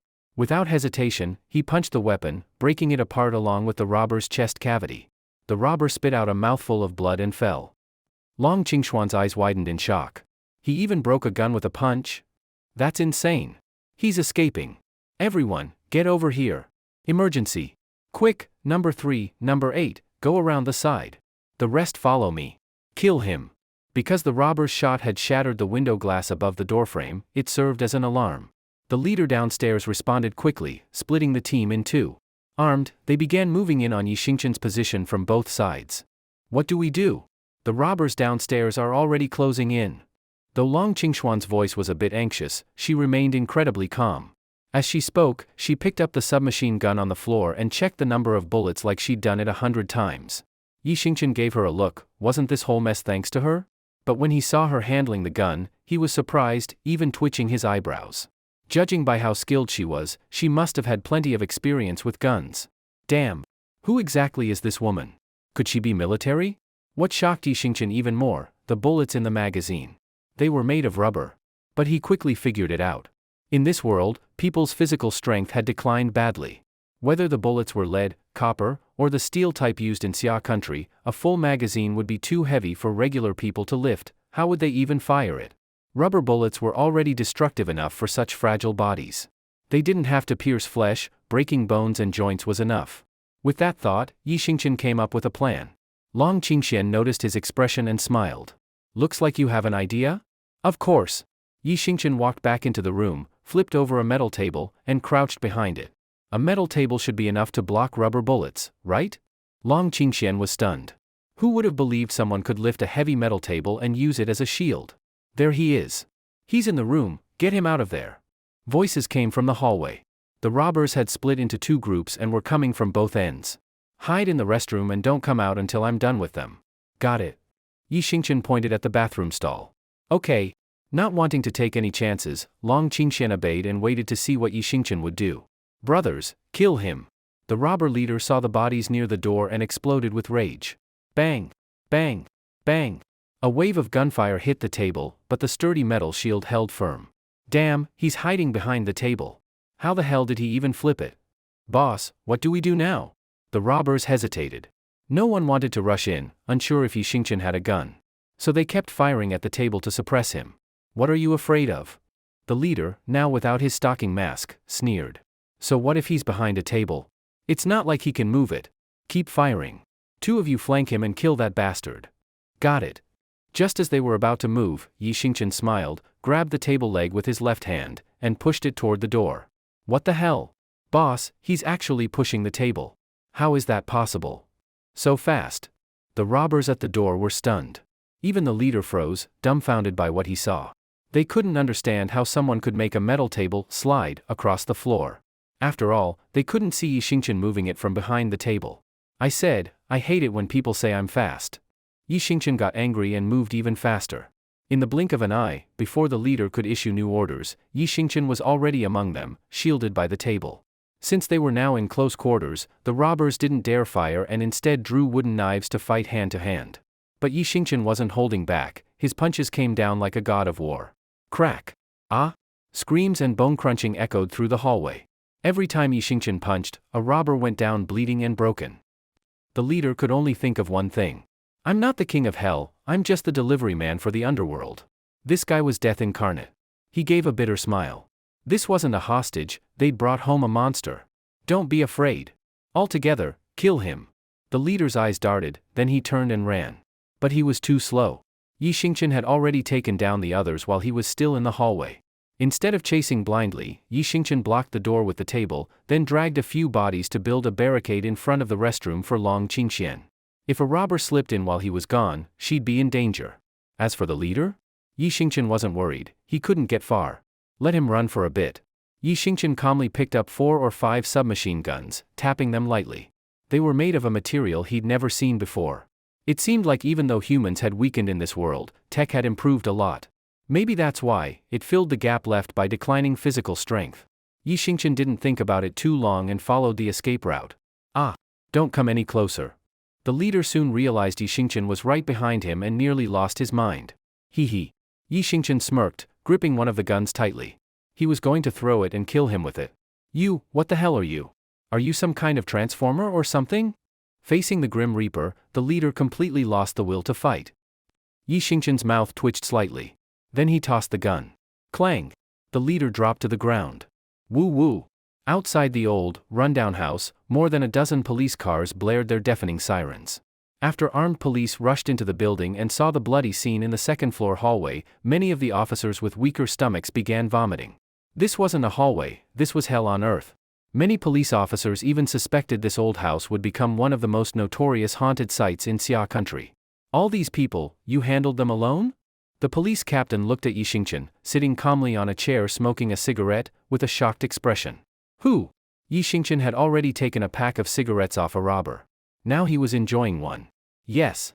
Back at the bank, I wanted to act, but I was worried the robbers would panic and randomly shoot at the crowd. That's why I held back, pretended to be a hostage, and waited until we got here to act. Captain, a young officer leaned in and whispered, we've finished counting, 10 robbers, all dead. As for the cash, jewelry, and gold, it's all accounted for. Yi Xingqian overheard and felt relieved. Turns out there really was a robber hiding in the crowd at the bank.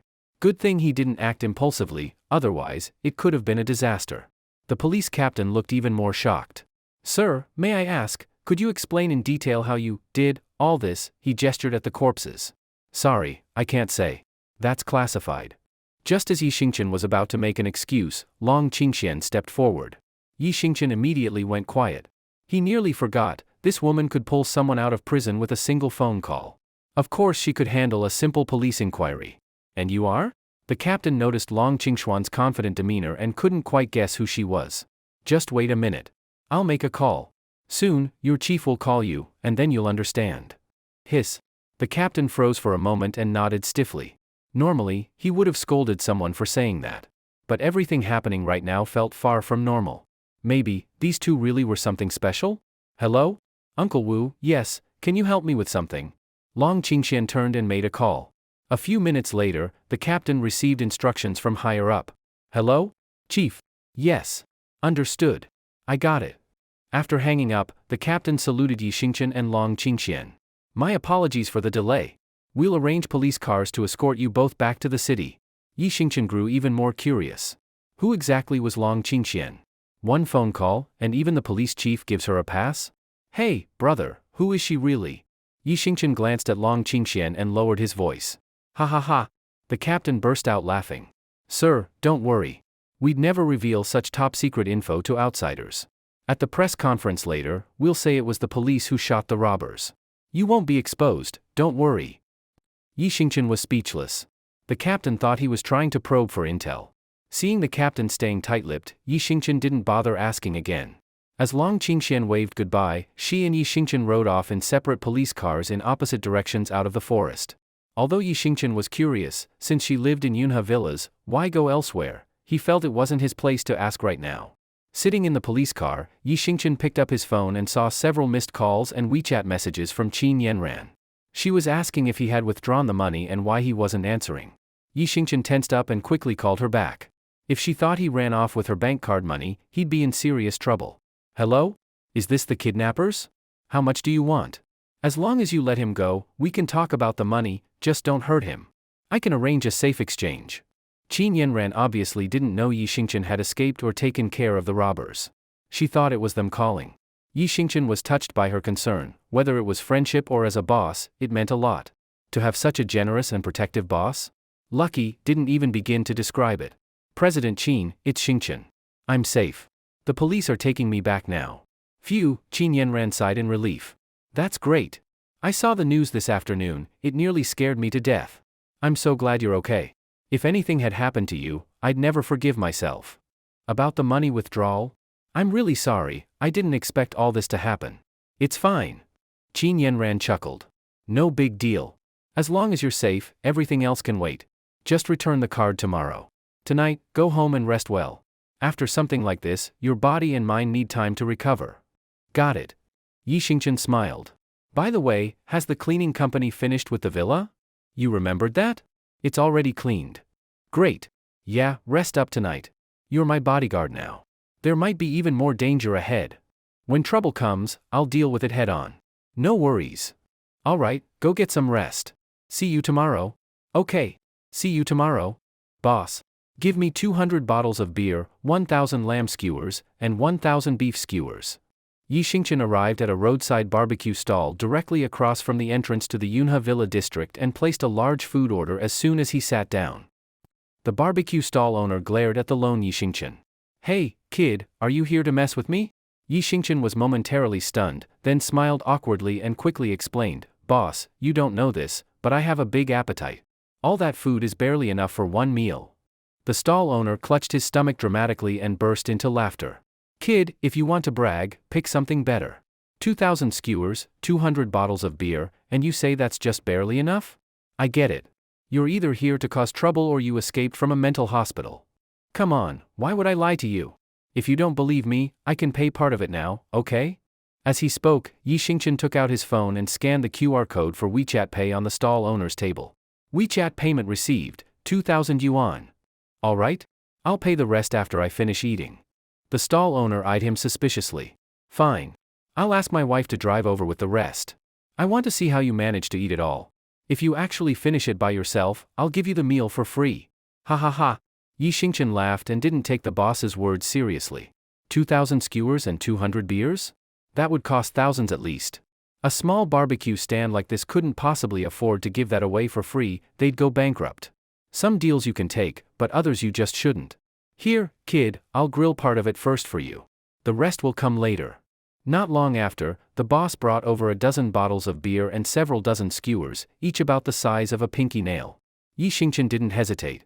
He pulled a disposable plastic cup from his pocket, one he'd kept for years, and poured all 12 bottles into it, then drank it all in one go. What the? Even the older barbecue stall owner was shocked by Yi Xingqian's way of drinking beer. The boss's wife, who had just arrived with supplies, stepped up with concern. Young man, don't drink like that. It's bad for your liver. Who drinks 12 bottles of beer in one go? Are you upset about something? Why not talk to auntie? Don't bottle it up, talking helps. Whether it was genuine concern or just fear of him collapsing at their stall, her words moved Yi Xingqian. He'd grown up poor, lost his mother early, and rarely felt the concern of others. Even Zhao Wen and Fan Jian, who once felt like family, eventually betrayed him. But ever since the world changed, he had felt warmth from people like Qin Yanran, Lin Yun, and now even this stranger at a barbecue stand. Sigh, Yi Xingqian sighed lightly and spoke as he ate. Auntie, thanks for caring. But, really, I just eat a lot. You'll see in a moment. Then he grabbed a handful of skewers and ate over 20 in one bite. In moments, he finished nearly 100 already grilled skewers with ease. Oh my gosh, the stall owner's wife was stunned. Young man, your appetite, it's not just big. It's insane. I've lived most of my life and never seen anyone eat nearly 100 skewers in one sitting. You're really something. Yi Xingqian smiled and suddenly looked up at the boss. Boss, why does your meat taste different from yesterday's? No way. The boss, clearly an honest guy, blinked and quickly shook his head. This is the same meat as yesterday. Oh no, I mean it's the same preparation method as yesterday. Alright. Yi Xingqian felt the flavor was a little off but still acceptable. Maybe it was just because he ate too fast. Just then, two strange middle-aged men showed up at the barbecue stall. One had long hair with a bald crown, the other dragged his right leg with a limp. Both wore trench coats, and the wind made their coats flutter dramatically. Yi Xingqian noticed they sat at the table next to his and had been staring at him. He didn't think too much of it, maybe they were just shocked by how much he could eat. What can I get you too? The boss asked enthusiastically. Boss, my buddy and I are men of principle. Be honest, how much is your whole stall worth? That includes food supplies and all the tables and chairs. The long-haired man never took his eyes off Yi Xingqian. Ha, the boss was stunned. Are you two planning to buy my stall and run it yourselves? Here. The long-haired man handed over 3 10,000 yuan bills. We're about to get into a fight with someone, and we might trash your stall by accident. Consider this 30,000 yuan as compensation in advance. If it's not enough afterward, we'll pay more. If it's too much, keep the rest, for your trouble. Only then did Yi Xingqian notice that this world's currency had changed, not only keeping old denominations but adding 1,000, 5,000, 10,000, and 20,000 yuan bills. Wait, they're going to fight someone at this barbecue stand? Yi Xingqian was stunned. That was way too specific. Besides him, there was no one else here. They clearly meant him. What Yi Xingqian didn't understand was, he didn't know these two weird middle-aged men. Why did they want to fight him? Hey. The long-haired man glanced coldly at Yi Xingqian, confirming his suspicion. Those eyes clearly said, we came here to fight you. This. The barbecue boss and his wife were so scared that they took the money and quickly hid behind a tree across the street, terrified of getting caught in the mess. Yi Xingqian locked eyes with the two men, and both sides could feel the intense fighting spirit in each other's gaze. Hey. The man with the balding head suddenly let out a cold laugh and gently slipped his right hand into his pocket. When his right hand came out, Yi Xingqian was shocked to see. There was a live crawfish clamped onto his middle finger. The crawfish was clearly alive, its claws tightly gripping his finger. Huh? Yi Xingqian was completely dumbfounded. What kind of move was this? Did this guy raise a legendary pet crawfish? Was he about to summon it to fight alongside him? The limping man also froze at the sight, then slowly raised his right hand and pointed at the balding man's middle finger, trembling. What? Haven't you seen it before? The balding man kept his eyes locked on Yi Xingqian, not realizing anything was wrong. No, I mean, your hand. My hand? My hand? Damn. That hurts. Why are you just standing there? Get this thing off me. The balding man glanced at his hand and immediately screamed when he saw the crawfish. Oh, oh! The limping man slowly walked over and helped fling the crawfish to the ground. Yi Xingqian's mouth twitched. Alright, clearly this wasn't some magical beast, it was just a regular crawfish. The balding man shook his stinging hand and looked at Yi Xingqian awkwardly. I passed a seafood shop earlier and grabbed a crawfish. I was planning to cook it with garlic later. That didn't count. Let's start over. Yi Xingqian's mouth twitched again. He gave a gesture, indicating the man could proceed. The balding man was about to reach into his pocket again but thought twice. He quickly pulled the pocket open and looked inside to check for more surprises, then reached in with his right hand. This time, Yi Xingqian noticed something. The balding man now wore a metal military knuckle duster on his right hand. That thing must weigh at least a few pounds. By pre-catastrophe standards, it'd be tens or even over 100 pounds. Carrying something like that wasn't impossible, but wearing it on one hand like this? That was rare. At the same time, the limping man rolled up his right sleeve, revealing a metal wristband on his arm. His wristband weighed about the same as the other man's knuckle duster. This confirmed that the two were definitely skilled fighters. Yi Xingqian didn't dare take it lightly. He immediately stood up and eyed the two warily. Ha ha ha, the balding man laughed when he saw Yi Xingqian's guarded face. Looks like you know your stuff. No wonder the client paid big money to hire us. Yi Xingqian frowned. Gentlemen, can I at least know who paid you to kill me? I deserve to know before I die, right? To kill you? The balding man blinked. No one hired us to kill you. What? Yi Xingqian almost cursed. You're messing with me? Just now you said? I said we were paid well to take action. Take action doesn't mean kill you. Two different things. We're principled people. We've done bad things before, sure, but we don't kill innocent people for no reason. Yi Xingqian gave him a side eye. Then, who's your client, and what does he want? Hey. You'll find out soon enough. Our mission is to beat you down and bring you to the client. Of course, if we accidentally kill you, the client won't blame us. So, if you know what's good for you, just come over and let us knock you out. Don't resist, and you won't die. As they spoke, the two men flanked Yi Xingqian, one on each side. Yi Xingqian slowly turned sideways, raising both fists in a defensive stance in front of his chest. Even though people's physical strength had drastically declined in this world, there were still monsters who practiced martial arts. Miyamoto Tomomi once said that even with no consideration of experience or skill, her own ability barely made the top 10 of the Miyamoto family. More importantly, battles aren't only about strength or speed, experience and technique matter too. There's always someone stronger out there. Who knew what level these two weirdos were? Yi Xingqian didn't dare let his guard down. The balding man seemed pleased by Yi Xingqian's caution. He shook his thinning hair and began introducing himself. I'm Lu Ma. People call me the Living Reaper. Know why I'm bald? It's not age, and it's not disease. Every time I kill someone, I pull out a strand of hair. The more I've killed, the more hair I've pulled. That's how I got this way. Can you imagine how many I've killed? Seeing Lu Ma do his intro, the limping man stepped forward and did his own. I'm Lu Zi. They call me Iron Leg Drifter. Know why my leg's crippled? It's not from a fall or illness. Every time I kill someone, I step on their head. Did it so many times my leg ended up like this. Can you imagine how many I've stepped on? Yi Xingqian was speechless from their opening speeches. Okay, fine, but with names like Nyo Ma and Nyo Zi, you guys never thought about changing them? If it weren't for the real weapons on their hands, he'd think they were scam artists. As the saying goes, even thieves have a code. We don't kill randomly anymore. You're young, we don't want to send you to the afterlife just yet. So, again, come here and let us knock you out. If you cooperate, we'll just disable you. If not, we won't hold back. Yi Xingqian narrowed his eyes. There's no point talking anymore. I'm not easy prey. Tell me who your client is, then walk away, and I'll act like none of this happened. In that case, let's settle this with our fists. Attack. Lu Ma's face turned cold as he shouted to Lu Zi and charged at Yi Xingqian first. Yi Xingqian noticed that although Lu Ma and Lu Zi were quite fast compared to regular people, to him, they were still too slow. Or rather, even their speed didn't match up to Miyamoto Tomomi's. Which meant one thing. If not taking fighting experience and skills into account, Lu Ma and Lu Zi were still inferior to Miyamoto Tomomi. That gave Yi Xingqian some relief. Then again, it made sense. Even the powerful Miyamoto family only had fewer than 10 people who could suppress him. How could someone stronger than him just randomly show up in Yunha City? And why would they do this kind of job for money? That level of expert would only care about improving their own strength, right? Yi Xingqian took a deep breath. When faced with Lu Ma's punch, Thrown with a military-grade knuckle duster, he easily dodged it with a simple sidestep. Huh? Lu Ma, missing his strike, let out a confused sound. At the same time, Lu Zi's right arm, wearing a heavy metal bracelet, came swinging toward the back of Yi Xingqian's head. Yi Xingqian raised his right hand and easily caught Lu Zi's arm, gripping it tightly. What the? Lu Zi was shocked, trying hard to pull his arm back.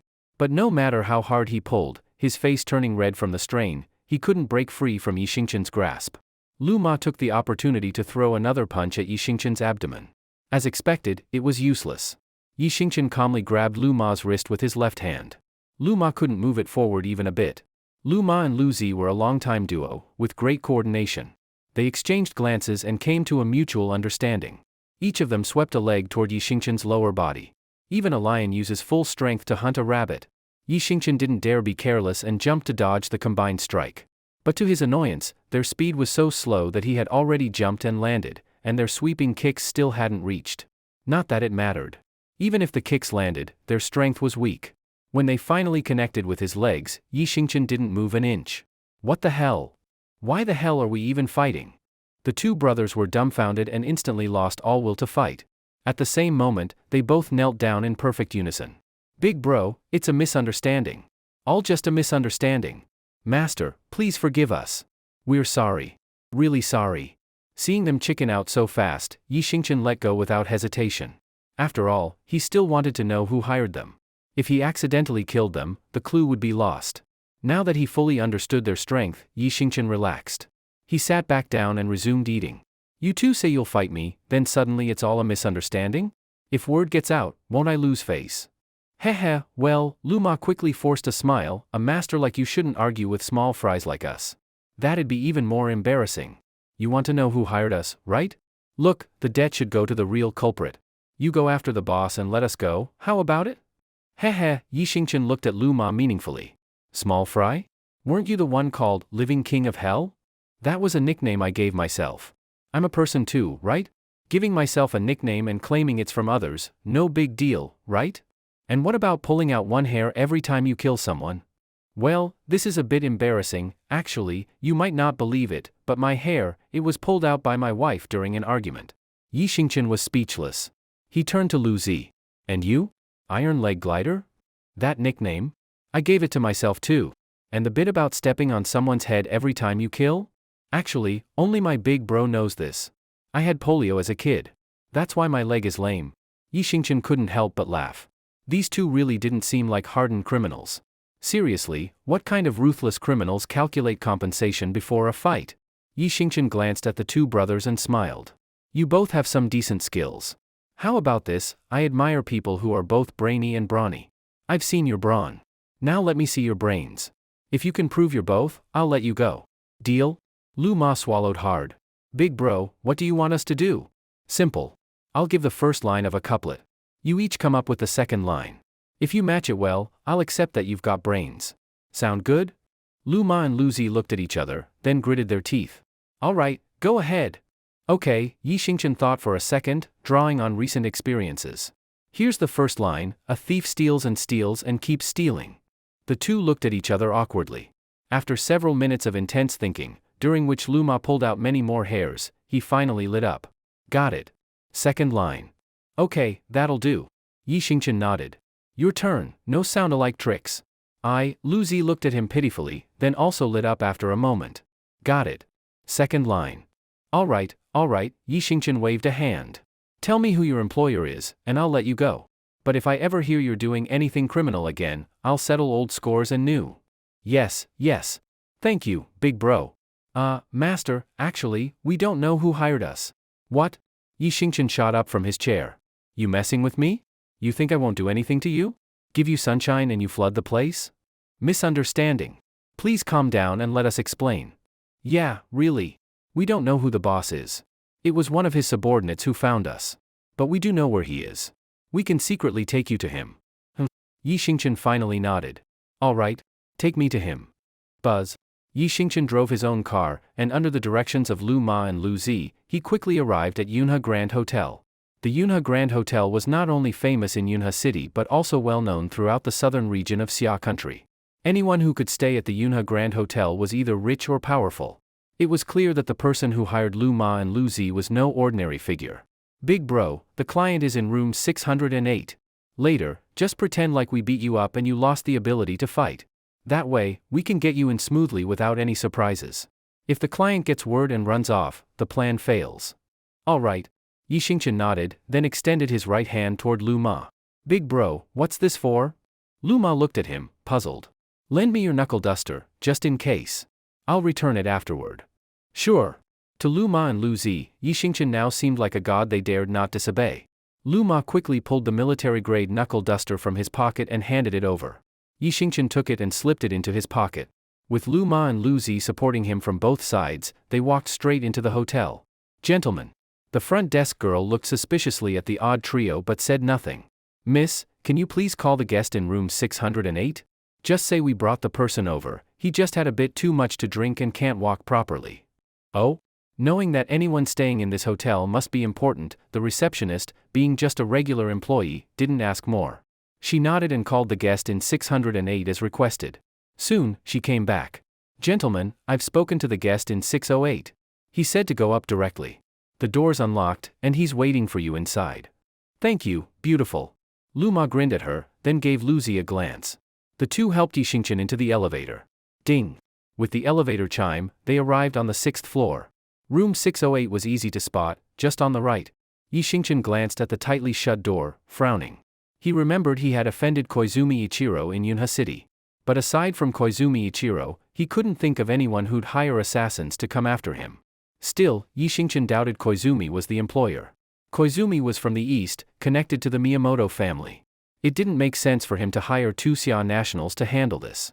Besides, with the way Koizumi hated him, if he hired killers, the order would be to take him out, not beat him up and deliver him alive.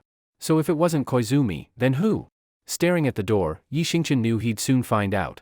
Big bro, should we wait out here? Just call us if you need anything. Master, don't worry. We know our place.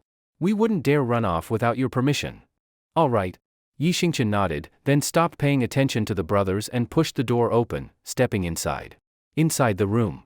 A red ambient light glowed brightly, giving the room an oddly sensual atmosphere. Under the red glow, a pale back was partially exposed under a towel, clearly just out of the shower. Yi Xingchen was stunned. His eyes followed the back upward. Short, straight black hair. A wave of shock hit Yi Xingchen. What the hell? It's a man. What the hell is going on? The person turned around upon hearing the door open. Their eyes met, awkwardness mixed with confusion. It's you? Yi Xingchen was shocked to see who it was. Wrapped in a towel, half naked, it was Lai Yuejing.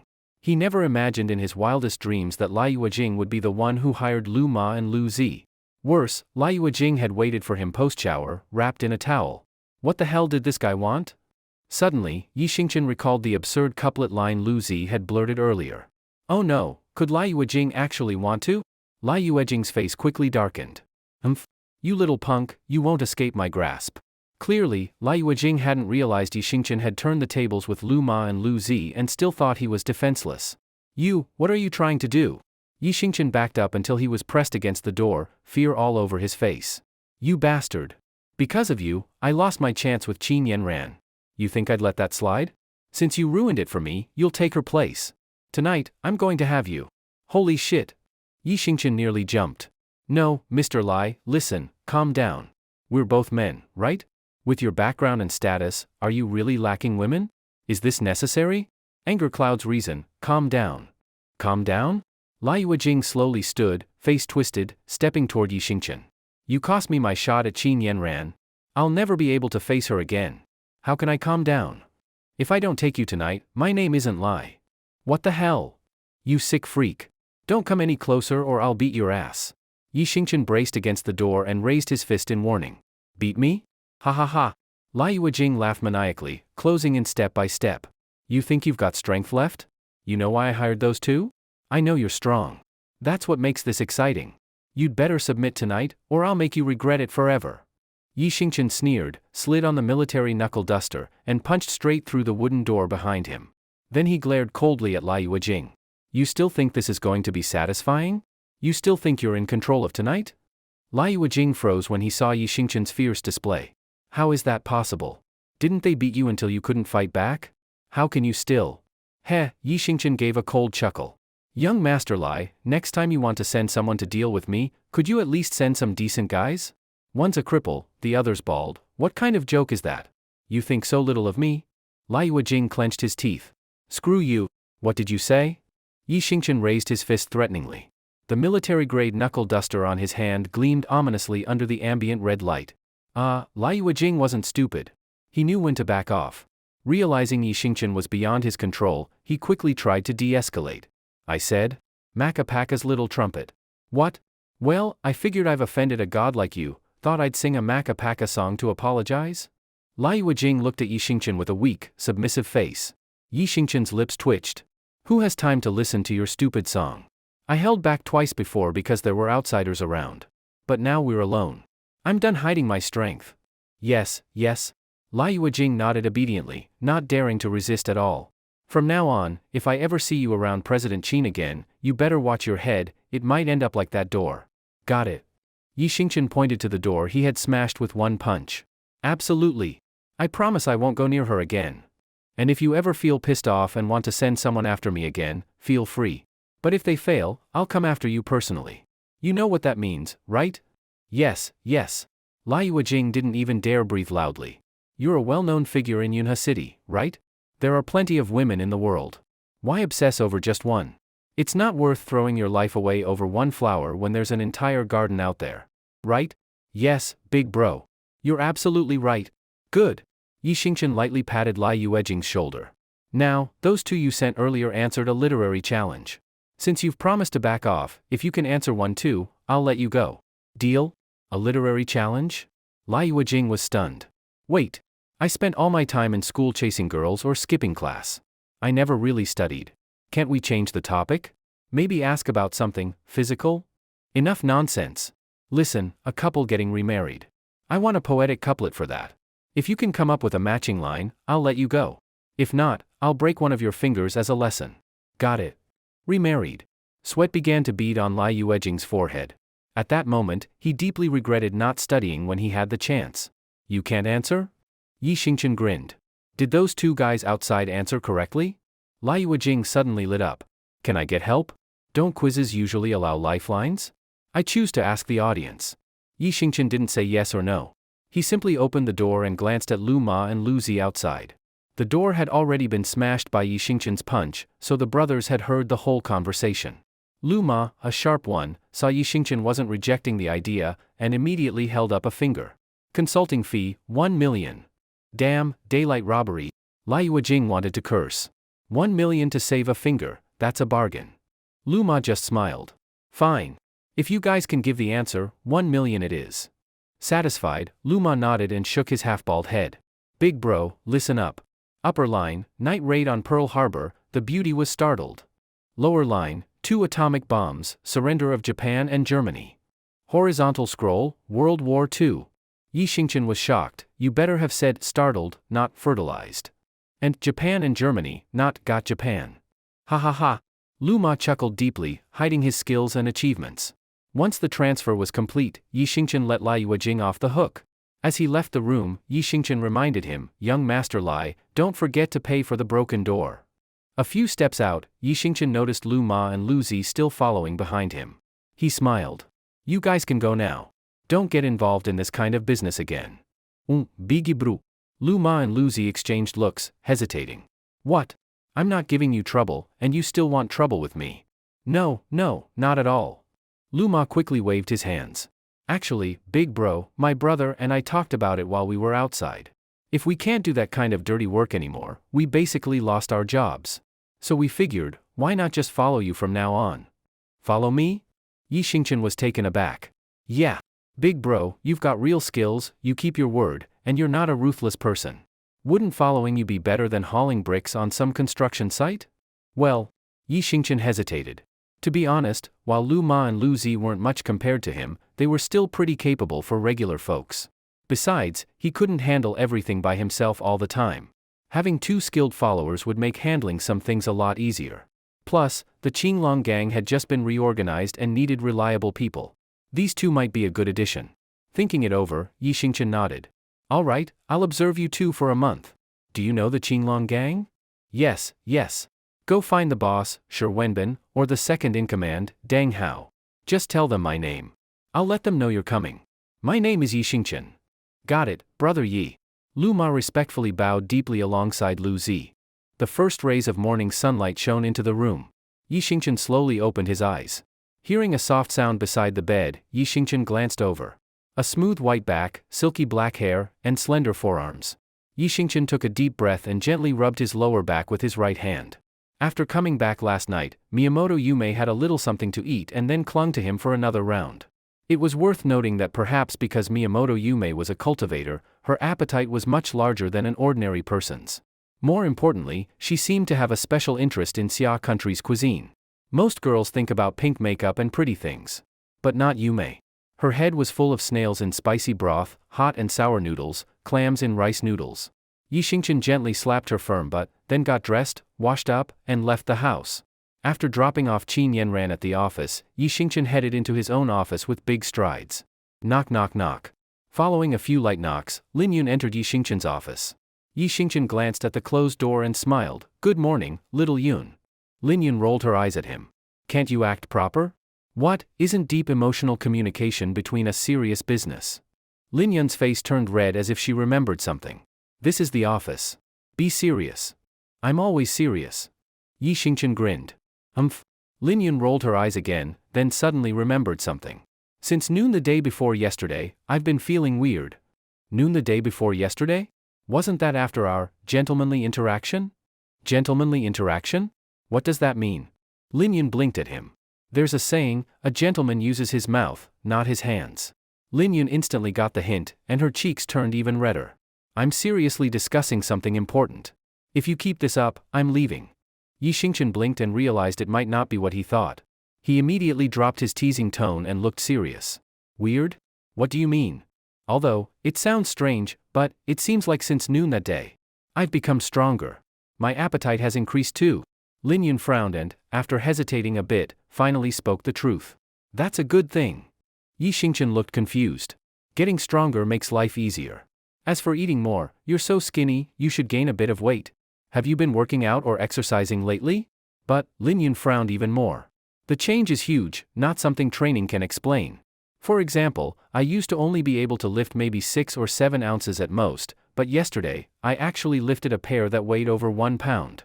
It was a little hard, but I really did it. What? Yi Xingqian was stunned by her words. In this world, 1 pound was equivalent to 100 pounds in the old world. For a delicate girl like Lin Yun to lift something that heavy was shocking. Even more important, this change only happened in the past 2 days. Yi Xingqian looked her up and down. For a moment, he thought Lin Yun looked a bit different today. She seemed a year or two younger.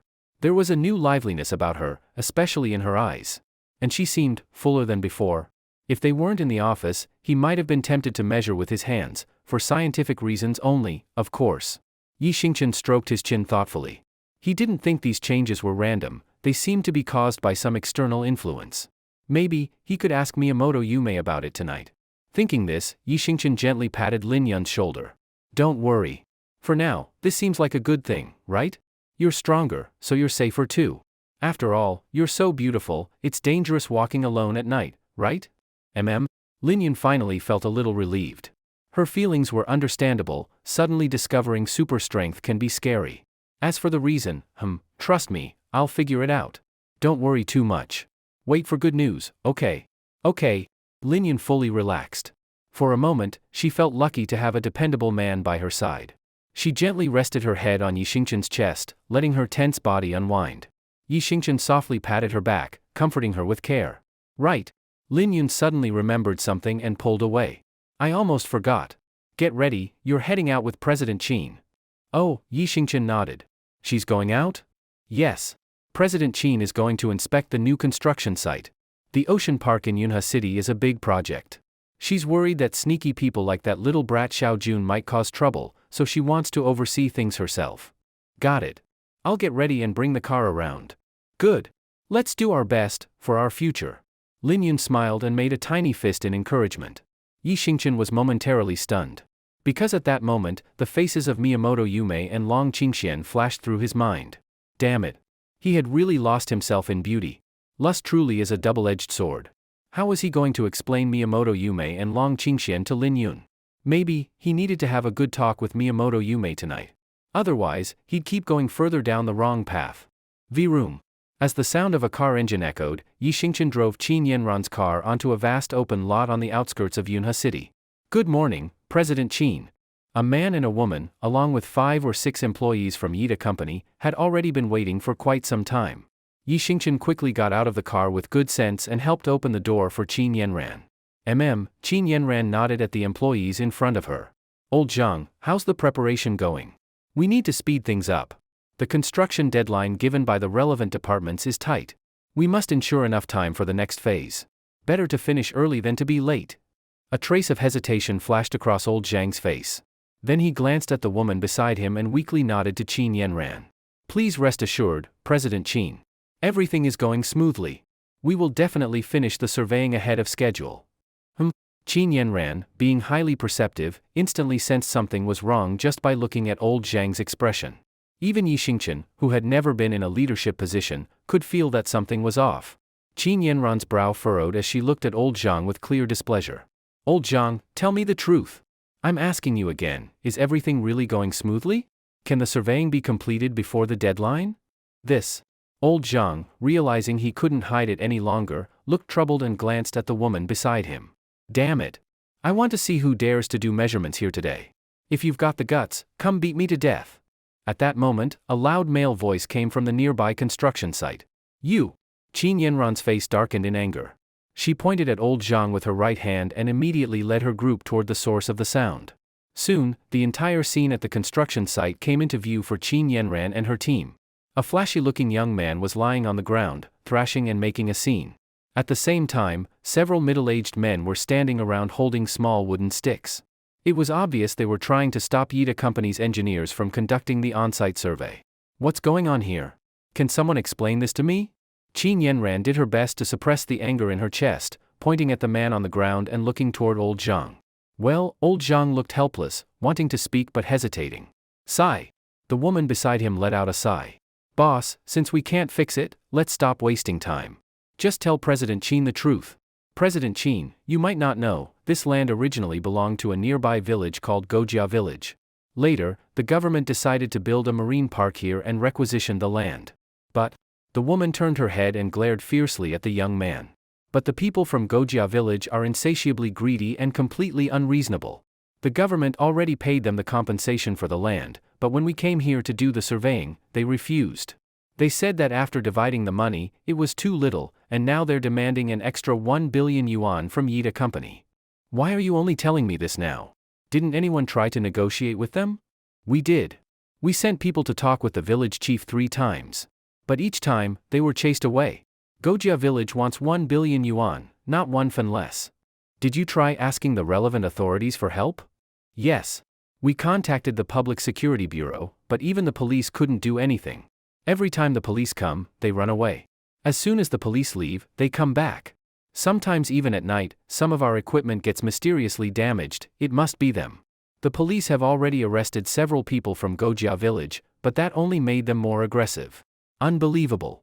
Qin Yanran clenched her teeth in anger, clearly wanting to go talk to the villagers herself. President Qin. Yi Xingqian stopped her. Let me go check things out first. Those who live in harsh places tend to be more unreasonable. If they lose it and try to kick you out, it could be dangerous. Qin Yanran, remembering how Yi Xingqian had helped her resolve several problems in the past, nodded and agreed to his suggestion. Yi Xingqian immediately saw that the young man making a scene was the leader. He glanced at the lightweight alloy shovel lying beside him and walked over. Yi Xingqian stopped only when he reached the shovel. Hey bro, what's your name? The young man glanced at Yi Xingqian and vaguely sensed that this new group was not ordinary, so he stood up arrogantly. I'm Go Dongxi. My dad is the village chief, Go Yang. What? Yi Xingqian couldn't help but laugh. These two really were something. One's name sounds like damn bastard, and the other, dog-like. And who are you? Go Dongxi stared at Yi Xingqian with hostility. Yi Xingqian quietly glanced back at Qin Yanran, then patted his own chest. You can think of me as the temporary person in charge from Yida Company. I came to understand the situation. Heh, Go Dongxi sneered. Fine. Since you're the one in charge, I'll be clear.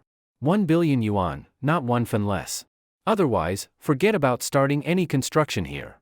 Oh? Yi Xingchen frowned slightly. Let me ask, did the government give your village compensation for the land? They did. And yet you're asking our company for more? Of course. Who would say no to more money? Your Yida company has plenty, right? What's 1 billion yuan to you? Our village has exactly 100 households. That's 10 million yuan per household. With 4 people per family, that's just 2.5 million yuan per person. Yi Xingchen was stunned, both angry and amused. This was the first time he had seen someone show their greed so shamelessly. Or more accurately, so proudly shameless. A person, or a whole village, could really be this thick-skinned? Even if Yida company was rich, why the hell should they give you 1 billion yuan? Do you think money just falls from the sky? Well? If you think it's acceptable, let's sit down and talk. If not, get the hell out. As long as we're here, your construction won't happen. Go Dongxi was clearly fearless, acting like a thug who had nothing to lose. Yi Xingchen frowned and suddenly pointed a finger at him. 1 million yuan. Take the money and leave. Never come back to this site again. What the hell? 1 million? What do you think we are, beggars? Go Dongxi exploded with rage. So this is how your company sees us, as worthless trash, huh? Looks like we'll have to teach you a lesson today. Everyone, come on. Let's fight. At his command, the nearby villagers of Gojia all picked up their small wooden sticks and surrounded Yi Xingchen, clearly ready for violence. The atmosphere at the scene instantly turned extremely tense. Xingchen. Behind him, Qin Yanran saw the villagers from Gojia village surrounding Yi Xingchen. She was so frightened that her face went pale and immediately tried to run over to help him. Don't come over. I can handle it. Yi Xingchen shouted to stop Qin Yanran, then turned to look at Go Dongxi with a half-smile. Heh, Go Dongxi also sneered. Buddy, your girlfriend's so pretty, why go against us?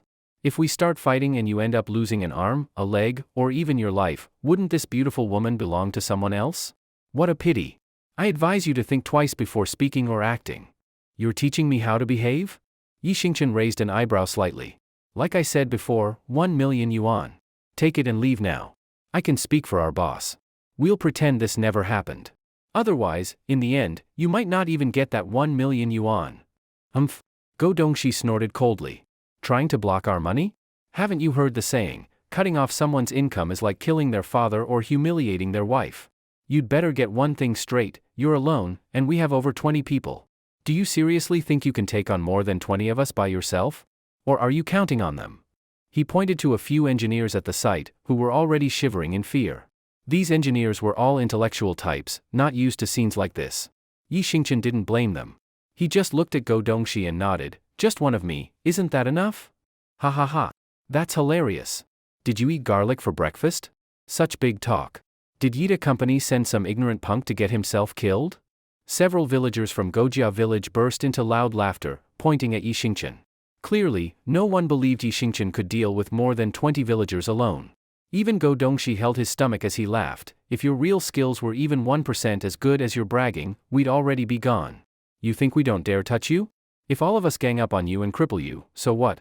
At worst, we pay some compensation. Compared to 1 billion yuan, that's just a drop in the bucket. Then why don't you try? Try? Sure. Go Dongxi's face darkened. He grabbed a small stone from the ground and hurled it at Yi Xingchen. Everyone, get him. If anything happens, I'll take responsibility. With Go Dongxi's promise, the villagers had no more hesitation. They all raised their wooden sticks and charged at Yi Xingchen. Though Go Dongxi had tried a sneak attack, he was still too slow. Yi Xingchen easily dodged the stone with a sidestep, then bent down, picked up the alloy shovel from the ground, and swung it forward. Clang! The shovel struck multiple wooden sticks, knocking them to the ground. Worried about killing someone, Yi Xingchen didn't attack directly. Instead, he scooped up a large chunk of dirt and stone with the shovel and flung it at the villagers charging in front.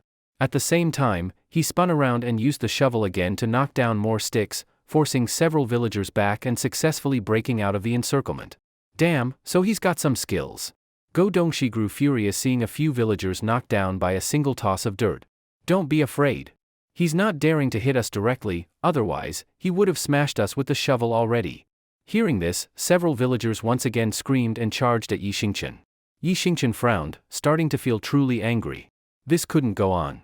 He couldn't fight back properly, and if he accidentally killed someone, it would be a disaster. But simply defending and retreating wasn't a solution either, he had to come up with something. Suddenly, Yi Xingchen spotted a small tree not far away, and an idea came to him. He threw the shovel aside and ran toward the tree. Then, under the stunned and confused gazes of everyone, Yi Xingchen sprinted and kicked the tree, a tree about 1.5 inches in diameter, clean in half. Surprised and pleased by the result, he picked up the leafy, over 10-foot tall tree. Come on, then. Weren't you all so tough? Come on. Come and die. Let's see who's brave enough now. Holding the tree like a weapon, Yi Xingchen charged toward the villagers. In his hands, the small tree had turned into a divine weapon. Any villager who came near was instantly knocked to the ground by whipping branches. Now, Yi Xingchen finally had the power not just to defend, but to fight back. He could beat them without causing serious injuries. The tree was indeed mighty. In a few moments, over 10 villagers had already been knocked down. You little punks.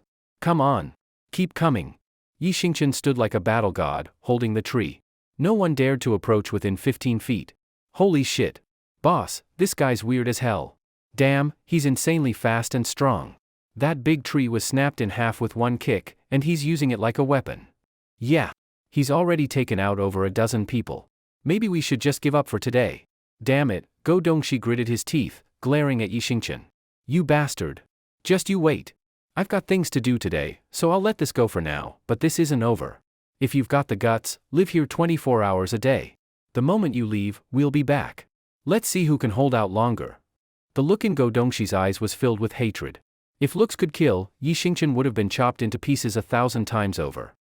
Yi Xingchen frowned deeply but said nothing. Go Dongxi spat fiercely on the ground, then helped gather up the injured villagers. The group that had arrived so aggressively now left in defeat, tails between their legs. Xingchen, are you okay? Qin Yanran quickly rushed to Yi Xingchen's side. Yi Xingchen shook his head, then glanced meaningfully in the direction Go Dongxi's group had left. He said calmly, President Qin, don't worry. Just a bunch of clowns. I'll find a way to settle this. Let's begin the survey. It's time to get to work. After the small incident at the construction site came to an end, Yida Company quickly split into 3 teams. Old Zhang led the engineers to immediately begin measuring and calculations. Qin Yanran was holding her phone, making call after call, trying to get the relevant departments to step in and resolve the issue. Meanwhile, Yi Xingchen walked over to a tree in the distance with his phone in hand. Yi Xingchen did not believe that Qin Yanran could solve the problem just by contacting the authorities. Those so-called relevant departments always show up when nothing's going on, but when something actually happens, you can never find them. Besides, this was all organized by Gojia village themselves. These troublemakers would do anything for money. Even if the authorities stepped in, they might not be able to truly resolve the problem. At best, their mediation would mean telling Yida Company to back down and pay something, of course, not the ridiculous 1 billion yuan, but still. Maybe, this needed to be handled personally. Yi Xingchen pulled out his phone and called his underling Wenbin. Hello? Brother Yi. Wenbin, I need to ask you something. Go ahead, Brother Yi. Are there any brothers in the gang who are from Gojia village? I'll need to ask around. Why, did Gojia village mess with you? Yi Xingchen paused for a second, then told Wenbin everything that happened at the construction site in full detail. Brother Yi, give me a minute. I'll ask if any of the guys are from that village and call you back once I know more. Alright. Thanks for the trouble. Of course, Brother Yi. Oh, and last night, 2 guys, one named Lu Ma, the other Lu Zi, came to me, said they were your people. Yeah, those 2 may not look like much, but they've got decent skills. Let them stay on to help hold down the place. Watch them for a while. If they prove trustworthy, we can treat them as one of us. Got it. I know what to do. No doubt about it, Wenbin was a reliable guy. Just 10 minutes later, he called Yi Xingchen back. Hello? Brother Yi, I found out. The village chief of Gojia village is named Go Yang. Originally, the compensation for the land had already been agreed on with the authorities, and the village had no objections. But just a few days ago, Go Yang and his son Go Dongxi suddenly spent a large sum of money to treat a bunch of idle locals to a feast. During the meal, the 2 of them kept saying things like, the compensation we got from the government was too little, then, other villages got way more than us, and then, Yida Company is a bunch of vampires. They were stirring the pot every which way. Wenbin paused, then continued. At first, the villagers were fine with the money they got. But after being coaxed by the father and son, their mindset started to shift. They began to think Yida Company should also give them money.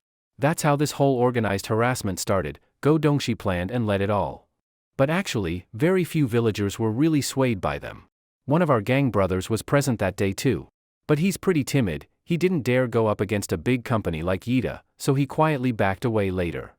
I see, Yi Xingchen nodded thoughtfully. So it's all that father and son's doing? From what we know, yes. It's all about money.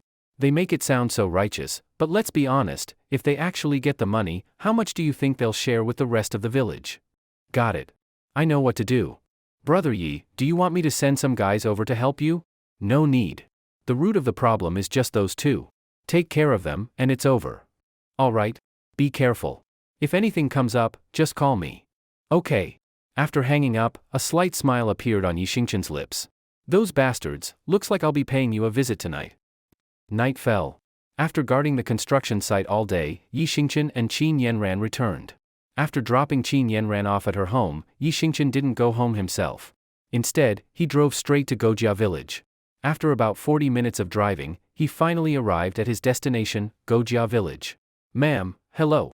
Can I ask where the village chief's house is? Yi Xingchen stopped the car, rolled down the window, and gave a friendly smile to a woman standing by the road. You're looking for the village chief? The woman was slightly taken aback. She looked him and his car over. You are? Oh, it's like this. I'm a friend of the village chief's son, Go Dongxi. He called me earlier today and asked me to come over tonight to discuss something. But he wouldn't say what it was on the phone.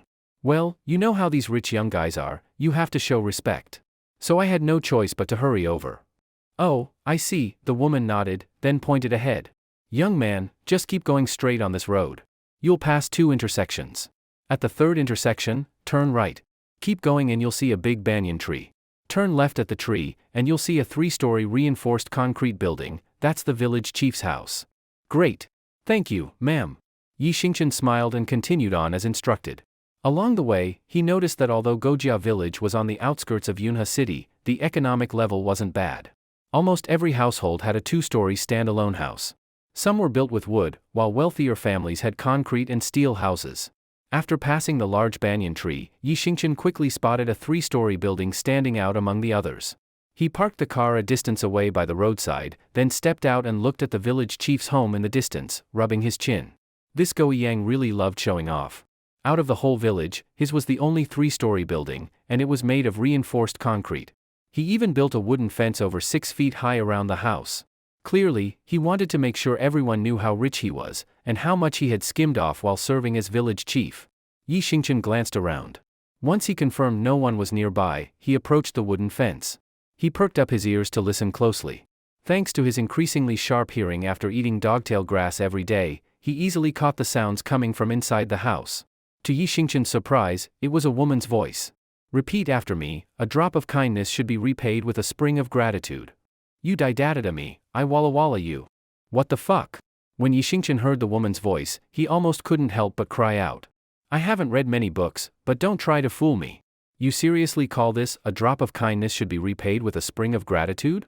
You didadada. You. Very soon, 2 male voices followed along, mimicking that weird broken English chant.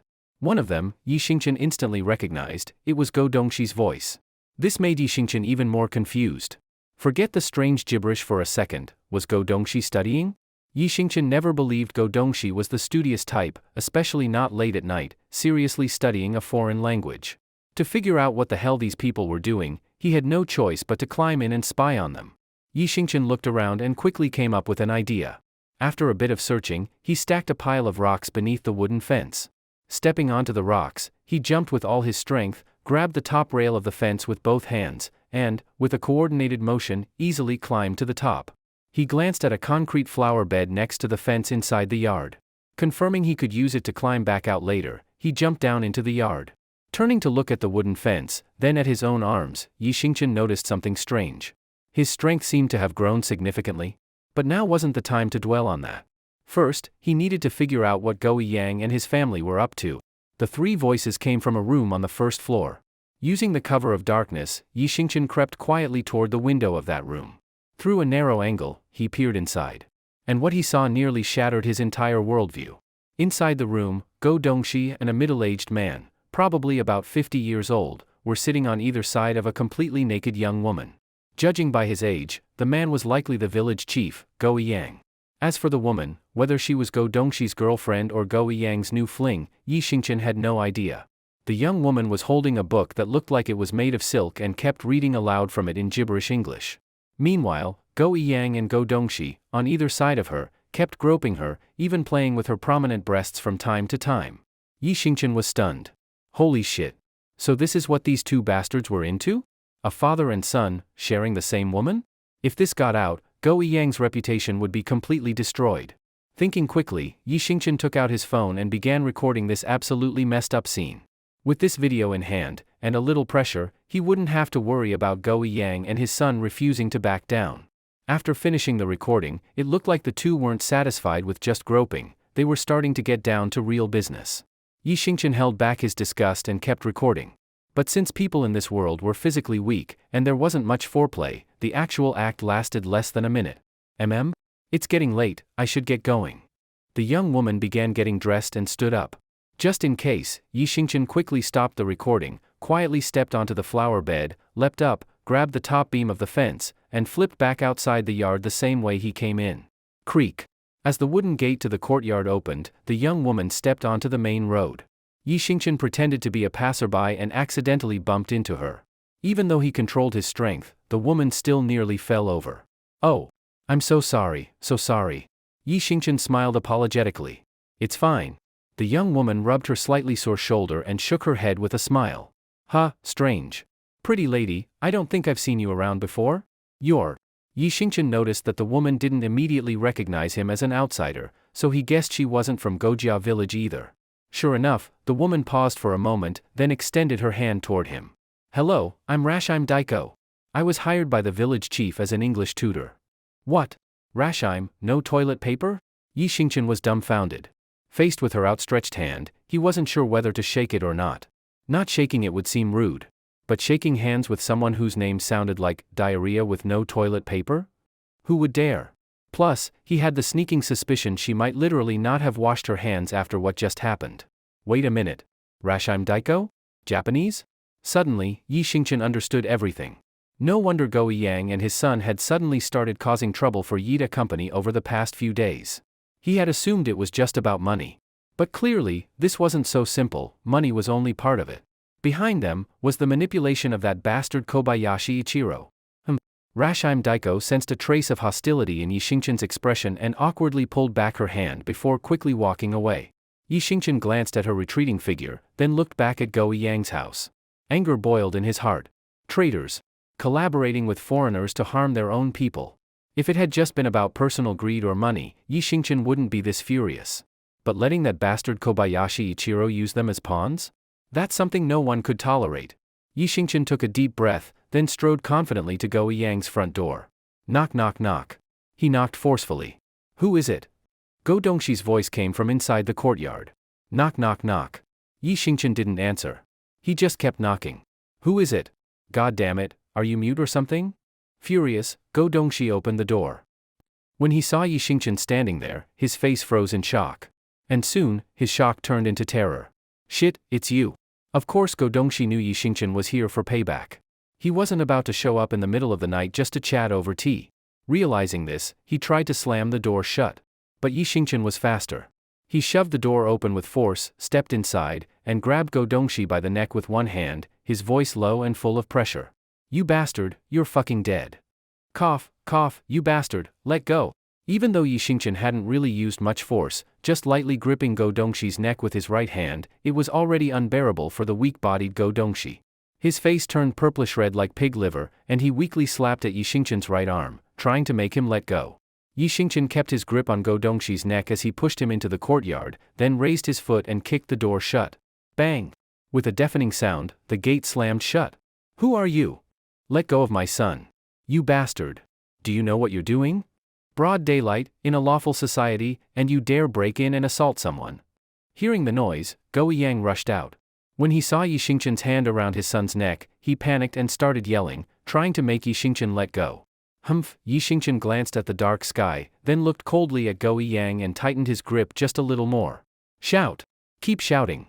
The louder you shout, the harder I squeeze. Of course, you could gamble. Gamble that I can't strangle your precious son with one hand. Or maybe, you think I won't dare kill you and flee after calling for help. Go Yang quickly calmed down after hearing the threat. After all, it was his son's life on the line, he didn't dare risk it. He immediately covered his own mouth with both hands, signaling that he wouldn't shout anymore. Humph. Only then did Yi Xingchen release his grip and gently push Go Dongxi to the ground. Ah, cough, cough. Go Dongxi fell to the ground, clutching his neck in pain. Even though Yi Xingchen had gone easy on him, a nasty bruise still showed on his neck. Son, are you okay? Go Yang hurried to his son. Dad. Go Dongxi looked at Yi Xingchen with both fear and fury. That guy, he's the one who beat up more than 20 of us at the construction site today. We can't let him get away with this. Go Yang frowned slightly but didn't rush in. He knew his limits. If one man could knock out over 20 people, how could he possibly take him down? Go Yang forced himself to stay calm, trying to look composed and confident. Young man, don't act recklessly. This is a country ruled by law. If you kill us, you'll spend the rest of your life in prison, maybe even face the death penalty. I suggest you don't go down this criminal path. If you leave now, I'll pretend none of this happened. Heh. Yi Xingchen smiled faintly. He walked over to the room, grabbed a pack of cigarettes from a chair, and lit one. Strictly speaking, he wasn't a smoker, but at emotionally charged moments like this, a cigarette helped him calm down. Puff. He blew out several smoke rings slowly. Go Yang, right? Go Dongxi, right? Yi Xingchen looked at the disheveled father and son with a half-smile. Quite the kinky pair, huh? Father and son having a 2-against-1 in real life at home. What? You, Go Yang's heart skipped a beat. What are you talking about? I don't understand. You don't understand? Fine. Take a look at this, then you'll get it. Yi Xingchen pulled out his phone and opened the recorded video. The shocking scene played right in front of their eyes, leaving nothing hidden. You, Go Yang, both shocked and furious, rushed forward to grab the phone. Hey, don't come closer. I scare easily. If you get too close, I might think you want to kill me, and I'm not nearly as polite to people trying to kill me, Yi Xingchen said with a grin, wagging his finger. Go Yang froze on the spot. Now tell me, if I sent this video to the media, would you still be able to be village chief here in Gojia village? Would you too still have the face to live here? Or anywhere people recognize you? Hearing this, Go Yang's face turned ashen. There's nothing more painful than being powerless and having your enemy hold your deepest shame. In the end, all of his defenses were crushed. He sighed deeply. What do you want? You should already know why I'm here. Go Yang frowned. I promise, our people from Gojia village will never cause trouble at your company's site again. That's it? Yi Xingchen looked at him meaningfully. What else do you want? Why should I let it go? You started this, pissed me off, and now you think saying we won't cause trouble anymore makes us even? You know what pissed me off the most? Not the protest, but the fact you collaborated with the Japanese to sabotage us. You, a native of our country, letting those bastards use you as a pawn? Did you forget our history? Tears streamed down Go Yang's face as he suddenly knelt down in regret. Sir, I didn't want this. I'm one of us, I'd never willingly let outsiders use me against my own people. It's all my worthless son's fault. What do you mean? Yi Xingchen looked over at the trembling, silent Go Dongxi. This good-for-nothing got involved with the wrong crowd, people from that foreign company. They lured him into gambling, and he ended up owing 10 million yuan. 10 million. I could sell my life and still not come up with that much. Then the foreigners showed up and said, help us do one thing, and the debt's gone. Go Yang fell into a daze and continued. You already know what they wanted us to do. I was cornered. And if it worked, we'd get a massive payout.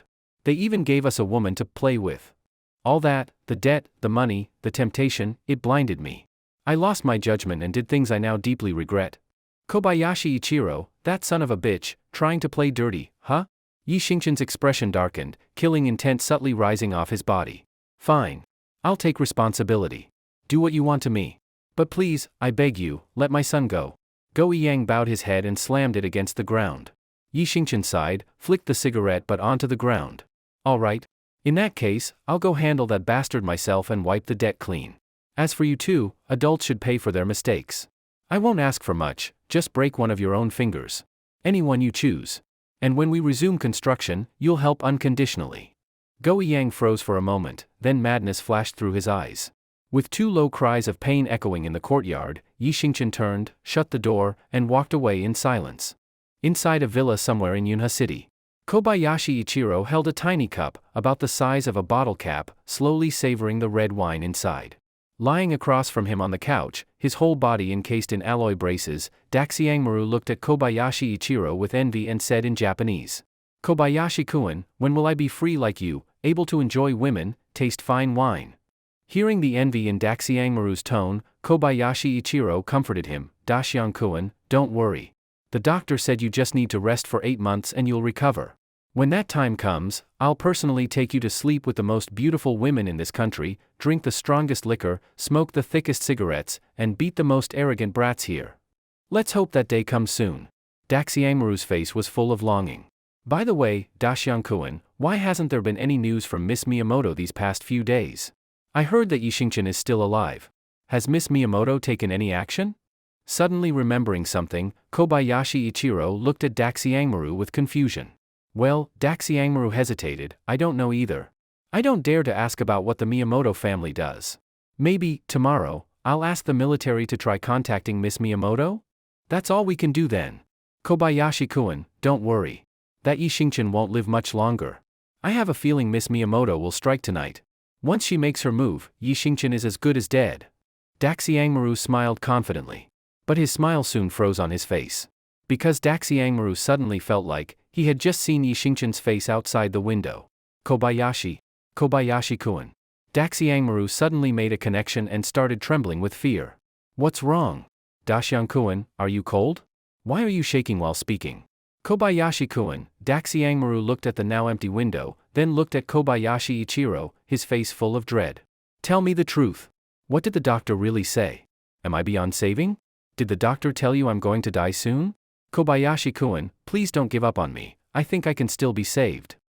Kobayashi Ichiro, with his back to the window, stared blankly at Daxiangmaru. Dashyang-kun, what are you talking about? How can you say such unlucky things? Be strong. The doctor said you only suffered multiple compound fractures. There's no danger to your life. Only multiple compound fractures?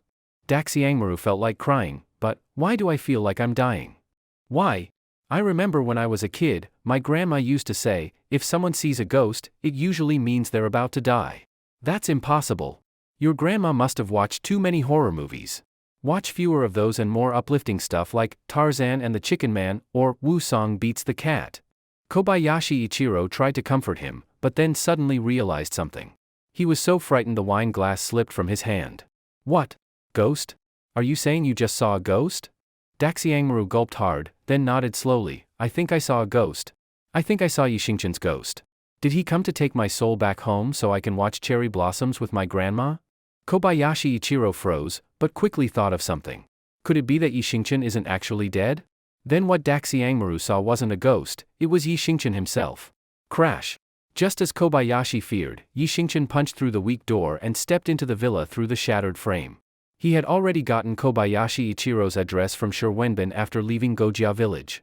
After silently taking care of the bodyguards outside, Yishinchin now swaggered into Kobayashi Ichiro's view. You're alive. Kobayashi Ichiro was terrified and jumped to his feet. Heh, Yishinchin waved casually at both men, then sat down beside Daxiangmaru. Tsk, how pathetic. I hadn't even used full strength. You guys are something else, 2 grown men couldn't beat me, so you had to send a woman after me. You men from your country sure have guts. You mean, Kobayashi Ichiro's worst fear had come true? Miss Miyamoto failed? Isn't it obvious? Yishinchin shrugged nonchalantly. That arrogant woman is already dead. Yishinchin lied about Miyamoto to Momi. If her family found out she had aligned herself with him, she'd probably be branded a traitor and hunted down. Daxiangmaru was both shocked and delighted. Shocked at how terrifying Yishinchin's strength was, strong enough to survive Miyamoto Tomomi's attack. Delighted because Miyamoto Tomomi had been killed.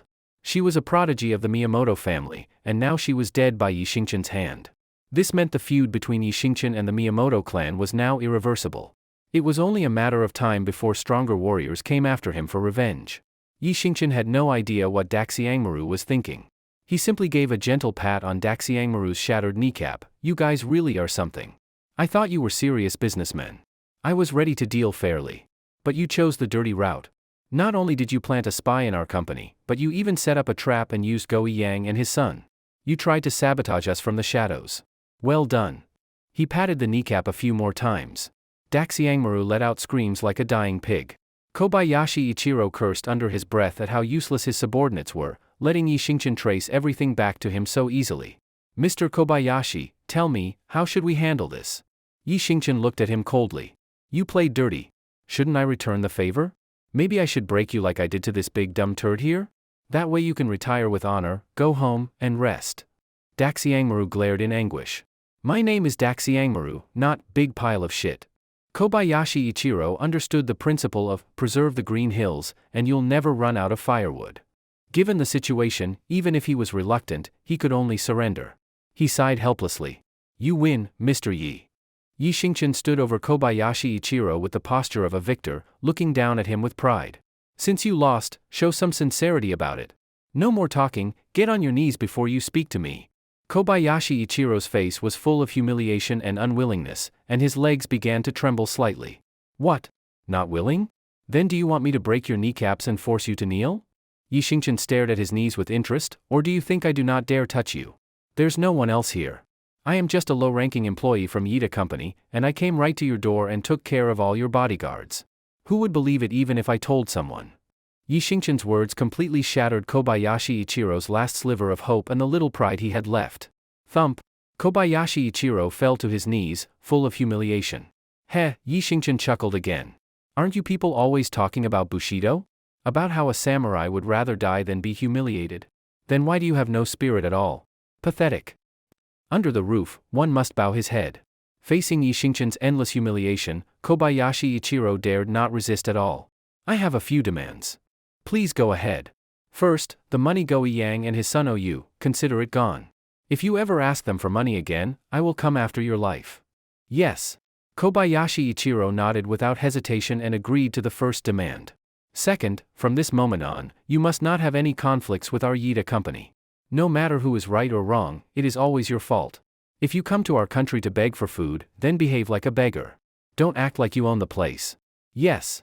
Kobayashi Ichiro nodded again in agreement. Third, on behalf of our President Qin, you will donate 100 million yuan to a charity in Yunha City. And this must not be reported to anyone. If I see this in the media, I will personally smash the reporter's camera over your head, one hit at a time. What? 100 million? Why don't you just rob me? Kobayashi Ichiro was furious. If I were robbing you, I wouldn't stop at 100 million. Yi Xingqian smiled slightly.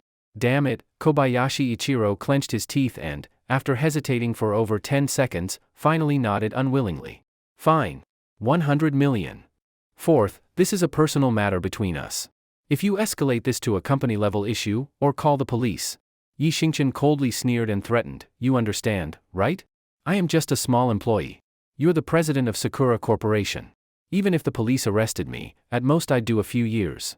But once I get out, the first thing I'll do is come find you. Yi Xingqian paused and continued. My life is like broken bricks, worthless. Your life is like a golden goblet, precious and rich. Which one weighs more, you tell me. Yes. I understand. Even without you saying it, I would never do that. Good. Yi Xingqian smiled and nodded. I hope you don't disappoint me. If you don't follow through, the consequences. Slap. Yi Xingqian lightly slapped Daxiangmaru's kneecap. Crack. Already shattered, Daxiangmaru's kneecap was smashed again. Yi Xingqian held up a finger to his lips. Even though Daxiangmaru was in unbearable pain and wanted to scream, he dared not make a sound. Daxiangmaru nearly cursed aloud. You're threatening him, so why hit me? Are you insane? Well then. Let's leave it at that. Mr. Kobayashi, until we meet again. Farewell. Yi Xingqian smiled, waved goodbye, and left. Once he was gone, Kobayashi Ichiro, full of fury, slammed a 10-milliliter wine bottle off the table and shattered it on the ground. Damn it. Baka. Kobayashi-kun, Daxiangmaru looked painfully at his knee. He tried to touch it, but his arms were broken and couldn't reach. Kobayashi-kun, hold on. Tomorrow I'll contact the military and tell them Miss Miyamoto was killed by that guy. The Miyamoto clan won't let this go. They'll definitely send someone stronger to Yunha City. I hope so. Kobayashi Ichiro ground his teeth and stomped on the floor where he had just kneeled. When the time comes, I'll definitely. Step, step. Just then, soft footsteps came from the front door of the villa. Kobayashi Ichiro thought Yi Xingqian had come back and was terrified. He awkwardly cleared his throat, he. When the time comes, I'll plead for him. After all, Mr. Yi is very merciful. He smiled nervously and looked toward the entrance. Step, step.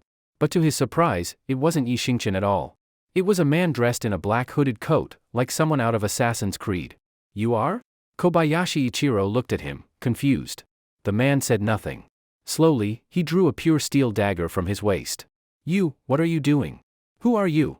Kobayashi Ichiro was overcome with fear. A stranger pulling a knife on you isn't here to cook dinner and share it, that's for sure. What terrified him more was the weight of the steel dagger in the man's hand. It looked just like Miyamoto Tomomi's blade. That meant this guy was at least as strong as she was. A man's voice, speaking the local language. You. He moved fast. Within the blink of an eye, he was already in front of Kobayashi Ichiro. Slash. With a sharp sound of cutting air, Kobayashi didn't even see the blade before he felt a chill at his neck. He struggled to lift a finger, tried to speak, but no words came. He collapsed, lifeless. Stay back. I didn't see anything. Daxiangmaru, who had been playing dead, screamed as the man turned toward him. Slash. The man thrust the blade into Daxiangmaru's chest with precision. He only managed to cough up a bit of blood before his eyes rolled back and he died. Under the dim lighting, the man slowly removed his hood. He looked about the same age as Yishinchin, an ordinary-looking young man. But his eyes were cold and emotionless. He glanced at the corpses of Kobayashi Ichiro and Daxiangmaru, then went out into the yard and, one by one, finished off the unconscious bodyguards that Yishinchin had knocked out earlier. Early in the morning, Yishinchin was startled awake by a noise. Yishinchin sat up in bed with a confused look on his face. Without a doubt, the noise came from Miyamoto Tomomi. What the hell is this woman doing? Last night, after Yishinchin came back from Kobun Junichiro's residence, it was already past 3 a.m. Yishinchin didn't go back to the master bedroom to sleep in the same bed as Miyamoto Tomomi. Instead, he chose to sleep in the guest room. Although Miyamoto Tomomi's explosive figure had a deadly appeal to him, Yishinchin always felt that living together in this kind of situation would be weird. Besides, he felt it would be a betrayal to Lin Yun. More importantly, Yishinchin vaguely sensed that Miyamoto Tomomi was treating him like a stud horse. If it weren't for the fact that things like this don't exist in reality, Yishinchin would have suspected she was cultivating some kind of harvesting technique. Otherwise, what kind of girl is this aggressive? After the first time, she asked for it again, and then at night, she still wanted more. Many times Yishinchin could clearly feel that Miyamoto Tomomi was in pain, yet she still enjoyed it and was completely obsessed. Damn, has she become addicted to him? To find out what Miyamoto Tomomi was up to, Yishinchin fixed his clothes and opened the bedroom door. To his surprise, Miyamoto Tomomi wasn't doing anything else, she was actually making breakfast for him.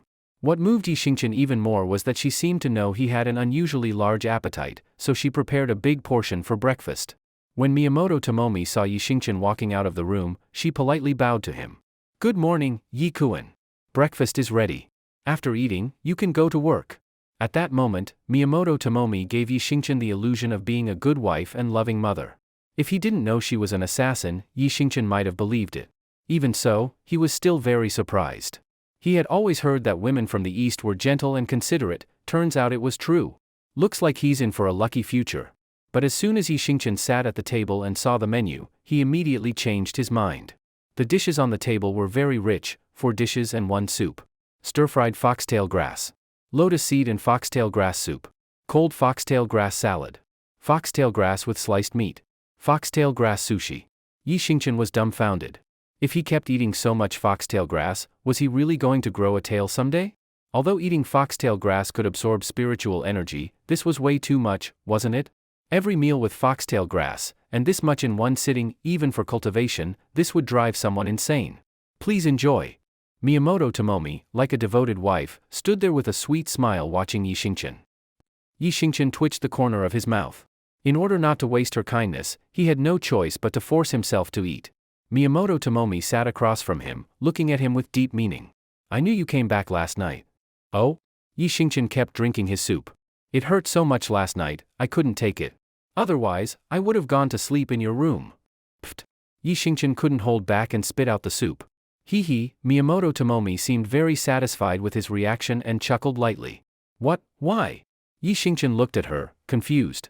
Miyamoto Tomomi hesitated for a moment but didn't tell the truth. Because I belong to Yi-kun. Serving you at night is my duty and obligation. Yishinchin was speechless. Soon, Yishinchin remembered something and suddenly asked, by the way, Tomomi, you know more about cultivation. I want to ask you something. Yeah, go ahead. Miyamoto Tomomi nodded obediently. Well, how should I put this? What would cause an ordinary person to suddenly become much stronger and faster, look younger, and eat a lot more than before? I mean a lot stronger. Oh? Miyamoto Tomomi immediately realized something and frowned slightly. Do you know? Yi Xingchen looked at her expectantly. Is it a man or a woman? She asked cautiously. A woman. Oh? Miyamoto Tomomi immediately confirmed her suspicion.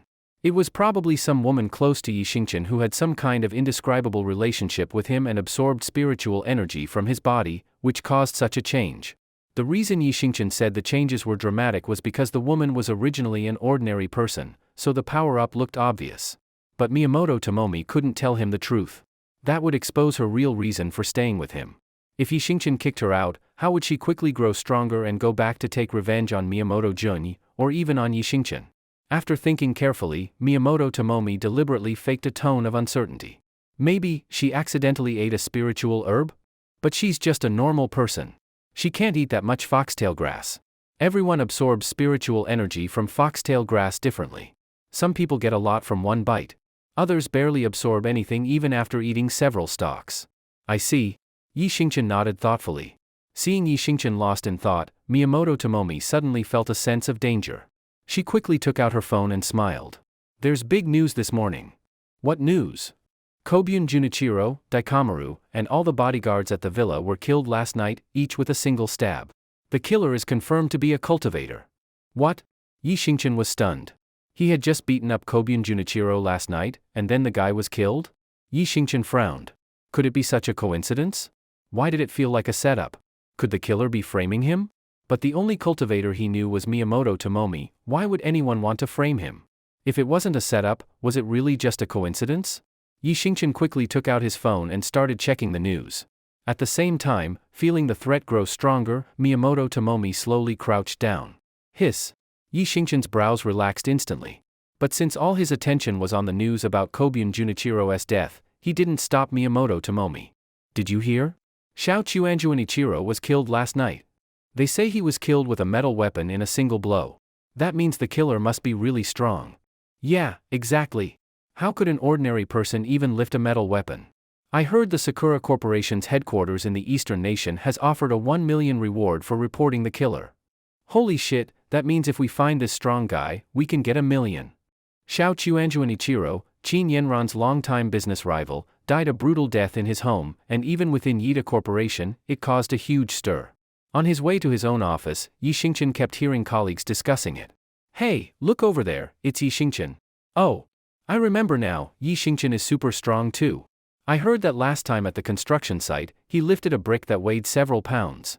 I've never seen anyone stronger than him. Do you think it could have been Yi Xingchen? Our company and Sakura Corporation have been business rivals for years. Maybe Yi Xingchen got pissed and ran to Ichiro's house and took him out. After all, he's young and hot-blooded. I think it's very possible.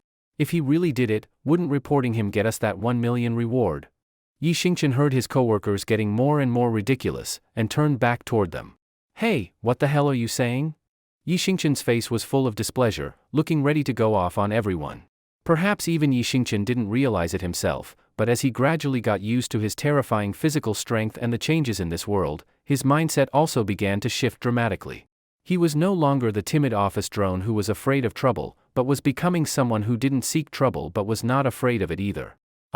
Nothing at all. The coworkers, remembering Yi Xingchen's frightening strength, got visibly nervous and lowered their heads in silence. If you've got something to say it to my face. If you've got questions, ask directly.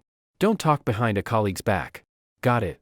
Qin Yenran had somehow come over by this time and spoke up in defense of Yi Xingchen. Yes, ma'am. Sorry, Director Qin. Sorry, Xingchen. Seeing Qin Yenran backing Yi Xingchen, the coworkers quickly apologized.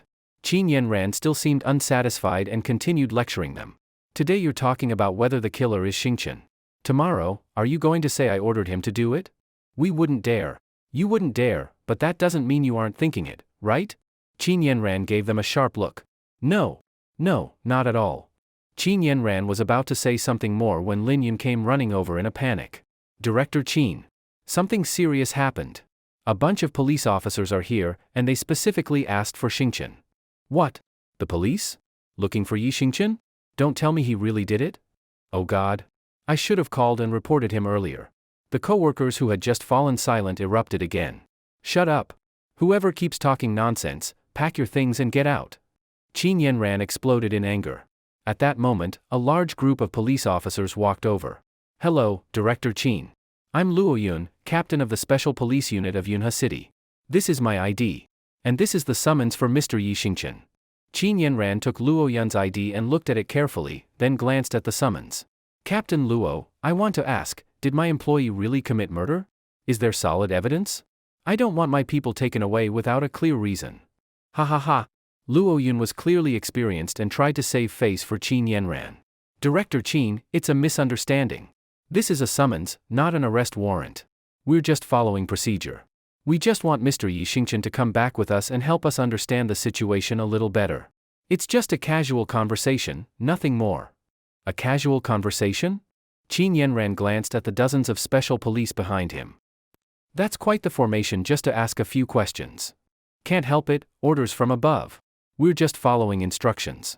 Please don't make it difficult for us, Director Qin. Qin Yanran was about to say something more when Yi Xingchen stepped forward voluntarily. "Director Qin, it's fine. I'll go with them." "Xingchen." Qin Yanran and Lin Yun both stepped closer in concern. "I believe that justice lives in people's hearts. If I did it, then I did it. If I didn't, then I didn't. If you have done nothing wrong, you don't need to fear a knock at the door. I also believe our law enforcement won't wrong a good man." Ha ha ha. Good. Very good. Mr. Yi Xingchen, you're a reasonable man. Luo Yun gave Yi Xingchen a thumbs up. "Since that's the case, then, Mr. Yi Xingchen, please come with us. You guys, go ahead." Luo Yun signaled to several officers behind him. A few special police came forward quickly and handcuffed Yi Xingchen with alloy cuffs. "Mr. Yi Xingchen, we've learned that you have exceptional physical strength. These cuffs were specially prepared for you. Don't take it personally, we're just following protocol. We hope you understand." Seeing Qin Yanran looking a bit upset, Luo Yun quickly explained with a smile. "It's fine." Yi Xingchen smiled back at Luo Yun. "All right, let's go." Luo Yun waved his hand, signaling the special police to escort Yi Xingchen away. "Xingchen." Qin Yanran suddenly called out to him, then looked at Luo Yun. Her small frame exuded a powerful presence. "Captain Luo, before there is sufficient evidence, I demand that my employees' rights be fully protected in every aspect. If I find out in the future that you failed to produce hard evidence and my employee suffered unfairly, I will absolutely not let this go. If you think I'm just some woman whose words don't matter, then you will regret it." Luo Yun was stunned for a moment by her domineering words. He wasn't stupid. A woman like Qin Yanran, at her level in the business world, definitely had powerful connections behind her. Although she might not be someone he absolutely couldn't offend, Luo Yun figured he would have to be crazy to provoke the queen of Yunha City's business world. Thinking this, Luo Yun smiled politely at Qin Yanran. "Don't worry, Director Qin. We live in a society ruled by law. What you're worried about will definitely not happen. That's the best outcome." Qin Yanran nodded in satisfaction. "Goodbye. Let's go." Luo Yun turned and waved to the officers. Dozens of special police escorted Yi Xingchen out of Yida Corporation's headquarters in an orderly fashion. Qin Yanran then turned to her co-workers. "Lin Yun." "Yes, Director Qin.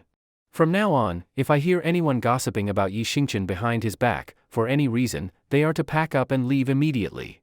"Understood." Lin Yun nodded firmly. Yi Xingchen was quickly taken to the Yunha City Special Police Division by Luo Yun. To Yi Xingchen's surprise, Luo Yun did not question him, but instead locked him in a single-person cell. Watching Luo Yun walk away, Yi Xingchen frowned and asked in confusion, "Captain Luo, didn't you say I was brought here just for questioning? You're not going to question me?"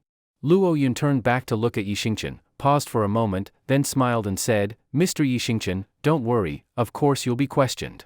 But I'm not the one doing it, someone else is. Relax, that person will arrive soon." Yi Xingchen looked at Luo Yun suspiciously.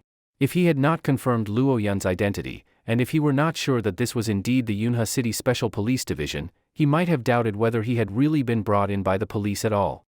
While Yi Xingchen was still puzzled, he heard heavy footsteps echoing down the hallway outside the cell. The steps were steady and powerful, it was clear they belonged to someone physically strong. Yi Xingchen understood, the Real interrogator had arrived. But when this person appeared in front of him, Yi Xingchen was so shocked that his jaw nearly dropped. "Hey!" Outside the iron bars, Long Qingxian waved at Yi Xingchen with a bright smile. "You?" Yi Xingchen couldn't help but be overjoyed. Long Qingxian was reliable after all, she came immediately to get him out. But soon, Yi Xingchen's attention was drawn to a flashy young man standing behind Long Qingxian. He noticed that the man had a metal dagger hanging from his waist. Someone who openly carried a metal dagger clearly had skills, or rather, was a cultivator. What the hell? That outfit? Assassin's Creed? As it turned out, the young man behind Long Qingxian was the one who, after Yi Xingqian had left the previous night, killed Koizumi Ichiro, De Xiangwan, and their bodyguards. Commander, if there's nothing else, I'll be leaving now. One of the special police officers saluted Long Qingxian. After she nodded, he walked away with perfectly measured steps. Commander? What the hell? Yi Xingqian was stunned. He had already suspected that Long Qingxian might have military connections. Now it was clear, and those connections were strong. What? You didn't expect it? Long Qingxian smiled at him. Not at all. I never would have guessed you'd be the one questioning me. Wrong. It's not interrogation, it's a summons. Long Qingxian corrected his wording strictly. Same difference. Fine, let's get started. I didn't kill Koizumi Ichiro. I know you didn't. Long Qingxian nodded firmly. Yi Xingqian almost cursed out loud. You damn well know I didn't do it, and yet you still had dozens of SWAT officers bring me in? Are you kidding me? Seeing his frustration, Long Qingxian pointed at the young man behind her and said with a smile, he's the one who did it. Yi Xingqian frowned and had a vague feeling of what was going on. But, who killed Koizumi Ichiro isn't important, Long Qingxian said, brushing dust off her clothes. What's important is, I can get you out of here, clean and clear, right now. Yi Xingqian immediately understood. A trap. A blatant trap. Long Qingxian had him cornered. After a moment of thought, Yi Xingqian got straight to the point. Aren't you afraid I'll go down fighting and take you with me? Just tell me, what do you want me to do? Smart. Long Qingxian gave him a thumbs up. I love talking to smart men. If my future husband was an idiot, that'd be boring. True, I did consider that you might go rogue, but I think it's a risk worth taking. Yi Xingqian remained silent. He could not believe anything she said. I'll be honest with you. I know about the conflict between Sakura Corporation and Yida Corporation. I also knew Koizumi Ichiro would try to sabotage the construction site. I knew if he did, you'd go deal with him. His codename is Dragon 56. A few days ago, I gave him a mission. As soon as you showed up to confront Koizumi Ichiro, once you left, he'd be killed. Long Qingxian? Dragon 56. Yi Xingqian frowned. Remembering what Miyamoto Tomomi had said earlier, he suddenly understood. You're part of the Dragon Clan? Long Qingxian looked at him in surprise and said, impressed, looks like I underestimated you. You're sharper than I thought. Yes, I'll stop pretending. I, Long Qingxian, and my father, Long Shaoqi, he's the patriarch of the Dragon Clan. What does your Dragon Clan want from me? It's simple. All you have to do is agree to join the Dragon Clan, become one of us, and promise to fulfill the duties of a member. If you agree, you're free to leave right now. Why? Why go to such lengths to get me to join? What's in it for the Dragon Clan? I've only heard the name, I know nothing about you. It's not what the Dragon Clan wants from you, it's what I want. Long Qingxian explained with a smile. Let me tell you a bit about us. The Dragon Clan is often called the guardian spirit of our country by foreign powers. We're made up of elite experts. Our duty is to eliminate threats to the nation, using any means necessary, including assassination. She paused before continuing. 5 years ago, my mother Xiangju personally went abroad to hunt a traitor. She mysteriously disappeared in the Americas. We have reliable intel that she was ambushed and captured by a group called Hurricane. That group's power is on par with ours. If we sent the whole Dragon Clan to rescue her, it would cause an international incident. But sending just a few would be suicidal. At first, I thought of giving up. But then you appeared. You changed my mind. You gave me hope. That was the moment I decided, no matter the cost, I had to recruit you. Not just to save my mother, but to make the Dragon Clan even stronger in protecting the country. Hurricane? You want me to go save your mother from Hurricane? Are you fucking kidding me? What makes you think I can even do that? Yi Xingqian had already heard about Hurricane from Miyamoto Tomomi. That was a terrifying force, on the same level as the Miyamoto family in the East, the Dragon Clan in China, the Catholic Church in Europe, and the Godslayers in Africa. Even ignoring combat experience, techniques, and tech, the Miyamoto family alone had nearly 10 people stronger than him. Hurricane couldn't be weaker. Of course you can't do it now, Long Qingxian said calmly, but I believe the future you will be able to. Hearing her words, Yi Xingqian fell silent. He was left with endless hesitation and inner conflict. Long Qingxian saw that Yi Xingqian did not clearly reject her, and knowing there was still hope, she continued to pressure him. The reason I set this trap was to lure you in. If you agree to join the Dragon Clan, someone else will take the blame for killing Koizumi Ichiro.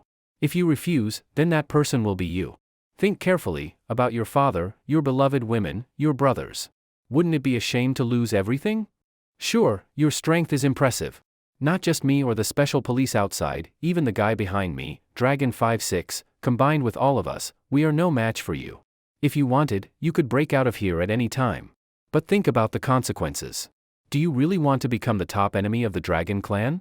Do you want to carry the label of traitor to the country? Yi Xingqian pursed his lips, still hesitant. He wasn't surprised Long Qingxian knew so much about him. As someone from the Dragon Clan, she probably knew what color underwear he wore every day. Long Qingxian clearly knew how to negotiate. After the hard approach, she softened her tone and played the emotional card. Ever since I was little, my father has been occupied with the affairs of the Dragon Clan. He rarely cared about the family. My oldest brother followed in his footsteps, serving the country and the clan. My uncle and second brother died during missions. Only my mother stayed by my side. She was the one who raised me, loved me, protected me. She's the only one who ever gave me a sense of family. But, my mother is also part of the Dragon Clan. Once a member, forever a member. When I grew up, she returned to serve the country and was eventually caught during a mission. Because of the delicate balance between powers, the Dragon Clan cannot launch a large-scale rescue. My father and brother have already given up on her. But I haven't. I want your help. Help me defeat my cold-blooded father and become the clan leader. Help me rescue my mother. If you can save her, I'll give you anything you want. After hearing her, Yi Xingqian was moved. Indeed. To the average person, peace seems normal, but how many know this peace was built on the blood and sacrifice of countless martyrs? How many know how many people give everything every night just to keep it? Long Qingshuan's uncle and brother were dead, her mother was captured, and her father and brother were still serving the country. Their whole family were loyal warriors. Clenching her teeth, Long Qingxian added, I told you, I'll give anything. Even myself. If you agree, I will be yours. I don't care how many women you have. I don't care how you treat me. I will still fulfill every duty of a wife. Maybe it was the helplessness of being a prisoner, maybe it was her family's loyalty, maybe it was her filial devotion, or maybe it was her offer itself, but Yi Xingqian was beginning to seriously consider joining the Dragon Clan. If I really join, will I lose my freedom? I can give you a special status. Long Qingxian finally relaxed. You'll be an honorary elder. You'll only receive a few missions, mostly within Yunhe City. But let's be clear, if you're not strong enough, I won't send you to die overseas. But if you are strong enough, you must help me rescue my mother. That's non-negotiable. All right, Yi Xingqian nodded firmly. Long Qingxian became excited. Can I take that as your official agreement to join the Dragon Clan? Who could refuse to serve their country? Who could say no to becoming a guardian? And who could resist a beauty like you? Yi Xingqian smiled at her. Of course, that last line was a joke. But Long Qingxian didn't mind. She nodded again and again. Good. From now on, your code name in the Dragon Clan is Dragon 7. Dragon 7? Yi Xingqian repeated the name softly. Dragon 5-6 nearby clearly wasn't happy. Miss, is this man really worth such an effort? He just looks like someone a bit stronger than normal. He has no spiritual energy, what use could he be? Yi Xingqian laughed. Oh? Someone's looking down on me. He glanced at the cell bars. Rather than bars, they were more like wires, about 2 millimeters thick. Yi Xingqian stretched out his arms, casually bent a few of the wires, and squeezed out of the cell without breaking a sweat. Dragon 5-6's eyes showed surprise. He realized he had completely underestimated the man. Wanting to gauge his rank in the Dragon Clan and to humble Dragon 5-6, Yi Xingqian pointed at him. How high is your rank in the clan? Dragon 5-6 paused, then replied proudly, the code names correspond to strength. Oh? Yi Xingqian nodded, then pointed at his back. Go ahead. Hit me, right here. With everything you've got. Don't hold back. You, sure? Dragon 5-6 looked confused. Yi Xingqian turned around. Just hit already. Don't act like a woman. Just don't stab me in the kidneys. All right. Dragon 5-6 nodded. I've never met anyone this cocky. Well, now you have, Long Qingxian smiled. She clearly had faith in Yi Xingqian. I've never had anyone ask for something like this before, Dragon 5-6 said, but since you want it, fine. Just don't blame me if you get injured, or die. He slowly pulled back his fist, then shouted and punched with all his might. Boom! A dull thud echoed as Dragon 5-6 threw his full force into Yi Xingqian's back. Then came a sight he would never forget. Yi Xingqian only took a half step forward, as if someone had gently pushed him. He lifted his shirt. Not a single bruise, not even a red mark. Impossible. Dragon 5-6's proud and cold face vanished. His eyes filled with shock, confusion, disbelief, and admiration. Late at night, Long Wulyo was driving in large off-road vehicle, planning to take Yixingchen home. About a mile and a half away from the Yunhe Villa district, Long Wulyo suddenly slammed on the brakes. Screech. The tires screeched on the pavement, leaving black skid marks. What the hell? Hey! Yixingchen stared at Long Wulyo in frustration. Brother 7, you'll have to walk home from here. Long Wulyo was fully focused on his phone. I've got a new mission. I need to assassinate a drug lord at the southwestern border. Time's tight, if I'm late, he might be gone. What? Yixingchen looked at Long Wulyo in disbelief. Is this how people from the Dragon Clan operate? At first, it was Long Qingxian who was supposed to take him home, but after a phone call, she handed him off to Long Wulyo. Now, after just a message, Long Wulyo was dropping him off on the side of the road. Sorry, Brother 7. Please understand. Get out now, quick. Dragon Clan rules, missions come first. Fine, fine. Although Yixingchen was annoyed, he could understand. After all, Long Wulyo was about to eliminate a threat to the country. A little inconvenience for Yixingchen was a small price to pay for the greater good. V-room. Watching Long Wulyo's SUV speed away, Yixingchen couldn't help but sigh to himself. What a heartless guy. Not long ago, he was calling people sweetie, but now a new one shows up and he's calling her darling cow. Yixingchen chuckled and shook his head. At this hour, there was no way he'd get a ride, he'd just have to walk home. He took out his phone and scrolled through the news as he walked. The media was quick, headlines were already everywhere. The murderer of Koizumi Ichiro had been caught and would face a fair trial in a few days. Huff, huff. Help! Somebody help me! He did not know how much time had passed. After Yixingchen sent Lin Yun a message to let her know he was safe, he suddenly heard some beastly growling nearby, along with a man crying for help. Huh? That sound? This is the city. The road is a bit isolated, sure, but wild animals. Being a good guy, Yixingchen immediately ran toward the source of the sound. He saw two snarling wild dogs surrounding a middle-aged man who looked to be about 50. Ever since human health started to decline worldwide, even ordinary stray dogs had become terrifying predators. Young man! Don't come over! Seeing Yixingchen alone, the middle-aged man shouted in panic. Yixingchen looked at him, confused. Wait a second. If you didn't want help, then why were you yelling for it? The two wild dogs also noticed the intruder and quickly changed their formation.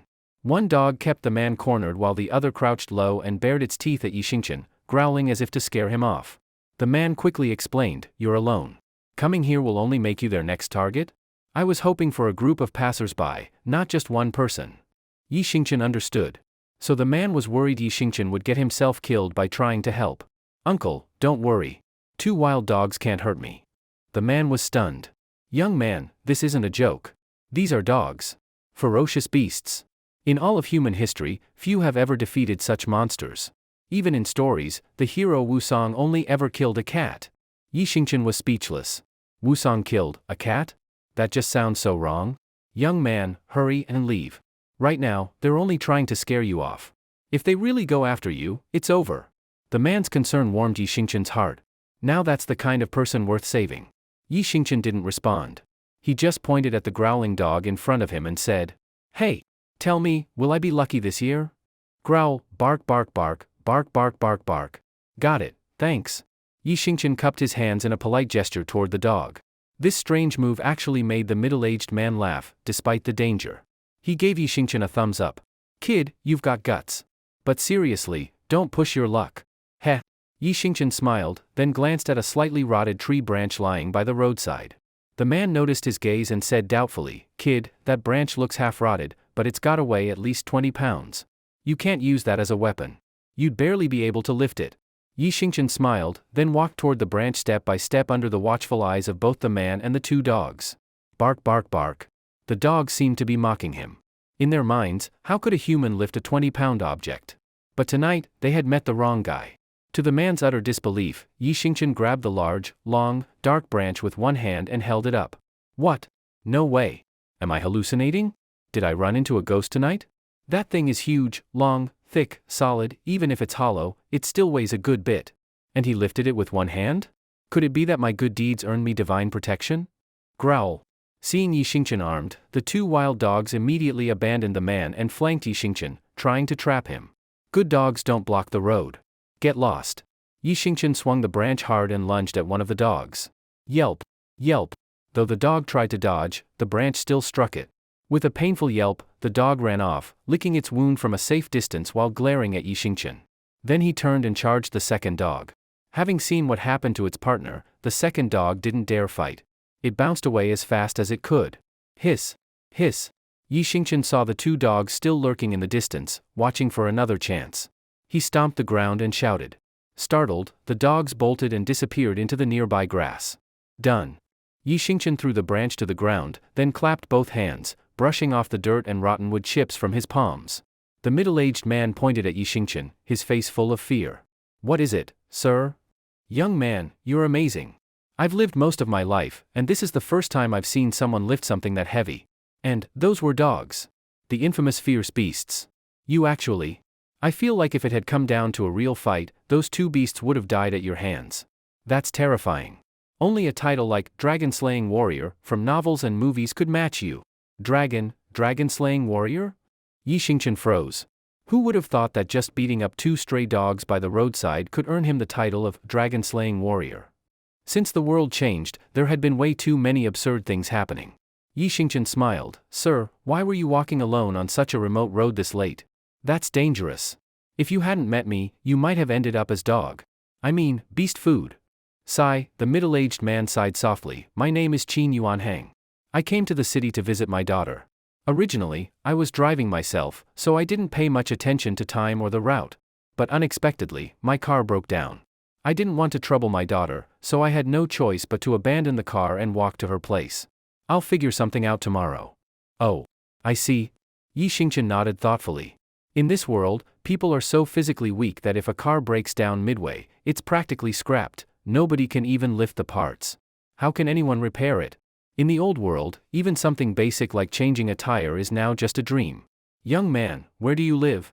Yi Xingchen hesitated for 2 seconds. I live in the Yunhe Villa district. What about you, Uncle Qin? What a coincidence. My daughter lives in the Yunhe Villa district too. She's at number 99. And you? Qin Yuanhang looked at Yi Xingchen with excitement.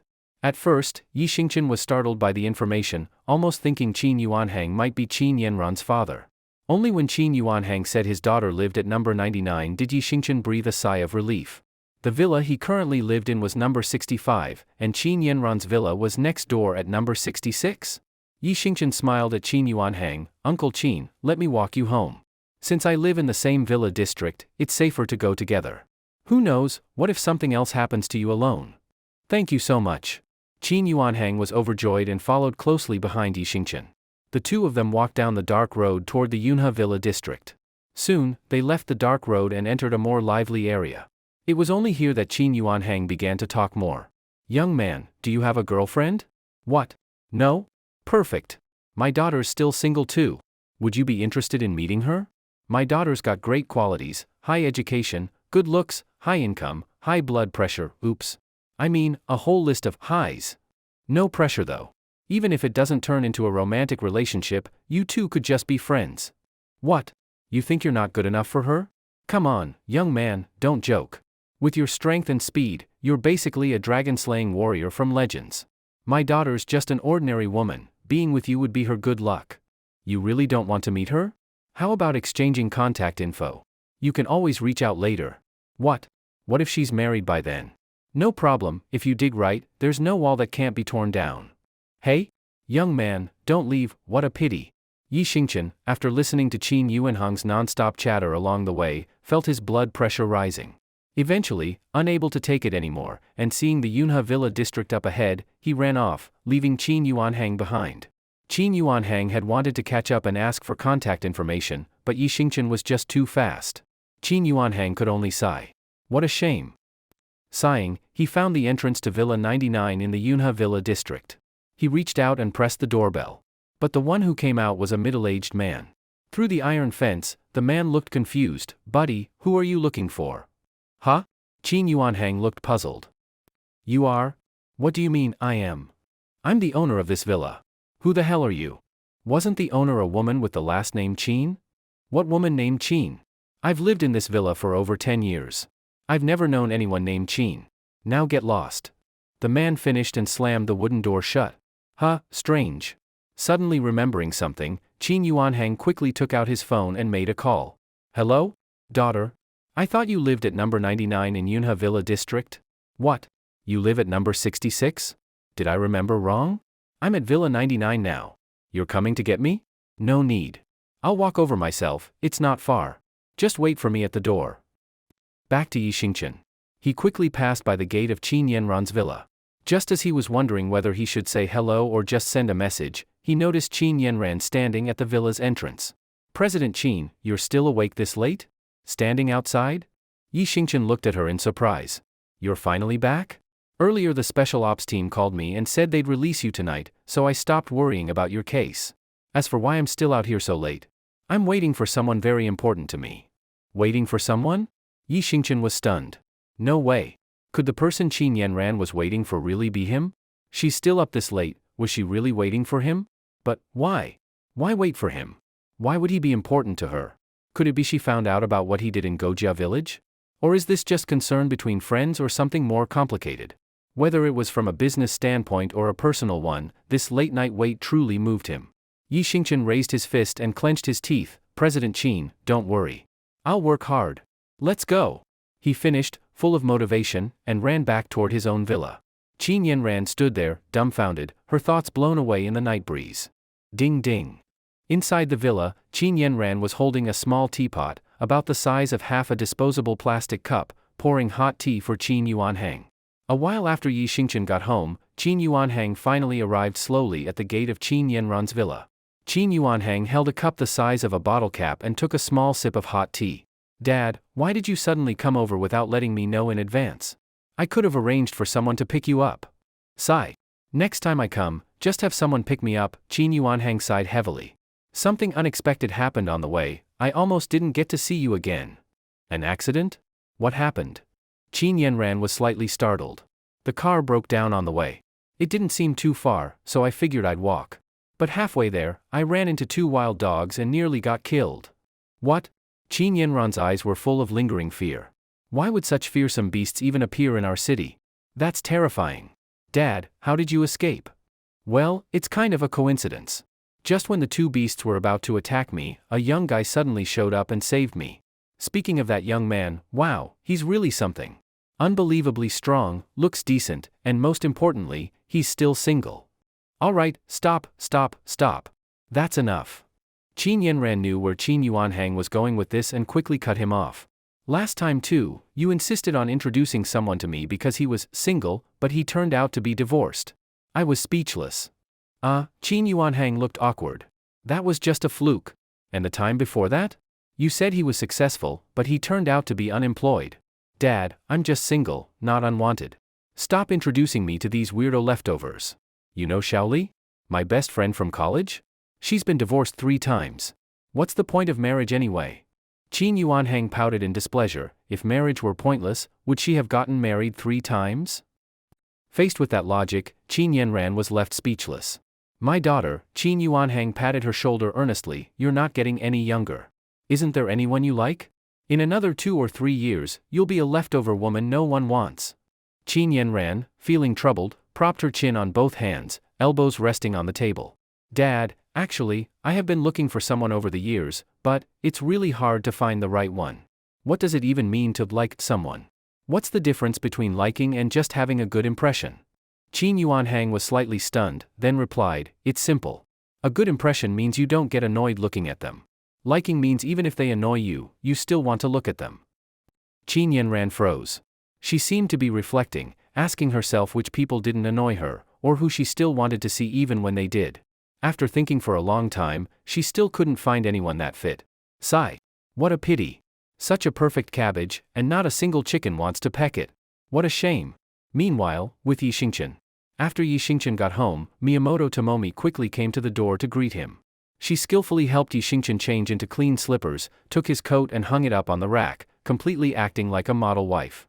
Yi Xingqian sat on the couch, glancing at her busy figure, and felt a bit conflicted about whether he should tell her he had officially joined the Dragon Clan. Yi Kuan, Miyamoto Tomomi said gently as she walked up behind him after finishing her tasks, beginning to carefully massage his shoulders. I was browsing on my phone today. Although I've studied Xia country, language for several years, there's one phrase I still don't understand. Oh? Yi Xingchen raised an eyebrow. Which one? What does 2333 mean? I see a lot of people using it in chats on Xia country websites, but I just don't get it. That one, Yi Xingchen paused for a moment. It's usually used to express loud laughter. I see. Miyamoto Tomomi nodded thoughtfully. By the way, Tomomi, from an objective point of view, what do you think about the Dragon Clan? The Dragon Clan? Her brow furrowed slightly. They are strong and mysterious. I heard the clan leader, Long Xiaoqi, is a saint-level expert. Globally, there are very few people who could stand against him. Just like the Miyamoto family, the Dragon Clan, compared to the three major organizations, Hurricane, God's Layers, and the Catholic Church, has stricter rules, a clearer faith, and tighter structure. They are also more loyal to their country. For example, people from the Dragon Clan and Miyamoto family could sacrifice their lives for the nation. The other three groups wouldn't do that. Most of their members do not even know why they joined, or when they might leave. They are disorganized and faithless. In short, the Dragon Clan and Miyamoto family serve their country, while the other three only pretend to, all while doing selfish, shady things. I see, Yi Xingchen nodded in thought. From her words, it was clear Miyamoto Tomomi held the Dragon Clan and the Miyamoto family in very high regard. That gave Yi Xingchen a bit of mental reassurance. By the way, Yi Kuan, why did you suddenly ask about this? Tomomi looked at him with a complicated expression. Yi Xingchen realized he couldn't keep it a secret any longer. And since she would find out sooner or later, he might as well be honest. Alright, I'll tell you the truth. Today, Long Xiaoqi's daughter approached me. Under special circumstances, I was forced to agree to join the Dragon Clan. 2333. Tomomi blurted out the number in an exaggerated tone. What the hell? Yi Xingchen was confused. Isn't that what you said? It means, ha ha ha, right? Yi Xingchen was speechless. Lady, that's 2333, not literally 2333. Tomomi laughed and patted his shoulder. No matter what you do, I'll support you. And you don't need to worry about me. I've already cut ties with the Miyamoto family, I'm no longer the same person I was before. Yi Xingchen looked at her with a complicated expression. But, Yi Kuan, there's one thing you must always remember, once a member of the Dragon Clan, always a ghost of the Dragon Clan. It's easy to join, but hard to leave. I understand, Yi Xingchen nodded heavily and fell into deep thought. Good morning, President Qin. As usual, Yi Xingchen had driven the car early and was waiting at the gate of Qin Yanran's villa. Morning. We're not going to the company today. Let's head directly to the construction site. I'm worried the people from Gojia village might cause trouble again. Yi Xingchen gently stepped on the gas, and the car sped forward. President Qin, the people from Gojia village probably won't bother us anymore. Oh? Qin Yanran did not think too much about Yi Xingchen's words, assuming his confidence came from how he handled the villagers the day before yesterday. She smiled and shook her head. The people from Gojia village wanted to extort 1 billion from her. How could they just give up after a little beating from Yi Xingchen?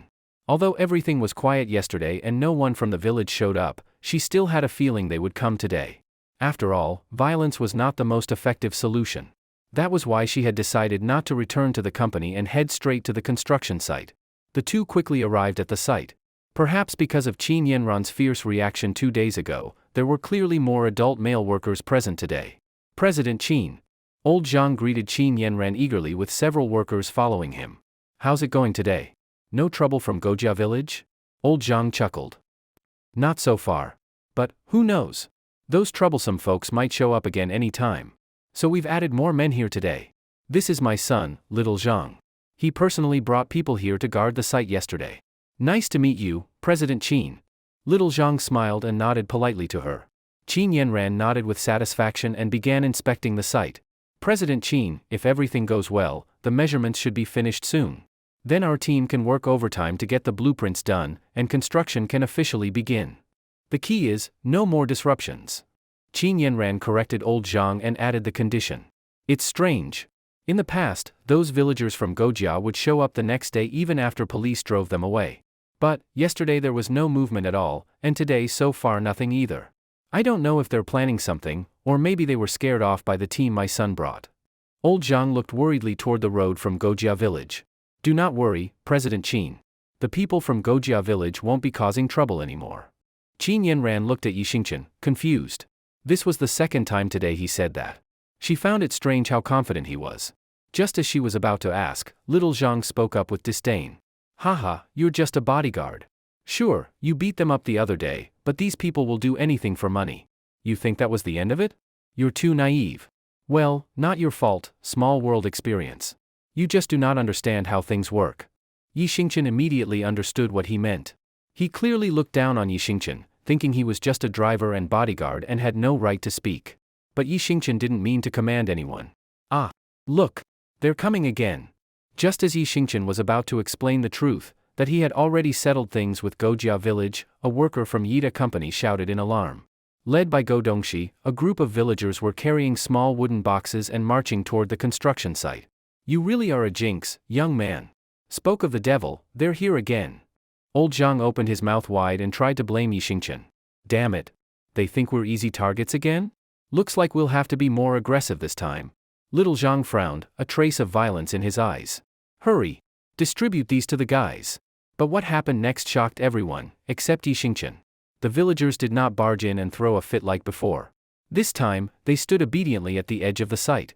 Go Dongxi even instructed others to pull out small bottled waters and bite-sized pastries from the boxes. Huh? Old Zhang was stunned. What's going on? Ha ha ha. Little Zhang laughed. President Qin, Dad, they must be scared of me after I personally guarded the site. Now they're backing down. Let's go see. Qin Yanran was also puzzled and walked over with the others. President Qin. Brother Yi. Go Dongxi quickly put on a smile when he saw them. We truly apologize for everything before.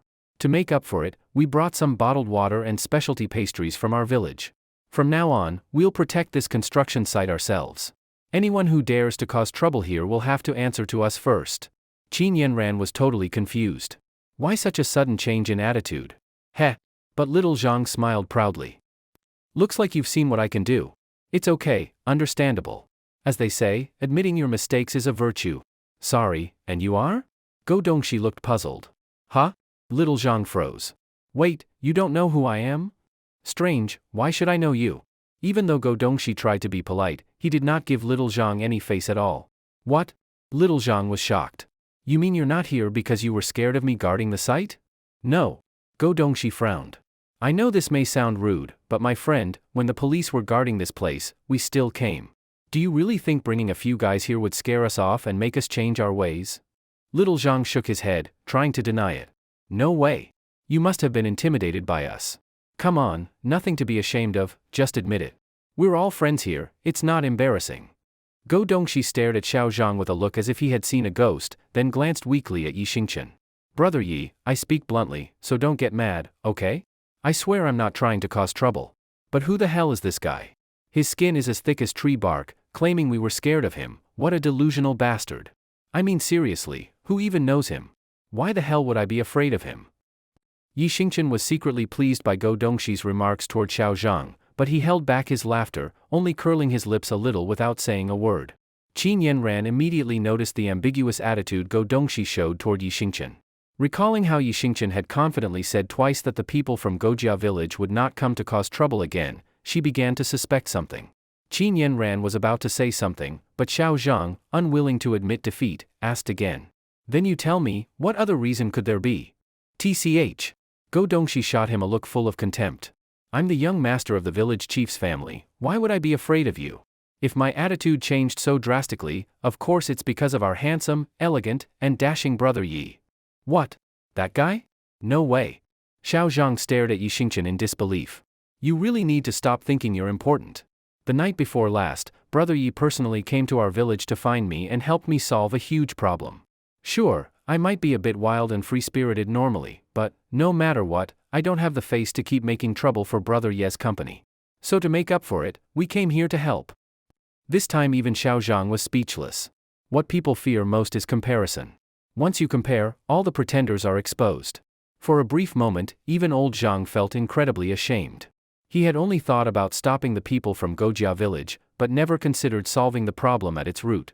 It's just like a flood, building a dam is only a temporary fix, while dredging the river is the real solution. Qin Yanran, standing nearby, noticed the bandages on Go Dongxi's fingers and thought about Yi Xingqian's terrifying combat skills. She quickly realized things were not as simple as Go Dongxi's few words suggested. That night when Yi Xingqian went to Gojia village, he definitely did more than just help Go Dongxi solve a problem. Most likely, he made him suffer first, and only then helped him out. But of course, in the end, it is the victor who gets to tell the story. No matter what method Yi Xingqian used or what tricks he played, as long as the goal was achieved, then the method was effective. Qin Yanran gave Yi Xingqian an approving look and nodded. At that moment, she finally understood why he had said twice that the villagers would not return. It turned out Yi Xingqian had already handled everything. And even after taking care of it, he had not bragged or asked for recognition. What kind of calm, mature, and humble man was this? In a daze, memories flashed through Qin Yanran's mind, how Yi Xingqian had helped her solve one problem after another since entering her life. Defeating Nichikawa Gosaka in the strength competition. Beating Jinatamai and Xiao Haizi in the basketball game. Uncovering the traitor Shen Jingbing and turning the tables to secure the project. Driving away the pest Liu Jing. Now resolving the Gojia village situation. Is that really something just a driver or a low-level bodyguard could do? This ordinary-looking man in front of her, how many more surprises was he hiding? Or rather, how many surprises could he bring? For a moment, Qin Yanran felt lucky that she had had the eye to recruit Yi Xingqian. If someone else's company managed to steal such a talent away, it would be a huge loss. At the same time, a strange thought suddenly popped into her mind. Yi Xingqian had strength and an outstanding personality. Maybe he could be used as a shield, to shut up her father who kept pressuring her to get married. While Qin Yanran was lost in thought, old Zhang and Xiao Zhang had already retreated in shame, no longer daring to boast. They quietly resumed work in a corner of the construction site, while Go Dongxi and his group soon left. Let's go, Xingqian. We're no longer needed here. Let's head back to company headquarters. All right, President Qin. Yi Xingqian, without the slightest hint of arrogance, just smiled calmly and quickly walked over to open the car door for Qin Yanran. After driving a short distance toward the headquarters of Yida Corporation, Qin Yanran hesitated for a moment and finally spoke up. Xingqian, have you thought about getting a raise? While driving, Yi Xingqian answered without hesitation, isn't a promotion and raise every working person's dream? I'm no exception. There's something I need your help with. If you do it well, I'll give you a raise afterward. Oh? Yi Xingqian was slightly surprised. President Qin, what is the job this time? Well, it's like this, Qin Yanran began searching for a way to explain. Recently, I've been focused on running a charitable foundation. I want to contribute something to poor families across the country, including here in Yunhe City. But, just yesterday, my dad came to visit me at home. Oh? Yi Xingqian did not yet understand what she meant. Ever since my dad handed over Yida to me, he's been living the rural life with great enthusiasm, sigh. He doesn't have many faults, but there's one thing, he's obsessed with trying to get me married. Because of that, I've barely had time to manage the foundation. Yi Xingqian could not help but laugh. So even a strong woman like Qin Yanran fears her dad pushing her to get married. President Qin, what do you want me to do? I want you to pretend to be my boyfriend for a few days. Cheer up my dad and make him go home. That's all. Once it's done, you'll get a raise. What? Yi Xingqian was so startled that he nearly crashed the car into a tree on the roadside. Qin Yanran was stunned. She had imagined all kinds of reactions from Yi Xingqian, delight, excitement, eagerness, or even a teary refusal. But she never imagined this reaction. What? What the hell does what even mean? What kind of reaction is that? You're not joking, right, President Qin? What do you think? Qin Yanran pursed her lips. Then, why me? I'm sure you know plenty of outstanding young men. Why choose me for this role? Because I don't trust anyone else. I'm afraid others will try to take advantage afterward and won't leave me alone. But you? I just know you won't do that. All right then. Yi Xingqian scratched the back of his head awkwardly. Don't worry. All expenses will be reimbursed during this time. You just need to keep my dad happy. Got it. President Qin, I understand exactly what to do. Suddenly, the air in the car filled with awkward silence. Dusk. After dropping off Qin Yanran at her house, Yi Xingqian began walking back to his own home. As he approached the gate of his villa, he suddenly noticed Long Qingxian sitting on a low stone wall next to the greenery nearby. Behind Long Qingxian, a middle-aged woman stood with her arms crossed, staring intently at the second floor of Yi Xingqian's villa without blinking. Hey! Long Qingxian smiled and waved at Yi Xingqian. You need something? Yi Xingqian sat down beside her as he spoke. What? Can't I come and have a little chat with my future husband even if there's nothing important? Long Qingxian looked at Yi Xingqian with a bright smile. Yi Xingqian was momentarily stunned. He didn't know why, but every time he heard the words, future husband, from Long Qingxuan's mouth, he felt a bit weird. And her constant smiling always made her hard to read. All right, I'm done teasing you. Long Qingxian chuckled, then gave a subtle gesture to the middle-aged woman behind her. The woman immediately understood and quickly pulled an envelope from her coat, handing it to Yi Xingqian. What's this? Yi Xingqian took the envelope curiously and opened it right in front of Long Qingxian without hesitation. It's a mission. Originally, it was supposed to be handled by Long Wulyo, but as you know, he received an urgent task last night and can't make it back in time. So now this mission falls to you. Consider it your formal initiation into the Dragon Clan, Long Qingxian said, nodding and starting to explain. The target this time is Su Jiayin, the boss of Hingda Real Estate in Yunhe City. Oh? Yi Xingqian looked at Su Jiayin's photo from the envelope and asked curiously, just a real estate developer? Why would someone like that be worth the attention of our Dragon Clan? No. Not your Dragon Clan, our Dragon Clan, Long Qingxian firmly corrected him. Don't underestimate Su Jiayin. He's not simple. Over the past decade, he's used Hingda Real Estate to speculate on pre-sale housing and made a fortune. According to reliable intel, Su Jiayin has already cashed out over 100 billion and plans to flee to America to enjoy his life. This kind of case, shouldn't it be handled by the Commercial Crimes Unit or something? Why is it up to you, us, to deal with it? Yi Xingqian still didn't quite understand. It's simple. Even though we know he took over 100 billion, no one can do anything about it. Legally speaking, he's no longer the legal owner of Hengda, so even after cashing out, the law can't touch him. Plus, he has multiple highly trained bodyguards around him. Ordinary law enforcement has no way to investigate him secretly. She paused for a moment, then continued. The Dragon Clan only steps in when the law can't.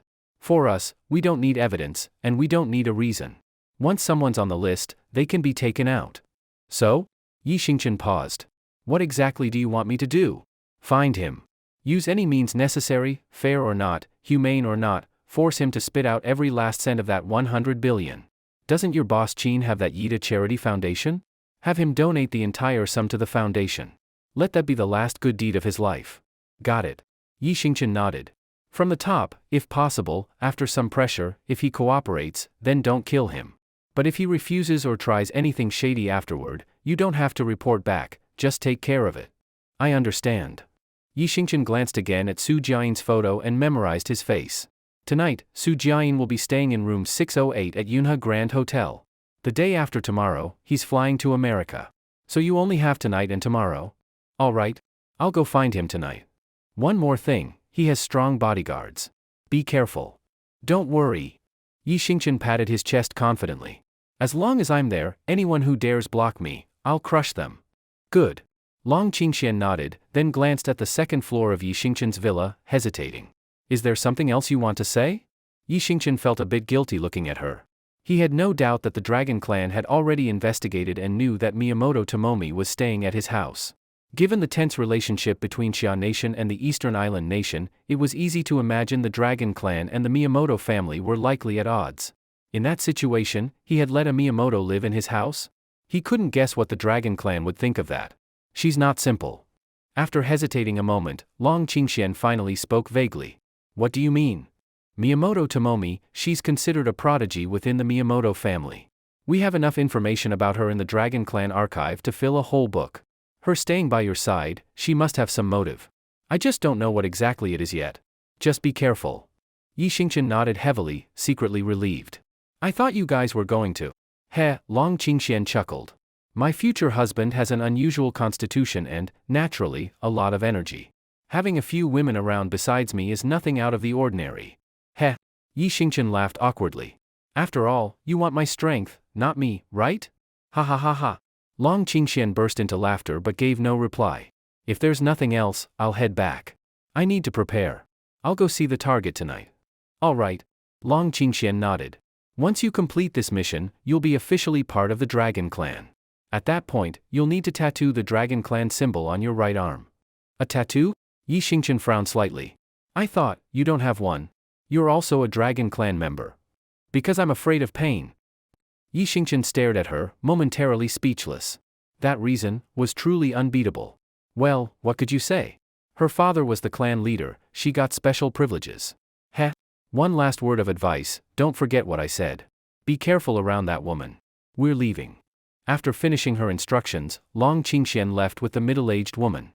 They slowly disappeared into the dim light of the street lamps. Did you enjoy the story, guys? I hope you did. Support this video with a like and a comment. I'd really appreciate it. Thanks for watching and see you next time.